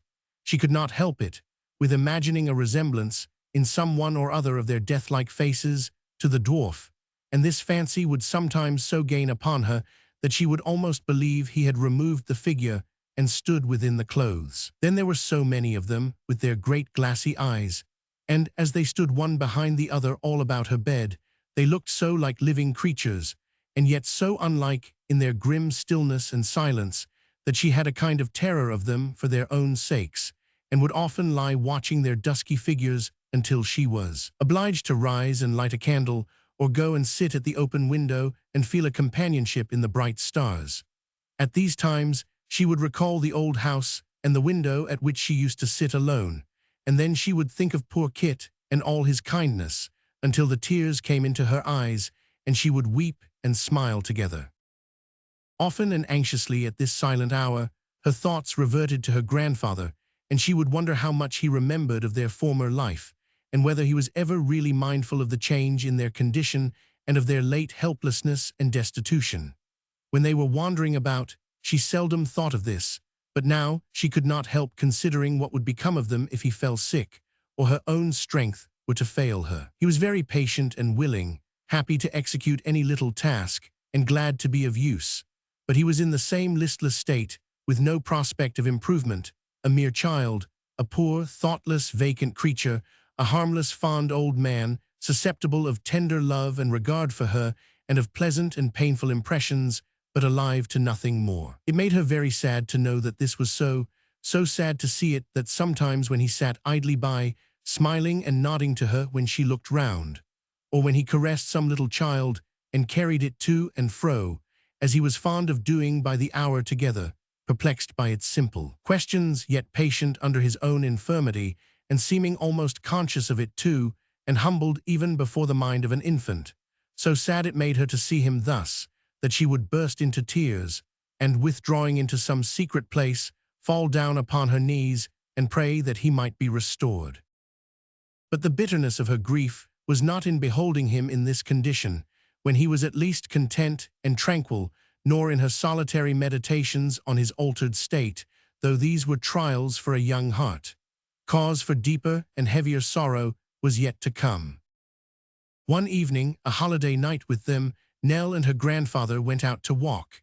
They had been rather closely confined for some days, and the weather being warm, they strolled a long distance. Clear of the town, they took a footpath which struck through some pleasant fields, judging that it would terminate in the road they quitted and enable them to return that way. It made, however, a much wider circuit than they had supposed, and thus they were tempted onward until sunset, when they reached the track of which they were in search, and stopped to rest. It had been gradually getting overcast, and now the sky was dark and lowering, save where the glory of the departing sun piled up masses of gold and burning fire, decaying embers of which gleamed here and there through the black veil, and shone redly down upon the earth. The wind began to moan in hollow murmurs, as the sun went down carrying glad day elsewhere, and a train of dull clouds coming up against it menaced thunder and lightning. Large drops of rain soon began to fall, and as the storm clouds came sailing onward, others supplied the void they left behind and spread over all the sky. Then was heard the low rumbling of distant thunder, then the lightning quivered, and then the darkness of an hour seemed to have gathered in an instant. Fearful of taking shelter beneath a tree or hedge, the old man and the child hurried along the high road, hoping to find some house in which they could seek a refuge from the storm, which had now burst forth in earnest, and every moment increased in violence. Drenched with the pelting rain, confused by the deafening thunder, and bewildered by the glare of the forked lightning, they would have passed a solitary house without being aware of its vicinity, had not a man, who was standing at the door, called lustily to them to enter.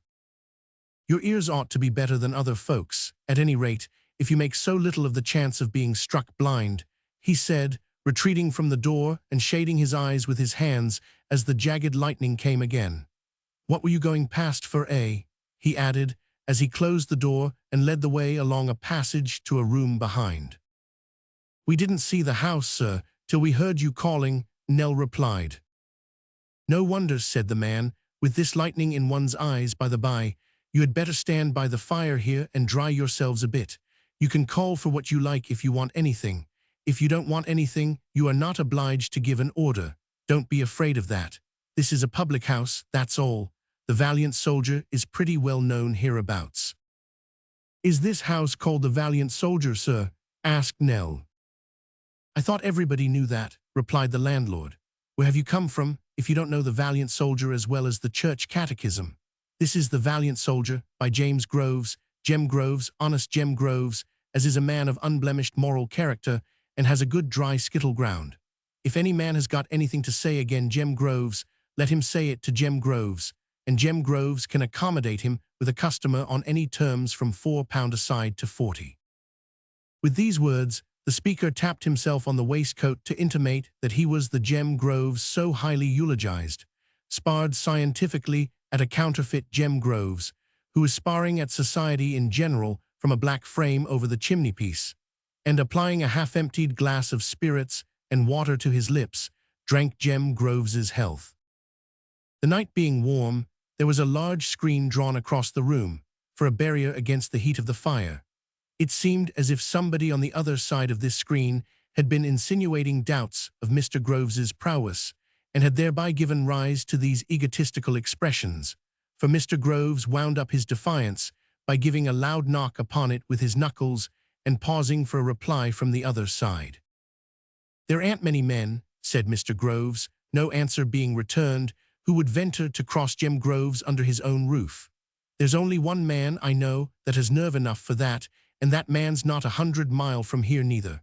But he's worth a dozen men, and I let him say of me whatever he likes in consequence. He knows that.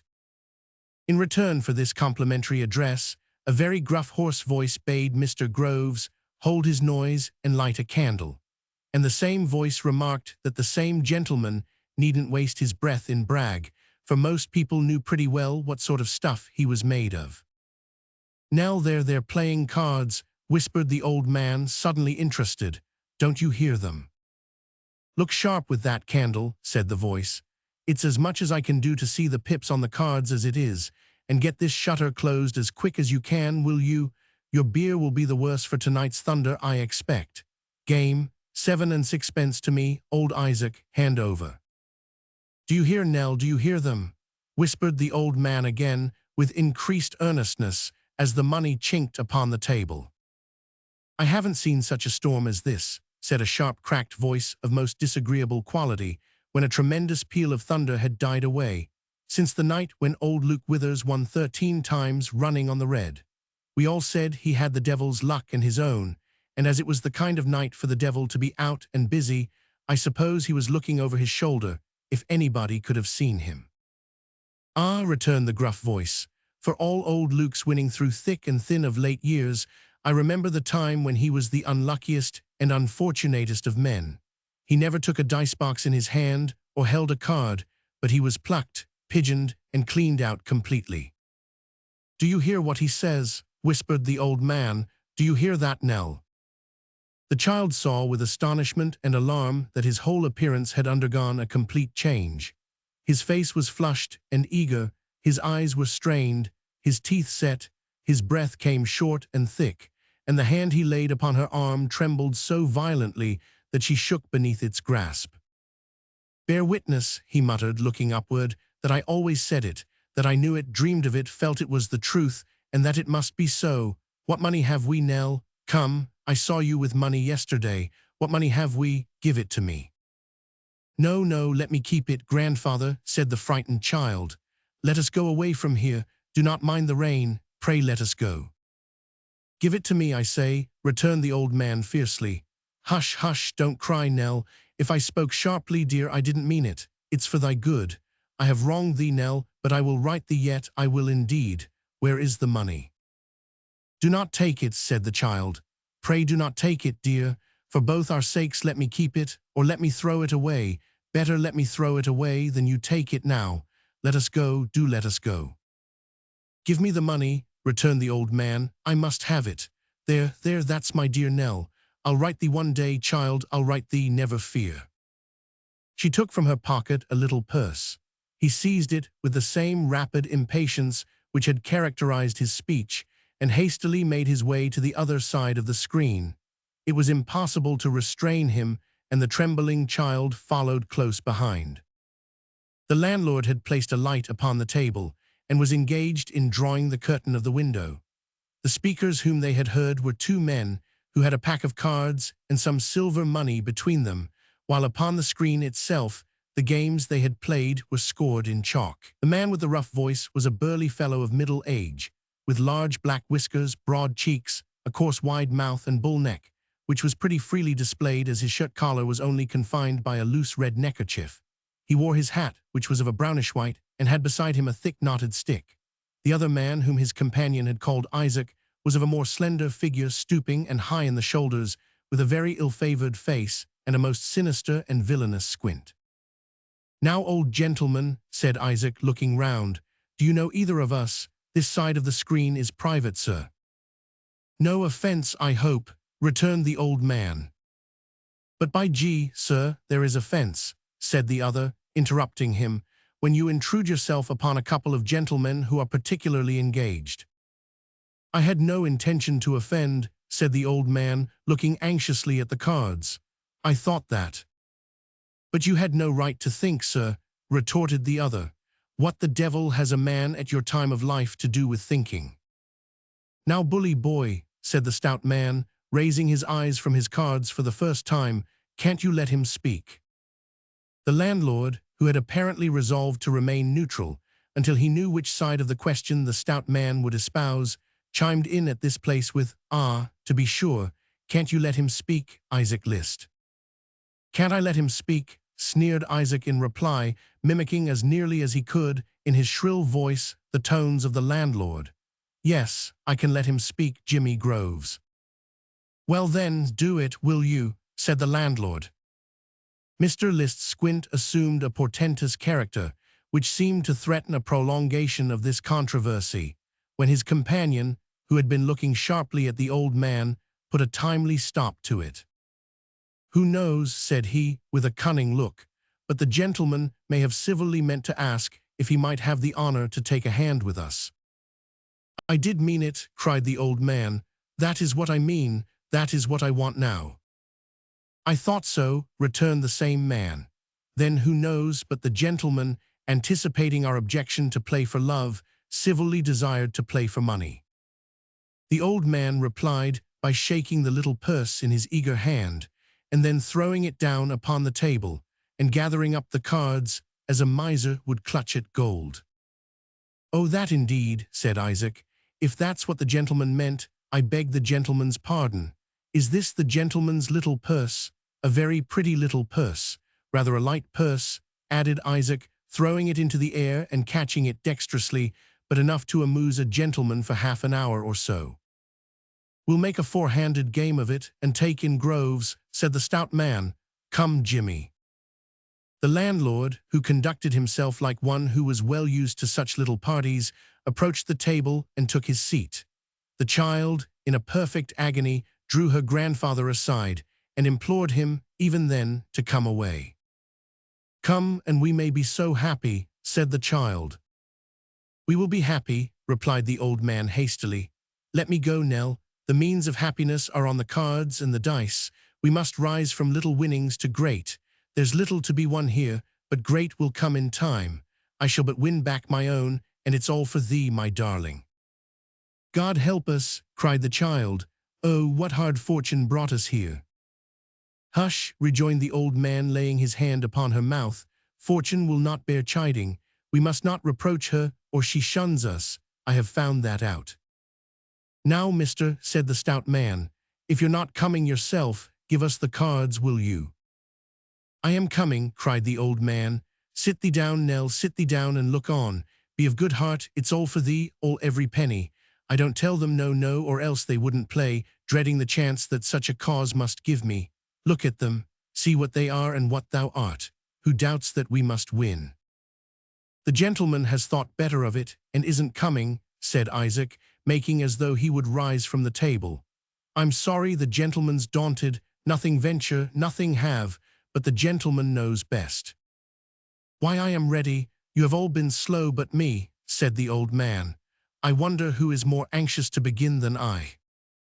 As he spoke, he drew a chair to the table, and the other three closing round it at the same time, the game commenced. The child sat by, and watched its progress with a troubled mind, regardless of the run of luck, and mindful only of the desperate passion which had its hold upon her grandfather.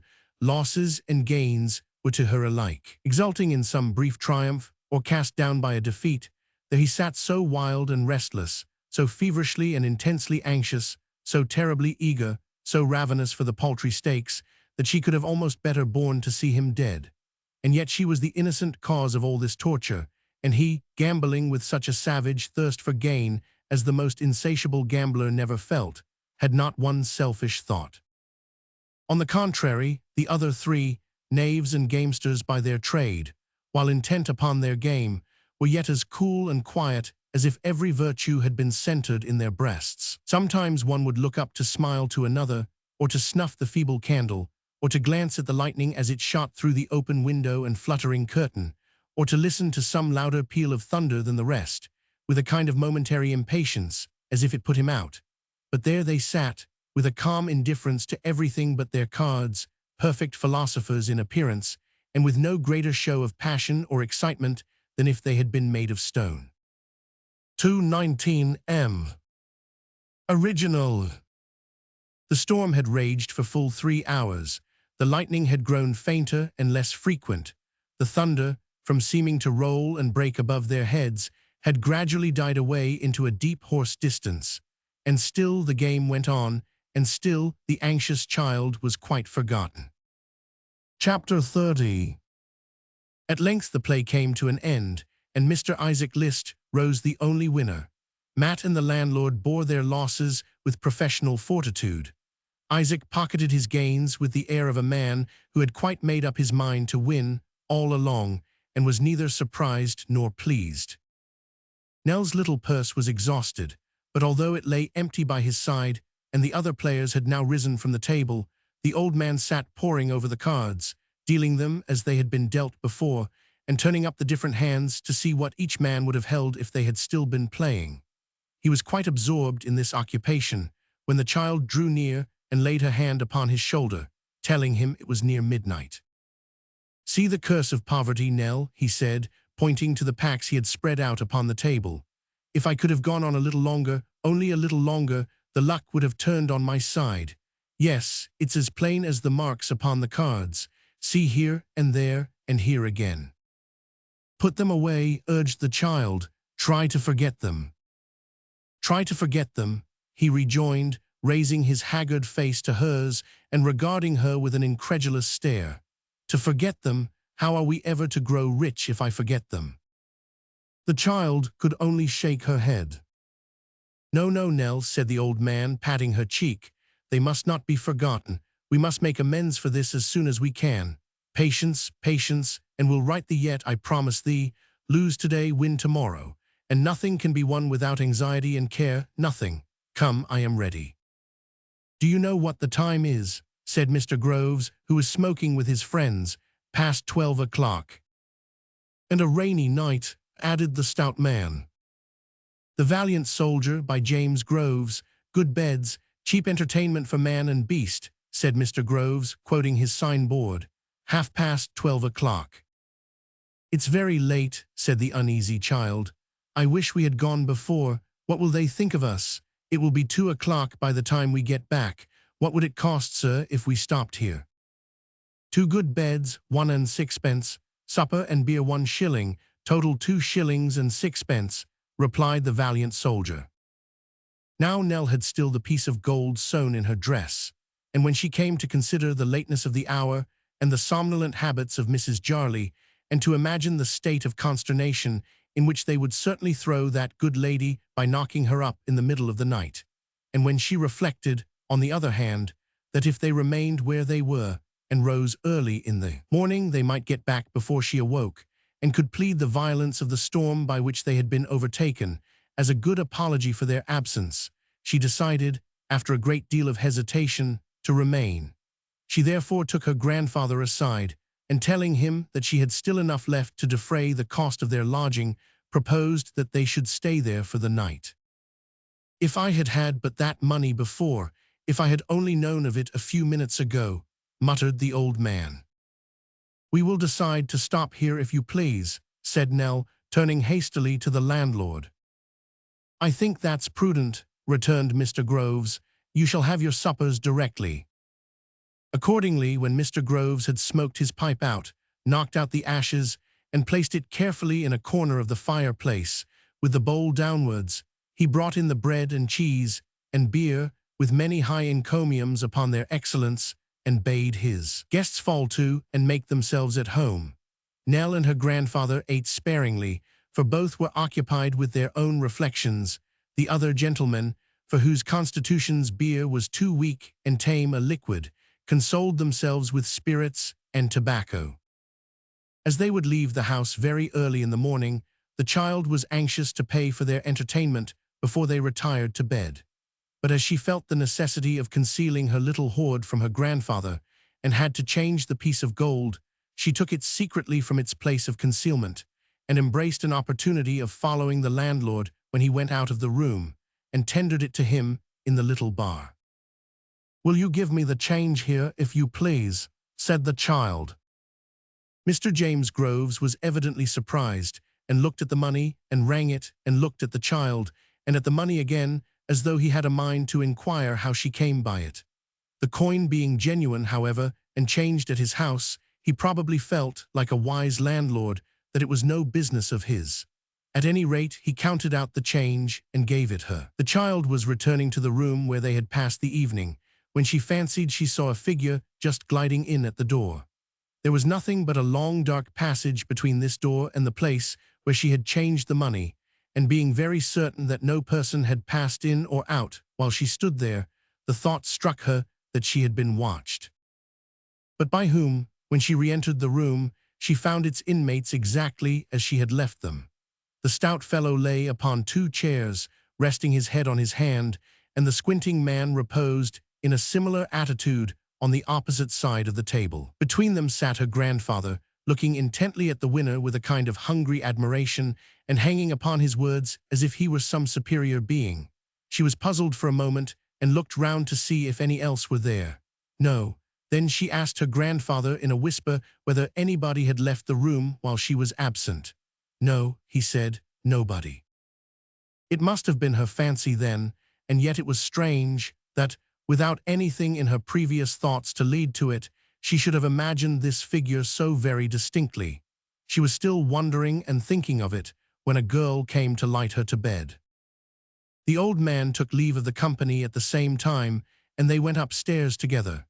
It was a great, rambling house, with dull corridors and wide staircases, which the flaring candles seemed to make more gloomy. She left her grandfather in his chamber and followed her guide to another, which was at the end of a passage and approached by some half-dozen crazy steps. This was prepared for her. The girl lingered a little while to talk and tell her grievances. She had not a good place, she said. The wages were low and the work was hard. She was going to leave it in a fortnight. The child couldn't recommend her to another, she supposed. Instead, she was afraid another would be difficult to get after living there, for the house had a very indifferent character. There was far too much card-playing and such like. She was very much mistaken if some of the people who came there oftenest were quite as honest as they might be, but she wouldn't have it known that she had said so for the world. Then there were some rambling allusions to a rejected sweetheart who had threatened to go a-soldiering, a final promise of knocking at the door early in the morning, and good night. The child did not feel comfortable when she was left alone. She could not help thinking of the figure stealing through the passage downstairs, and what the girl had said did not tend to reassure her. The men were very ill-looking. They might get their living by robbing and murdering travelers. Who could tell? Reasoning herself out of these fears, or losing sight of them for a little while, there came the anxiety to which the adventures of the night gave rise. Here was the old passion awakened again in her grandfather's breast, and to what further distraction it might tempt him heaven only knew. What fears their absence might have occasioned already. Persons might be seeking for them even then. Would they be forgiven in the morning, or turned adrift again? Oh, why had they stopped in that strange place? It would have been better, under any circumstances, to have gone on. At last sleep gradually stole upon her, a broken, fitful sleep, troubled by dreams of falling from high towers and waking with a start and in great terror. A deeper slumber followed this, and then, what? That figure in the room. A figure was there. Yes, she had drawn up the blind to admit the light when it should be dawn, and there, between the foot of the bed and the dark casement, it crouched and slunk along, groping its way with noiseless hands and stealing round the bed. She had no voice to cry for help, no power to move, but lay still, watching it. On it came on, silently and stealthily, to the bed's head, the breath so near her pillow that she shrunk back into it, lest those wandering hands should light upon her face. Back again, it stole to the window, then turned its head towards her. The dark form was a mere blot upon the lighter darkness of the room, but she saw the turning of the head, and felt and knew how the eyes looked, and the ears listened. There it remained, motionless as she. At length, still keeping the face towards her, it busied its hands in something, and she heard the chink of money. Then on it came again, silent and stealthy as before, and replacing the garments it had taken from the bedside, dropped upon its hands and knees and crawled away. How slowly it seemed to move, now that she could hear but not see it, creeping along the floor. It reached the door at last and stood upon its feet. The steps creaked beneath its noiseless tread, and it was gone. The first impulse of the child was to fly from the terror of being by herself in that room, to have somebody by not to be alone, and then her power of speech would be restored. With no consciousness of having moved, she gained the door. There was the dreadful shadow, pausing at the bottom of the steps. She could not pass it. She might have done so, perhaps, in the darkness without being seized, but her blood curdled at the thought. The figure stood quite still, and so did she, not boldly, but of necessity, for going back into the room was hardly less terrible than going on.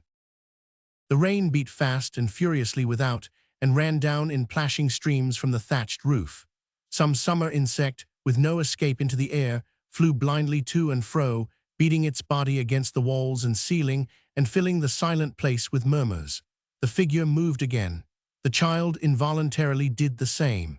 Once in her grandfather's room, she would be safe. It crept along the passage until it came to the very door she longed so ardently to reach. The child, in the agony of being so near, had almost darted forward with the design of bursting into the room and closing it behind her when the figure stopped again. The idea flashed suddenly upon her, what if it entered there and had a design upon the old man's life? She turned faint and sick. It did. It went in. There was a light inside. The figure was now within the chamber, and she, still dumb, quite dumb and almost senseless, stood looking on. The door was partly open.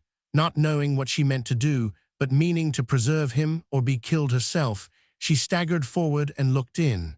What sight was that which met her view?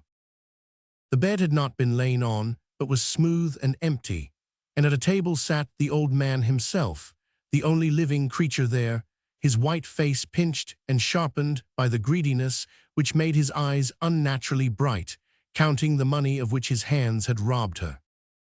Chapter 31. With steps more faltering and unsteady than those with which she had approached the room, the child withdrew from the door and groped her way back to her own chamber.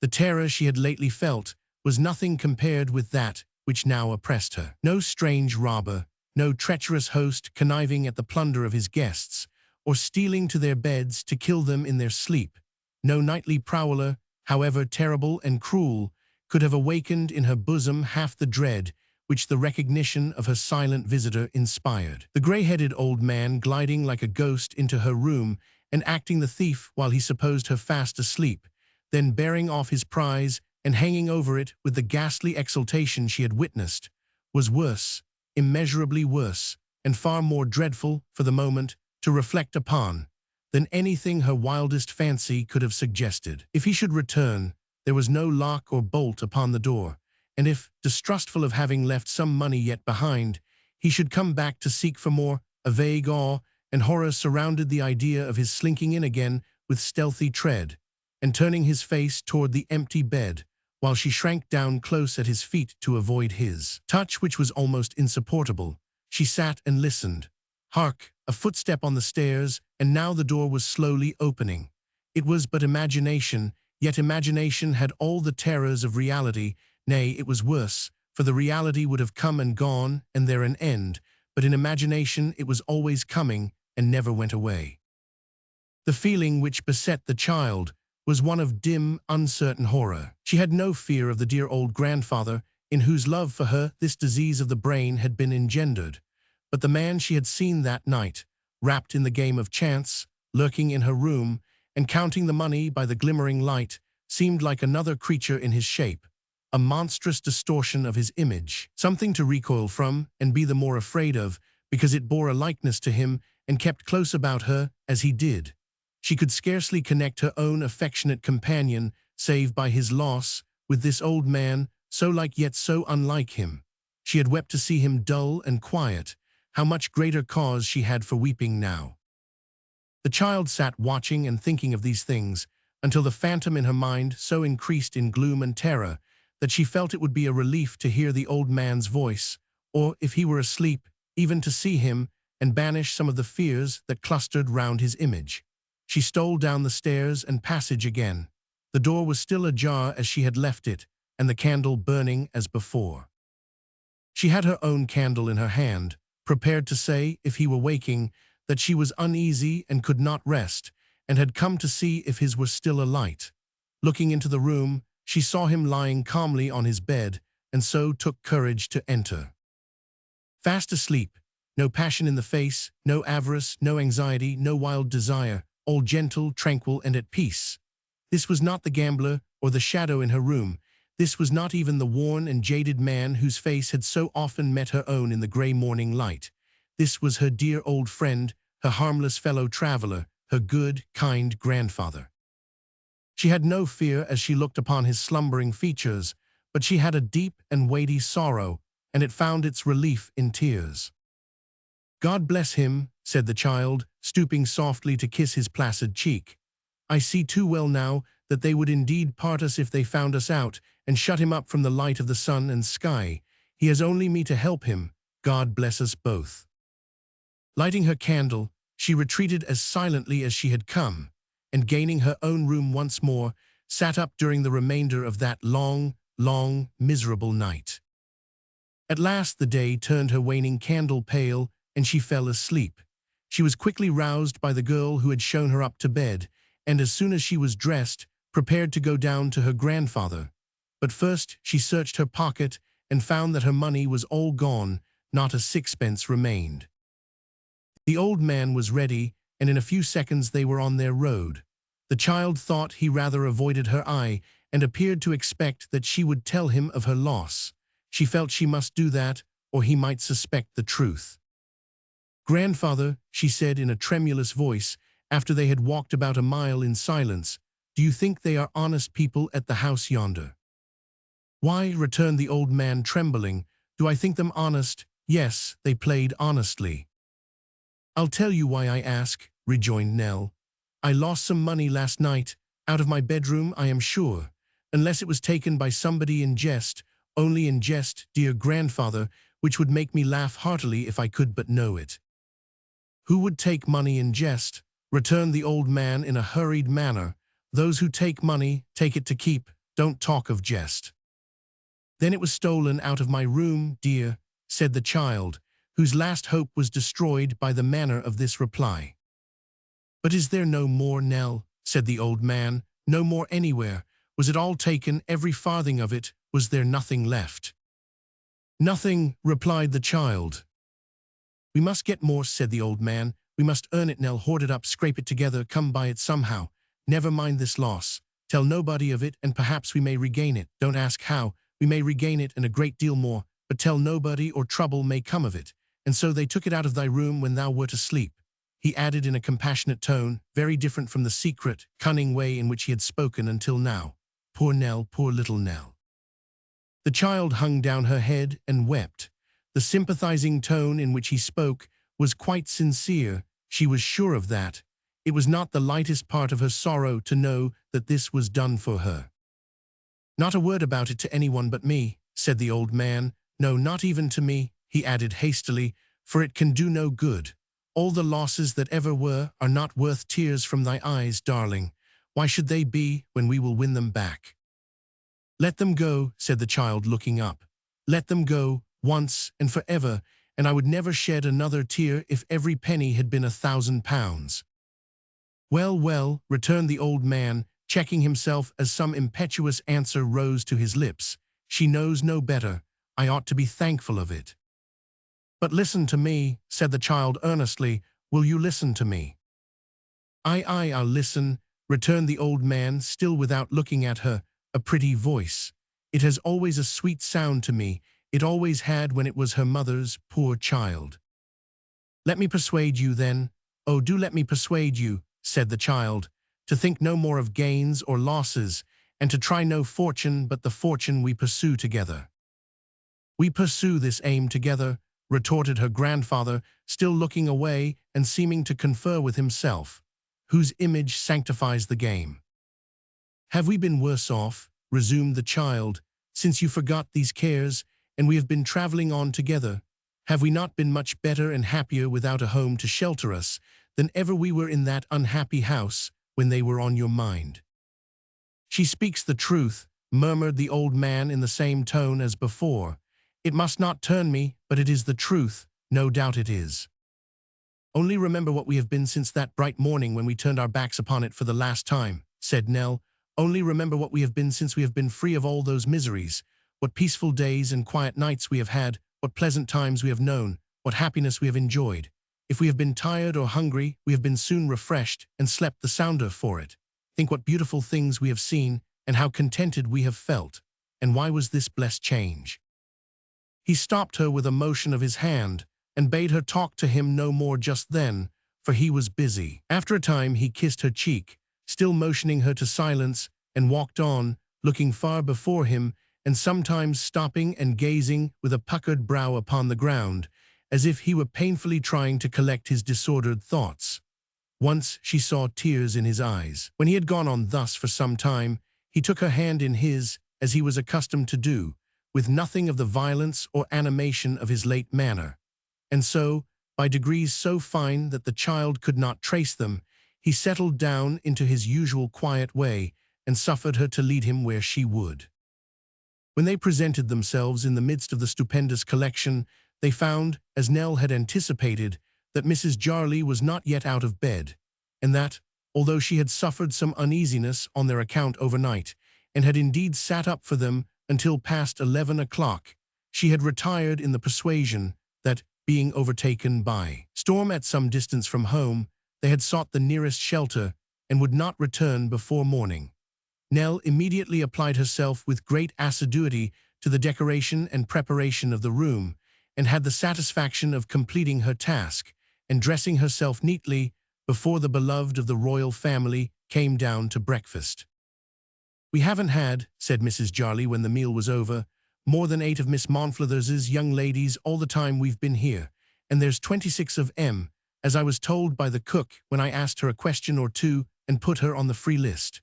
We must try 'em with a parcel of new bills, and you shall take it, my dear, and see what effect that has upon 'em."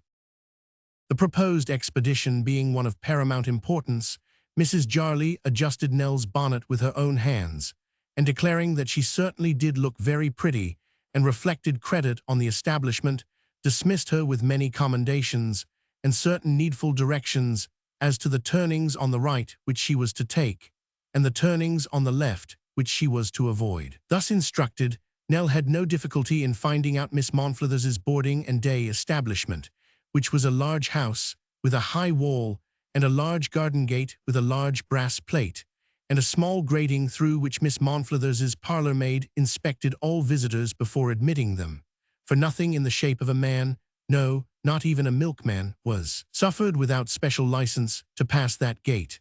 Even the tax-gatherer, who was stout and wore spectacles and a broad-brimmed hat, had the taxes handed through the grating. More obdurate than gate of adamant or brass, this gate of Miss Montflether's frowned on all mankind. The very butcher respected it as a gate of mystery, and left off whistling when he rang the bell. As Nell approached the awful door, it turned slowly upon its hinges with a creaking noise, and forth from the solemn grove beyond came a long file of young ladies, 2 and 2, all with open books in their hands, and some with parasols likewise. And last of the goodly procession came Miss Montflether's, bearing herself a parasol of lilac silk, and supported by 2 smiling teachers, each mortally envious of the other, and devoted unto Miss Montflether's. Confused by the looks and whispers of the girls, Nell stood with downcast eyes and suffered the procession to pass on, until Miss Montflether's, bringing up the rear, approached her, when she curtsied and presented her little packet, on receipt whereof Miss Montflether's commanded that the line should halt. "You're the waxwork child, are you not?" said Miss Montflether's. "Yes, ma'am," replied Nell, colouring deeply, for the young ladies had collected about her, and she was the centre on which all eyes were fixed. "And don't you think you must be a very wicked little child?" said Miss Montflether's, who was of rather uncertain temper, and lost no opportunity of impressing moral truths upon the tender minds of the young ladies, to be a waxwork child at all. Poor Nell had never viewed her position in this light, and not knowing what to say, remained silent, blushing more deeply than before. "Don't you know," said Miss Montflether's, "that it's very naughty and unfeminine, and a perversion of the properties wisely and benignantly transmitted to us, with expansive powers to be roused from their dormant state through the medium of cultivation?" The two teachers murmured their respectful approval of this home thrust, and looked at Nell as though they would have said that there indeed Miss Monflathers had hit her very hard. Then they smiled and glanced at Miss Monflathers, and then, their eyes meeting, they exchanged looks which plainly said that each considered herself smiler in ordinary to Miss Monflathers, and regarded the other as having no right to smile, and that her so doing was an act of presumption and impertinence. "Don't you feel how naughty it is of you," resumed Miss Monflathers, "to be a waxwork child, when you might have the proud consciousness of assisting, to the extent of your infant powers, the manufactures of your country, of improving your mind by the constant contemplation of the steam engine, and of earning a comfortable and independent subsistence of from 2 and 9 to 3 shillings per week? Don't you know that the harder you are at work, the happier you are?" "How doth the little," murmured one of the teachers, in quotation from Dr. Watts. Said Miss Monflathers, turning smartly round. "Who said that?" Of course the teacher who had not said it indicated the rival who had, whom Miss Monflathers frowningly requested to hold her peace, by that means throwing the informing teacher into raptures of joy. "The little busy bee," said Miss Monflathers, drawing herself up, "is applicable only to genteel children. In books or work or healthful play is quite right as far as they are concerned, and the work means painting on velvet, fancy needlework, or embroidery. In such cases as these," pointing to Nell with her parasol, "and in the case of all poor people's children, we should read it thus: In work, work, work, in work alway.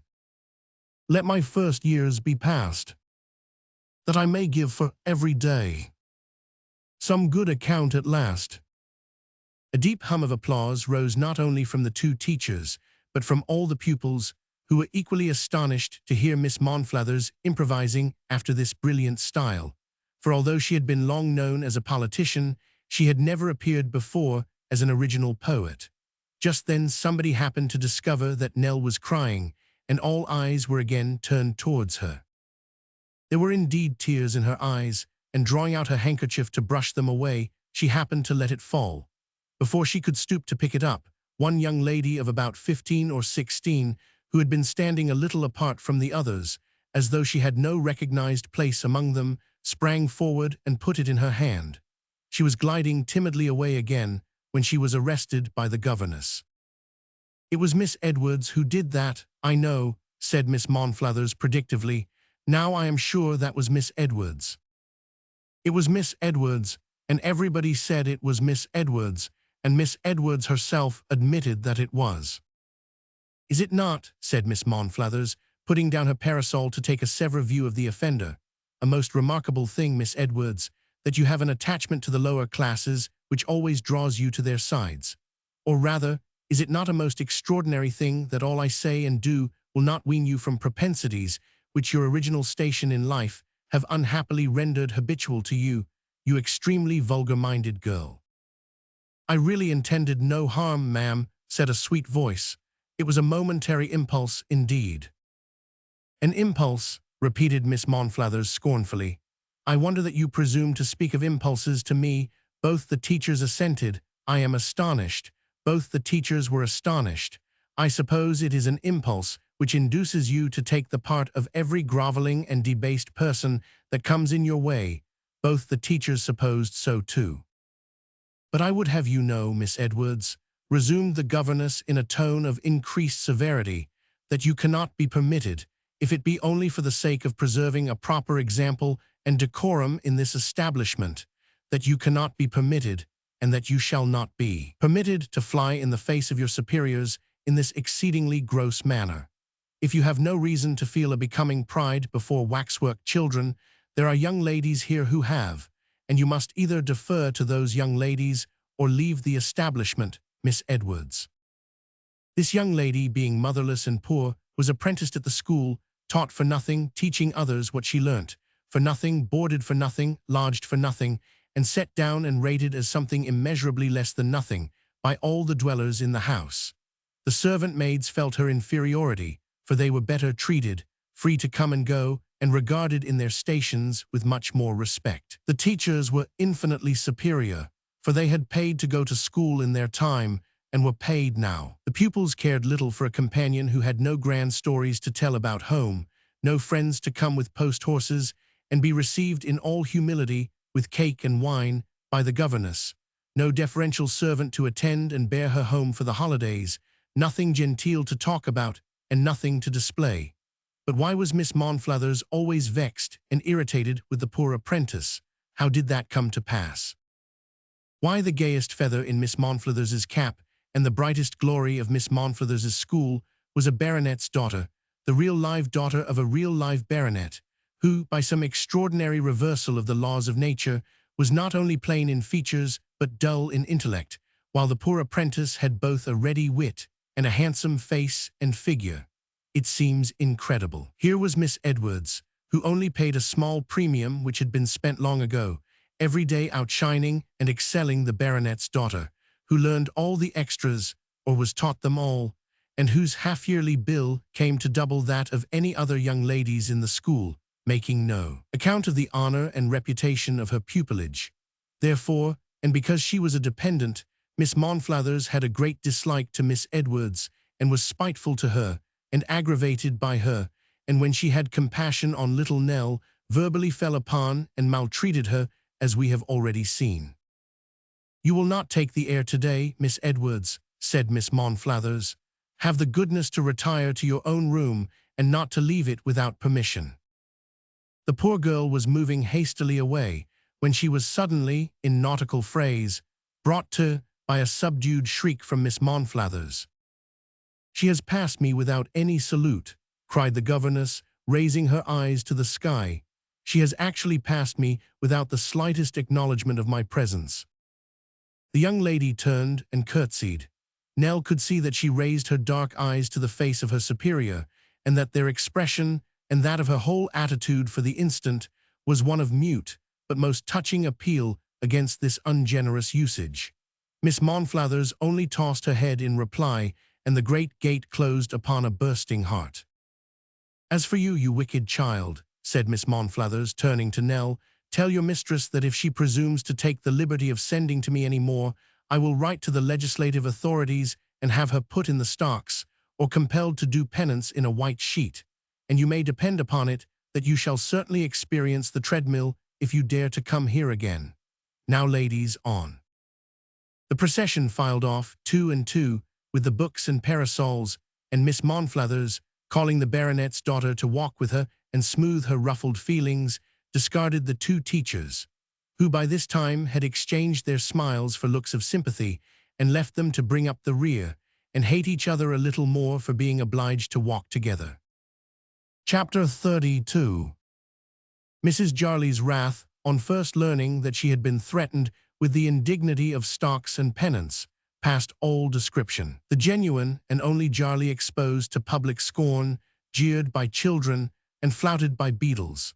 The delight of the nobility and gentry shorn of a bonnet which a lady mayoress might have sighed to wear, and arrayed in a white sheet as a spectacle of mortification and humility. And Miss Monflathers, the audacious creature who presumed, even in the dimmest and remotest distance of her imagination, to conjure up the degrading picture, "I am a most inclined," said Mrs. Jarley, bursting with the fullness of her anger and the weakness of her means of revenge, "to turn atheist when I think of it." But instead of adopting this course of retaliation, Mrs. Jarley, on second thoughts, brought out the suspicious bottle, and ordering glasses to be set forth upon her favorite drum, and sinking into a chair behind it, called her satellites about her, and to them several times recounted, word for word, the affronts she had received. This done, she begged them in a kind of deep despair to drink, then laughed, then cried, then took a little sip herself, then laughed and cried again and took a little more. And so, by degrees, the worthy lady went on, increasing in smiles and decreasing in tears, until at last she could not laugh enough at Miss Monflathers, who, from being an object of dire vexation, became one of sheer ridicule and absurdity. "For which of us is best off, I wonder," quoth Mrs. Jarley, "she or me? It's only talking when all is said and done, and if she talks of me in the stocks, why I can talk of her in the stocks, which is a good deal funnier if we come to that. Lord, what does it matter after all?" Having arrived at this comfortable frame of mind, to which she had been greatly assisted by certain short interjectional remarks of the philosophical George. Mrs. Jarley consoled Nell with many kind words, and requested as a personal favor that whenever she thought of Miss Monflathers, she would do nothing else but laugh at her all the days of her life. So ended Mrs. Jarley's wrath, which subsided long before the going down of the sun. Nell's anxieties, however, were of a deeper kind, and the checks they imposed upon her cheerfulness were not so easily removed. That evening, as she had dreaded, her grandfather stole away and did not come back until the night was far spent. Worn out as she was, and fatigued in mind and body, she sat up alone, counting the minutes, until he returned, penniless, broken-spirited, and wretched, but still hotly bent upon his infatuation. "Get me money," he said wildly, as they parted for the night. "I must have money, Nell. It shall be paid thee back with gallant interest one day, but all the money that comes into thy hands must be mine, not for myself, but to use for thee. Remember, Nell, to use for thee." What could the child do with the knowledge she had, but give him every penny that came into her hands, lest he should be tempted on to rob their benefactress? If she told the truth, so thought the child, he would be treated as a madman. If she did not supply him with money, he would supply himself. Supplying him, she fed the fire that burnt him up, and put him perhaps beyond recovery. Distracted by these thoughts, borne down by the weight of the sorrow which she dared not tell, tortured by a crowd of apprehensions whenever the old man was absent, and dreading alike his stay and his return, the color forsook her cheek, her eye grew dim, and her heart was oppressed and heavy. All her old sorrows had come back upon her, augmented by new fears and doubts. By day they were ever present to her mind. By night they hovered round her pillow, and haunted her in dreams. It was natural that, in the midst of her affliction, she should often revert to that sweet young lady of whom she had only caught a hasty glance, but whose sympathy, expressed in one slight brief action, dwelt in her memory like the kindnesses of years. She would often think, if she had such a friend as that to whom to tell her griefs, how much lighter her heart would be, that if she were but free to hear that voice, she would be happier. Then she would wish that she were something better, that she were not quite so poor and humble, that she dared address her without fearing a repulse, and then feel that there was an immeasurable distance between them, and have no hope that the young lady thought of her any more. It was now holiday time at the schools, and the young ladies had gone home, and Miss Monflathers was reported to be flourishing in London, and damaging the hearts of middle-aged gentlemen, but nobody said anything about Miss Edwards, whether she had gone home, or whether she had any home to go to, whether she was still at the school, or anything about her. But one evening, as Nell was returning from a lonely walk, she happened to pass the inn where the stagecoaches stopped, just as one drove up, and there was the beautiful girl she so well remembered, pressing forward to embrace a young child whom they were helping down from the roof. Well, this was her sister, her little sister, much younger than Nell, whom she had not seen, so the story went afterwards, for 5 years, and to bring whom to that place on a short visit, she had been saving her poor means all that time. Nell felt as if her heart would break when she saw them meet. They went a little apart from the knot of people who had congregated about the coach, and fell upon each other's neck, and sobbed and wept with joy. Their plain and simple dress, the distance which the child had come alone, their agitation and delight, and the tears they shed, would have told their history by themselves. They became a little more composed in a short time, and went away, not so much hand in hand as clinging to each other. "Are you sure you're happy, sister?" said the child as they passed where Nell was standing. "Quite happy now," she answered. "But always," said the child. "Ah, sister, why do you turn away your face?" Nell could not help following at a little distance. They went to the house of an old nurse, where the elder sister had engaged a bedroom for the child. "I shall come to you early every morning," she said, "and we can be together all the day." "Why not at night time too? Dear sister, would they be angry with you for that?" Why were the eyes of little Nell wet that night, with tears like those of the two sisters? Why did she bear a grateful heart because they had met, and feel it pain to think that they would shortly part? Let us not believe that any selfish reference, unconscious though it might have been, to her own trials awoke this sympathy, but thank God that the innocent joys of others can strongly move us, and that we, even in our fallen nature, have one source of pure emotion which must be prized in heaven. By morning's cheerful glow, but oftener still by evening's gentle light, the child, with a respect for the short and happy intercourse of these two sisters which forbade her to approach and say a thankful word, although she yearned to do so, followed them at a distance in their walks and rambles, stopping when they stopped, sitting on the grass when they sat down, rising when they went on, and feeling it a companionship and delight to be so near them. Their evening walk was by a river's side. Here every night the child was too, unseen by them, unthought of, unregarded, but feeling as if they were her friends, as if they had confidences and trusts together, as if her load were lightened and less hard to bear, as if they mingled their sorrows and found mutual consolation. It was a weak fancy perhaps, the childish fancy of a young and lonely creature, but night after night, and still the sisters loitered in the same place, and still the child followed with a mild and softened heart. She was much startled, on returning home one night, to find that Mrs. Jarley had commanded an announcement to be prepared, to the effect that the stupendous collection would only remain in its present quarters one day longer, in fulfillment of which threat, for all announcements connected with public amusements are well known to be irrevocable and most exact, the stupendous collection shut up next day. "Are we going from this place directly, ma'am?" said Nell. "Look here, child," returned Mrs. Jarley. "That'll inform you." And so saying, Mrs. Jarley produced another announcement, wherein it was stated that, in consequence of numerous inquiries at the waxwork door, and in consequence of crowds having been disappointed in obtaining admission, the exhibition would be continued for 1 week longer, and would reopen next day. "For now that the schools are gone, and the regular sightseers exhausted," said Mrs. Jarley, "we come to the general public, and they want stimulating." 2:35 m. Original.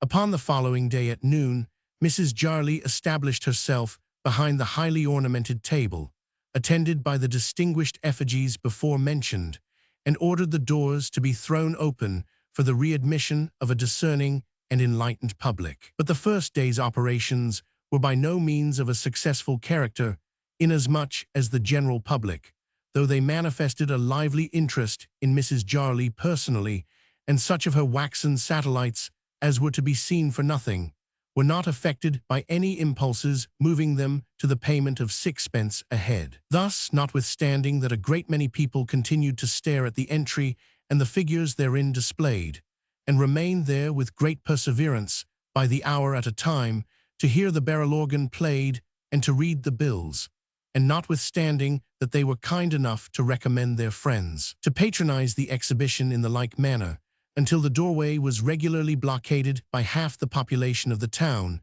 who, when they went off duty, were relieved by the other half, it was not found that the treasury was any the richer, or that the prospects of the establishment were at all encouraging.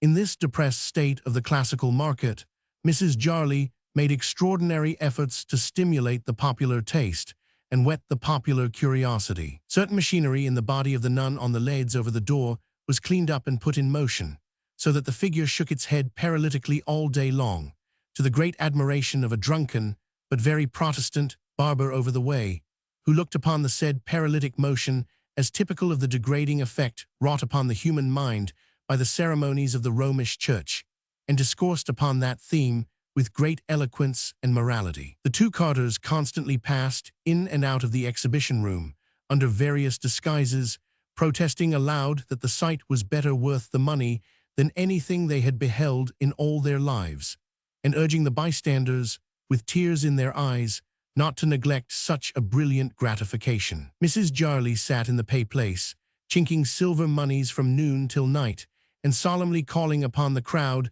to take notice that the price of admission was only 6 pence, and that the departure of the whole collection, on a short tour among the crowned heads of Europe, was positively fixed for that day week. "So be in time, be in time, be in time," said Mrs. Jarley at the close of every such address. "Remember that this is Jarley's stupendous collection of upwards of 100 figures, and that it is the only collection in the world, all others being impostors and deceptions. Be in time, be in time, be in time." Chapter 33. As the course of this tale requires that we should become acquainted, somewhere hereabouts, with a few particulars connected with the domestic economy of Mr. Sampson Brass, and as a more convenient place than the present is not likely to occur for that purpose, the historian takes the friendly reader by the hand, and springing with him into the air, and cleaving the same at a greater rate than ever Don Cleophas Lindro Perez Zambullo and his familiar travelled through that pleasant region in company, alights with him upon the pavement of Bevis Marks. The intrepid aeronauts alight before a small dark house, once the residence of Mr. Sampson Brass. In the parlor window of this little habitation, which is so close upon the footway that the passenger who takes the wall brushes the dim glass with his coat sleeve, much to its improvement, for it is very dirty, in this parlor window in the days of its occupation by Sampson Brass. There hung, all awry and slack, and discolored by the sun, a curtain of faded green, so threadbare from long service as by no means to intercept the view of the little dark room, but rather to afford a favorable medium through which to observe it accurately. There was not much to look at. A rickety table, with spare bundles of papers, yellow and ragged from long carriage in the pocket, ostentatiously displayed upon its top. A couple of stools set face to face on opposite sides of this crazy piece of furniture. A treacherous old chair by the fireplace, whose withered arms had hugged full many a client and helped to squeeze him dry. A second-hand wig box, used as a depository for blank writs and declarations and other small forms of law, once the sole contents of the head which belonged to the wig which belonged to the box, as they were now of the box itself, 2 or 3 common books of practice, a jar of ink, a pounce box, a stunted hearth broom, a carpet trodden to shreds but still clinging with the tightness of desperation to its tacks. These, with the yellow wainscot of the walls, the smoke-discolored ceiling, the dust and cobwebs, were among the most prominent decorations of the office of Mr. Sampson Brass. But this was mere still life, of no greater importance than the plate, Brass, solicitor, upon the door, and the bill, first floor to let to a single gentleman, which was tied to the knocker. The office commonly held 2 examples of animated nature, more to the purpose of this history, and in whom it has a stronger interest and more particular concern. Of these, one was Mr. Brass himself, who has already appeared in these pages. The other was his clerk, assistant, housekeeper, secretary, confidential plotter, adviser, intriguer, and bill of cost increaser, Miss Brass, a kind of Amazon at common law, of whom it may be desirable to offer a brief description.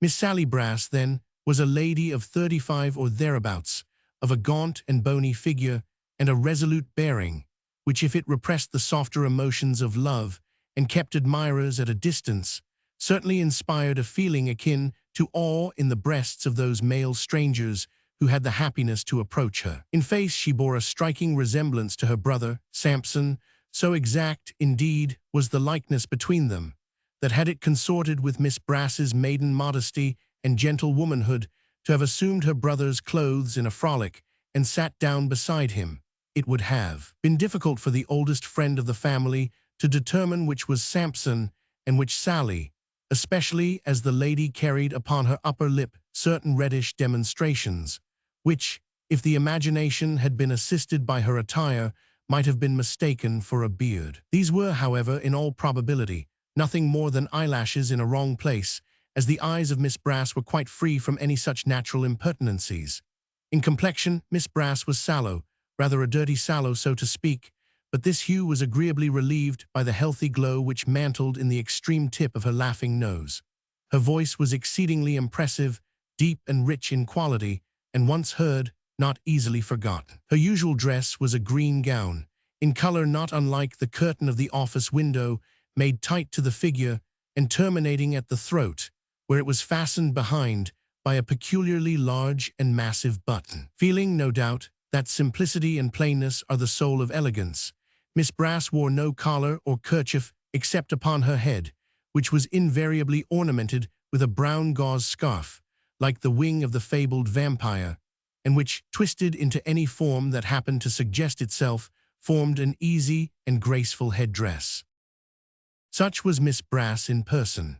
In mind, she was of a strong and vigorous turn, having from her earliest youth devoted herself with uncommon ardor to the study of law, not wasting her speculations upon its eagle flights, which are rare, but tracing it attentively through all the slippery and eel-like crawlings in which it commonly pursues its way. Nor had she, like many persons of great intellect, confined herself to theory or stopped short where practical usefulness begins, inasmuch as she could engross, fair copy, fill up printed forms with perfect accuracy, and, in short, transact any ordinary duty of the office down to pouncing a skin of parchment or mending a pen. It is difficult to understand how, possessed of these combined attractions, she should remain Miss Brass, but whether she had steeled her heart against mankind, or whether those who might have wooed and won her were deterred by fears that, being learned in the law, she might have too near her fingers ends those particular statutes which regulate what are familiarly termed actions for breach, certain it is that she was still in a state of celibacy, and still in daily occupation of her old stool opposite to that of her brother Sampson. And equally certain it is, by the way, that between these two stools a great many people had come to the ground. One morning Mr. Sampson Brass sat upon his stool, copying some legal process, and viciously digging his pen deep into the paper, as if he were writing upon the very heart of the party against whom it was directed, and Miss Sally Brass sat upon her stool making a new pen preparatory to drawing out a little bill, which was her favorite occupation, and so they sat in silence for a long time, until Miss Brass broke silence. "Have you nearly done, Sammy?" said Miss Brass, for in her mild and feminine lips Sampson became Sammy, and all things were softened down. "No," returned her brother. "It would have been all done, though, if you had helped at the right time." "Oh, yes, indeed," cried Miss Sally. "You want my help, don't you? You, too, that are going to keep a clerk." "Am I going to keep a clerk for my own pleasure, or because of my own wish, you provoking rascal?" said Mr. Brass, putting his pen in his mouth and grinning spitefully at his sister. "What do you taunt me about going to keep a clerk for?"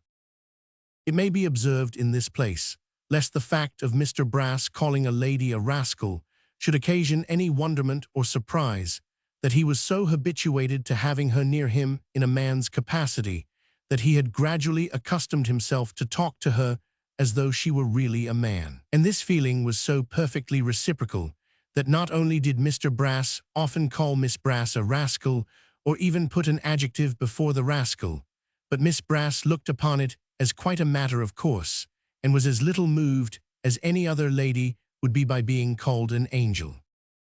"What do you taunt me, after 3 hours' talk last night, with going to keep a clerk for?" repeated Mr. Brass, grinning again with the pen in his mouth, like some nobleman's or gentleman's crest. "Is it my fault?" "All I know is," said Miss Sally, smiling dryly, for she delighted in nothing so much as irritating her brother, "that if every one of your clients is to force us to keep a clerk, whether we want to or not, you had better leave off business, strike yourself off the roll, and get taken in execution as soon as you can." "Have we got any other client like him?" said Brass. "Have we got another client like him now? Will you answer me that?" "Do you mean in the face?" said his sister. "Do I mean in the face?" sneered Sampson Brass, reaching over to take up the bill book and fluttering its leaves rapidly. "Look here, Daniel Quilp, Esquire, Daniel Quilp, Esquire, Daniel Quilp, Esquire, all through. Whether should I take a clerk that he recommends and says, 'This is the man for you,' or lose all this, eh?" Miss Sally deigned to make no reply, but smiled again and went on with her work. "But I know what it is," resumed Brass after a short silence. "You're afraid you won't have as long a finger in the business as you've been used to have. Do you think I don't see through that?" "The business wouldn't go on very long, I expect, without me," returned his sister composedly. "Don't you be a fool and provoke me, Sammy, but mind what you're doing and do it." Sampson Brass, who was at heart in great fear of his sister, sulkily bent over his writing again and listened as she said, "If I determined that the clerk ought not to come, of course he wouldn't be allowed to come. You know that well enough, so don't talk nonsense." Mr. Brass received this observation with increased meekness, merely remarking under his breath that he didn't like that kind of joking, and that Miss Sally would be a much better fellow if she forbore to aggravate him. To this compliment Miss Sally replied that she had a relish for the amusement, and had no intention to forego its gratification. Mr. Brass not caring, as it seemed, to pursue the subject any further, they both plied their pens at a great pace, and there the discussion ended. While they were thus employed, the window was suddenly darkened, as by some person standing close against it. As Mr. Brass and Miss Sally looked up to ascertain the cause, the top sash was nimbly lowered from without, and Quilp thrust in his head. "Hallo," he said, standing on tiptoe on the windowsill and looking down into the room. "Is there anybody at home? Is there any of the devils we're here? Is Brass at a premium, eh? 240 M. Original." "Ha ha ha," laughed the lawyer in an affected ecstasy. "Oh, very good, sir. Oh, very good indeed. Quite eccentric. Dear me, what humor he has." "Is that my Sally?" croaked the dwarf, ogling the fair Miss Brass. "Is it justice with the bandage off her eyes and without the sword and scales? Is it the strong arm of the law? Is it the Virgin of Bevis?" "What an amazing flow of spirits," cried Brass. "Upon my word, it's quite extraordinary." "Open the door," said Quilp. "I've got him here. Such a clerk for you, Brass, such a prize, such an ace of trumps. Be quick and open the door, or if there's another lawyer near and he should happen to look out of window, he'll snap him up before your eyes, he will." It is probable that the loss of the phoenix of clerks, even to a rival practitioner, would not have broken Mr. Brass's heart, but pretending great alacrity, he rose from his seat, and going to the door, returned, introducing his client, who led by the hand no less a person than Mr. Richard Swiveller. "There she is," said Quilp, stopping short at the door, and wrinkling up his eyebrows as he looked towards Miss Sally. "There is the woman I ought to have married. There is the beautiful Sarah. There is the female who has all the charms of her sex, and none of their weaknesses. Oh, Sally, Sally." To this amorous address Miss Brass briefly responded, "Bother." "Hard-hearted as the metal from which she takes her name," said Quilp. "Why don't she change it, melt down the brass, and take another name?" "Hold your nonsense, Mr. Quilp, do," returned Miss Sally with a grim smile. "I wonder you're not ashamed of yourself before a strange young man." "The strange young man," said Quilp, handing Dick Swiveller forward, "is too susceptible himself not to understand me well. This is Mr. Swiveller, my intimate friend, a gentleman of good family and great expectations, but who, having rather involved himself by youthful indiscretion, is content for a time to fill the humble station of a clerk. Humble, but here most enviable. What a delicious atmosphere." If Mr. Quilp spoke figuratively, and meant to imply that the air breathed by Miss Sally Brass was sweetened and rarefied by that dainty creature, he had doubtless good reason for what he said. But if he spoke of the delights of the atmosphere of Mr. Brass's office in a literal sense, he had certainly a peculiar taste, as it was of a close and earthy kind, and besides being frequently impregnated with strong whiffs of the second-hand wearing apparel exposed for sale. In Duke's Place and Houndsditch had a decided flavor of rats and mice and a taint of moldiness. Perhaps some doubts of its pure delight presented themselves to Mr. Swiveller, as he gave vent to one or two short abrupt sniffs, and looked incredulously at the grinning dwarf. "Mr. Swiveller," said Quilp, "being pretty well accustomed to the agricultural pursuits of sowing wild oats, Miss Sally prudently considers that half a loaf is better than no bread. To be out of harm's way he prudently thinks is something too, and therefore he accepts your brother's offer. Brass, Mr. Swiveller is yours." "I am very glad, sir," said Mr. Brass, "very glad indeed. Mr. Swiveller, sir, is fortunate enough to have your friendship. You may be very proud, sir, to have the friendship of Mr. Quilp." Dick murmured something about never wanting a friend or a bottle to give him, and also gasped forth his favorite allusion to the wing of friendship and its never molting a feather. But his faculties appeared to be absorbed in the contemplation of Miss Sally Brass, at whom he stared with blank and rueful looks, which delighted the watchful dwarf beyond measure. As to the divine Miss Sally herself, she rubbed her hands as men of business do, and took a few turns up and down the office with her pen behind her ear. "I suppose," said the dwarf, turning briskly to his legal friend, "that Mr. Swiveller enters upon his duties at once. It's Monday morning." "At once, if you please, sir, by all means," returned Brass. Miss Sally will teach him law, the delightful study of the law, said Quilp. She'll be his guide, his friend, his companion, his Blackstone, his Coke upon Littleton, his young lawyer's best companion. He is exceedingly eloquent, said Brass, like a man abstracted, and looking at the roofs of the opposite houses with his hands in his pockets. He has an extraordinary flow of language, beautiful, really. With Miss Sally, Quilp went on, and the beautiful fictions of the law, his days will pass like minutes. Those charming creations of the poet, John Doe and Richard Roe, when they first dawn upon him, will open a new world for the enlargement of his mind and the improvement of his heart. "Oh, beautiful, beautiful, beautiful indeed," cried Brass. "It's a treat to hear him." "Where will Mr. Swiveller sit?" said Quilp, looking round. "Why, we'll buy another stool, sir," returned Brass. "We hadn't any thoughts of having a gentleman with us, sir, until you were kind enough to suggest it, and our accommodation is not extensive. We'll look about for a second-hand stool, sir. In the meantime, if Mr. Swiveller will take my seat and try his hand at a fair copy of this ejectment, as I shall be out pretty well all the morning." "Walk with me," said Quilp. "I have a word or two to say to you on points of business. Can you spare the time?" "Can I spare the time to walk with you, sir? You're joking, sir, you're joking with me," replied the lawyer, putting on his hat. "I'm ready, sir, quite ready.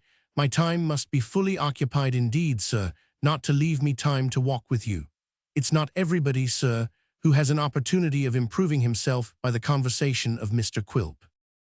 The dwarf glanced sarcastically at his brazen friend, and with a short, dry cough, turned upon his heel to bid adieu to Miss Sally. After a very gallant parting on his side, and a very cool and gentlemanly sort of one on hers, he nodded to Dick Swiveller and withdrew with the attorney. Dick stood at the desk in a state of utter stupefaction, staring with all his might at the beauteous Sally, as if she had been some curious animal whose like had never lived. When the dwarf got into the street, he mounted again upon the window-sill and looked into the office for a moment with a grinning face, as a man might peep into a cage. Dick glanced upward at him, but without any token of recognition, and long after he had disappeared, still stood gazing upon Miss Sally Brass, seeing or thinking of nothing else, and rooted to the spot. Miss Brass, being by this time deep in the bill of costs, took no notice whatever of Dick, but went scratching on, with a noisy pen, scoring down the figures with evident delight, and working like a steam engine. There stood Dick, gazing now at the green gown, now at the brown head-dress, now at the face, and now at the rapid pen, in a state of stupid perplexity, wondering how he got into the company of that strange monster, and whether it was a dream and he would ever wake. At last he heaved a deep sigh and began slowly pulling off his coat.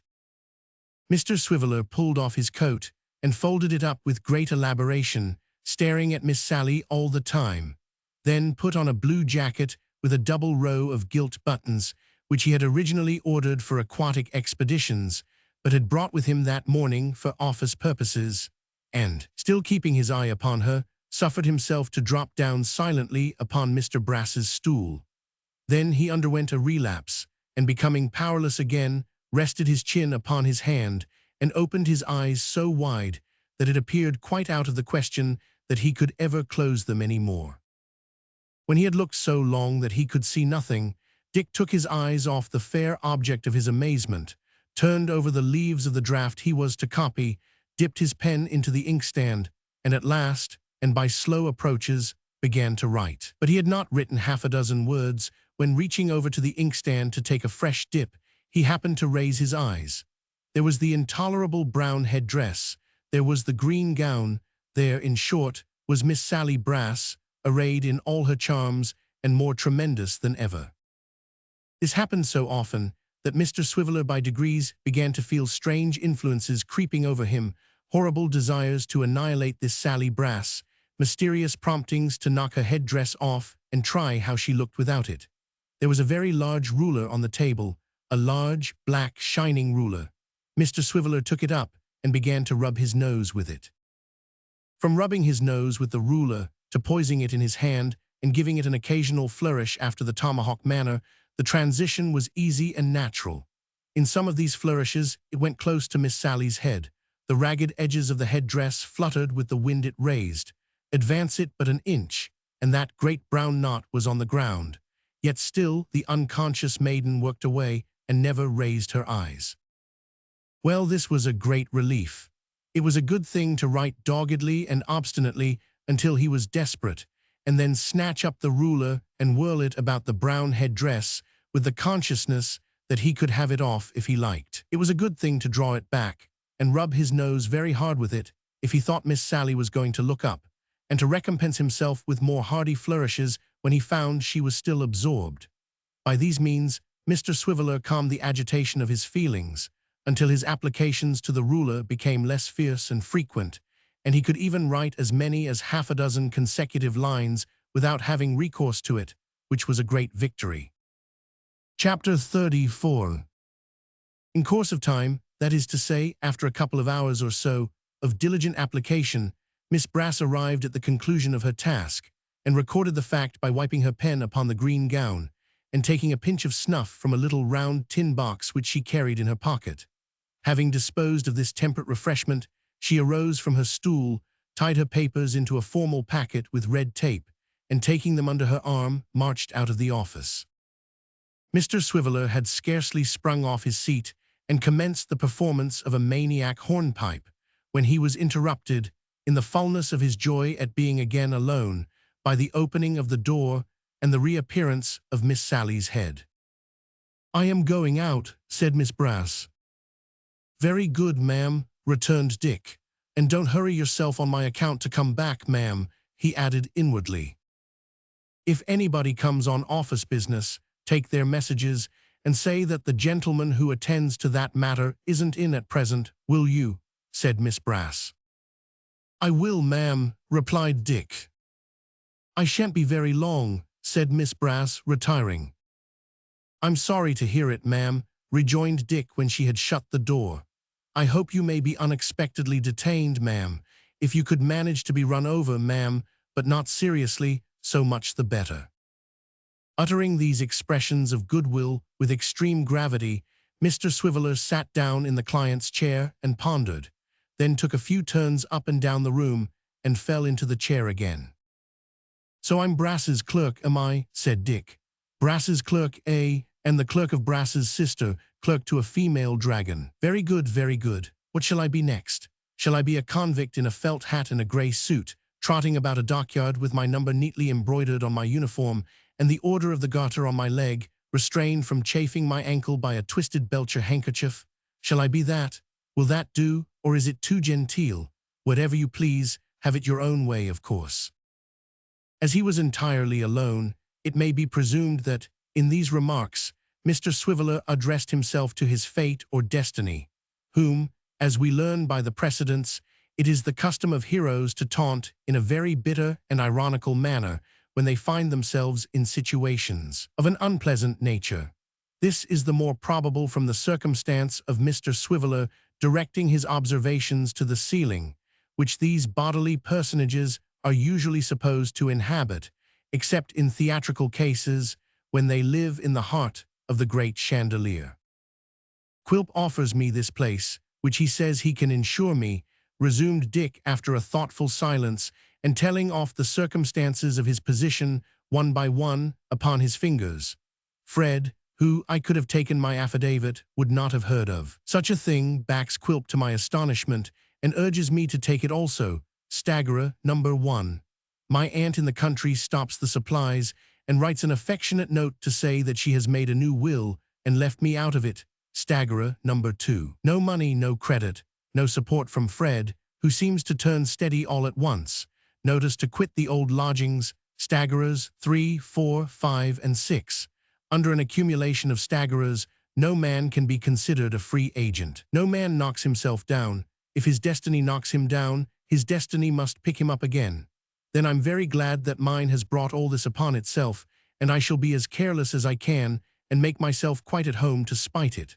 So go on, my buck," said Mr. Swiveller, taking his leave of the ceiling with a significant nod, "and let us see which of us will be tired first."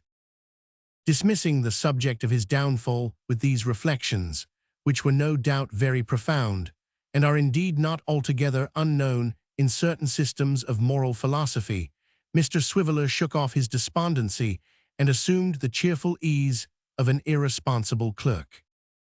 As a means towards his composure and self-possession, he entered into a more minute examination of the office than he had yet had time to make, looked into the wig box, the books, and ink bottle, untied and inspected all the papers, carved a few devices on the table with a sharp blade of Mr. Brass's penknife, and wrote his name on the inside of the wooden coal scuttle. Having, as it were, taken formal possession of his clerkship in virtue of these proceedings, he opened the window and leaned negligently out of it until a beer boy happened to pass, whom he commanded to set down his tray and to serve him with a pint of mild porter, which he drank upon the spot and promptly paid for, with the view of breaking ground for a system of future credit and opening a correspondence tending thereto without loss of time. Then 3 or 4 little boys dropped in, on legal errands from 3 or 4 attorneys of the brass grade, whom Mr. Swiveller received and dismissed with about as professional a manner, and as correct and comprehensive an understanding of their business,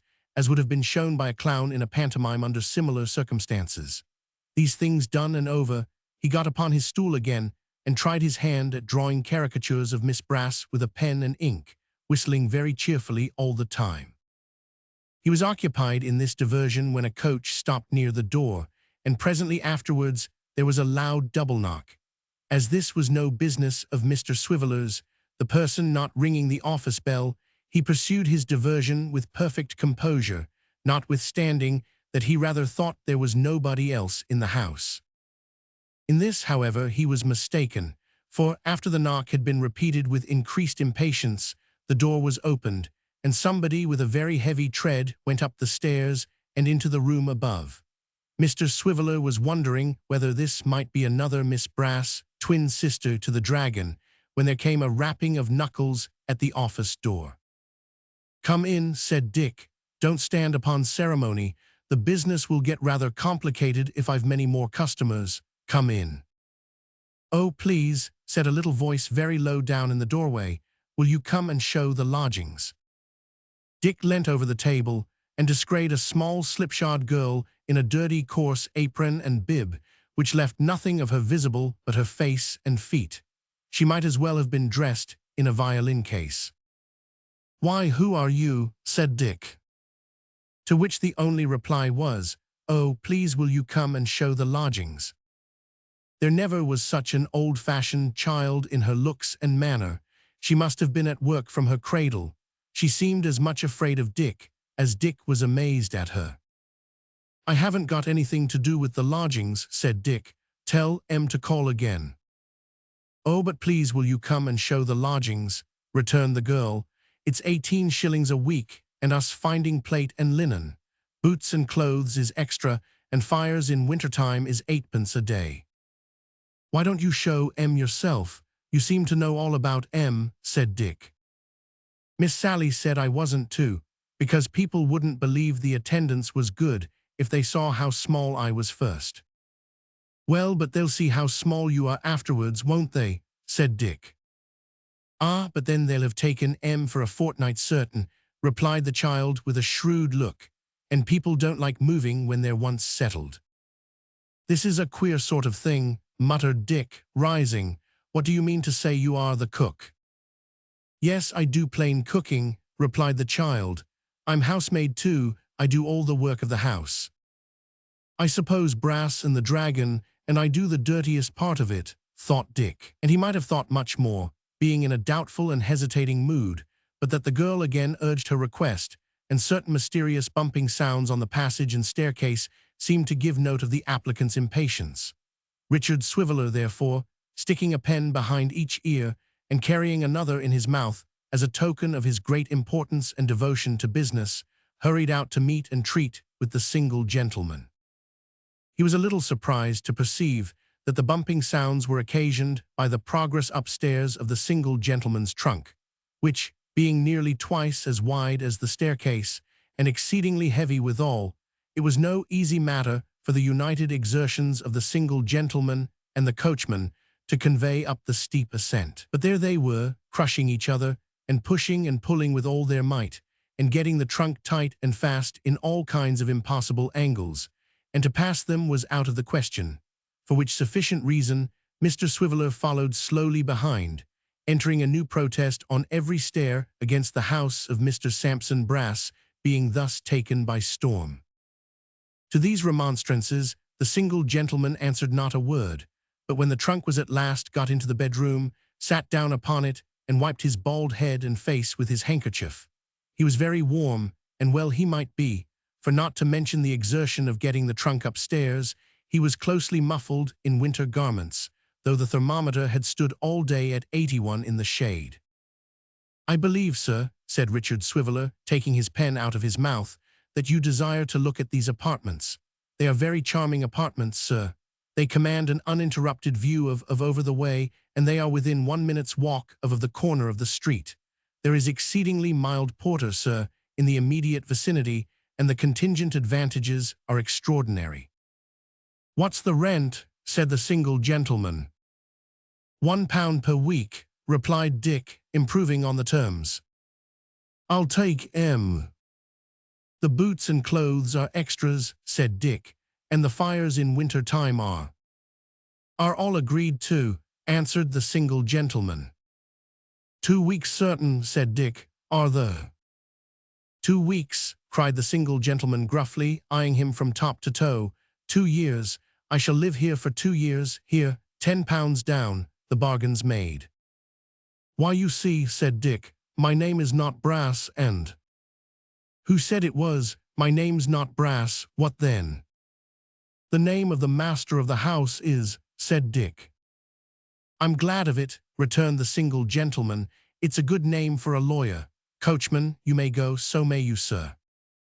Mr. Swiveller was so much confounded by the single gentleman riding roughshod over him at this rate, that he stood looking at him almost as hard as he had looked at Miss Sally. The single gentleman, however, was not in the slightest degree affected by this circumstance, but proceeded with perfect composure to unwind the shawl which was tied round his neck, and then to pull off his boots. Freed of these encumbrances, he went on to divest himself of his other clothing, which he folded up, piece by piece, and ranged in order on the trunk. Then he pulled down the window blinds, drew the curtains, wound up his watch, and quite leisurely and methodically got into bed. "Take down the bill," were his parting words, as he looked out from between the curtains, "and let nobody call me till I ring the bell." With that the curtains closed, and he seemed to snore immediately. "This is a most remarkable and supernatural sort of house," said Mr. Swiveller, as he walked into the office with the bill in his hand. "She-dragons in the business, conducting themselves like professional gentlemen, plain cooks of 3 feet high appearing mysteriously from underground, strangers walking in and going to bed without leave or license in the middle of the day. If he should be one of the miraculous fellows that turn up now and then and has gone to sleep for 2 years, I shall be in a pleasant situation. It's my destiny, however, and I hope Brass may like it. I shall be sorry if he don't, but it's no business of mine. I have nothing whatever to do with it." Chapter 35.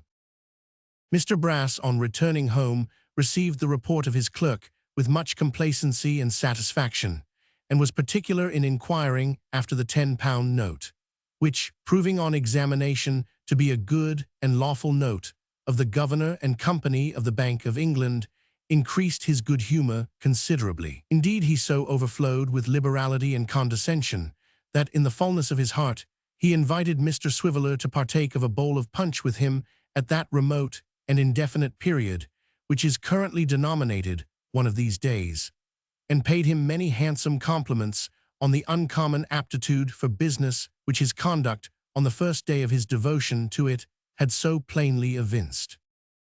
It was a maxim with Mr. Brass that the habit of paying compliments kept a man's tongue oiled without any expense, and as that useful member ought never to grow rusty or creak in turning on its hinges in the case of a practitioner of the law, in whom it should be always glib and easy, he lost few opportunities of improving himself by the utterance of handsome speeches and eulogistic expressions. And this had passed into such a habit with him that, if he could not be correctly said to have his tongue at his fingers' ends, he might certainly be said to have it anywhere but in his face, which being, as we have already seen, of a harsh and repulsive character, was not oiled so easily, but frowned above all the smooth speeches, one of nature's beacons, warning off those who navigated the shoals and breakers of the world, or of that dangerous strait the law, and admonishing them to seek less treacherous harbors and try their fortune elsewhere. While Mr. Brass by turns overwhelmed his clerk with compliments and inspected the £10 note, Miss Sally showed little emotion and that of no pleasurable kind, for as the tendency of her legal practice had been to fix her thoughts on small gains and gripings, and to whet and sharpen her natural wisdom, she was not a little disappointed that the single gentleman had obtained the lodgings at such an easy rate, arguing that when he was seen to have set his mind upon them, he should have been at the least charged double or treble the usual terms, and that, in exact proportion as he pressed forward, Mr. Swiveller should have hung back. But neither the good opinion of Mr. Brass nor the dissatisfaction of Miss Sally wrought any impression upon that young gentleman, who, throwing the responsibility of this and all other acts and deeds thereafter to be done by him upon his unlucky destiny, was quite resigned and comfortable, fully prepared for the worst, and philosophically indifferent to the best. "Good morning, Mr. Richard," said Brass, on the second day of Mr. Swiveller's clerkship. "Sally found you a second-hand stool, sir, yesterday evening in Whitecapel. She's a rare fellow at a bargain, I can tell you, Mr. Richard. You'll find that a first-rate stool, sir, take my word for it." "It's rather a crazy one to look at," said Dick. "You'll find it a most amazing stool to sit down upon, you may depend," returned Mr. Brass. "It was bought in the open street just opposite the hospital, and as it has been standing there a month or two, it has got rather dusty and a little brown from being in the sun, that's all." "I hope it hasn't got any fevers or anything of that sort in it," said Dick, sitting himself down discontentedly between Mr. Sampson and the chaste Sally. "One of the legs is longer than the others." "Then we get a bit of timber in, sir," retorted Brass. "Ha, ha, ha, we get a bit of timber in, sir, and that's another advantage of my sister's going to market for us. Miss Brass, Mr. Richard is the—" "Will you keep quiet?" interrupted the fair subject of these remarks, looking up from her papers. "How am I to work if you keep on chattering?" "What an uncertain chap you are," returned the lawyer. "Sometimes you're all for a chat, at another time you're all for work. A man never knows what humor he'll find you in." "I'm in a working humor now," said Sally, "so don't disturb me if you please, and don't take him," Miss Sally pointed with the feather of her pen to Richard, "off his business. He won't do more than he can help, I dare say." Mr. Brass had evidently a strong inclination to make an angry reply, but was deterred by prudent or timid considerations, as he only muttered something about aggravation and a vagabond, not associating the terms with any individual, but mentioning them as connected with some abstract ideas which happened to occur to him. They went on writing for a long time in silence after this, in such a dull silence that Mr. Swiveller, who required excitement, had several times fallen asleep, and written divers strange words in an unknown character with his eyes shut, when Miss Sally at length broke in upon the monotony of the office by pulling out the little tin box, taking a noisy pinch of snuff, and then expressing her opinion that Mr. Richard Swiveller had done it. "Done what, ma'am?" said Richard. "Do you know," returned Miss Brass, "that the lodger isn't up yet, that nothing has been seen or heard of him since he went to bed yesterday afternoon?" "Well, ma'am," said Dick, "I suppose he may sleep his £10 out in peace and quietness if he likes." "Ah, I begin to think he'll never wake," observed Miss Sally. "It's a very remarkable circumstance," said Brass, laying down his pen. "Really very remarkable. Mr. Richard, you'll remember, if this gentleman should be found to have hung himself to the bedpost, or any unpleasant accident of that kind should happen, you'll remember, Mr. Richard, that this £10 note was given to you in part payment of 2 years' rent. You'll bear that in mind, Mr. Richard. You had better make a note of it, sir, in case you should ever be called upon to give evidence." Mr. Swiveller took a large sheet of foolscap, and with a countenance of profound gravity, began to make a very small note in one corner. "We can never be too cautious," said Mr. Brass. "There is a deal of wickedness going about the world, a deal of wickedness. Did the gentleman happen to say, sir, but never mind that at present, sir, finish that little memorandum first." Dick did so and handed it to Mr. Brass, who had dismounted from his stool and was walking up and down the office. "Oh, this is the memorandum, is it?" said Brass, running his eye over the document. "Very good. Now, Mr. Richard, did the gentleman say anything else?" "No." "Are you sure, Mr. Richard," said Brass solemnly, "that the gentleman said nothing else?" "Devil a word, sir," replied Dick. "Think again, sir," said Brass. "It's my duty, sir, in the position in which I stand, and as an honorable member of the legal profession, the first profession in this country, sir, or in any other country, or in any of the planets that shine above us at night and are supposed to be inhabited, it's my duty, sir, as an honorable member of that profession, not to put to you a leading question in a matter of this delicacy and importance. Did the gentleman, sir, who took the first floor of you yesterday afternoon, and who brought with him a box of property, say anything more than is set down in this memorandum?" "Come, don't be a fool," said Miss Sally. Dick looked at her, and then at Brass, and then at Miss Sally again, and still said, "No." "Pooh, deuce take it, Mr. Richard, how dull you are," cried Brass, relaxing into a smile. "Did he say anything about his property? There." "That's the way to put it," said Miss Sally, nodding to her brother.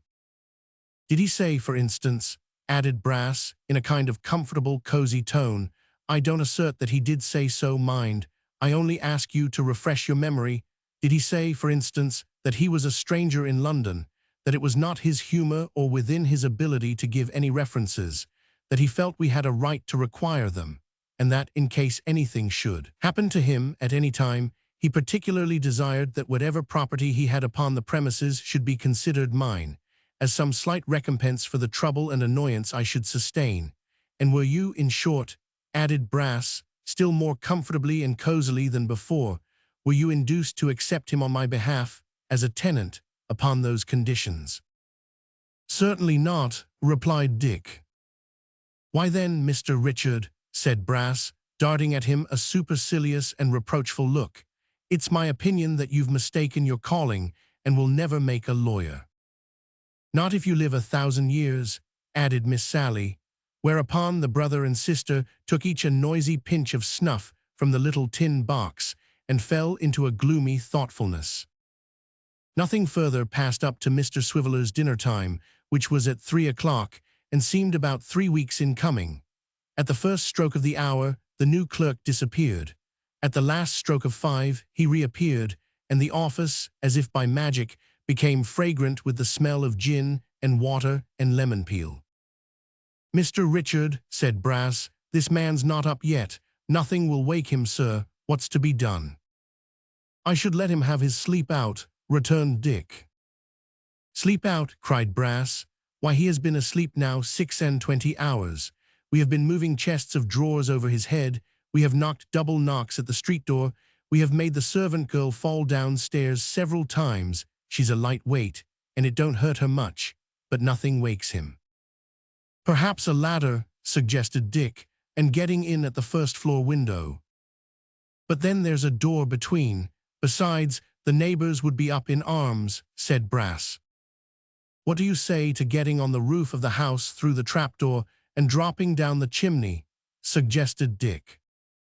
"That would be an excellent plan," said Brass, "if anybody would be," and here he looked very hard at Mr. Swiveller, "would be kind and friendly and generous enough to undertake it.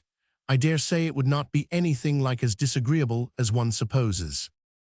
Dick had made the suggestion, thinking that the duty might possibly fall within Miss Sally's department. As he said nothing further, and declined taking the hint, Mr. Brass was fain to propose that they should go upstairs together, and make a last effort to awaken the sleeper by some less violent means, which, if they failed on this last trial, must positively be succeeded by stronger measures. Mr. Swiveller, assenting, armed himself with his stool and the large ruler, and repaired with his employer to the scene of action, where Miss Brass was already ringing a handbell with all her might, and yet without producing the smallest effect upon their mysterious lodger.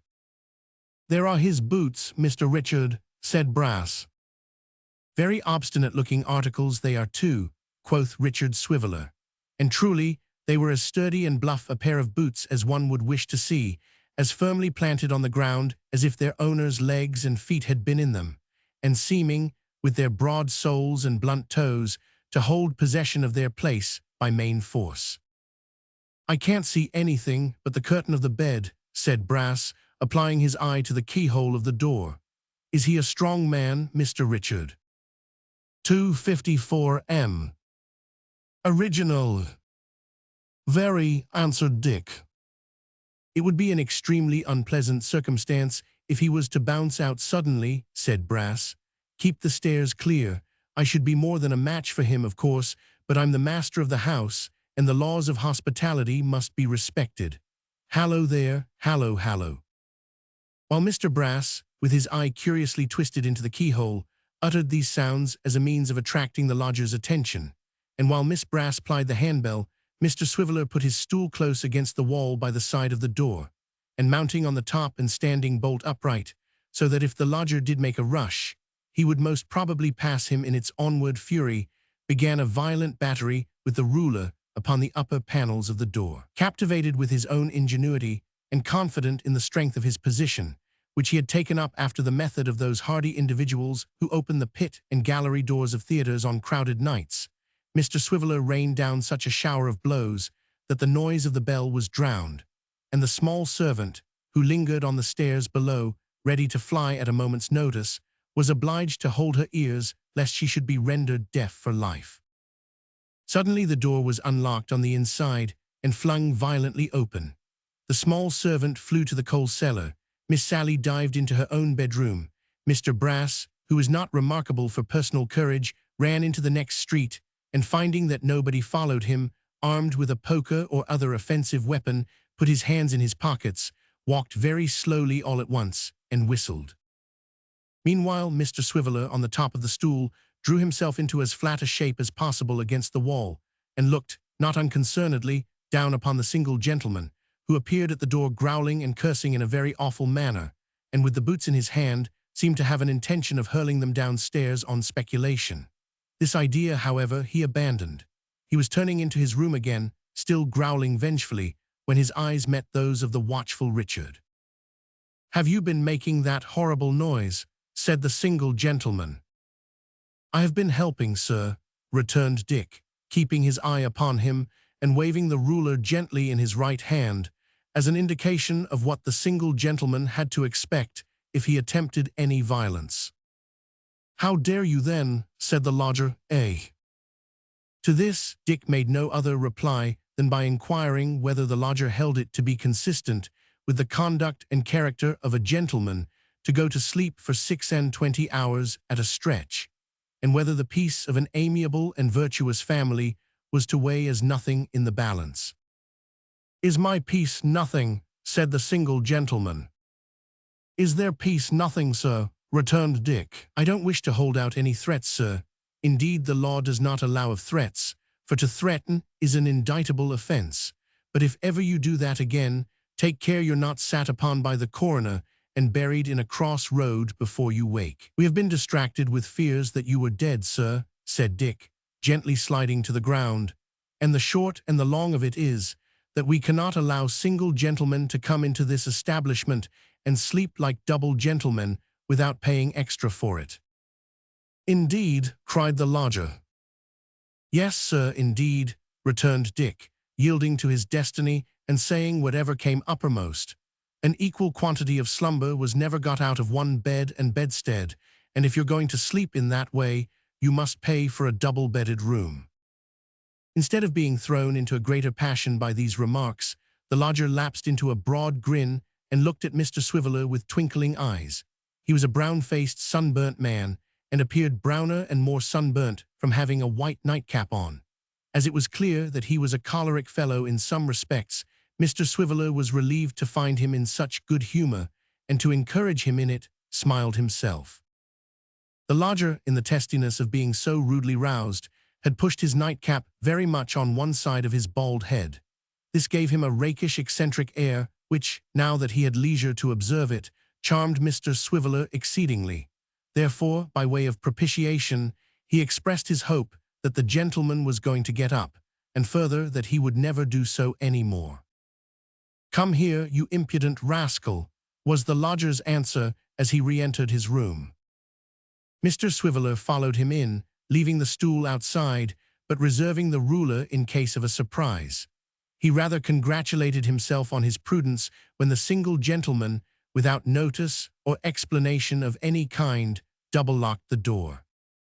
"Can you drink anything?" was his next inquiry. Mr. Swiveller replied that he had very recently been assuaging the pangs of thirst, but that he was still open to a modest quencher, if the materials were at hand. Without another word spoken on either side, the lodger took from his great trunk a kind of temple, shining as of polished silver, and placed it carefully on the table. Greatly interested in his proceedings, Mr. Swiveller observed him closely. Into one little chamber of this temple he dropped an egg, into another some coffee, into a third a compact piece of raw steak from a neat tin case, into a fourth he poured some water. Then, with the aid of a phosphorus box and some matches, he procured a light and applied it to a spirit lamp which had a place of its own below the temple. Then he shut down the lids of all the little chambers. Then he opened them, and then, by some wonderful and unseen agency, the steak was done, the egg was boiled, the coffee was accurately prepared, and his breakfast was ready. "Hot water," said the lodger, handing it to Mr. Swiveller with as much coolness as if he had a kitchen fire before him, "extraordinary rum, sugar, and a travelling glass. Mix for yourself, and make haste." Dick complied, his eyes wandering all the time from the temple on the table, which seemed to do everything, to the great trunk, which seemed to hold everything. The lodger took his breakfast like a man who was used to work these miracles, and thought nothing of them. "The man of the house is a lawyer, is he not?" said the lodger. Dick nodded. The rum was amazing. "The woman of the house, what's she?" "A dragon," said Dick. The single gentleman, perhaps because he had met with such things in his travels, or perhaps because he was a single gentleman, evinced no surprise, but merely inquired, "Wife or sister?" "Sister," said Dick. "So much the better," said the single gentleman. "He can get rid of her when he likes." "I want to do as I like, young man," he added after a short silence, "to go to bed when I like, get up when I like, come in when I like, go out when I like, to be asked no questions, and be surrounded by no spies. In this last respect, servants are the devil. There's only one here." "And a very little one," said Dick. "And a very little one," repeated the lodger. "Well, the place will suit me, will it?" "Yes," said Dick. "Sharks, I suppose," said the lodger. Dick nodded assent and drained his glass. "Let them know my humor," said the single gentleman, rising. "If they disturb me, they lose a good tenant. If they know me to be that, they know enough. If they try to know more, it's a notice to quit. It's better to understand these things at once. Good day." "I beg your pardon," said Dick, halting in his passage to the door, which the lodger prepared to open. "When he who adores thee has left but the name." "What do you mean?" "But the name," said Dick, "has left but the name, in case of letters or parcels."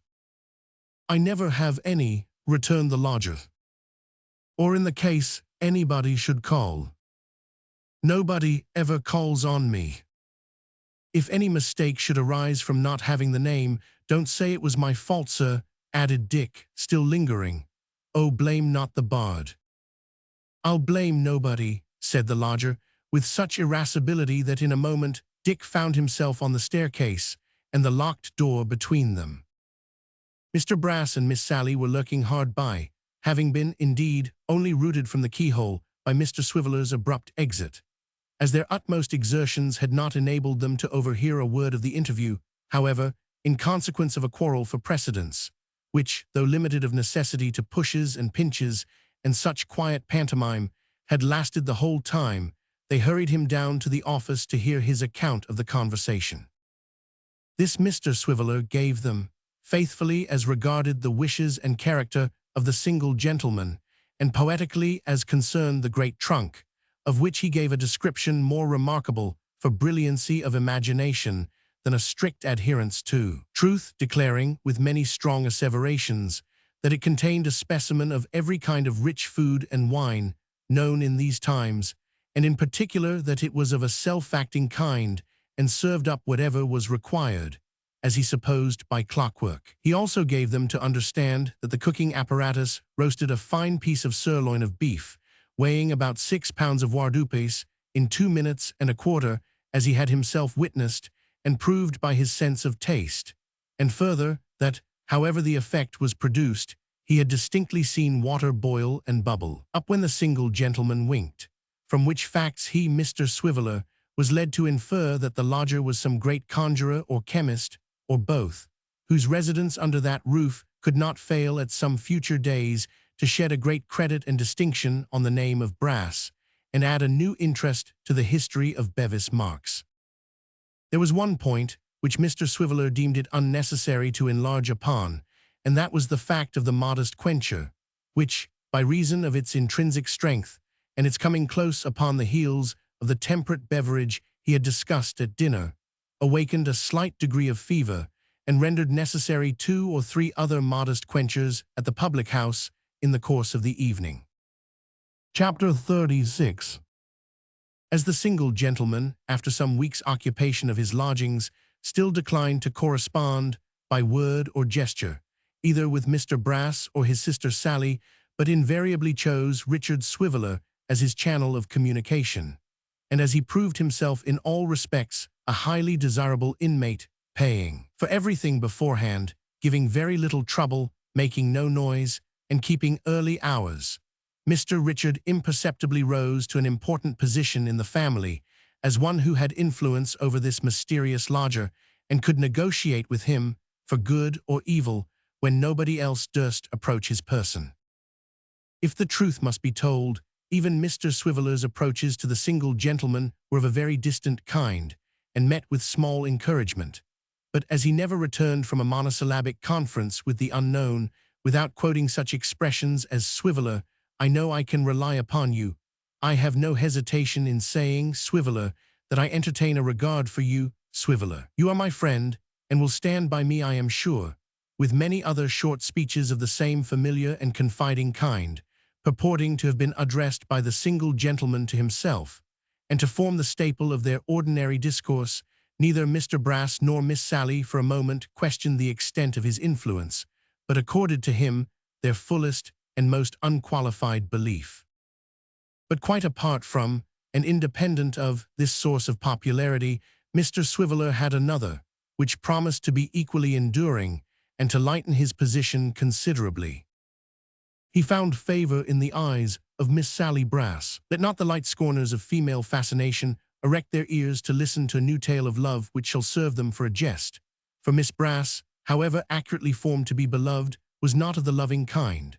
That amiable virgin, having clung to the skirts of the law from her earliest youth, having sustained herself by their aid, as it were, in her first running alone, and maintained a firm grasp upon them ever since, had passed her life in a kind of legal childhood. She had been remarkable, when a tender prattler for an uncommon talent in counterfeiting the walk and manner of a bailiff, in which character she had learned to tap her little playfellows on the shoulder and to carry them off to imaginary sponging houses, with a correctness of imitation which was the surprise and delight of all who witnessed her performances, and which was only to be exceeded by her exquisite manner of putting an execution into her doll's house, and taking an exact inventory of the chairs and tables. These artless sports had naturally soothed and cheered the decline of her widowed father, a most exemplary gentleman, called Old Foxy by his friends from his extreme sagacity, who encouraged them to the utmost, and whose chief regret,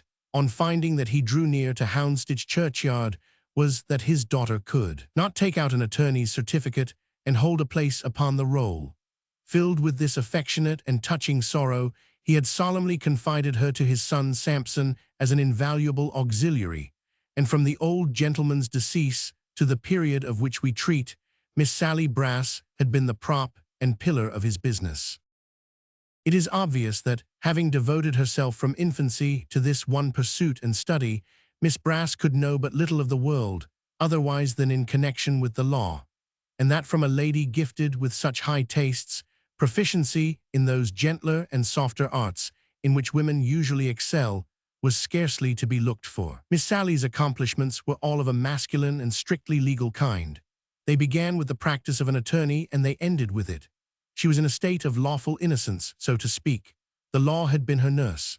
And as bandy legs or such physical deformities in children are held to be the consequence of bad nursing, so, if in a mind so beautiful any moral twist or handiness could be found, Miss Sally Brass's nurse was alone to blame. It was upon this lady, then, that Mr. Swiveller burst in full freshness as something new and hitherto undreamed of, lighting up the office with scraps of song and merriment, conjuring with inkstands and boxes of wafers, catching 3 oranges in one hand, balancing stools upon his chin and penknives on his nose, and constantly performing 100 other feats with equal ingenuity. For with such unbendings did Richard, in Mr. Brass's absence, relieve the tedium of his confinement. These social qualities, which Miss Sally first discovered by accident, gradually made such an impression upon her that she would entreat Mr. Swiveller to relax as though she were not by, which Mr. Swiveller, nothing loth, would readily consent to do. By these means, a friendship sprung up between them. Mr. Swiveller gradually came to look upon her as her brother Sampson did, and as he would have looked upon any other clerk. He imparted to her the mystery of going the odd man or plain Newmarket for fruit, ginger beer, baked potatoes, or even a modest quencher, of which Miss Brass did not scruple to partake. He would often persuade her to undertake his share of writing in addition to her own. Nay, he would sometimes reward her with a hearty slap on the back, and protest that she was a devilish good fellow, a jolly dog, and so forth, all of which compliments Miss Sally would receive in entire good part and with perfect satisfaction. One circumstance troubled Mr. Swiveller's mind very much, and that was that the small servant always remained somewhere in the bowels of the earth under Bevis marks, and never came to the surface unless the single gentleman rang his bell, when she would answer it and immediately disappear again. She never went out or came into the office, or had a clean face, or took off the coarse apron, or looked out of any one of the windows, or stood at the street door for a breath of air, or had any rest or enjoyment whatever. Nobody ever came to see her, nobody spoke of her, nobody cared about her. Mr. Brass had said once that he believed she was a love child, which means anything but a child of love, and that was all the information Richard Swiveller could obtain. It's of no use asking the dragon, thought Dick one day, as he sat contemplating the features of Miss Sally Brass. I suspect if I asked any questions on that head, our alliance would be at an end. I wonder whether she is a dragon by the by, or something in the mermaid way. She has rather a scaly appearance, but mermaids are fond of looking at themselves in the glass, which she can't be, and they have a habit of combing their hair, which she hasn't. No, she's a dragon.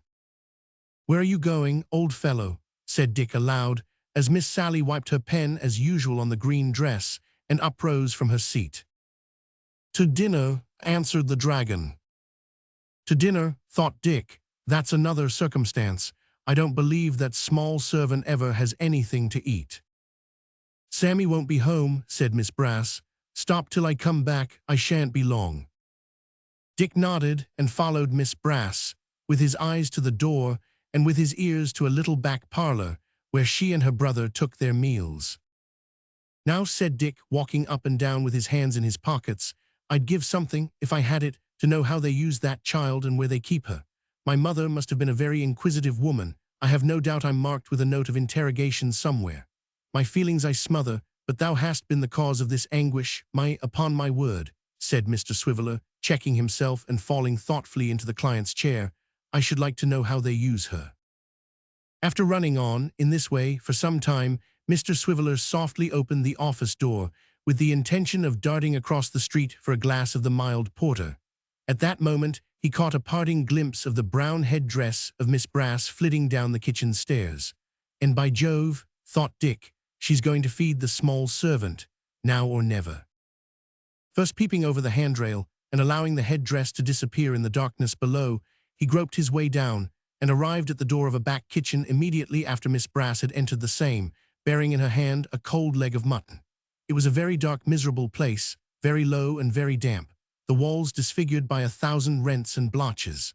The water was trickling out of a leaky butt, and a most wretched cat was lapping up the drops with the sickly eagerness of starvation. The grate, which was a wide one, was wound and screwed up tight, so as to hold no more than a little thin sandwich of fire.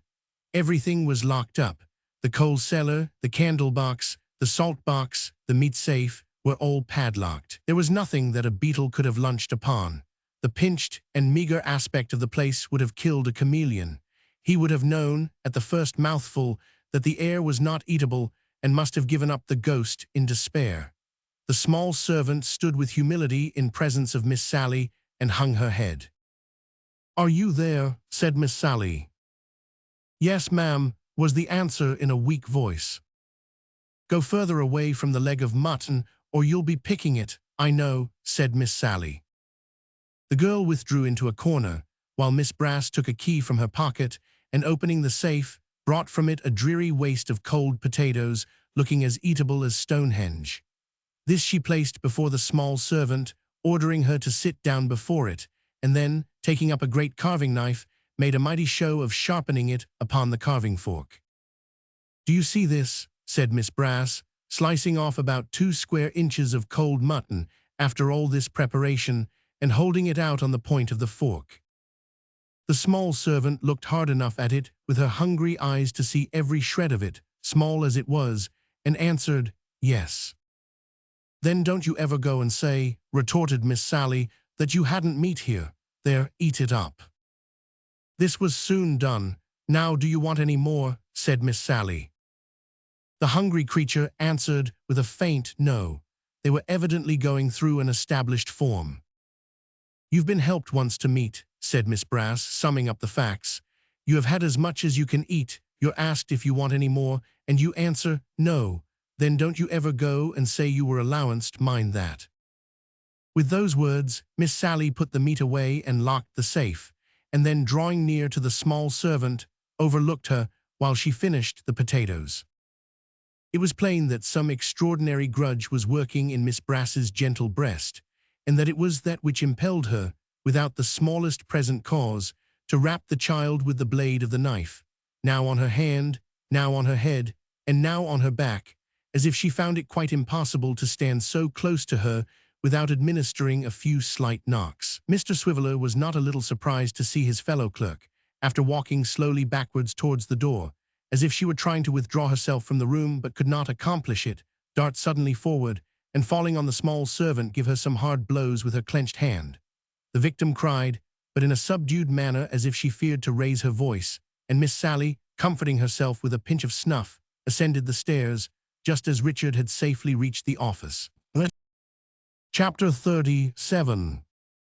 The single gentleman, among his other peculiarities, and he had a very plentiful stock, of which he every day furnished some new specimen, took a most extraordinary and remarkable interest in the exhibition of Punch. If the sound of a Punch's voice, at ever so remote a distance, reached Bevis Marks, the single gentleman, though in bed and asleep, would start up, and hurrying on his clothes, make for the spot with all speed, and presently return at the head of a long procession of idlers, having in the midst the theatre and its proprietors. Straightway the stage would be set up in front of Mr. Brass's house. The single gentleman would establish himself at the first-floor window, and the entertainment would proceed, with all its exciting accompaniments of fife and drum and shout, to the excessive consternation of all sober votaries of business in that silent thoroughfare. It might have been expected that when the play was done, both players and audience would have dispersed. But the epilogue was as bad as the play, for no sooner was the devil dead than the manager of the puppets and his partner were summoned by the single gentleman to his chamber, where they were regaled with strong waters from his private store, and where they held with him long conversations, the purport of which no human being could fathom.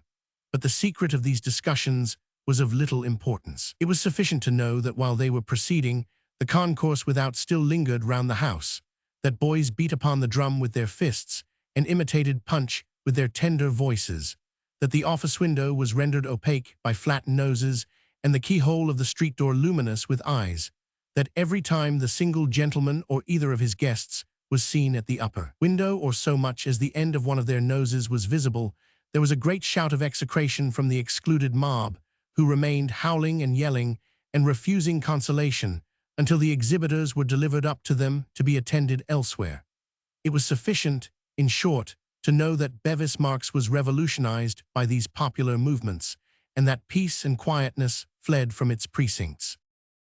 Nobody was rendered more indignant by these proceedings than Mr. Sampson Brass, who, as he could by no means afford to lose so profitable an inmate, deemed it prudent to pocket his lodger's affront along with his cash, and to annoy the audiences who clustered round his door by such imperfect means of retaliation as were open to him, and which were confined to the trickling down of foul water on their heads from unseen watering pots, pelting them with fragments of tile and mortar from the roof of the house, and bribing the drivers of hackney cabriolets to come suddenly round the corner and dash in among them precipitately. It may at first sight be matter of surprise to the thoughtless few that Mr. Brass, being a professional gentleman, should not have legally indicted some party or parties active in the promotion of the nuisance, but they will be good enough to remember that as doctors seldom take their own prescriptions, and divines do not always practice what they preach, so lawyers are shy of meddling with the law on their own account, knowing it to be an edged tool of uncertain application, very expensive in the working, and rather remarkable for its properties of close shaving than for its always shaving the right person. "Come," said Mr. Brass one afternoon, "this is 2 days without a punch. I'm in hopes he has run through 'em all at last." "Why are you in hopes?" returned Miss Sally. "What harm do they do?" "Here's a pretty sort of a fellow," cried Brass, laying down his pen in despair. "Now here's an aggravating animal." "Well, what harm do they do?" retorted Sally. "What harm?" cried Brass. "Is it no harm to have a constant hallooing and hooting under one's very nose, distracting one from business, and making one grind one's teeth with vexation? Is it no harm to be blinded and choked up, and have the king's highway stopped with a set of screamers and roarers whose throats must be made of?" "Brass," suggested Mr. Swiveller. "Ah, of brass," said the lawyer, glancing at his clerk, to assure himself that he had suggested the word in good faith and without any sinister intention. "Is that no harm?" The lawyer stopped short in his invective, and listening for a moment, and recognizing the well-known voice, rested his head upon his hand, raised his eyes to the ceiling, and muttered faintly, "There's another." Up went the single gentleman's window directly. "There's another," repeated Brass, "and if I could get a brake and 4 blood horses to cut into the marks when the crowd is at its thickest, I'd give 18 pence and never grudge it." The distant squeak was heard again. The single gentleman's door burst open. He ran violently down the stairs, out into the street, and so past the window, without any hat, towards the quarter whence the sound proceeded, bent, no doubt, upon securing the stranger's services directly. "I wish I only knew who his friends were," muttered Sampson, filling his pocket with papers. "If they'd just get up a pretty little commission de lunatico at the Gray's Inn Coffee House and give me the job, I'd be content to have the lodgings empty for one while, at all events." With which words, and knocking his hat over his eyes, as if for the purpose of shutting out even a glimpse of the dreadful visitation, Mr. Brass rushed from the house and hurried away. As Mr. Swiveller was decidedly favorable to these performances, upon the ground that looking at a punch, or indeed looking at anything out of window, was better than working, and as he had been, for this reason, at some pains to awaken in his fellow clerk a sense of their beauties and manifold deserts, both he and Miss Sally rose as with one accord and took up their positions at the window, upon the sill whereof, as in a post of honor, sundry young ladies and gentlemen who were employed in the dry nurture of babies, and who made a point of being present, with their young charges, on such occasions, had already established themselves as comfortably as the circumstances would allow. The glass being dim, Mr. Swiveller, agreeably to friendly custom which he had established between them, hitched off the brown head-dress from Miss Sally's head and dusted it carefully therewith. By the time he had handed it back, and its beautiful wearer had put it on again, which she did with perfect composure and indifference, the lodger returned with the show and showman at his heels, and a strong addition to the body of spectators. The exhibitor disappeared with all speed behind the drapery, and his partner, stationing himself by the side of the theater, surveyed the audience with a remarkable expression of melancholy, which became more remarkable still when he breathed a hornpipe tune into that sweet musical instrument, which is popularly termed a mouth organ, without at all changing the mournful expression of the upper part of his face, though his mouth and chin were, of necessity, in lively spasms. The drama proceeded to its close and held the spectators enchained in the customary manner. The sensation which kindles in large assemblies when they are relieved from a state of breathless suspense and are again free to speak and move was yet rife when the lodger, as usual, summoned the men upstairs. "Both of you," he called from the window, for only the actual exhibitor, a little fat man, prepared to obey the summons.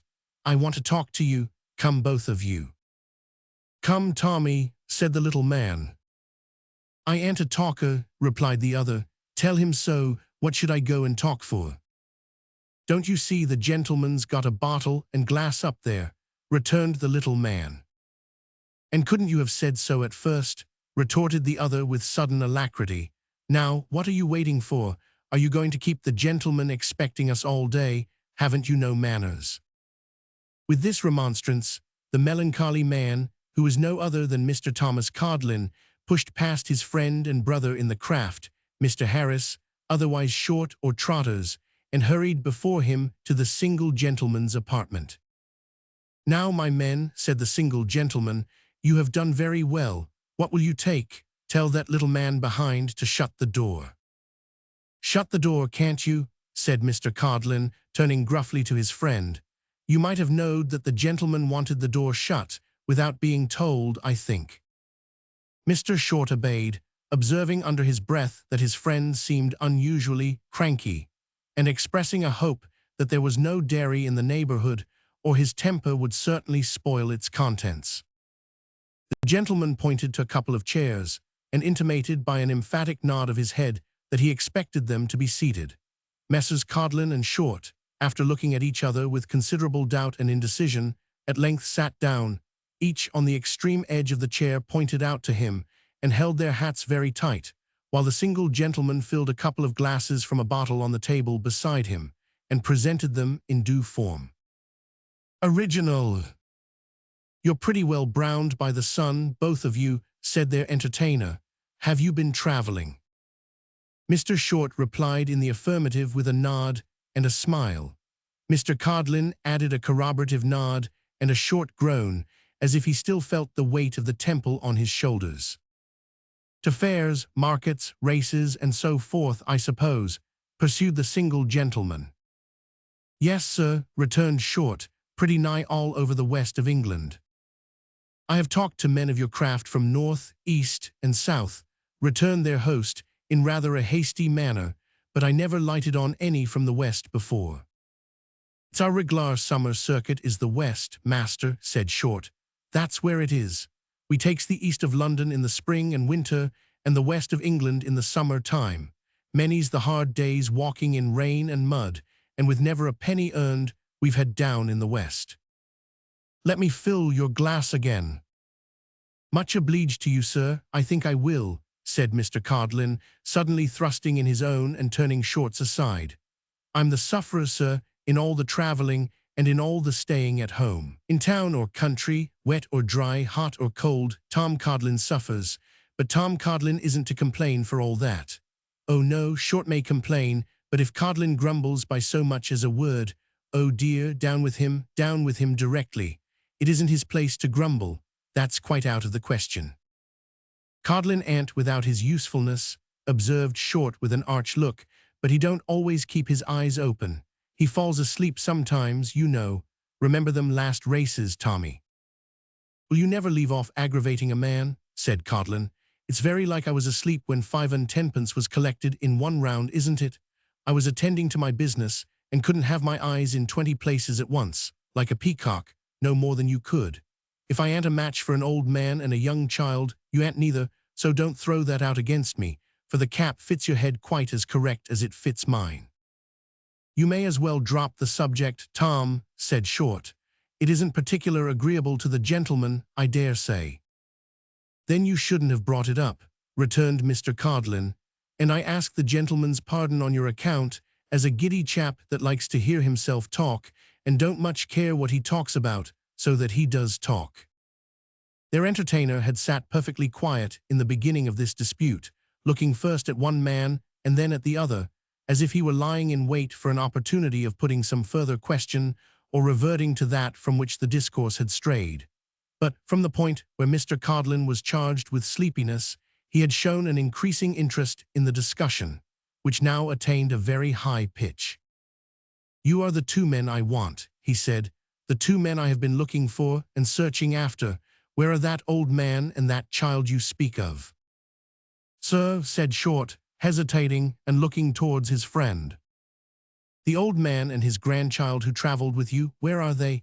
It will be worth your while to speak out, I assure you, much better worth your while than you believe.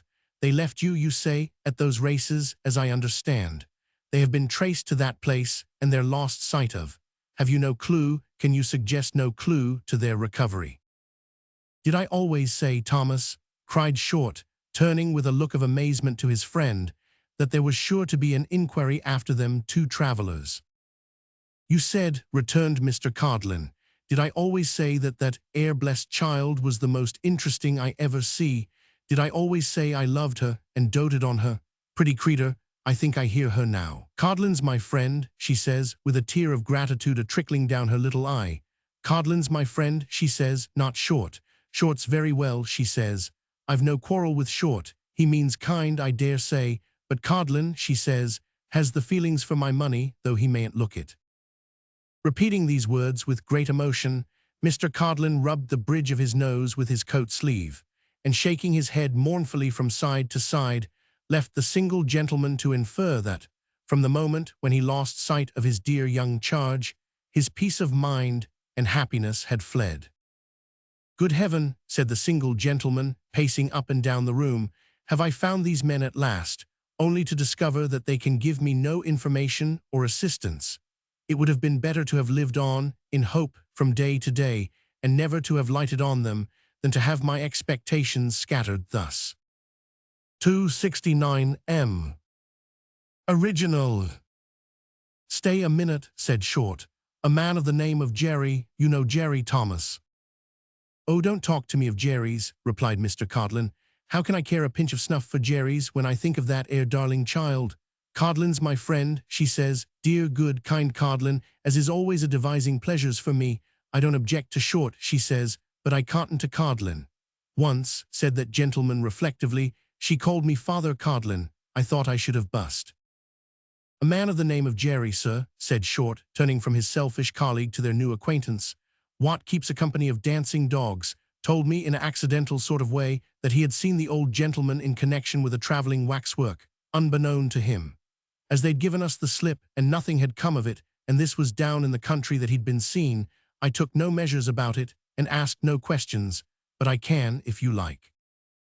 "Is this man in town?" said the impatient single gentleman. "Speak faster." "No, he isn't, but he will be tomorrow, for he lodges in our house," replied Mr. Short rapidly. "Then bring him here," said the single gentleman. "Here's a sovereign apiece. If I can find these people through your means, it is but a prelude to 20 more. Return to me tomorrow, and keep your own counsel on this subject, though I need hardly tell you that, for you'll do so for your own sakes. Now give me your address and leave me." The address was given, the two men departed, the crowd went with them, and the single gentleman for 2 mortal hours walked in uncommon agitation up and down his room, over the wondering heads of Mr. Swiveller and Miss Sally Brass. Chapter 38. Kit, for it happens at this juncture, not only that we have breathing time to follow his fortunes, but that the necessities of these adventures so adapt themselves to our ease and inclination as to call upon us imperatively to pursue the track we most desire to take. Kit, while the matters treated of in the last 15 chapters were yet in progress, was, as the reader may suppose, gradually familiarizing himself more and more with Mr. and Mrs. Garland, Mr. Abel, the pony, and Barbara, and gradually coming to consider them one and all as his particular private friends, and Abel Cottage, Finchley, as his own proper home. Stay, the words are written, and may go, but if they convey any notion that Kit, in the plentiful board and comfortable lodging of his new abode, began to think slightingly of the poor fare and furniture of his old dwelling, they do their office badly and commit injustice. Who so mindful of those he left at home, albeit they were but a mother and 2 young babies, as Kit? What boastful father in the fullness of his heart ever related such wonders of his infant prodigy, as Kit never wearied of telling Barbara in the evening time concerning little Jacob? Was there ever such a mother as Kit's mother on her son's showing? Or was there ever such comfort in poverty as in the poverty of Kit's family, if any correct judgment might be arrived at from his own glowing account? And let me linger in this place, for an instant, to remark that if ever household affections and loves are graceful things, they are graceful in the poor. The ties that bind the wealthy and the proud to home may be forged on earth, but those which link the poor man to his humble hearth are of the truer metal and bear the stamp of heaven. The man of high descent may love the halls and lands of his inheritance as part of himself, as trophies of his birth and power. His associations with them are associations of pride and wealth and triumph. The poor man's attachment to the tenements he holds, which strangers have held before and may tomorrow occupy again, has a worthier root, struck deep into a purer soil. His household gods are of flesh and blood, with no alloy of silver, gold, or precious stone. He has no property but in the affections of his own heart, and when they endear bare floors and walls, despite of rags and toil and scanty fare, that man has his love of home from God, and his rude hut becomes a solemn place.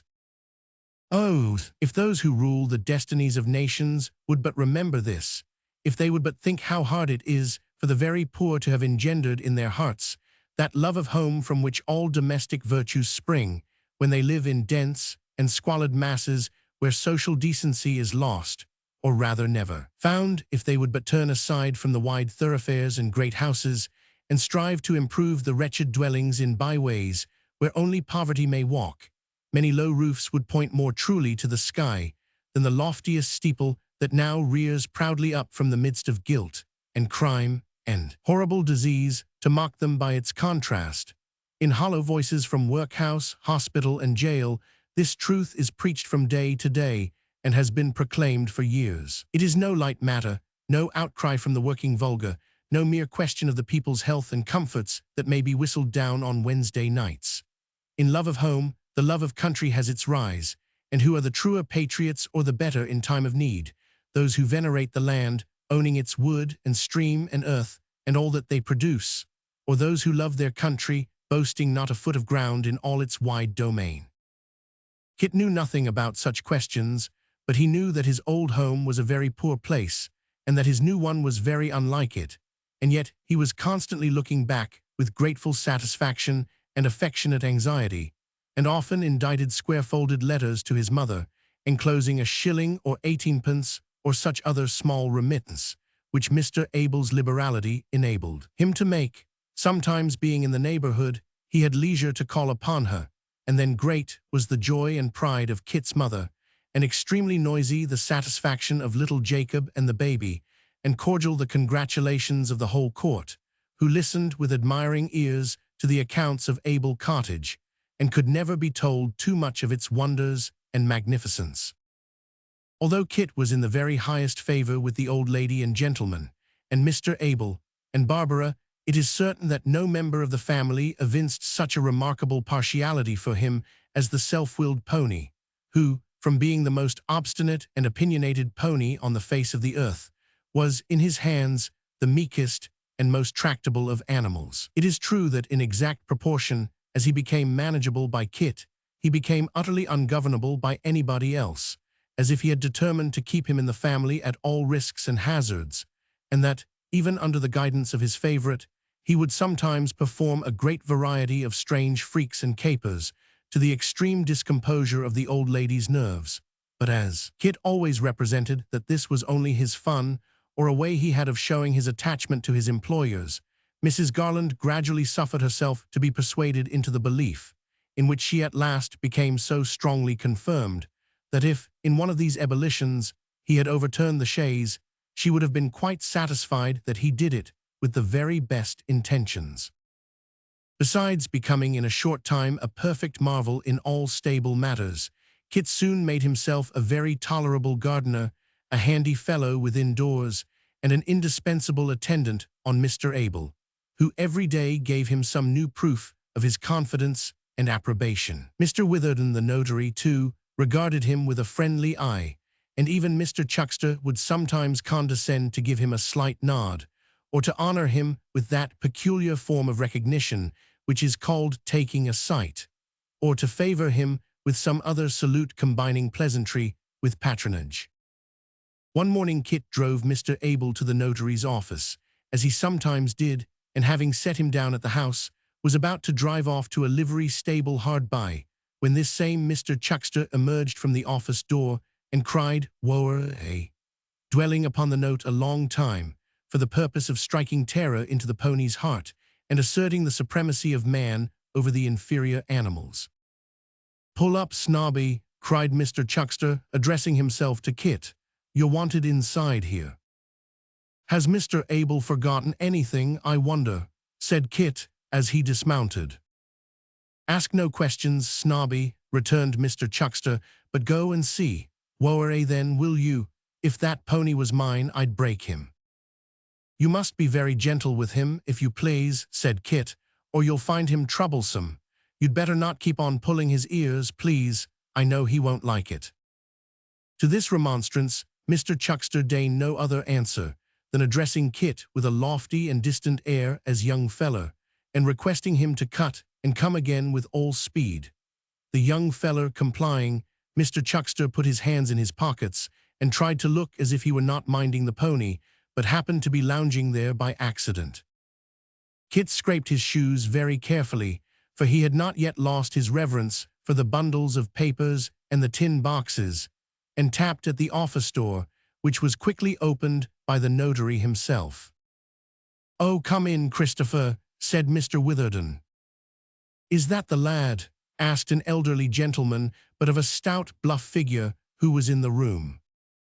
"That's the lad," said Mr. Witherden. "He fell in with my client, Mr. Garland, sir, at this very door. I have reason to think he is a good lad, sir, and that you may believe what he says. Let me introduce Mr. Abel Garland, sir, his young master, my articled pupil, sir, and most particular friend.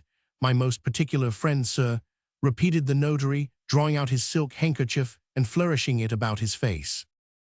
"Your servant, sir," said the stranger gentleman. "Yours, sir, I'm sure," replied Mr. Abel mildly. "You were wishing to speak to Christopher, sir."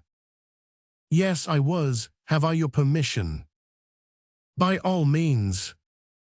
"My business is no secret, or I should rather say it need be no secret here," said the stranger, observing that Mr. Abel and the notary were preparing to retire. "It relates to a dealer in curiosities with whom he lived, and in whom I am earnestly and warmly interested. I have been a stranger to this country, gentlemen, for very many years, and if I am deficient in form and ceremony, I hope you will forgive me." "No forgiveness is necessary, sir, none whatever," replied the notary, and so said Mr. Abel. "I have been making inquiries in the neighborhood in which his old master lived," said the stranger, "and I learned that he was served by this lad. I have found out his mother's house, and have been directed by her to this place as the nearest in which I should be likely to find him. That's the cause of my presenting myself here this morning." "I am very glad of any cause, sir," said the notary, "which procures me the honor of this visit." "Sir," retorted the stranger, "you speak like a mere man of the world, and I think you something better. Therefore, pray do not sink your real character in paying unmeaning compliments to me." "Hem," coughed the notary, "you're a plain speaker, sir." "And a plain dealer," returned the stranger. "It may be my long absence and inexperience that lead me to the conclusion, but if plain speakers are scarce in this part of the world, I fancy plain dealers are still scarcer. If my speaking should offend you, sir, my dealing, I hope, will make amends."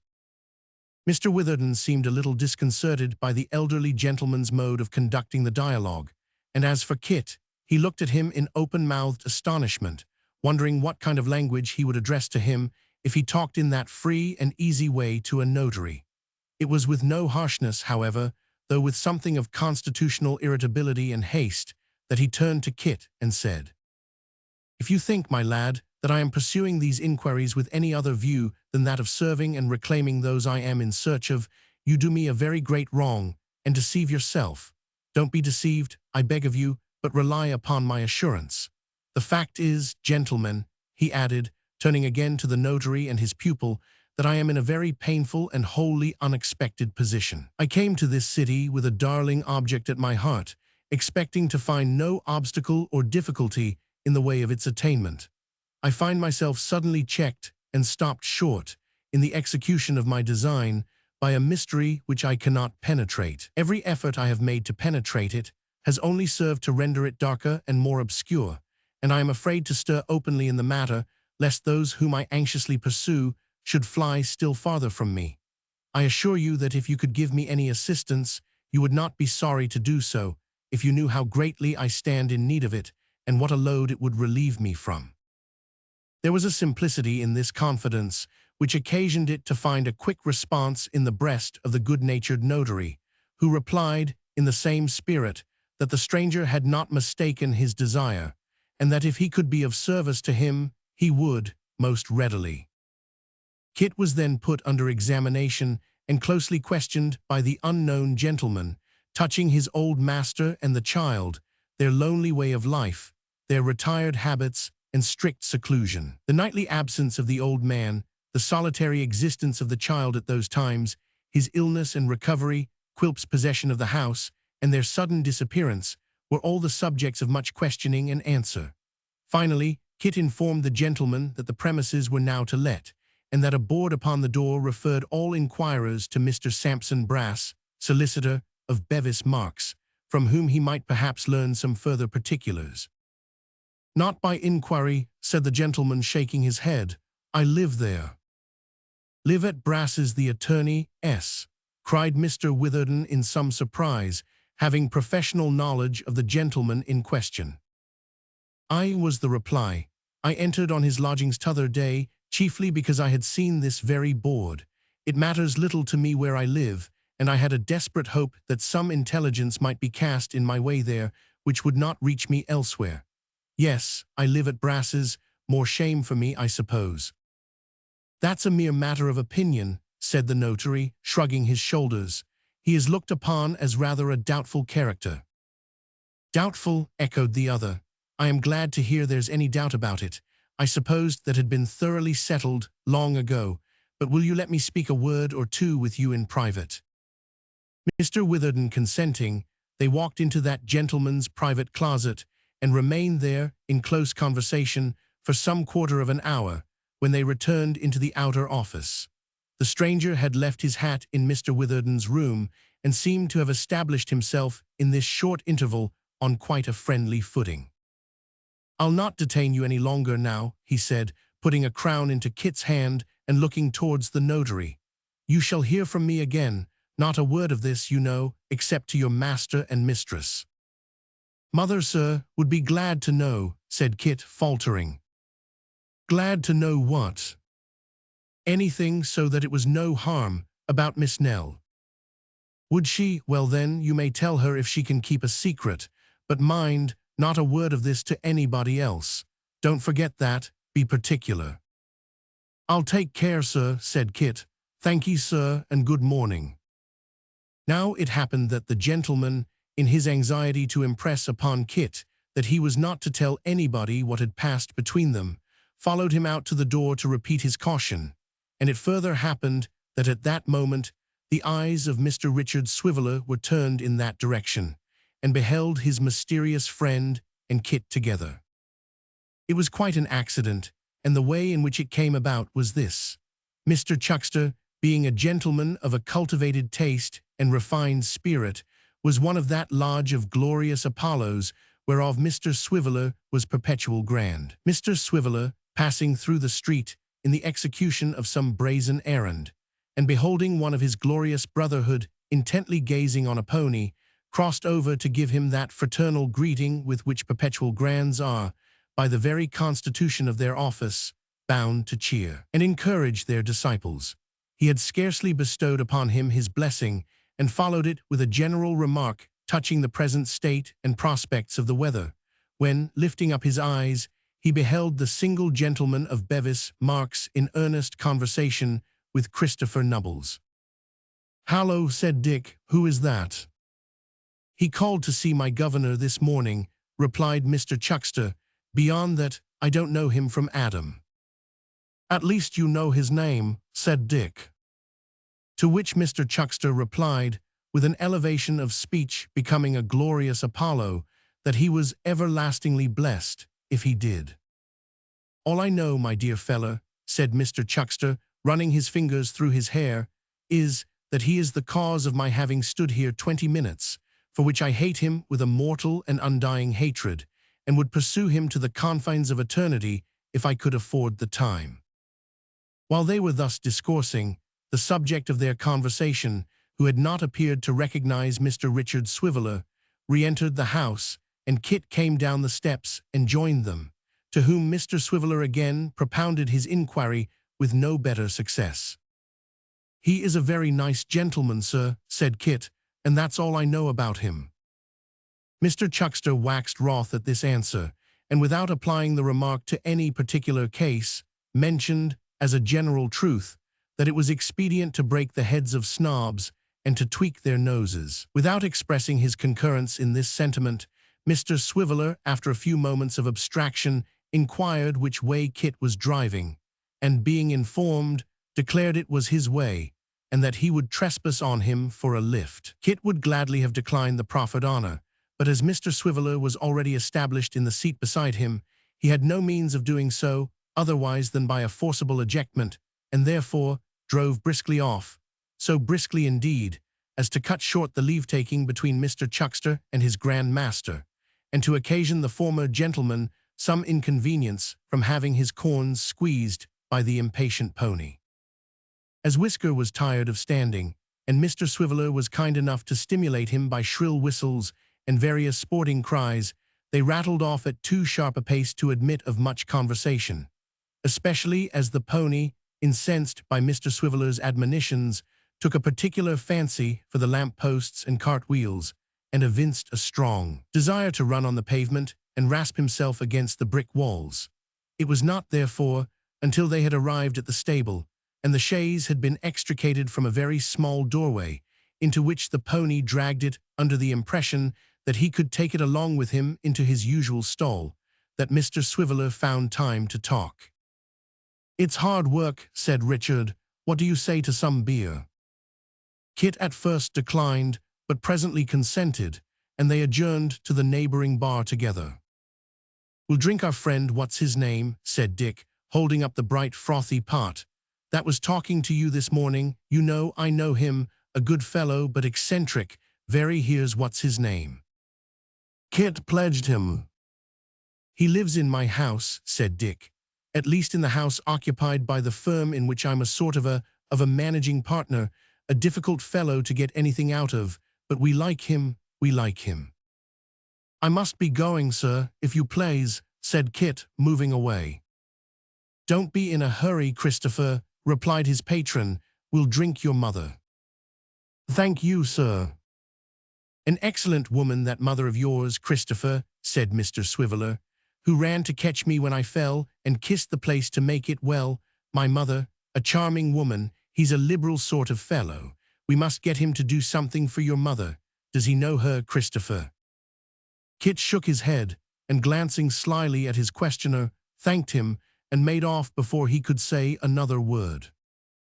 "Humph," said Mr. Swiveller, pondering, "this is queer.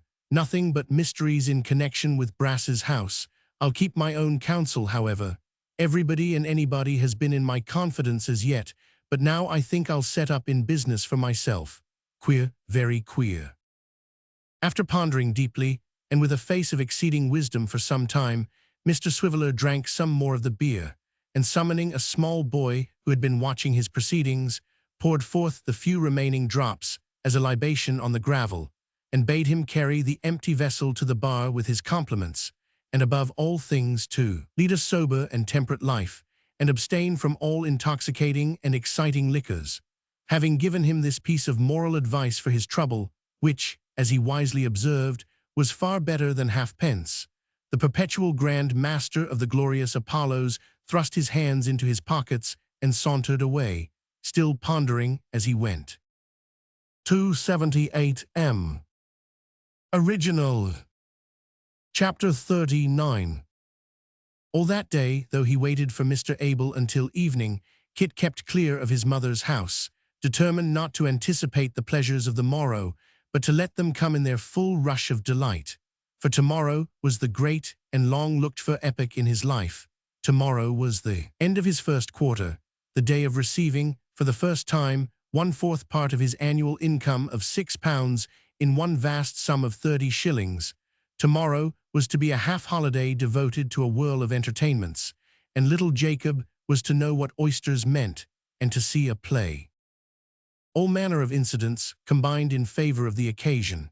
Not only had Mr. and Mrs. Garland forewarned him that they intended to make no deduction for his outfit from the great amount, but to pay it him unbroken in all its gigantic grandeur. Not only had the unknown gentleman increased the stock by the sum of 5 shillings, which was a perfect godsend and in itself a fortune. Not only had these things come to pass which nobody could have calculated upon or in their wildest dreams have hoped, but it was Barbara's quarter too, Barbara's quarter, that very day, and Barbara had a half-holiday as well as Kit, and Barbara's mother was going to make one of the party, and to take tea with Kit's mother and cultivate her acquaintance. To be sure, Kit looked out of his window very early that morning to see which way the clouds were flying, and to be sure Barbara would have been at hers too, if she had not sat up so late overnight, starching and ironing small pieces of muslin, and crimping them into frills, and sewing them on to other pieces to form magnificent holes for next day's wear. But they were both up very early for all that, and had small appetites for breakfast and less for dinner, and were in a state of great excitement when Barbara's mother came in, with astonishing accounts of the fineness of the weather out of doors, but with a very large umbrella notwithstanding, for people like Barbara's mother seldom make holiday without one, and when the bell rang for them to go upstairs and receive their quarter's money in gold and silver. Well was Mr. Garland kind when he said, "Christopher, here's your money, and you have earned it well." And wasn't Mrs. Garland kind when she said, "Barbara, here's yours, and I'm much pleased with you"? And didn't Kit sign his name bold to his receipt? And didn't Barbara sign her name all a-trembling to hers? And wasn't it beautiful to see how Mrs. Garland poured out Barbara's mother a glass of wine? And didn't Barbara's mother speak up when she said, "Here's blessing you, ma'am, as a good lady, and you, sir, as a good gentleman, and Barbara, my love to you, and here's towards you, Mr. Christopher"? And wasn't she as long drinking it as if it had been a tumblerful? And didn't she look genteel, standing there with her gloves on? And wasn't there plenty of laughing and talking among them as they reviewed all these things upon the top of the coach? And didn't they pity the people who hadn't got a holiday? But Kit's mother, again, wouldn't anybody have supposed she had come of a good stock and been a lady all her life? There she was, quite ready to receive them, with a display of things that might have warmed the heart of a china shop, and little Jacob and the baby in such a state of perfection that their clothes looked as good as new, though heaven knows they were old enough. Didn't she say before they had sat down 5 minutes that Barbara's mother was exactly the sort of lady she expected? And did Barbara's mother say that Kit's mother was the very picture of what she had expected? And did Kit's mother compliment Barbara's mother on Barbara? And did Barbara's mother compliment Kit's mother on Kit? And was Barbara herself quite fascinated with little Jacob? And did ever a child show off when he was wanted, as that child did, or make such friends as he made? "And we are both widows too," said Barbara's mother. "We must have been made to know each other." "I haven't a doubt about it," returned Mrs. Nubbles, "and what a pity it is we didn't know each other sooner." "But then, you know, it's such a pleasure," said Barbara's mother, "to have it brought about by one's son and daughter, that it's fully made up for. Now, ain't it?" To this, Kit's mother yielded her full assent, and tracing things back from effects to causes, they naturally reverted to their deceased husbands, respecting whose lives, deaths, and burials they compared notes, and discovered sundry circumstances that tallied with wonderful exactness, such as Barbara's father having been exactly 4 years and 10 months older than Kit's father, and one of them having died on a Wednesday and the other on a Thursday, and both of them having been of a very fine make and remarkably good-looking, with other extraordinary coincidences. These recollections being of a kind calculated to cast a shadow on the brightness of the holiday, Kit diverted the conversation to general topics, and they were soon in great force again, and as merry as before. Among other things, Kit told them about his old place and the extraordinary beauty of Nell, of whom he had talked to Barbara 1,000 times already.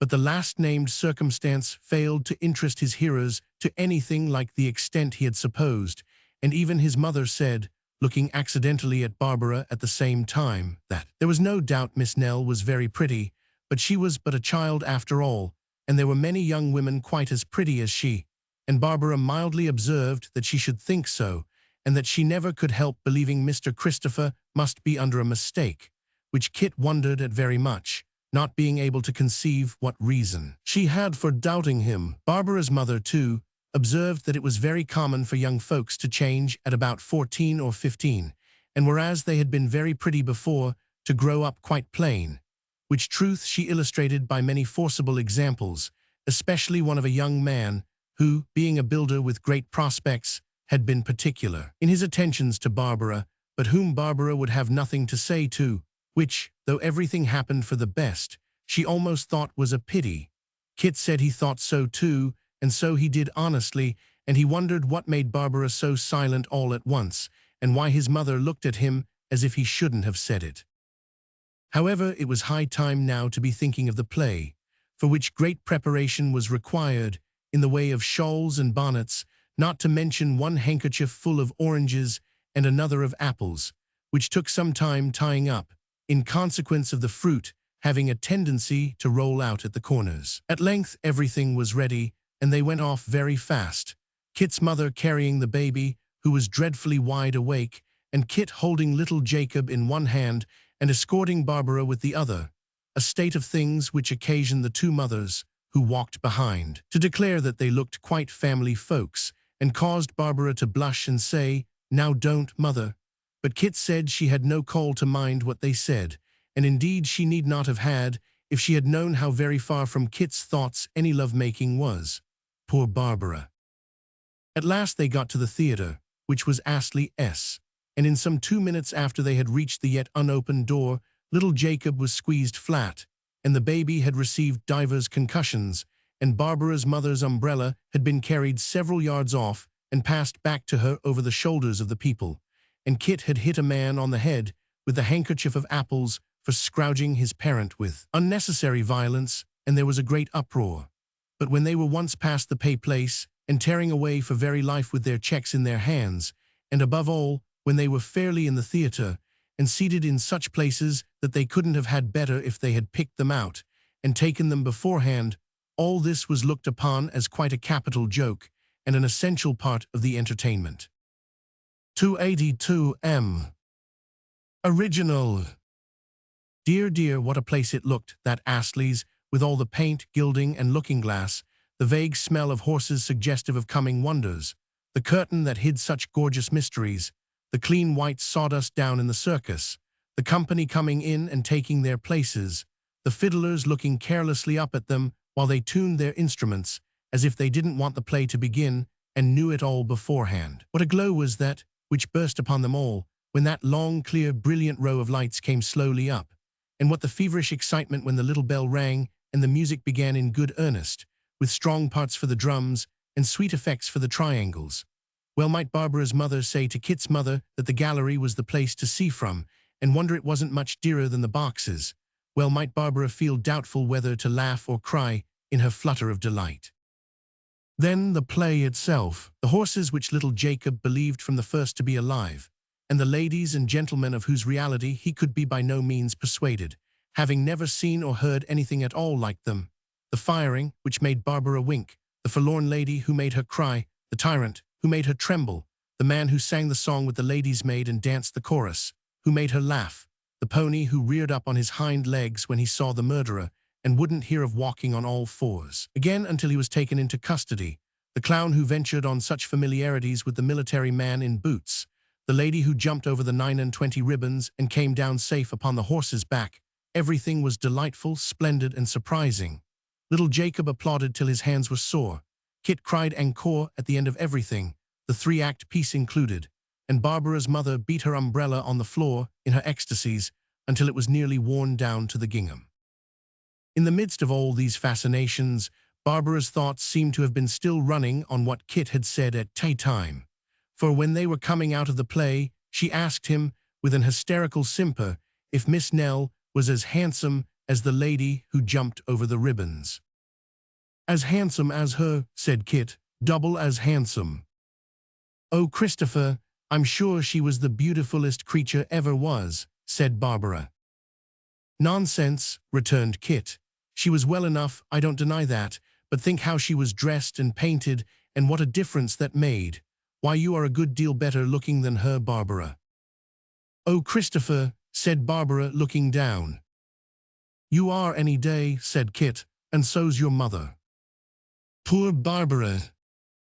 What was all this, though, even all this, to the extraordinary dissipation that ensued when Kit, walking into an oyster shop as bold as if he lived there, and not so much as looking at the counter or the man behind it, led his party into a box, a private box, fitted up with red curtains, white tablecloth, and cruet stand complete, and ordered a fierce gentleman with whiskers, who acted as waiter and called him Christopher Nubbles, sir, to bring 3 dozen of his largest-sized oysters, and to look sharp about it. Yes, Kit told this gentleman to look sharp, and he not only said he would look sharp, but he actually did, and presently came running back with the newest loaves, and the freshest butter, and the largest oysters ever seen. Then said Kit to this gentleman, "A pot of beer, just so," and the gentleman, instead of replying, "Sir, did you address that language to me?"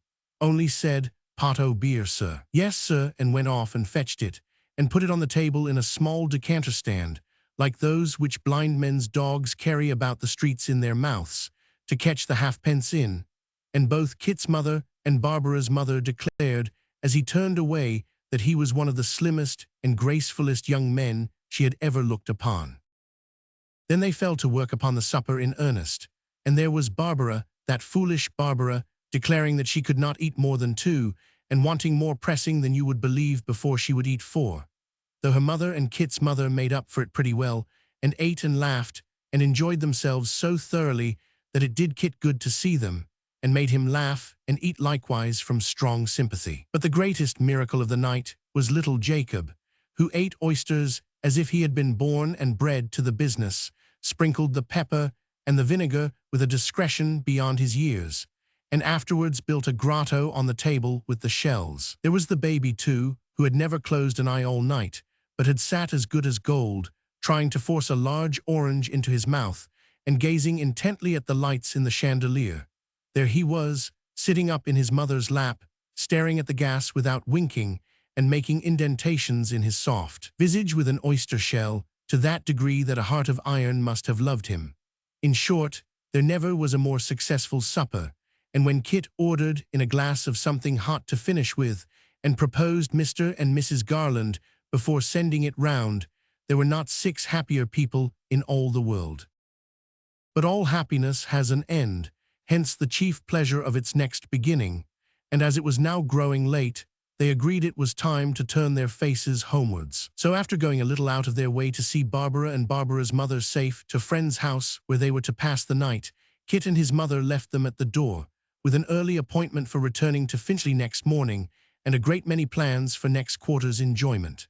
Then Kit took little Jacob on his back, and giving his arm to his mother and a kiss to the baby, they all trudged merrily home together.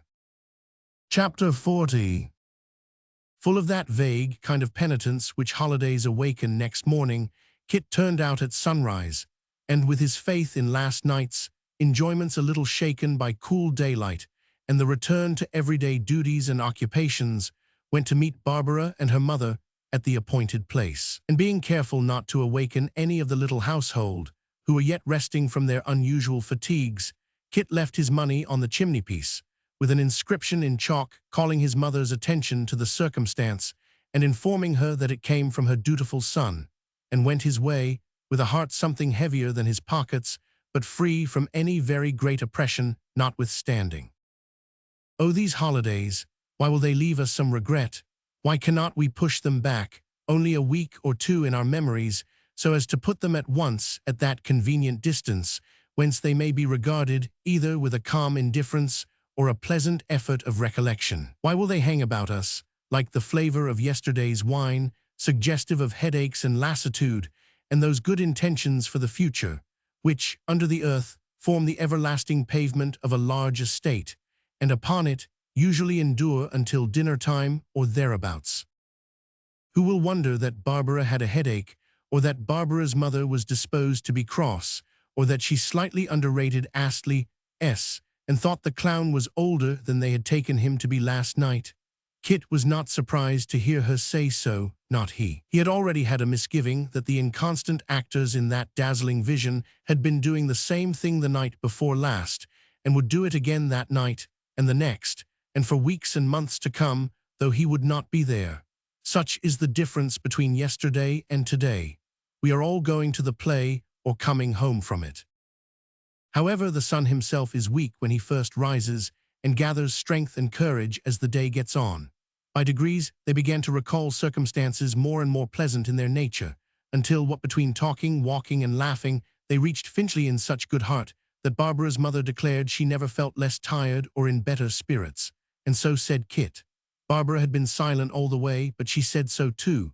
Poor little Barbara, she was very quiet. They were at home in such good time that Kit had rubbed down the pony and made him as spruce as a race horse before Mr. Garland came down to breakfast, which punctual and industrious conduct the old lady and the old gentleman and Mr. Abel highly extolled. At his usual hour, or rather at his usual minute and second, for he was the soul of punctuality, Mr. Abel walked out, to be overtaken by the London coach, and Kit and the old gentleman went to work in the garden. This was not the least pleasant of Kit's employments. On a fine day they were quite a family party, the old lady sitting hard by with her work-basket on a little table, the old gentleman digging, or pruning, or clipping about with a large pair of shears, or helping Kit in some way or other with great assiduity, and Whisker looking on from his paddock in placid contemplation of them all.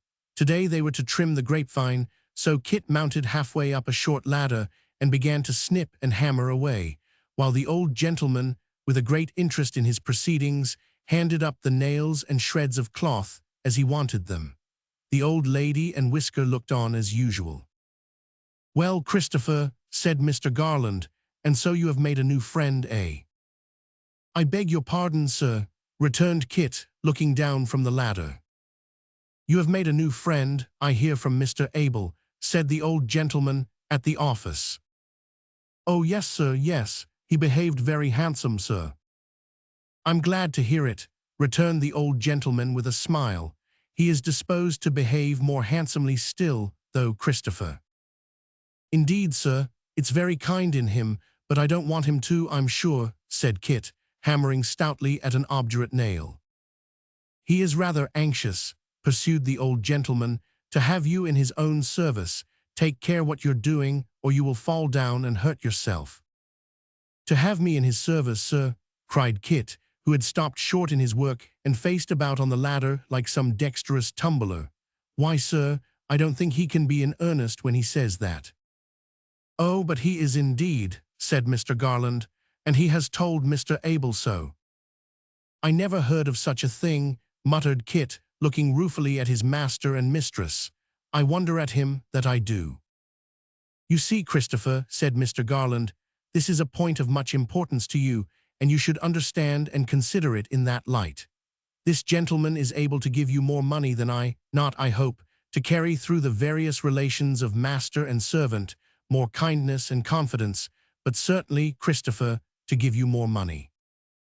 "Well," said Kit, "after that, sir." "Wait a moment," interposed Mr. Garland. "That is not all. You were a very faithful servant to your old employers, as I understand, and should this gentleman recover them, as it is his purpose to attempt doing by every means in his power, I have no doubt that you, being in his service, would meet with your reward. Besides," added the old gentleman with stronger emphasis, "besides having the pleasure of being again brought into communication with those to whom you seem to be very strongly and disinterestedly attached. You must think of all this, Christopher, and not be rash or hasty in your choice."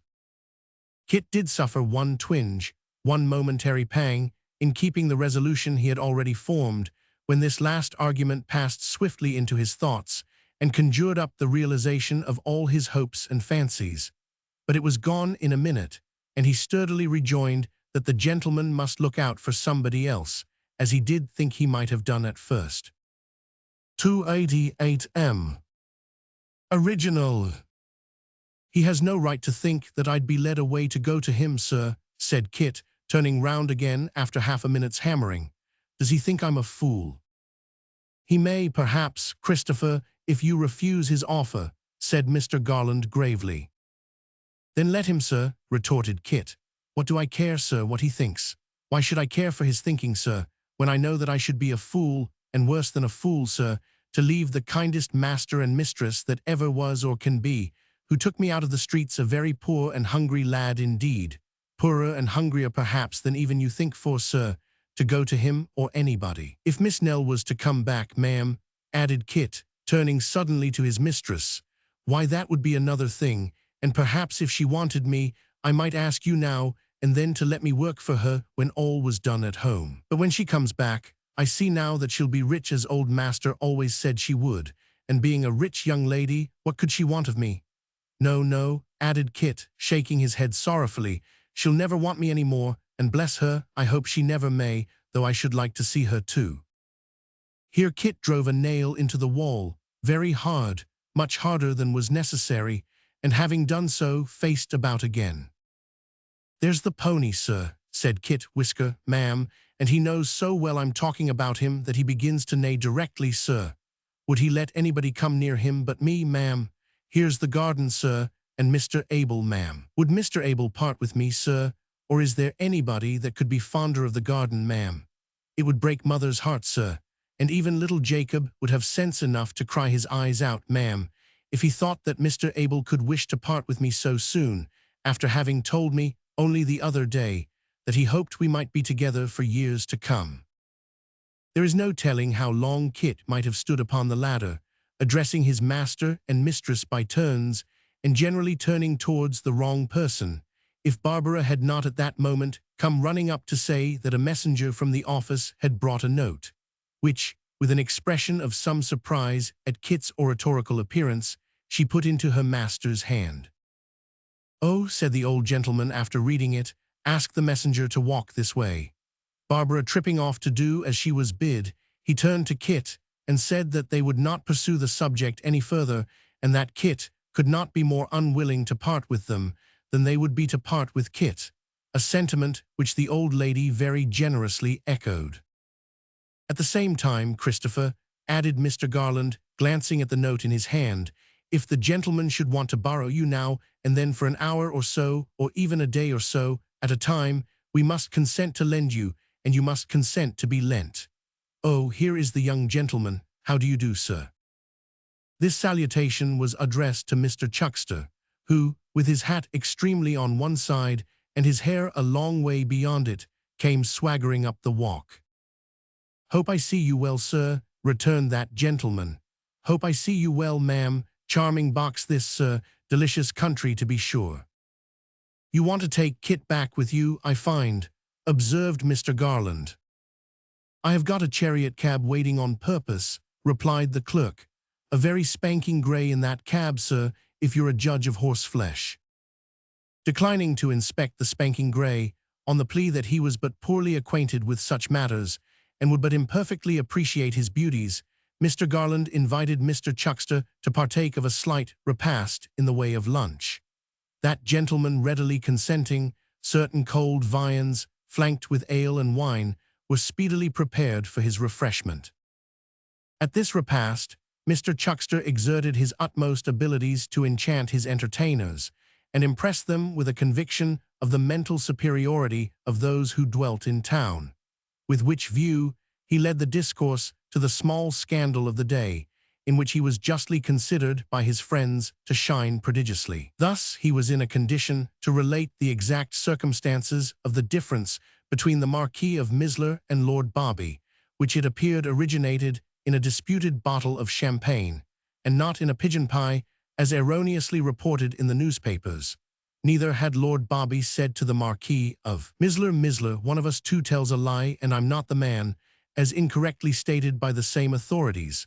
But Misler, you know where I'm to be found, and damn, sir, find me if you want me, which, of course, entirely changed the aspect of this interesting question and placed it in a very different light. He also acquainted them with the precise amount of the income guaranteed by the Duke of Thigsbury to Violetta Stetta of the Italian Opera, which it appeared was payable quarterly, and not half-yearly, as the public had been given to understand, and which was exclusive and not inclusive, as had been monstrously stated, of jewelry, perfumery, hair powder for 5 footmen, and 2 daily changes of kid gloves. For a page, having entreated the old lady and gentleman to set their minds at rest on these absorbing points, for they might rely on his statement being the correct one, Mr. Chuckster entertained them with theatrical chit-chat and the court circular, and so wound up a brilliant and fascinating conversation which he had maintained alone, and without any assistance whatever, for upwards of 3/4 of an hour. "And now that the nag has got his wind again," said Mr. Chuckster, rising in a graceful manner, "I'm afraid I must cut my stick." Neither Mr. nor Mrs. Garland offered any opposition to his tearing himself away, feeling, no doubt, that such a man could ill be spared from his proper sphere of action, and therefore Mr. Chuckster and Kit were shortly afterwards upon their way to town, Kit being perched upon the box of the cabriolet beside the driver, and Mr. Chuckster seated in solitary state inside, with one of his boots sticking out at each of the front windows. When they reached the notary's house, Kit followed into the office, and was desired by Mr. Abel to sit down and wait, for the gentleman who wanted him had gone out, and perhaps might not return for some time. This anticipation was strictly verified, for Kit had had his dinner and his tea, and had read all the lighter matter in the law list and the post office directory, and had fallen asleep a great many times before the gentleman whom he had seen before came in, which he did at last in a very great hurry. He was closeted with Mr. Witherden for some little time, and Mr. Abel had been called in to assist at the conference, before Kit, wondering very much what he was wanted for, was summoned to attend them. "Christopher," said the gentleman, turning to him directly he entered the room, "I have found your old master and young mistress." "No, sir, have you, though?" returned Kit, his eyes sparkling with delight. "Where are they, sir? How are they, sir? Are they near here?" "A long way from here," returned the gentleman, shaking his head. "But I am going away tonight to bring them back, and I want you to go with me." "Me, sir?" cried Kit, full of joy and surprise. "The place," said the strange gentleman, turning thoughtfully to the notary, "indicated by this man of the dogs, is how far from here? 60 miles. "From 60 to 70. "Humph, if we travel post all night, we shall reach there in good time tomorrow morning. Now, the only question is, as they will not know me, and the child, God bless her, would think that any stranger pursuing them had a design upon her grandfather's liberty, can I do better than take this lad, whom they both know and will readily remember, as an assurance to them of my friendly intentions?" "Certainly not," replied the notary. "Take Christopher by all means." "I beg your pardon, sir," said Kit, who had listened to this discourse with a lengthening countenance, "but if that's the reason, I'm afraid I should do more harm than good. Miss Nell, sir, she knows me, and would trust in me, I am sure, but old master, I don't know why. Gentlemen, nobody does, would not bear me in his sight after he had been ill, and Miss Nell herself told me that I must not go near him or let him see me any more. I should spoil all that you were doing if I went, I'm afraid. I'd give the world to go, but you had better not take me, sir." "Another difficulty," cried the impetuous gentleman. "Was ever man so beset as I? Is there nobody else that knew them, nobody else in whom they had any confidence? Solitary as their lives were, is there no one person who would serve my purpose?" "Is there, Christopher?" said the notary. "Not one, sir," replied Kit. "Yes, though there's my mother." "Did they know her?" said the single gentleman. "Know her, sir? Why, she was always coming backwards and forwards. They were as kind to her as they were to me. Bless you, sir, she expected they'd come back to her house." "Then where the devil is the woman?" said the impatient gentleman, catching up his hat. "Why isn't she here? Why is that woman always out of the way when she is most wanted?" In a word, the single gentleman was bursting out of the office, bent upon laying violent hands on Kit's mother, forcing her into a postchaise, and carrying her off, when this novel kind of abduction was with some difficulty prevented by the joint efforts of Mr. Abel and the notary, who restrained him by dint of their remonstrances, and persuaded him to sound Kit upon the probability of her being able and willing to undertake such a journey on so short a notice. This occasioned some doubts on the part of Kit, and some violent demonstrations on that of the single gentleman, and a great many soothing speeches on that of the notary and Mr. Abel. The upshot of the business was that Kit, after weighing the matter in his mind, and considering it carefully, promised, on behalf of his mother, that she should be ready within 2 hours from that time to undertake the expedition, and engaged to produce her in that place, in all respects equipped and prepared for the journey, before the specified period had expired. Having given this pledge, which was rather a bold one, and not particularly easy of redemption, Kit lost no time in sallying forth, and taking measures for its immediate fulfillment. Chapter 41.